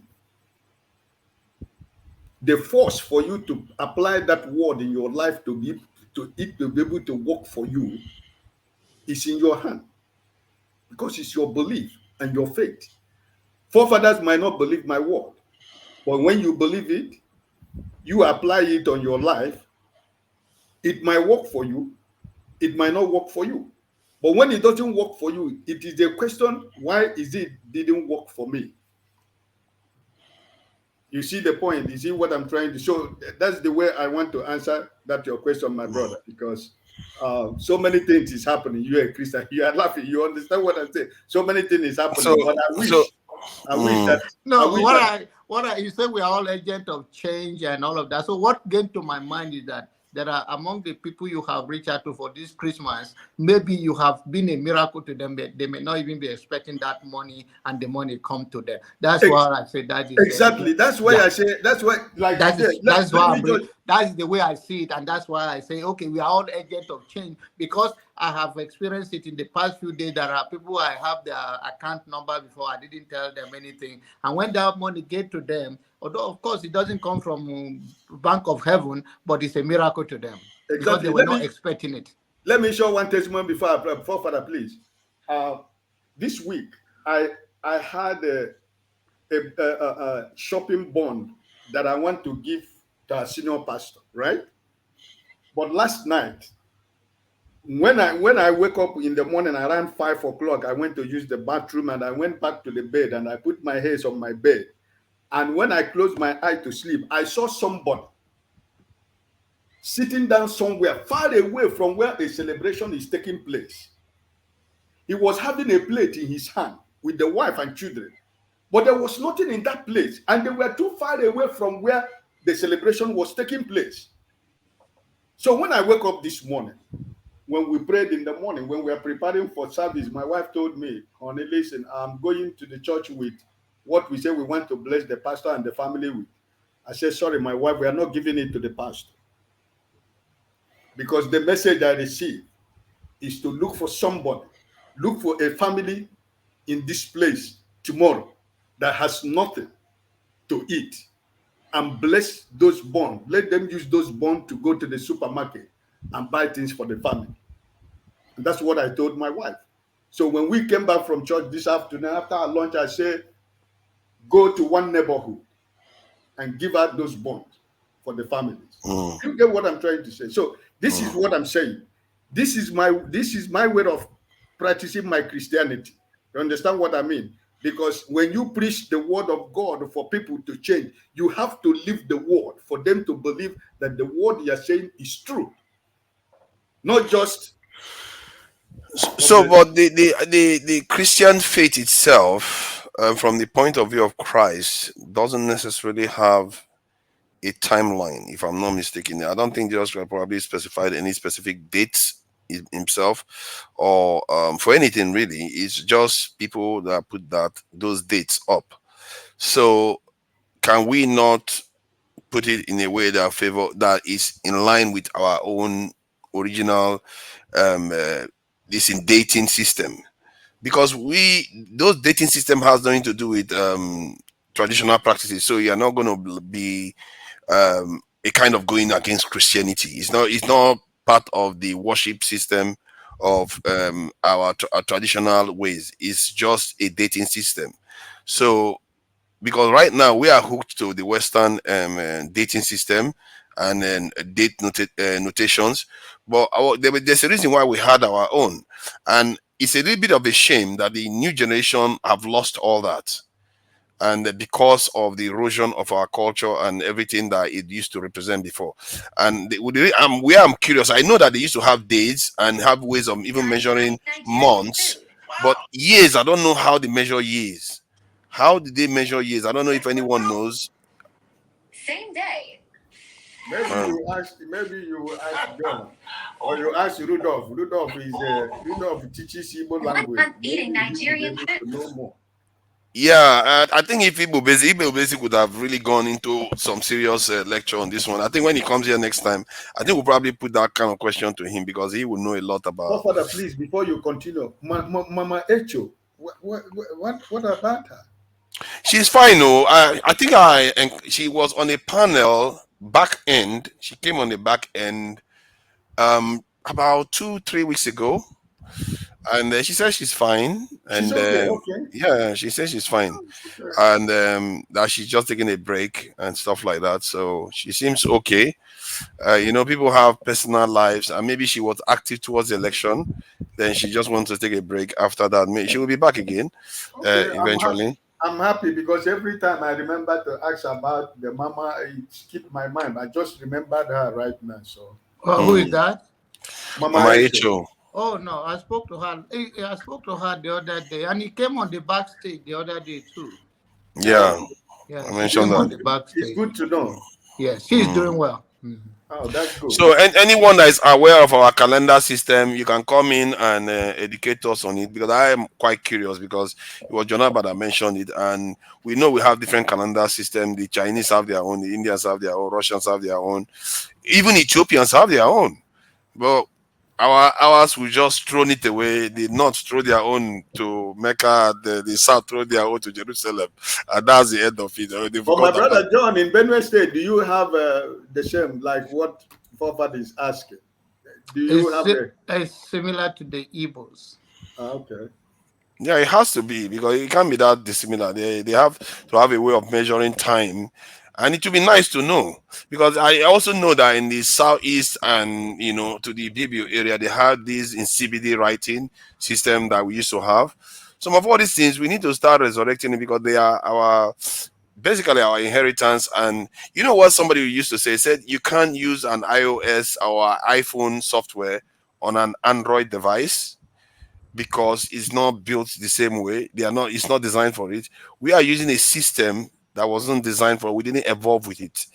And every time we work with it, we are translating. It's not our natural state, and it puts us at a disadvantage. If you go to Nigeria and visit your grandmom or granddad, when the sun is going down, there is a level when the sun will reach your grandfather or grandmom. She will tell you what the time is. And when you look at that, your time, it is that time it is. So it's not that it is we that our generation, try to pretend that it doesn't exist anymore. It exists. If you go home when it's getting to 6 p.m. in the evening time, you see the son, your mother will tell you, or your grandfather, or anybody will tell you, maybe it's in the market, he will just tell you, hey, listen, look at it, this is what the time is, go and get this. Or we just look at the sky and he will tell you, listen, it's going to rain. Those things are still existing. It's not that it's no more there, it's there. Right? Because if an old man like me don't know about it, it means that the young ones don't have a hope in hell. If we don't start bringing it back and sharing it so that we all understand. Because I truly want to know what was our calendar system, how we measure years and how we measure. And I think every tribe, when it comes to the tribe issue, I think like KJ and now Ike can be the same with tone one step, but I think the other, I think the Blackstone is from the Benin side of the thing. I think every culture and every tribe, like even in Hausa language, on Sunday they don't call it Sunday, they call it Ladik, which is also interpreted as a Sunday, you know. So I think we all have that locally, and I think what KJ and Ike is referring to is that nature also will tell us, because the cock will crow at a certain time and they tell you this is the time, whether it's in the morning or in the evening. Exactly. Even some of the things in the village, they wake you up. Sometimes you sleep so deep that is the cock crow that wake you up and to tell you, hey, if you have to wake up by 4 and you hear it, maybe they crow at 5. And when the cock crow says, oh my God, I'm late. Because when you hear that cock crow, it's supposed to be 5 o'clock, and you have appointment by 4 o'clock, then you know you're already 1 hour late. Is that exactly? Yeah, exactly. Yeah. I think KJ does a lot of research. I think maybe he might be able to help us more in the Igbo thing. So, for further, maybe you can push that to KJ. But I'm just thinking, these cocks don't crow again. What happened to them? There's not only one cock that crows in the village. You may have one in your compound, and if you don't have one in your compound, no, they don't. Even in the village, even the village now, that thing, it's, I don't know. I think it's eroding away. Yes, the natural, the natural. No, we are talking about back then. I'm not in the village right now, so we are talking about what was in existence back then. No, I've heard. I've heard my dad having this conversation with somebody many years ago, and they were talking about something similar, and they were saying some certain things that they too, even during his time, he couldn't even tell. See this question that we're put, he couldn't, because that skill was not passed down to them. They don't know. But maybe during my my grandfather's time, you know, they may know all these things. And like John Abba said, every culture has their own unique way of telling time. But however, it's interesting because they couldn't just tell how old they were. The only way they could tell is by, say, a market day or something happened at some certain time, or during the coronation of a certain king. That was when this guy was born. Yes. So I don't think when it comes to perennial timing that it was clear cut in the African culture. Maybe some other culture may have it. I don't know, but yeah. So when they use years of when somebody was born, so in other words, they do know how far back in time when that person was born. Some people that may not pinpoint the very date because of depends on the family it comes from. Is well educated, and some people write it on some piece of paper and all of that, and then they cannot tell you, or they will tell you, say, when this king was or what at is the king of so time, or during the Biafra war, or during this so event, a big event. Some event, exactly. That make you remember what happened, or during the Arugungu. If in the north, they'll say during the Arugungu so time and all of that.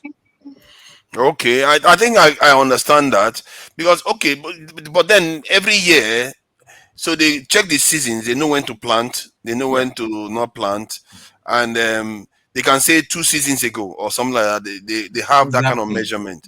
So I think that kind of stuff, it could be good for us to flesh it out. I don't know whether KJ had something to add to this, because I think that you probably have more knowledge about this than all of us. You are muted. Not really. The Igbos have a proverb: those who walk with the elders, they learn what the elders know. And so that's how, because I didn't have opportunity of going the north, the south. Each time I have opportunity of going back, I follow my father to all the meetings. I sit with him. In fact, there's one of his friends who is the chief at that time who was quite fond of him. So whenever he comes, he tells the stories of what has happened. And me being a student, I'll just either get my pen or get this small walkie-talkie and just record some of the things he's saying, because some of them are things I don't hear from any other place. Both of them are blessed memory right now. But coming back to what you said, I think the Igbos especially, I don't know, I never got to know whether there was a way they count, the days of the month, but they have given it name and they use events to predate um, what they're talking about. That if you are a researcher, if you go back into time and you identify that, you can have an idea of what when that happened.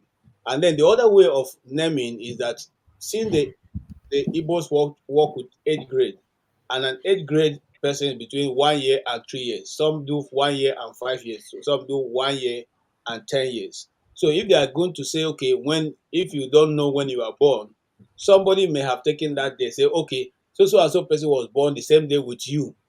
Now, based on their age grade, you can now be able to understand when or what month. In fact, they even go to the point of even giving you a particular month. They say in so event. For instance, they say it was during the women festival. I mean, the year the women celebrate their festival, which is the in-law. So just like this other guy was saying yesterday. And if it's in-law, so you know that it was the year that the masquerade don't dance, and the year the masquerade don't dance comes once after every 3 years. So you can be able to date back. You know,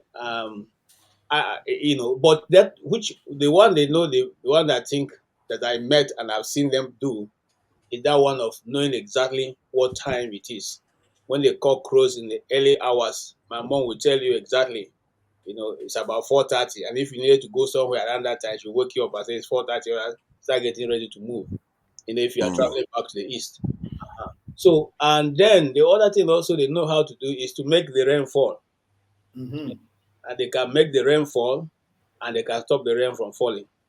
That one is well practiced, and they even still practicing it up to now.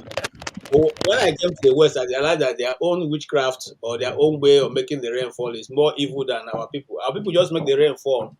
Okay, maybe they want to stop you from doing a festival and you have not gone to like when my dad passed, they came and met me and said, they don't want the rain to stop the event. So I should give them some money so that they can hold the rain or push it somewhere else. So they do that a lot, but it's not unlike the one they do in the West. They pump some things into the air. That's a discussion for another day. But like I said, let me not digress from what we're dealing with. So they have a way of marking all that. Just like I said yesterday, also in my community, you don't farm on a piece of land twice. You farm and you give it 3 years to come back to it, so that the land can recover. That there's that till tomorrow. When they farm on this side, they leave it to lie fallow and they move somewhere else. They farm there, they leave it to lie fallow, they move somewhere else, and then by the time it's 3 years, they are turning back to the one they originally farmed. So the land will have recovered from. Yes, it's the same thing in Igbo land. It's the same thing. That's what I'm saying. That's what I'm saying. You see, that's why I said that everywhere. Some of the things we read in the Bible, people say it is the white man that gave us. No, these things have been, in our custom and tradition for so long. You understand? Matter of fact, KJ, sorry, somebody in the comment section just I don't know whether you can highlight it for fathers. He said there's a traditional Yoruba calendar system. If you can highlight Okay, it. let me highlight that. Additional John, yeah. Additional. Yeah, if you can come and share it with us, that would be good. I'm trying to find him. If you can just highlight Igbos also have a traditional calendar system, but I've never been able to. In 4 I don't weeks in have. the year. Yeah, that would be good to come and share with us so we can observe it. And I'm also trying to find out when even the Europeans started using the 360. I think because they encountered the Egyptians earlier, and so they changed from their own old ways, where basically it was similar to ours, to the 365 days a week. And I'm trying to see when they also started using it as part of date of birth to mark date of birth. Because sometimes these calendars are used for other purposes, not necessarily to mark date of birth. They may have carried on with the date of birth, like, oh, it was when this person was born or the other person was born. But when did they start using it for like date of birth? So all those sort of things is good to know. Because if we know how you can transition from this to that, then we could also transition. Because if you the Gregorian one, before they took, because there was a Julian one in the West before the Gregorian one. The Gregorian one, when before they moved to it, I think they wiped out at 11 days. They said 11 days doesn't exist, ignore it, and let's go and join this one. So you can change things if you want to change things.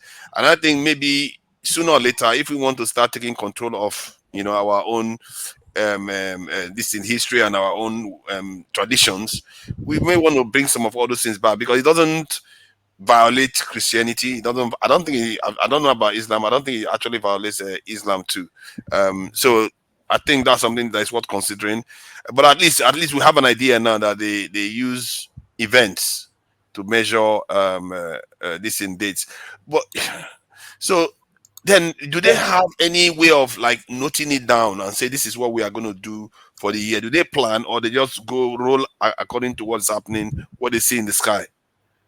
They for instance, if now like the New Year festival that will be coming next year, they will meet and they will decide that in certain day, either Nkwo, Ori, or Afo, or those days of the Igbo, they will pick one of them and they will use that as the day for which that festival will be held.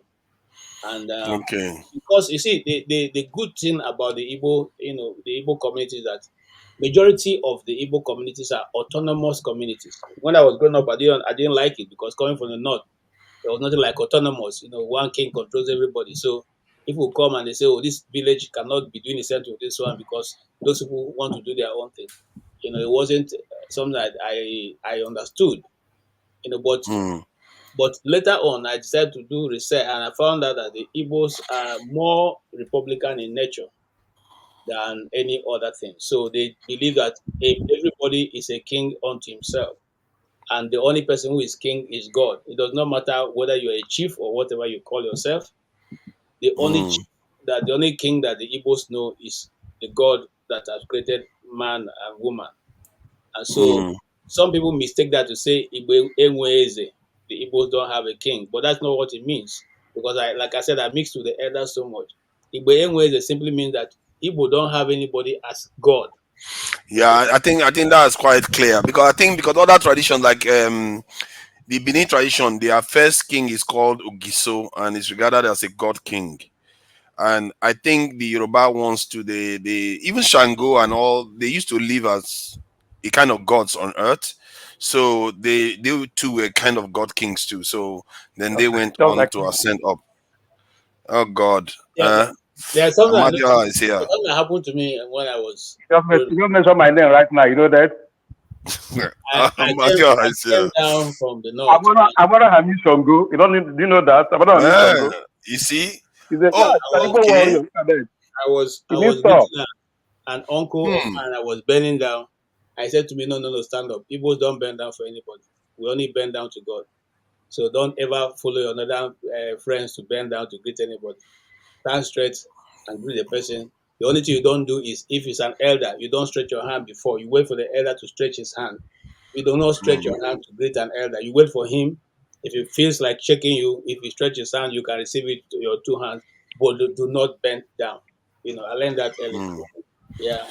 So the Blackstone, you are from if I'm not mistaken, you are from Do now. So Let me the just make a Benin little Kingdom, contribution, but I'm a they little must have Godfather, yeah. let me just add a little contribution. I'm a little busy. All right. Okay, go ahead. Yeah. Yeah. First of all, let me just say hi to everybody. Tone, I see you. I did background this morning. Even for that collect books, even for your best friend Tone. Tone tell us now either I got out. Odogwa na Ayobiko. Ihe ni Odogwu no dey sorry my God, Odogwa na Ayobiko. Odogwu, no matter where, even cutlet handed, Odogwa na Ayobiko. So I been following from the church when the guests came in, I had everything was good. You know, everybody had his own way, his own thinking. But the topic you are discussing is a very, very good topic. That's what we should be discussing, our way of life, you know, which everybody has forgotten. Even me, I begin to reason that people will see Amadon, someone like Ike, he will say, who kind of name is that? He will say, Amadon is a tribe. But I begin to like go back, what do Amadon represent? But, some of my friends, they will sit down and watch the movie called Thor. They watch Thor 1, 2, 3. They will enjoy it and call it a hero. The way they hear Amadon, they will say it's a rabbit, is this, is that. It's the same thing. But Amadon came in a black form, Thor come in a white form. Just like Forefather is saying, Amadon have mission go, they are all God of thunders, came in different forms to defend the hopelessness, to help people. All right? Now, the white people are used to make money in form of Thor, zoos, all those kind of things. We see our own as a bad thing because people misuse it as Pastor Ike said. Masquerade in the season is enjoyment, entertainment. All right? But what happened? People can go extra mile for it. Just when you come to America, they see all these. First time I came here, I went for a service call. That was during Halloween time. I went to a particular house. I ran. I was thinking that it's a shrine I went to. When you see this place, you will like, I ran. So I moved away. I called my wife. I say, where am I? It's like a shrine, you know, inside, like a shrine. I was, no, I'm not entering here. They die their own way of life, you know. So coming back to cultures, every place, everybody have their own cultures and traditions, all right? It may be similar, all right? As far as I know, I grew up in the village, so I know I know how it is. My grandfather was one of those that served the white. My grandfather died at the age of 102 years. All right, he can read Bible from Genesis to Revelation, but he doesn't go to church. All right, but he can tell you about Bible because he served the white people that came with Bible. Like I know those that carry that box in the head, cook, serving the white people. So he was forced to learn Latin. He can read Latin from beginning to the end. You know about others. So he was telling me how they can, what I learned when growing up is this. There are 4 market days in Igbo land, all right? And it goes round the clock. It doesn't stop, all right? That 4 market days, for Ori, Afro, and okay, it goes weekly, monthly, it goes like that. There's no day. Christmas, let me say, if I say calendar, it's manufactured by the Christians, the Christian calendar, because they go to the season of what would the Christian believe. But in traditional way, by the way, like, it's past 12 here. Merry Christmas, everybody. I think it's allowed. It's Christmas Day now. I guess it's allowed now. We are not enemy of prosperity. So as I said, my place, my grandma can tell you when we go to farm, when to stop, that is time. It doesn't have a watch. But those who are so intelligent, they follow the sun and the moon and the weather. They read the sun, moon, and weather with their brain, all right? That's the time you say this after 4, you need to start going. You use the shadow. You follow the shadow, you follow the sun, you follow the moon. You know my point.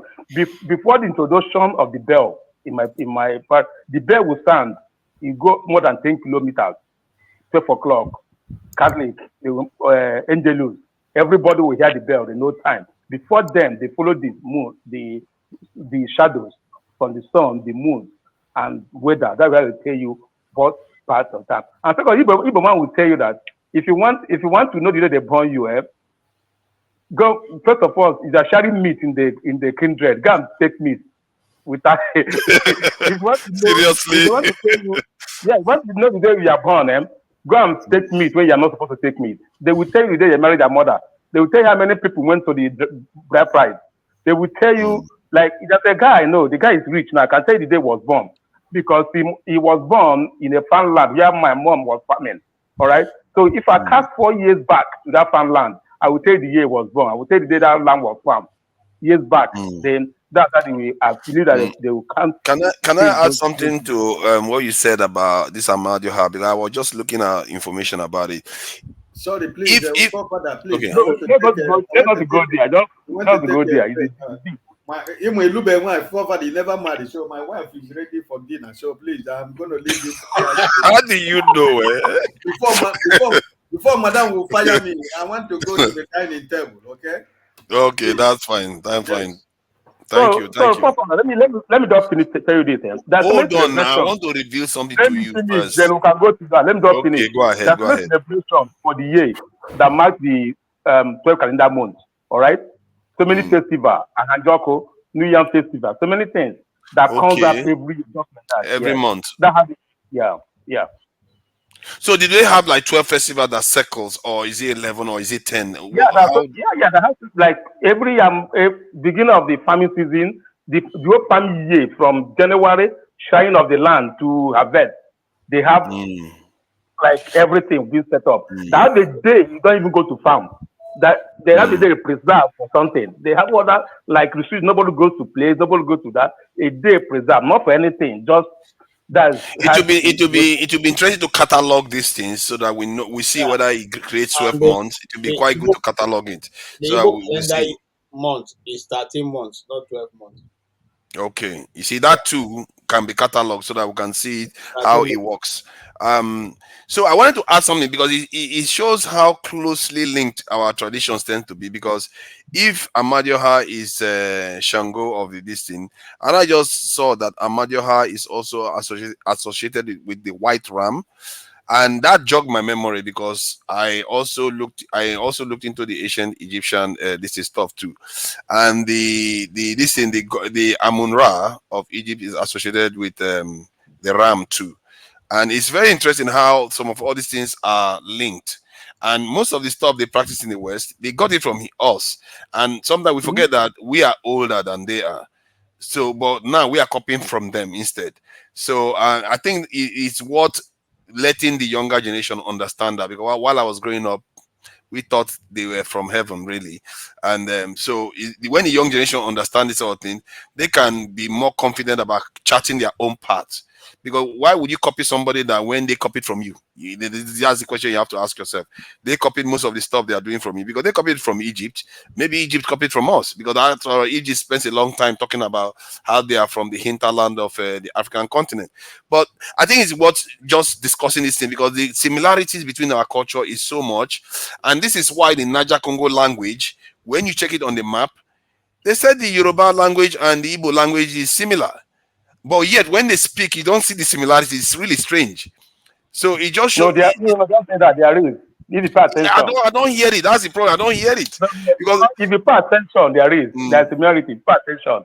It may mean planting here, banana in my place. You get my point. You see, that's what we want to be bringing out. We want to be bringing out the connection, because somehow we've lost some of all the connection. I have, for sure. And our Edo man sitting there, they are a big influence in that region, because they are in the middle between generally the Igbo speaking part and the Yoruba part, and they tend to influence both sides. But he's quiet. He acts as if he doesn't know what we are talking about. What the Blackstone? How do the Edo people measure time? Can you do you know at all? Unmute yourself. You are muted. I said, let me surprise you. I don't even know my village. I don't even know my village. Talk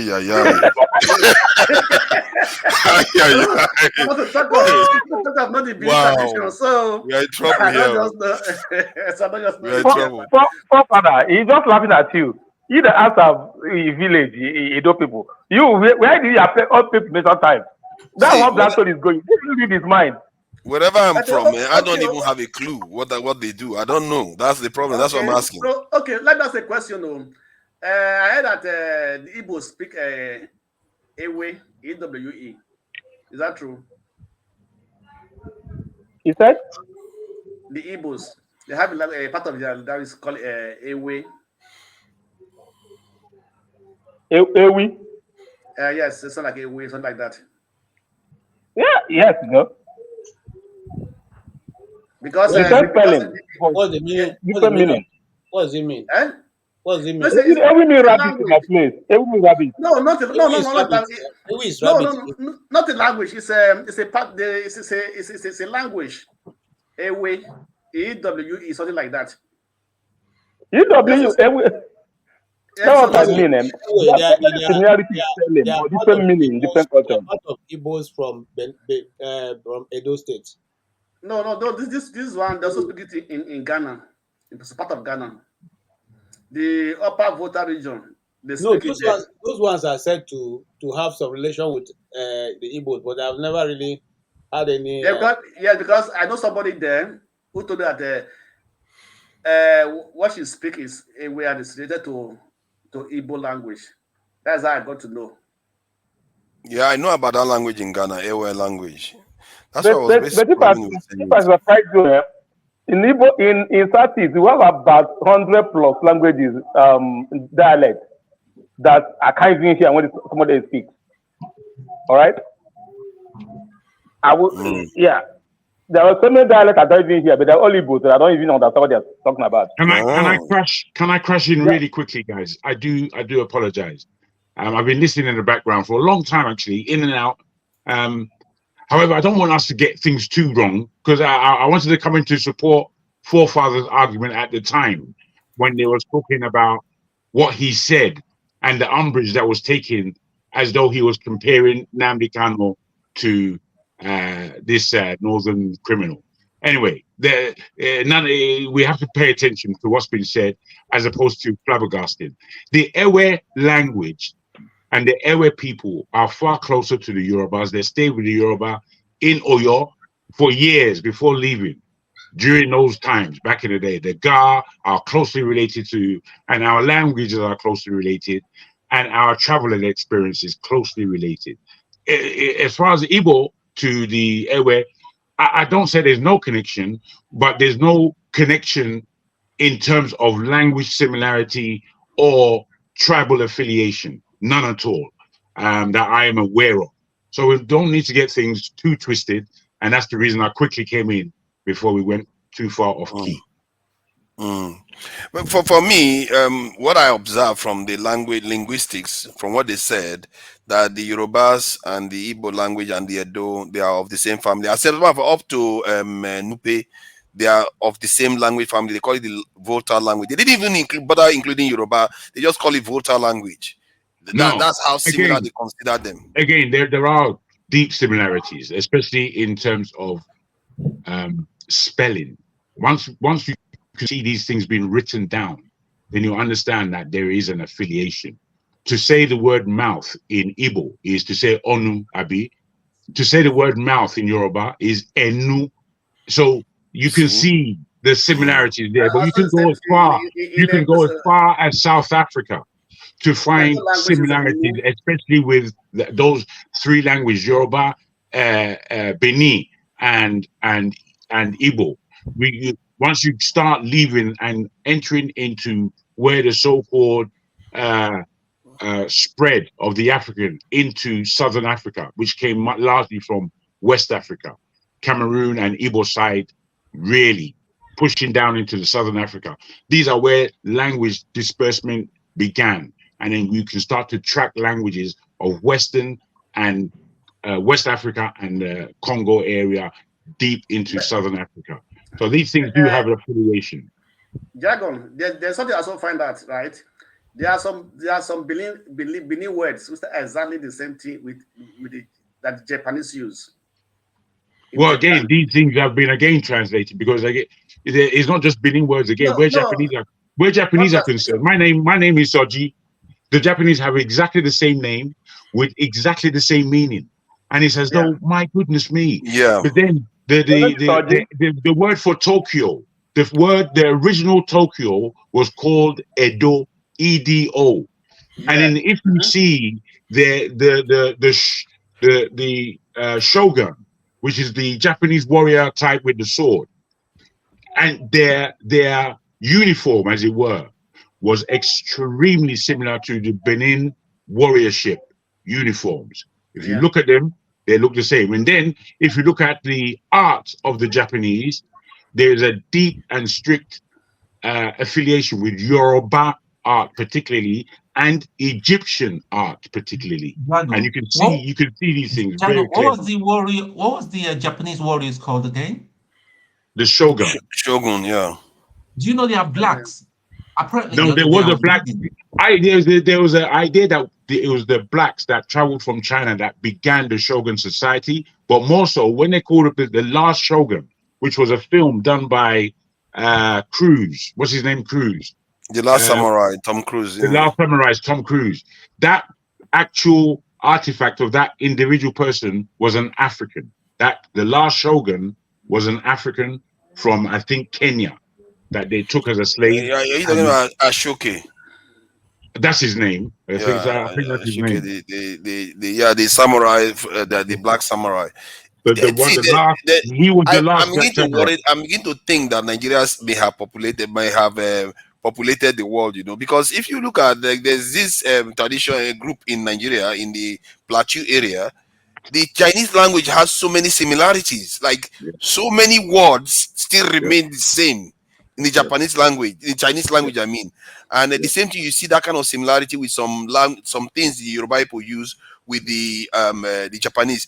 And the Japanese words are quite unusual, like Noguchi. You don't hear that kind of pronunciation in China.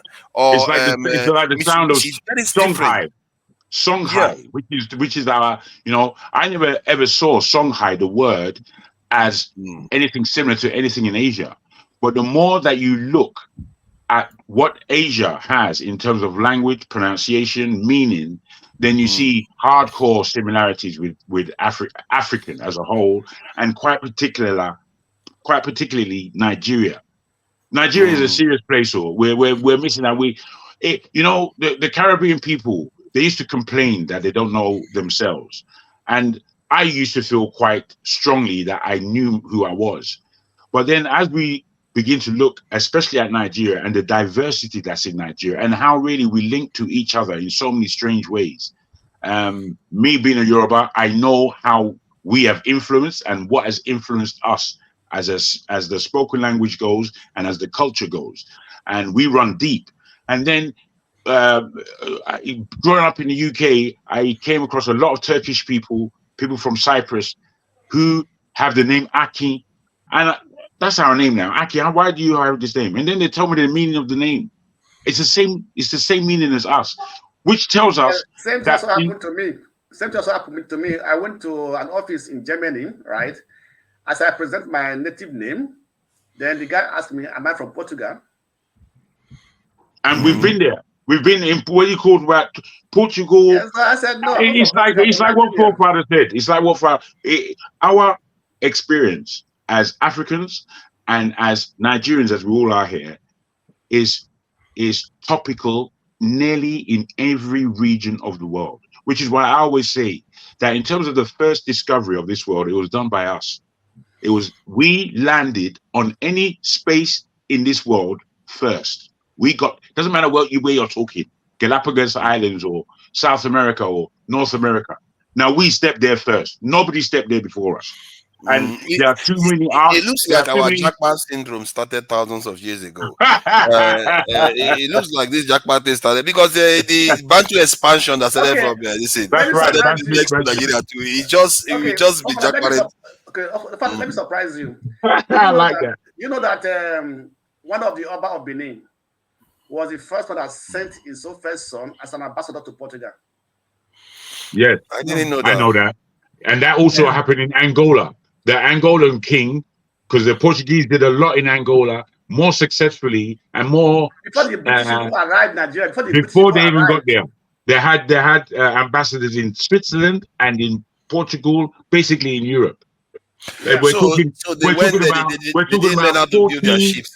about 1452 in terms of year. But is it not in the history that the Portuguese are the first that started colonizing Africa? Came to us. Ishekiri was the first to meet the Portuguese before Benin. Yeah. I think today is a reflection of how can we be this rich and being around for so long.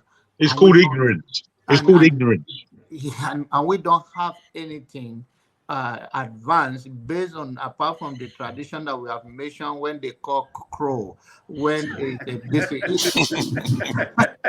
no, it's very, how can we read everything and we have nothing to account for? Well, just to follow you, Baba Abba, that's a good one. Now, just to follow you, sir, you see, when you talk about Ghana, Mali, and Songhai, this area where we who understand that there is Hebrewism within us as Africans, there are some of us who fight it because we're hearing it for the first time. It's too fresh for our ears and we blow it away. But before there was Islam in Africa, there was Hebrewism. Islam came to smash that. And then Christianity came from the European aspect to smash it again. Because in the eastern side of Africa, the Coptic church, all the way down to Ethiopian Coptics, these were Christians before there was ever Islam, before there was even Christianity in Europe. You understand? So when reading history, we really have to understand what's going on and what game is being played. Because I'm afraid there's a big game being played. And the game is called ignorance. And it's unbelievable that I myself, as a Yoruba man, think I can never forget who I am. I can never forget the fact that that's why I believe that we need to be proud of who we are, because our identity has already been stolen from us a couple of times. So when we hide our identity, it can be stolen again. Believe me, you're talking about being forgetful of who you are. I can tell you, within one generation, everything could be forgotten. Within one generation, it is possible to wipe out your memory. So just understand these things. Understand. What happened? KJ, what happened? KJ, hold on first. What happened was this, right? Africans was not putting these things in writing, right? So they were not putting them in writing, and because we know we did start writing as early as the Western the Western people. Right. You see, that's wrong. Again, my brother. If I can, I need to be straight. If I can. Hold on, Jago, please. That's one of the miseducation that they gave to us. Africans started writing even before they came. They learned these things from us. Even the history of the Igbos we're talking about, there's something they call uli. If you go back in time, you see that they use those things to write certain history in Igbo language, which some people have. So some of these things were stolen away from us. And you see, let me tell you something, that was what I wanted to talk about, the contribution from Jagu. It is totally miseducation and misinformation. It has been long before all this started. And if we as a people need to get back from where we have been taken, we need to re-educate ourselves, different from what we have been told, different from the stories we have been taught, different from, in fact, let me say this. There is a video I was watching and I've been trying to look for it. I wanted to send it to Forefather. That video it touched my heart. It's a Caucasian talking to some people and saying, look, these guys, that's meaning we now, they've come to understand what we have taught. They've come to see all that was set up, and they are now discovering all the wrong. And there is what we need to do now is not to try to hold them down. To begin to prepare, because there's going to be a war in front, and that war must be fought. So they should start preparing now. Oh, I saw that video. No. I know what you're talking about. I know the one you're talking. You know the one I'm talking about. Yes. So they already know that the game is up. But now the question is, how are we going you see, this is a crux position, if I may, guys. I beg your pardon for coming on board and kind of pushing in. But there's so much information here, this crux that you're speaking on, that I have knowledge on one, and it's vitally important to all of us as Black people. We have to read. We're not reading enough. We're not up to date. We're behind time. We're talking shit most of the time because we haven't read enough. There's too much out there that we need to have deep appreciation of before opening our mouths, because speaking rubbish is spoiling everybody's mind. It's as simple as that. When you speak about writing, KJ was quite correct about the writing. We know about which this writing thing in the East there. We know that we have this, but when you speak about things like Carthage, when you speak about people like Hannibal, when you understand that there have been these characters who have come from this side of the Mediterranean, and what they have done to lend evidence to Europe. I lived in Spain for 10 years. In Spain, there's this place called La Alhambra. It's the most magnificent thing you've ever seen. You hear trickling water. This is from the 9th century, set up by the Moors. The Moors had Spain, Portugal, south of France, basically educating Europe. This period was called the Dark Ages in the European terms. But this was actually the period of the Moors' 800 years rulership over the mass of Europe, southern Spain, of southern Europe. Thank you. So in this, they actually, before they got something called the Renaissance, which is what made the Europeans sprightly again and had them feeling well of themselves. This was after they were re-educated by the African. And I can tell you this again, the Moors, they can sometimes be complicated by Arabs. I can tell you, amongst the Moors, who when they first entered that space, it was a raid of 40,000 individuals, of which about 800 of them were Arabs. The rest were black Africans like me and you, every other one of them. But because we don't read or hear the story correctly, we start spouting.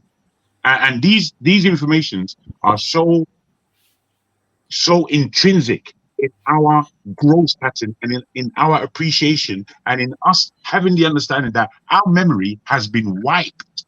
It's been, you know how you wipe a memory from a computer. That's how things have gone on. You want to use the word wipe, or we've been completely whitewashed or brainwashed?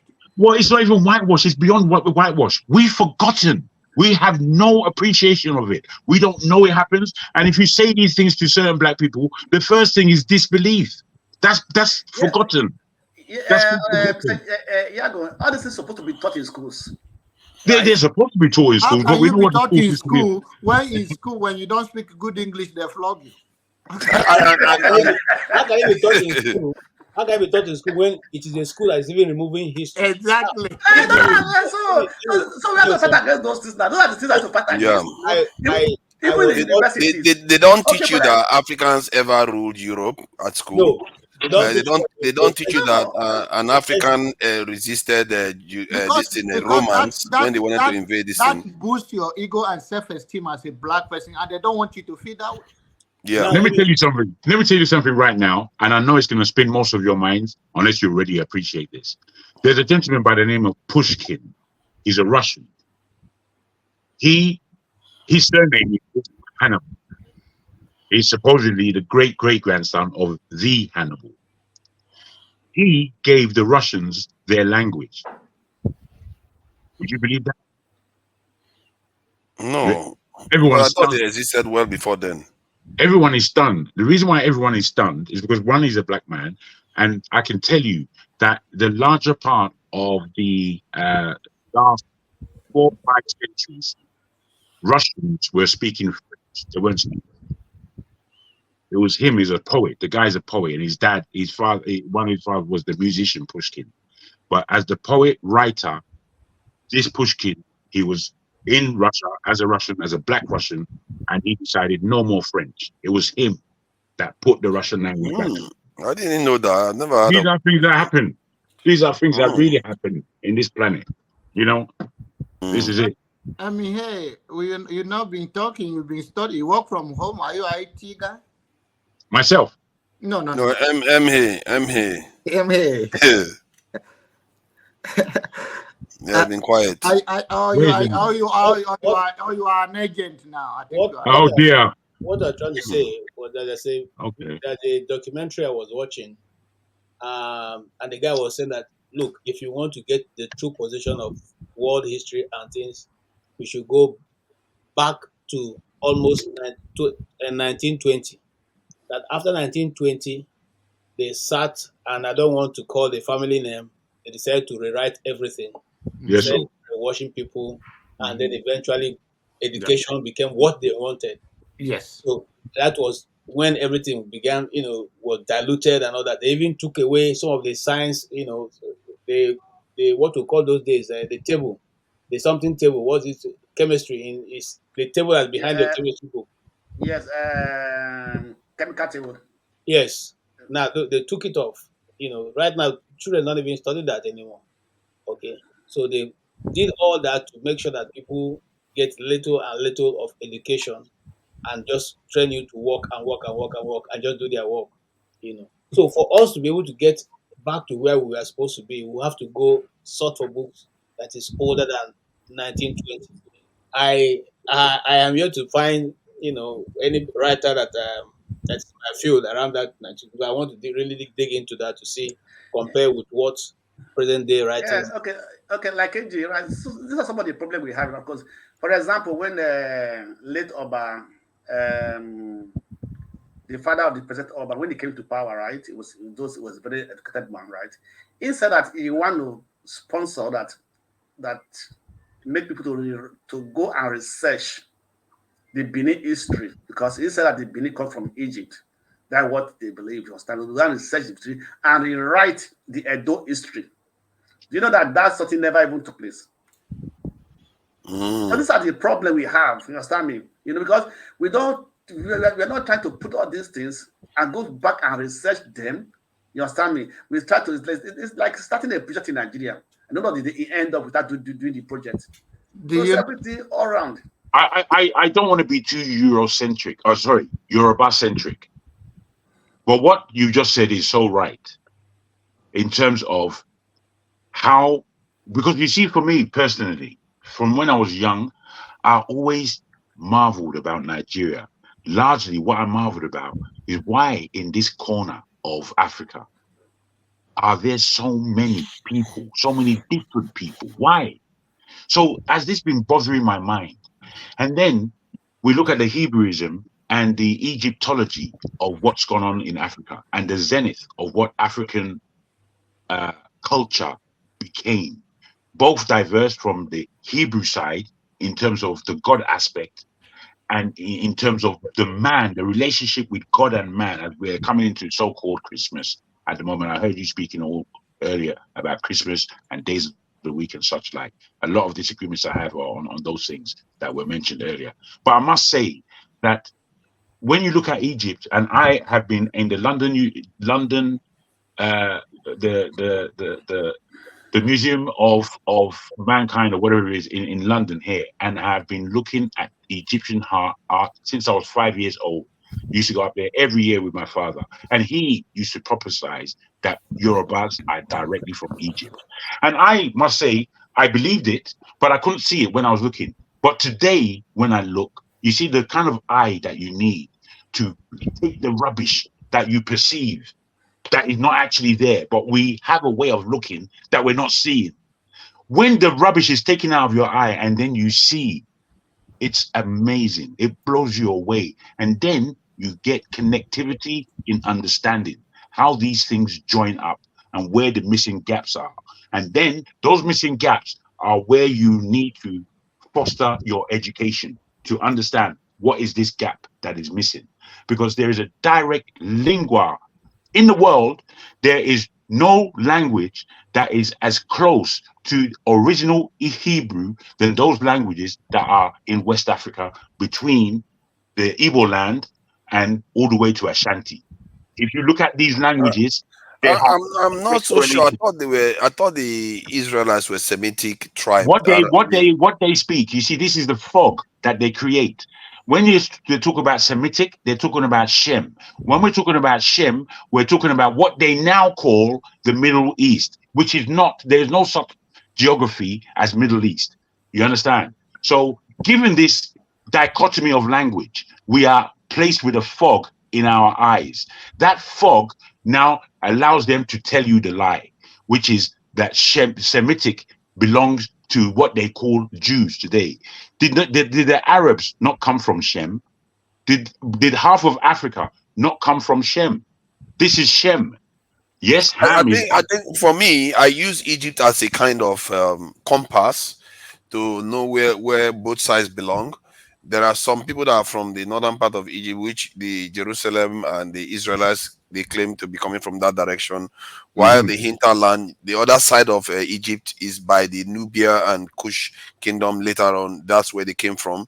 So we are behind, next to the Kush kingdom, and from Chad and Nigeria and all of them, next to the Kush kingdom. So you see that pattern remain like that. So I don't understand how, like, somebody that left Egypt and went north towards the land of Canaan, which is part of the Middle East right now, can become the Africans.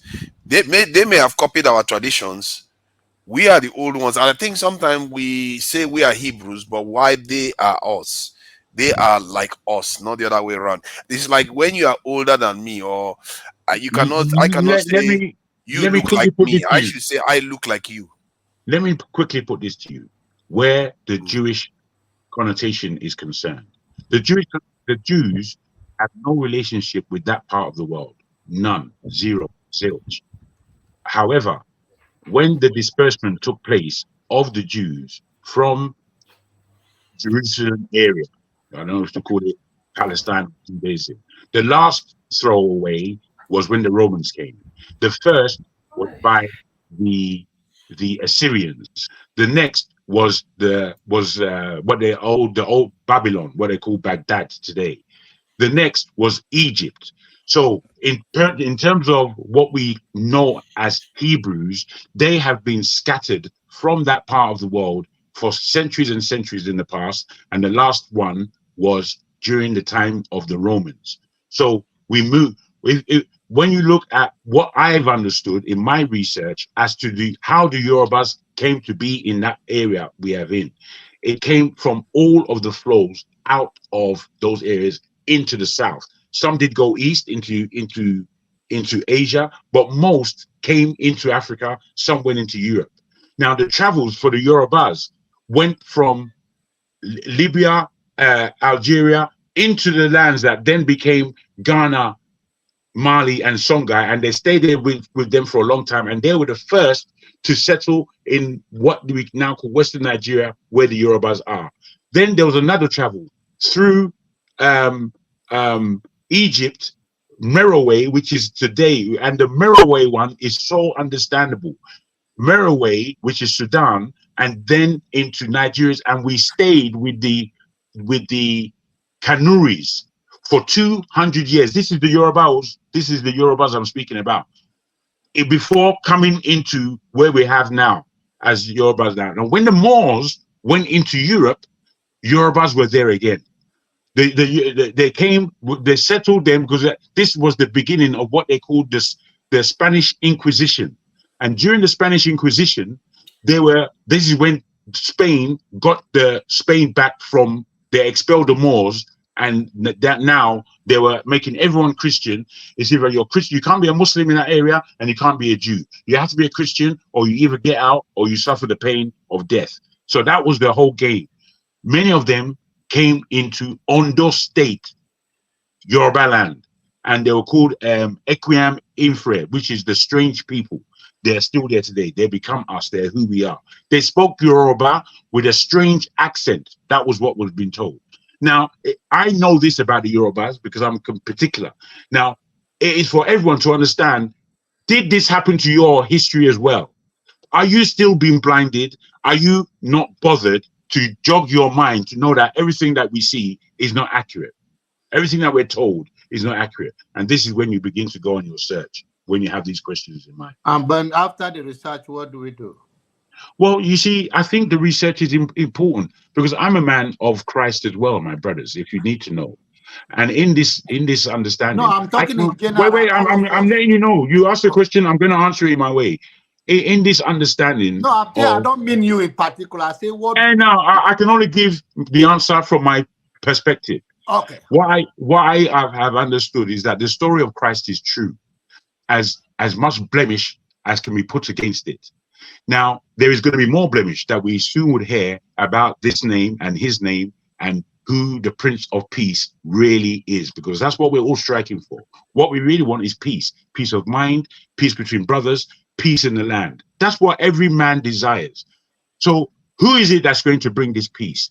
This is what we're supposed to have an understanding for, because the big trick hasn't yet happened. The big trick, a lot of the fumbling in the dark that we do here as human beings on this planet Earth, as we say, the big trick is still yet to happen. But we have to understand that we've been tricked and tricked and tricked and tricked and tricked until we trip into the position that we're in today. Given what do we do after the research, I would suggest at the time of you researching, you have to understand that you've been told a big fat lie all of your life. And you have to begin the unlearning of the bullshit that we've been learning. That is the first thing. Once you do that now, what to do as per your own life and your own solution, how do we navigate into this world? After understanding that we've been lied to.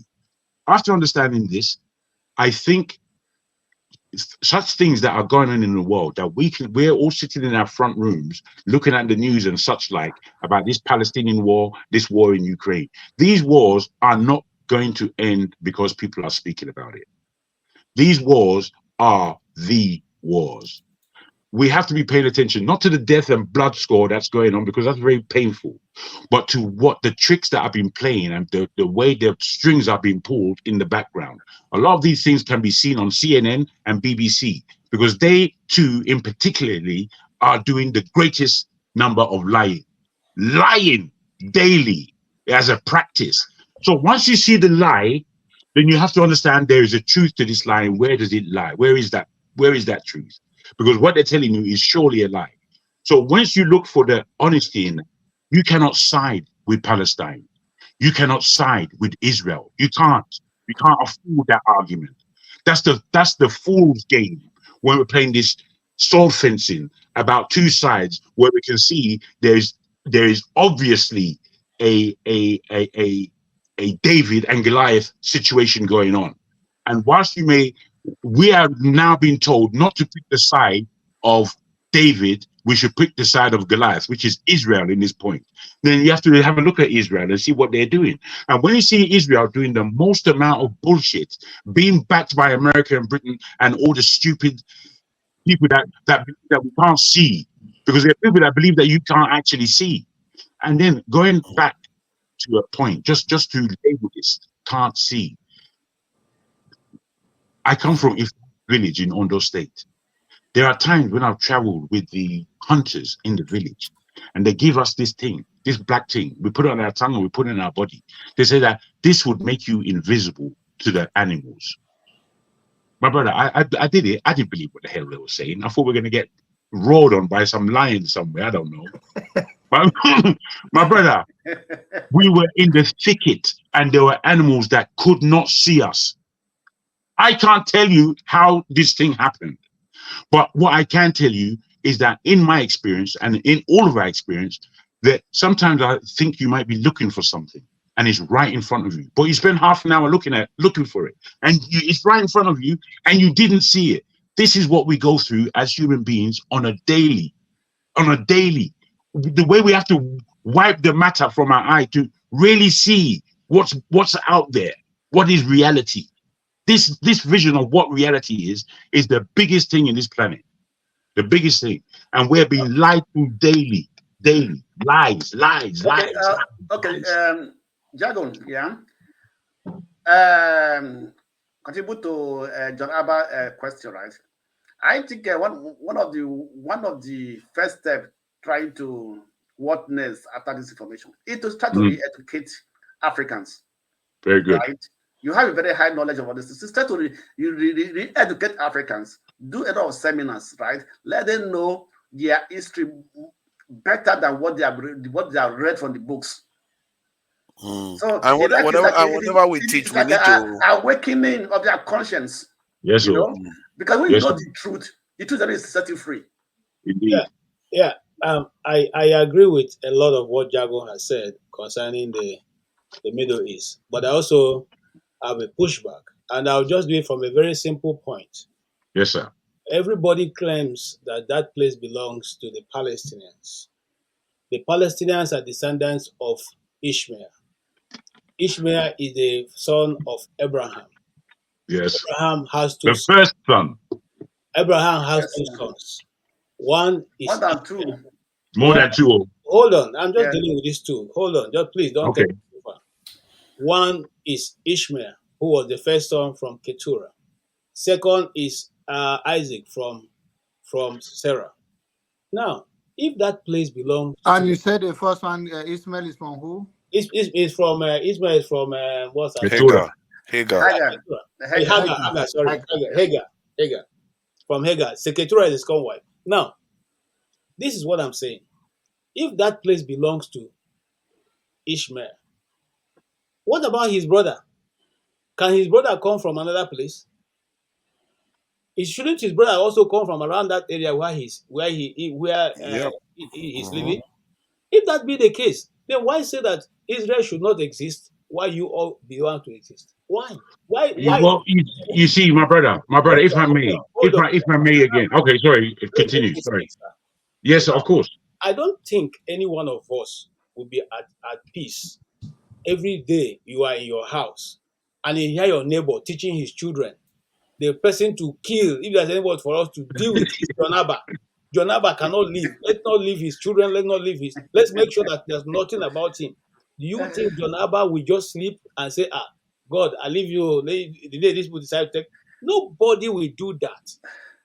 Nobody will do that. So if all of us are justifying the fact that, it is okay for you to train your children to see your neighbor as an enemy, to be limited. But my brother, this is where this is not your neighbor. Let me see. This is not your neighbor. This is people you captured inside your compound.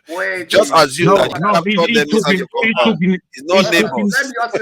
There's a difference here. It's not neighbors. Forefather.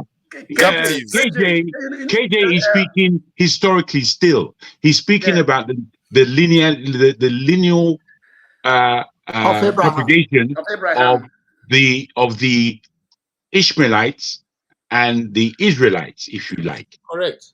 So with this, we have to again enter into the book to do our research to understand what really took place and what the lineage really was in both Ishmael and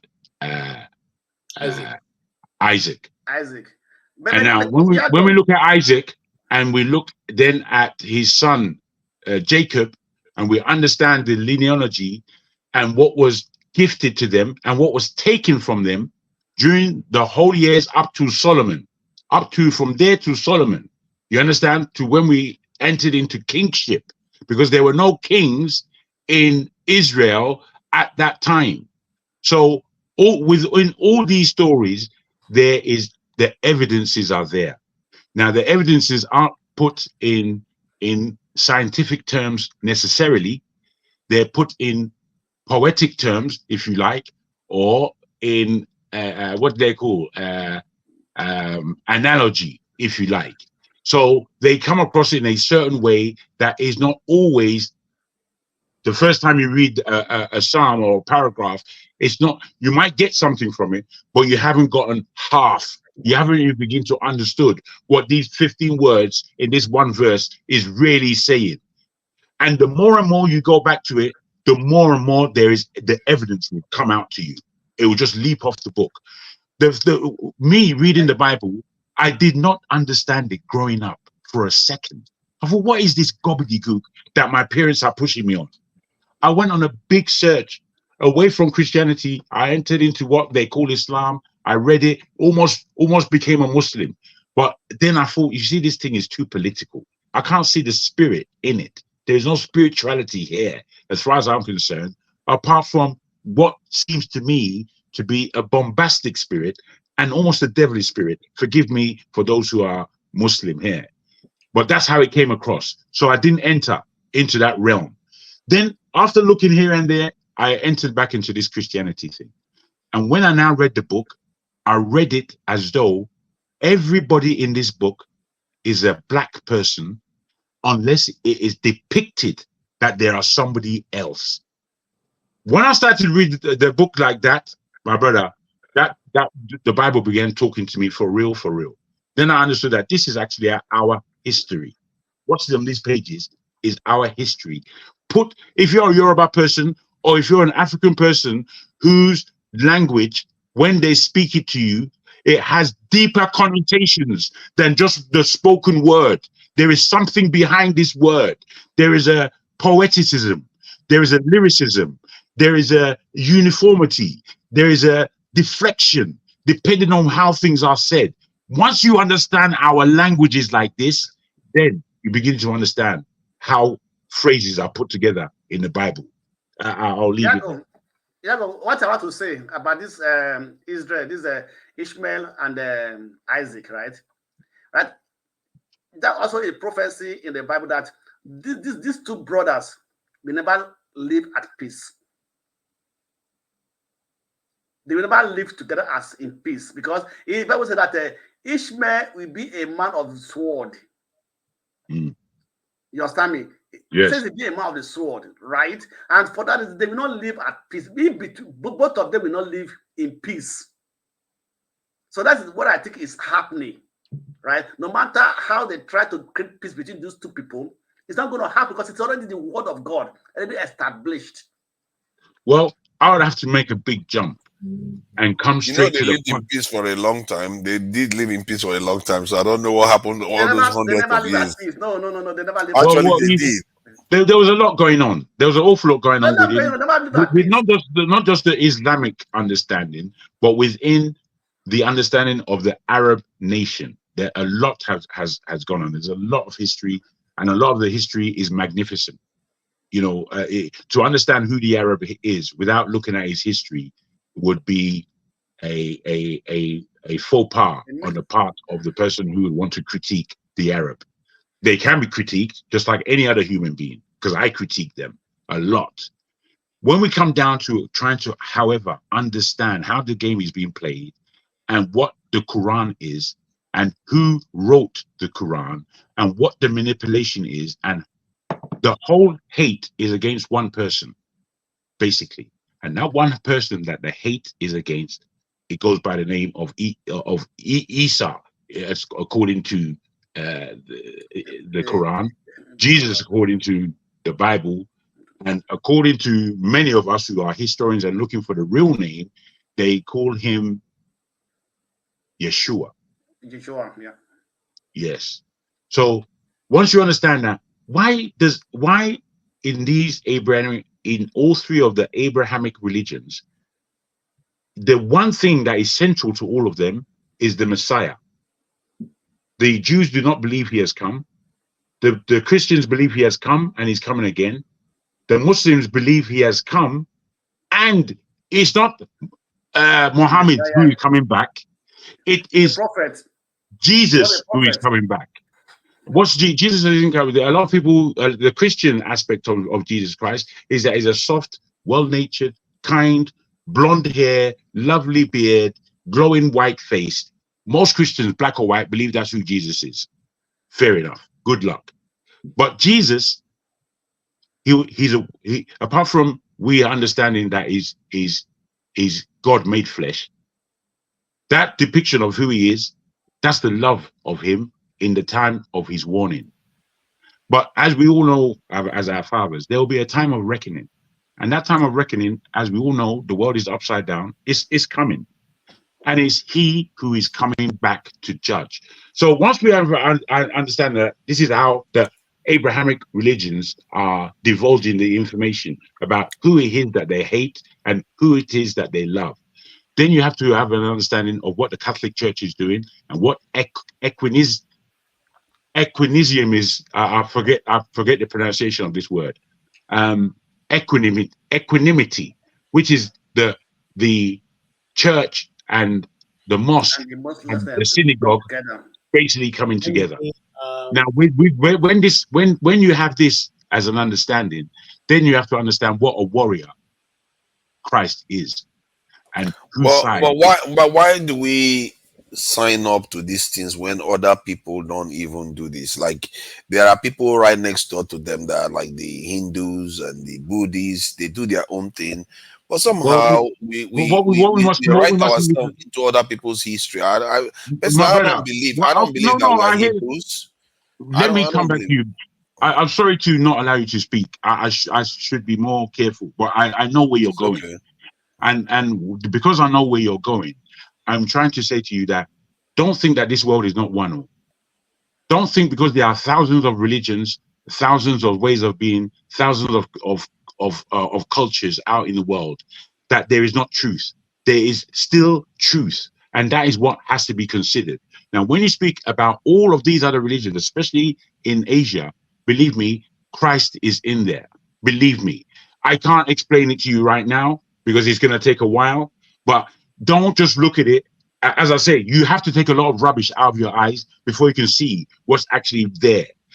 The whole idea of Krishna, if you read the Hinduism of Krishna, you would understand that what they're describing is Jesus Christ. That's what you would understand. But But you Krishna take it, existed before Christ but they didn't. It didn't exist before truth.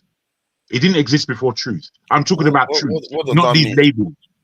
I'm talking about truth. No, I don't call myself a Christian. I'm not a Christian for nobody. And I'll tell you for why. I'm not a Christian because So who is this Christ you're referring to?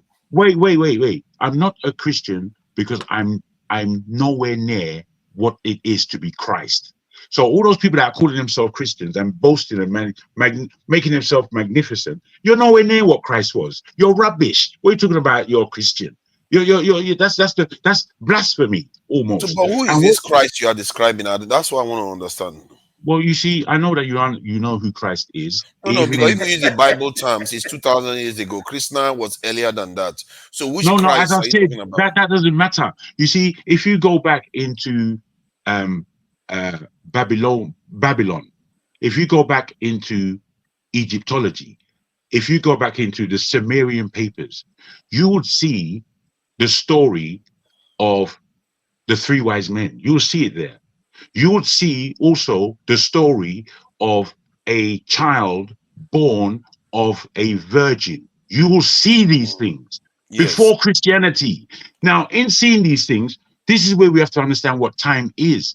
What we must understand is that time and matter bears no significance to God. It only bears significance to us. So we're trapped in this metaphor called time. But where you have to understand that there's truth and there's lies is where truth exists, and you have to do work for it. The truth is not easy for anyone. Just as we know, to tell our parents a lie at times, we're not liars as children, but sometimes we needed to lie to our parents because we couldn't handle telling them the truth. The truth is not easy. It's a tough ask. But I'm trying to get to the truth by ascertaining this Christ is the one that went back in ancient Egypt, Sumerians, and these religions, and that came first. So, what is this specific Christ? What does it stand for? Because I know that experts have said that most of this creationist mythology actually started from Africa. So, who is this Christ in this mythology? What does it represent? Because I don't know about anyone. I think to be honest, Christ, in the way I understand him, he represents man's relationship with the God that put him on this planet, firstly, and secondly, how man should conduct himself with another human being. That's what Christ represents. And when you get the violence that I think comes out of what they call Islam, and when you get the funk that comes out of what today is what they call Judaism, then you have to understand that there's a game being played. Because there's one thing that speaks about the peace of man and between men, and then the everything else in those other religions is argument, bare talk this, and violence proceeds. And I believe that that Islam in itself is a big lie.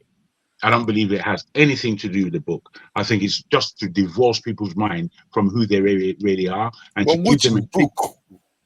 The Islamic books, the Quran. And you say Islam doesn't have anything to do with the book. So which book? Well, the book I'm talking about is from right now.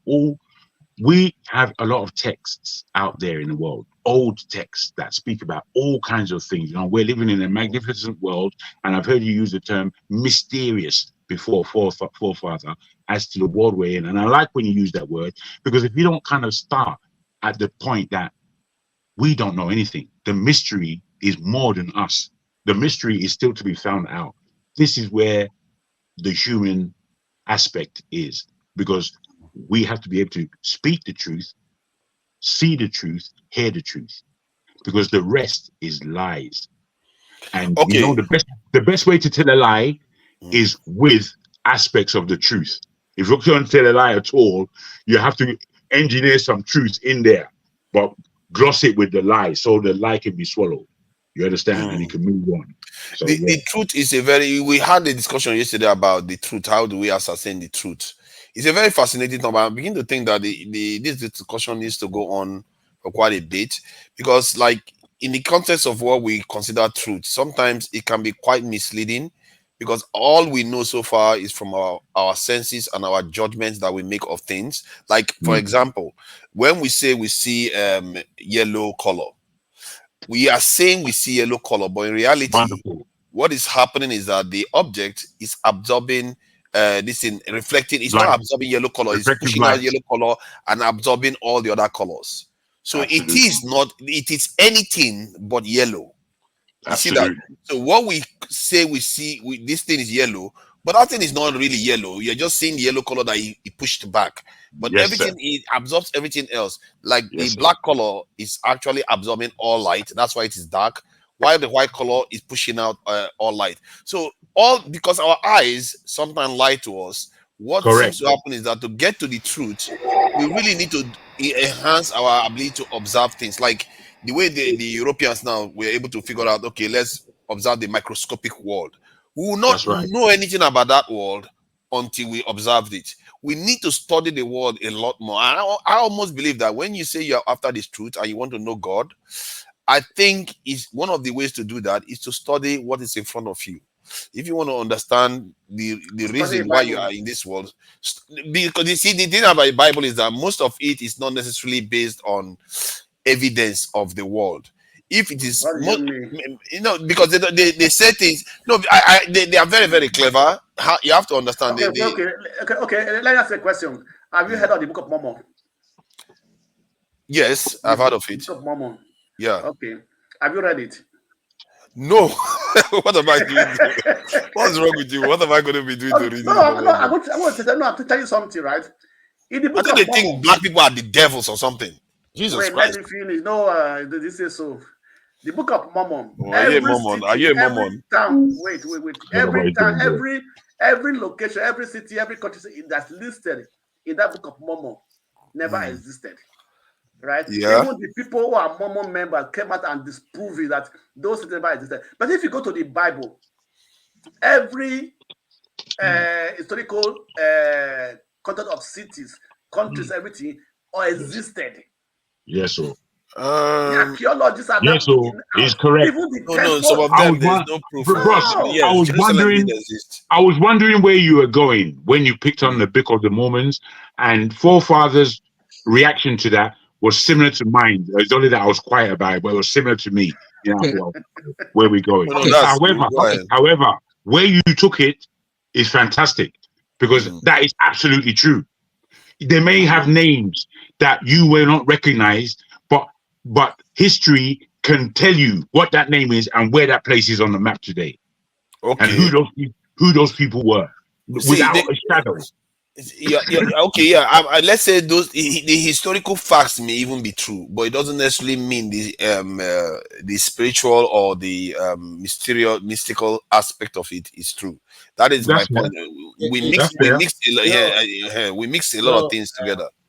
That is fair. However, this is where we have to really have powers of observation and powers of what's the word? What's the word when you can take away truth from lies or wheat from chaff? What's that? Yeah, I forgot the word I'm looking for. However, this is what we as human beings are tasked to do.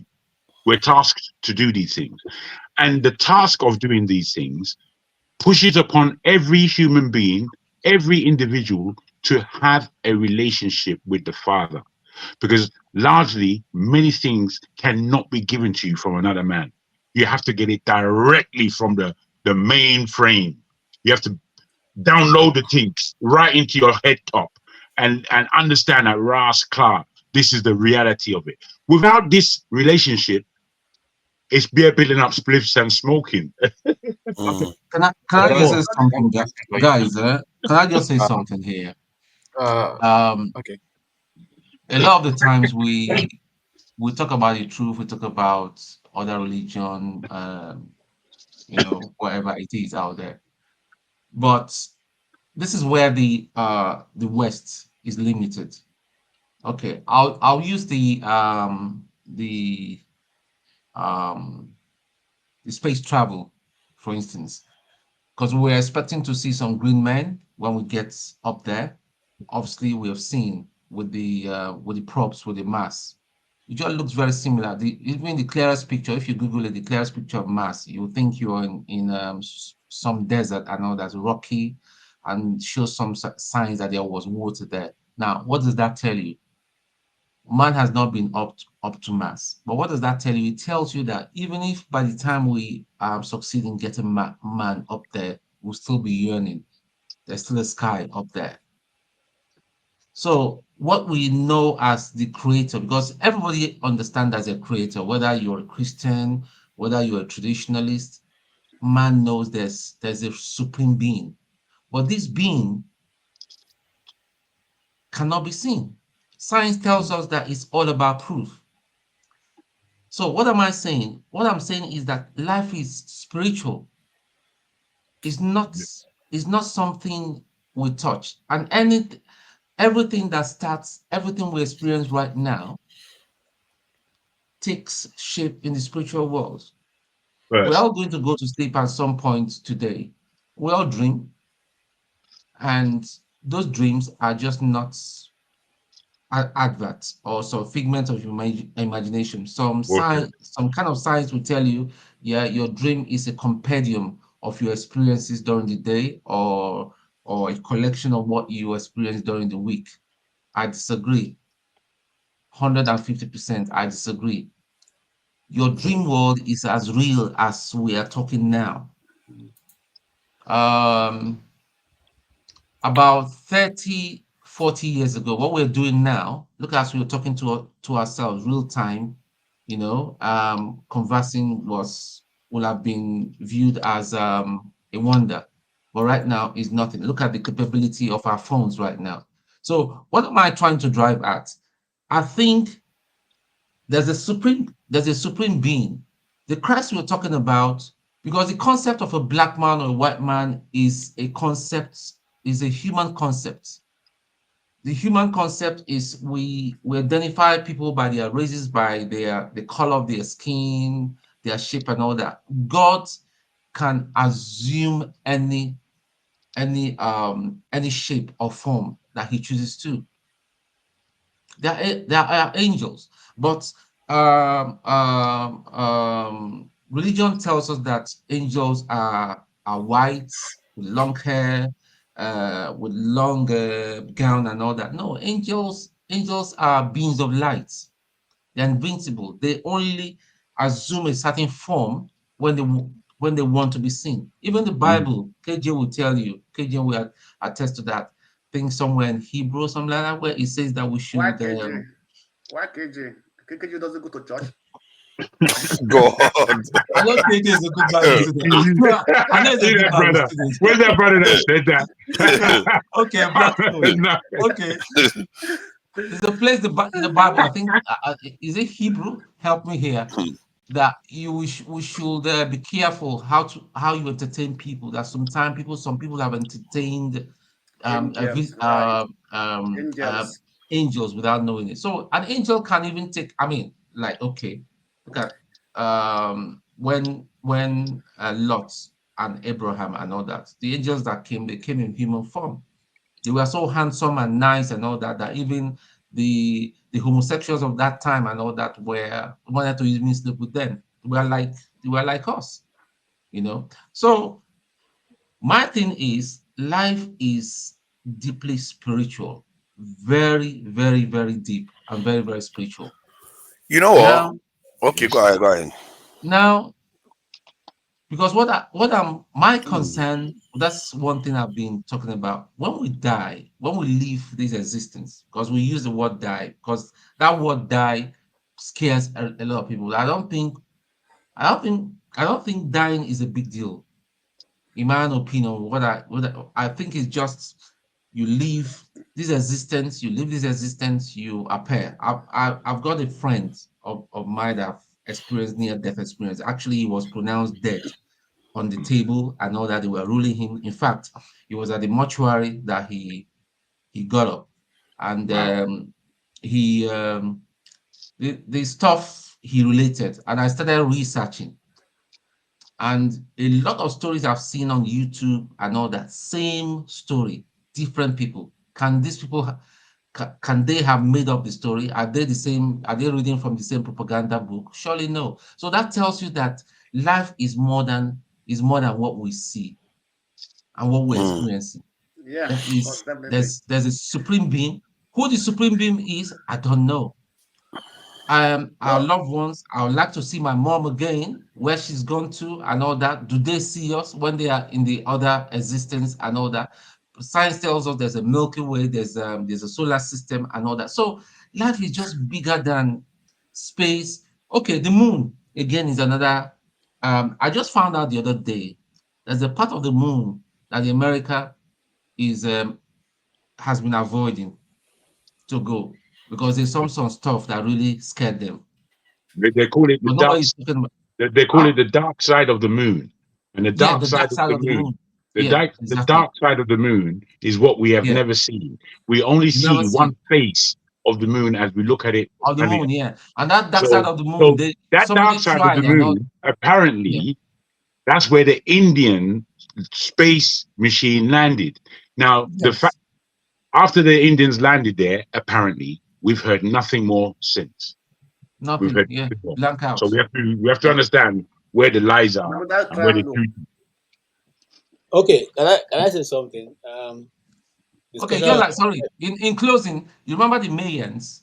How come the Mayans understood astrology? What science is now telling us after how many how many hundreds of years about the Mayans already knew Not then? How only did not they only know? Maya, the Dogon in Mali. Yeah, They exactly. Series A and Series 2. These are two stars that are out there, and Some come, the Dogon yeah, Society. They say they come from Series B. yeah. When the first Some scientists complicated happened, stuff. when the first scientists happened across the Dogon tribe, they they did the apparatus to see what they were talking about. So when they mentioned Series B, they knew of Series A, but they had never seen it. Series B now was like you're talking real rubbish. But now, after all the hundreds of years that have Exactly. passed, they have seen both Series A Been and the proven, Series yeah, that it B does that exist. that these people are saying that they were taking visitations from. These are deep Yeah, things, man. AJ. There's deep things. Okay, I just want to say one thing that we all bear in mind, whether you believe there is God or you don't believe, or whether you believe Christ is the Savior indeed or not. Life is spiritual. Life Therefore, is spiritual. Life is spiritual. There's more in the unseen than the seen. absolutely. So, what jargon I touched is very deep. I will need a section to discuss it.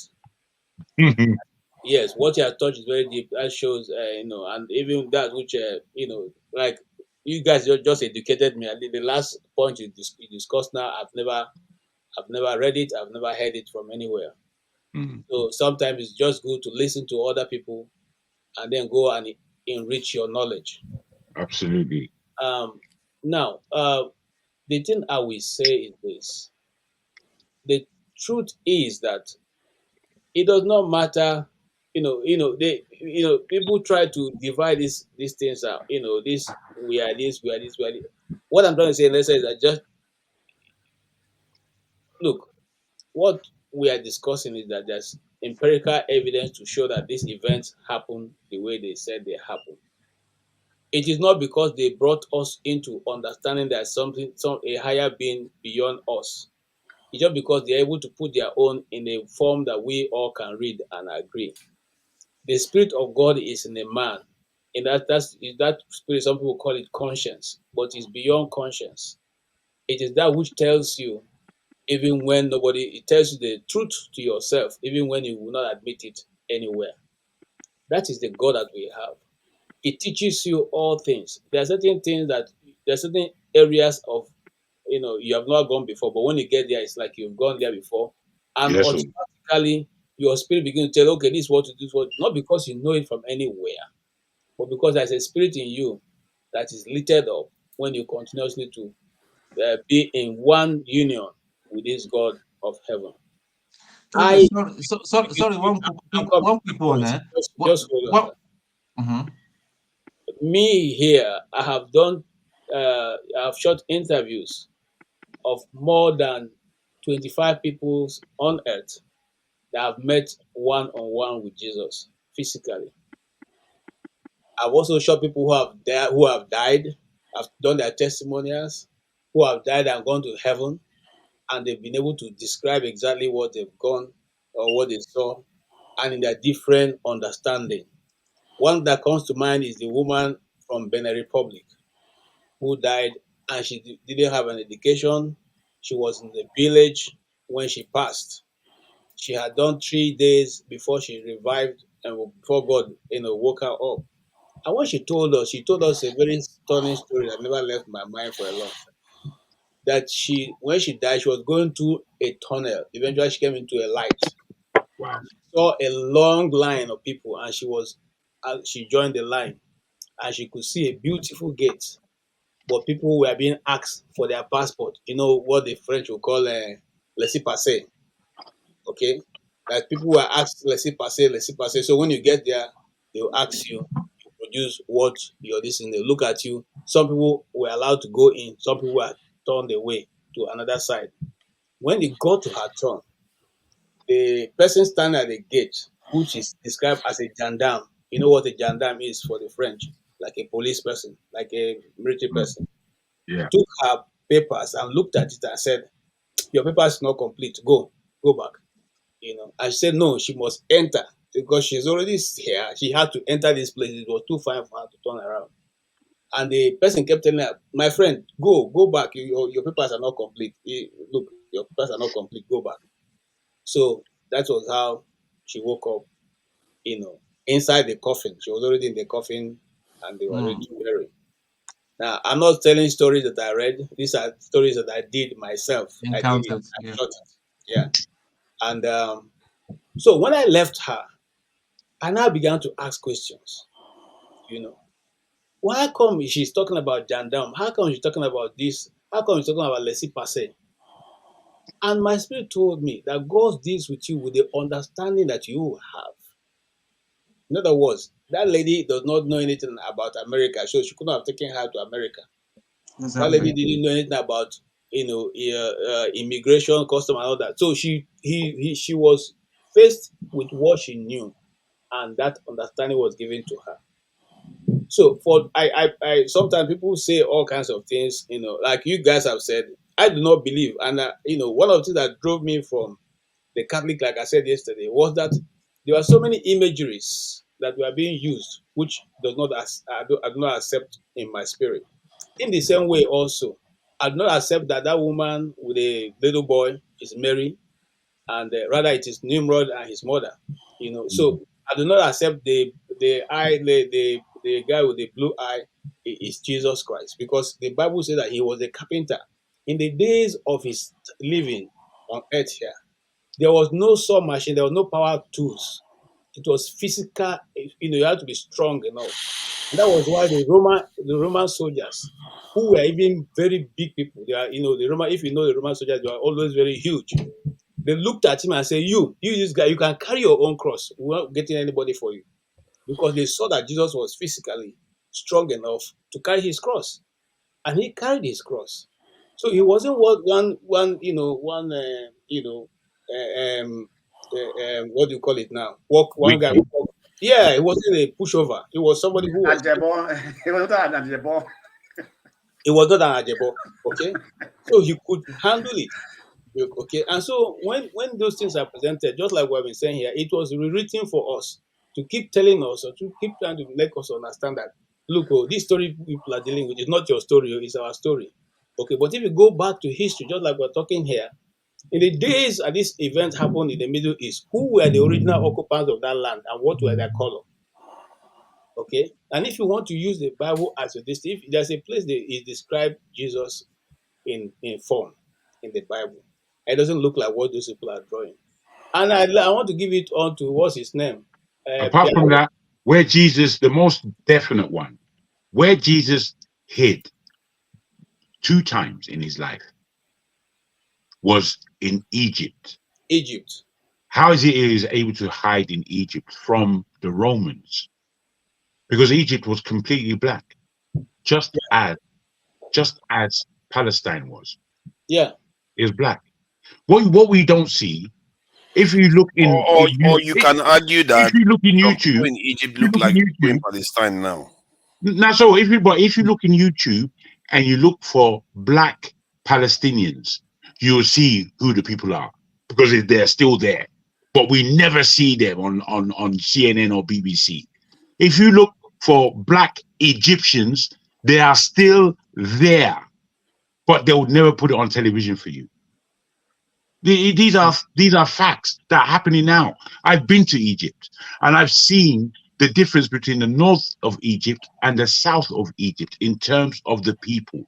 The people in the north are Arabs. The people in the south are Africans. Full stop. Yeah, and furthermore, KJ, that experience, that interview you said you had with with that lady, same thing my friend said when he knew he took off, because he said he saw his body, he didn't understand, but there was something that took him through a tunnel. He felt like that force, and when he got there, he didn't want to come back. He said he didn't want to come back. He saw some huge guys, which he assumed were angels. They didn't have any wings. But they just said, it's not your time. He said, no, this place is just too good to go back. So he felt, in fact, when he got into his body, that was when they were trying to, like I told you, they pushed him into the mortuary and all that. He was aching. He was so sad. He wanted to. So that tells you that death may not be as bad as we think. It's never just that we take it as a bad thing, but it's never a bad thing. Yeah, it's just a transition. And when you get to the other side, you just be saying, God, why did you allow me to waste all this time and all that? And even the Bible, the same Bible says that 10 years, 10 years. I tell you, if you get to that side, if you get to the wrong side, you will regret. Doctor, hold on. Nnamdi Azikiwe was how many years old? It was at that time, it was, I think, about almost over 80. Moderator, what do you know, moderator? When they announced, when Mbadiwe, what's his name? Sorry, if you want to say something, you can say something now. That guy announced that he was dead, and then when eventually he was resuscitated, they asked him, they said you are dead. He said no, he's not in a hurry to leave this side that he knows before going to the last side. So, please, you are not in a hurry to leave this side. We still have work to do. So it is good, and I'm saying that because each and every one of us here as an entity have a lot of things God has put on our shoulders. Some of us is to our families, some of us is to nations, some of us is to people who you are yet to even meet. But their destinies will change the moment they come in contact with you. So that should be our primary focus. Can I share something I find very peculiar about? Okay. Sorry, if you want to finish, go you ahead. can finish. I find it very peculiar. Okay. Okay. Like this is very interesting. What I wanted to say, okay. Sorry. What I wanted to say, right? Because you guys have left the story of Jesus Christ down. I don't go death now. Let's say the spirit. Yes, you guys have left Jesus. When I say spirit, I don't know. They are not beginning to say death is good. Death. No, I look at the laugh. No worry. Make me just experience first. Paul said it is more beneficial to die than to live. You don't know that is better to die for something, I guess. You're not even close to that experience, so don't say what you don't know. Don't worry. Anybody can tell you their experience. I said Paul said, and I didn't say what I know. That was in the Bible. You sorry? I just said what Paul said in the Bible, not what. The difference behind that, but who said it? If so much believe in it, he wouldn't have even saved his mouth. He would have gone there first before trying to tell you. You understand? He's just telling you what he told you what he was what he thought or whatever he wants to. I don't know, but at least he would have gone there first. That's human nature. Because they say the heart of man is wicked. Humans agree, so he would have gone there first before coming to say, okay, this it is. The only person who has the right, at least, to say can even say is probably maybe the Son of Man, which they refer to as Christ now. But the Jesus that they added to it, I don't know that part. And the story of the Jesus Christ, if you check the story of, I think, Ra or Amun Ra, or is it Amun Ra or series, if one of you say Egypt mythology, you see the same thing. That exactly the way that one life plan plans out, that was how exactly the way the Jesus Christ life planned out. The same way he was given birth to, the same thing. You understand? So we'll tell you the story have happened in Africa before.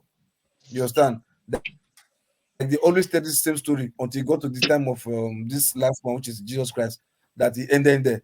But the story of Jesus Christ have been said before in some from Africa, some from Egypt or whatever.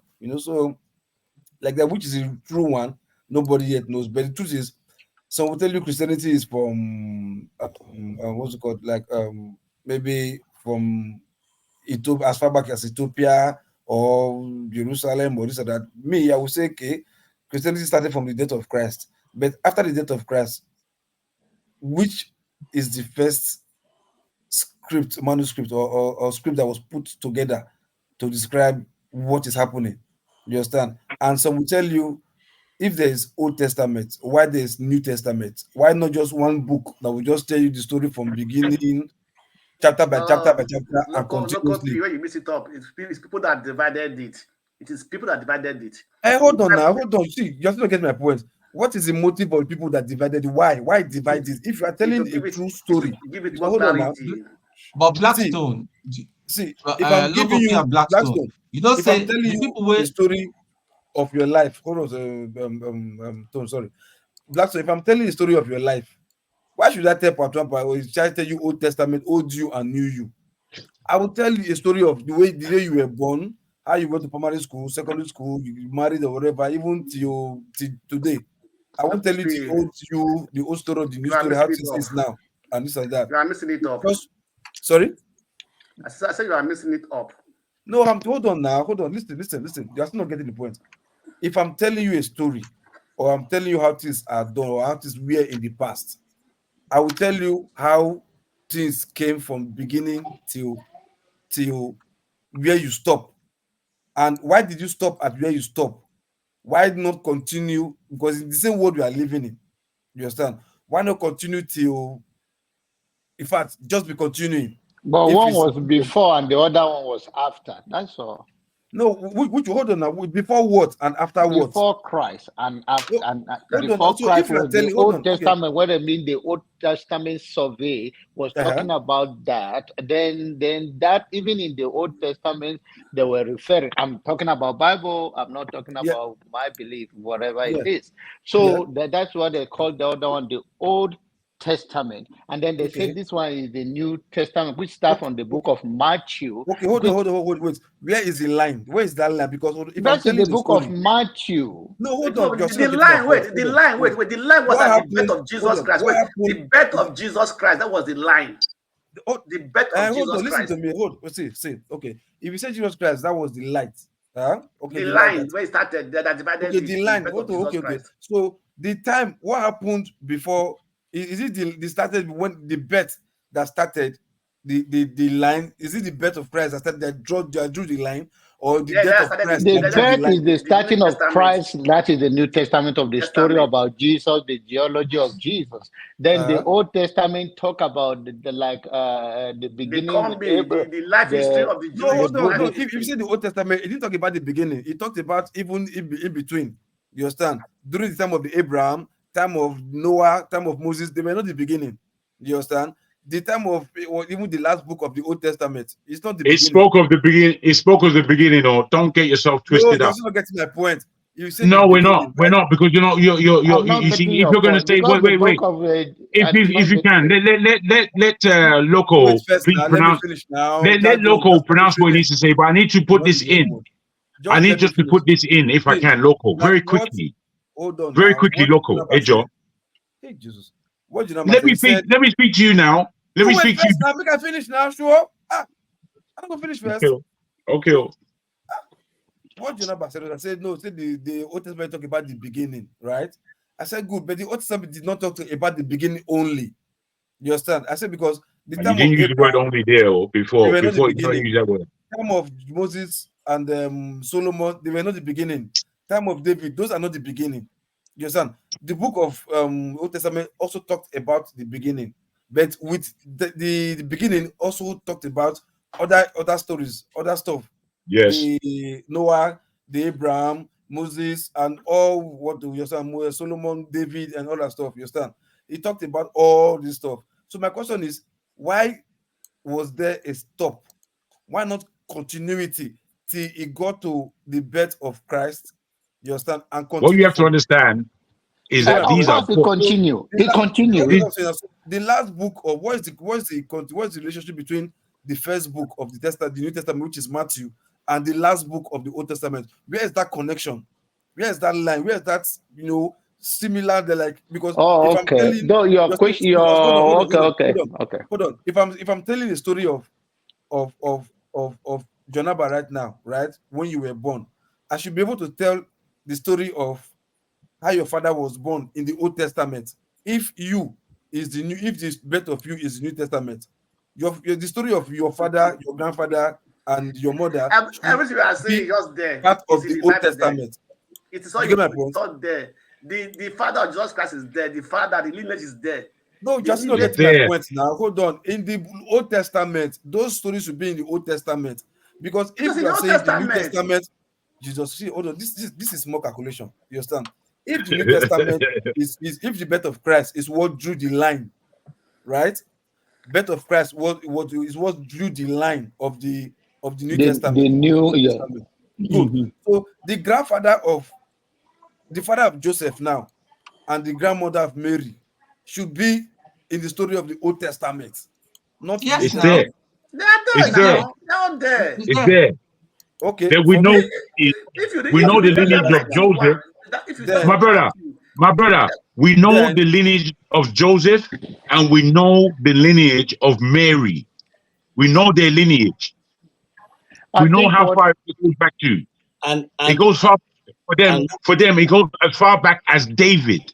That's how far back this lineage goes. They said if you say every 14 generation, every 14 they drew the generation. blood from David, right? They say son of David. They drew the blood from David. You understand?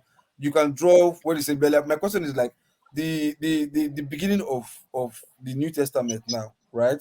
And the last book of the Old Testament. You understand? I'm trying to draw that synchronize them together to like it's something like can I answer it for you? Can I answer it? Between the New Testament and the Old Testament, there was a time where the voice of God was not heard.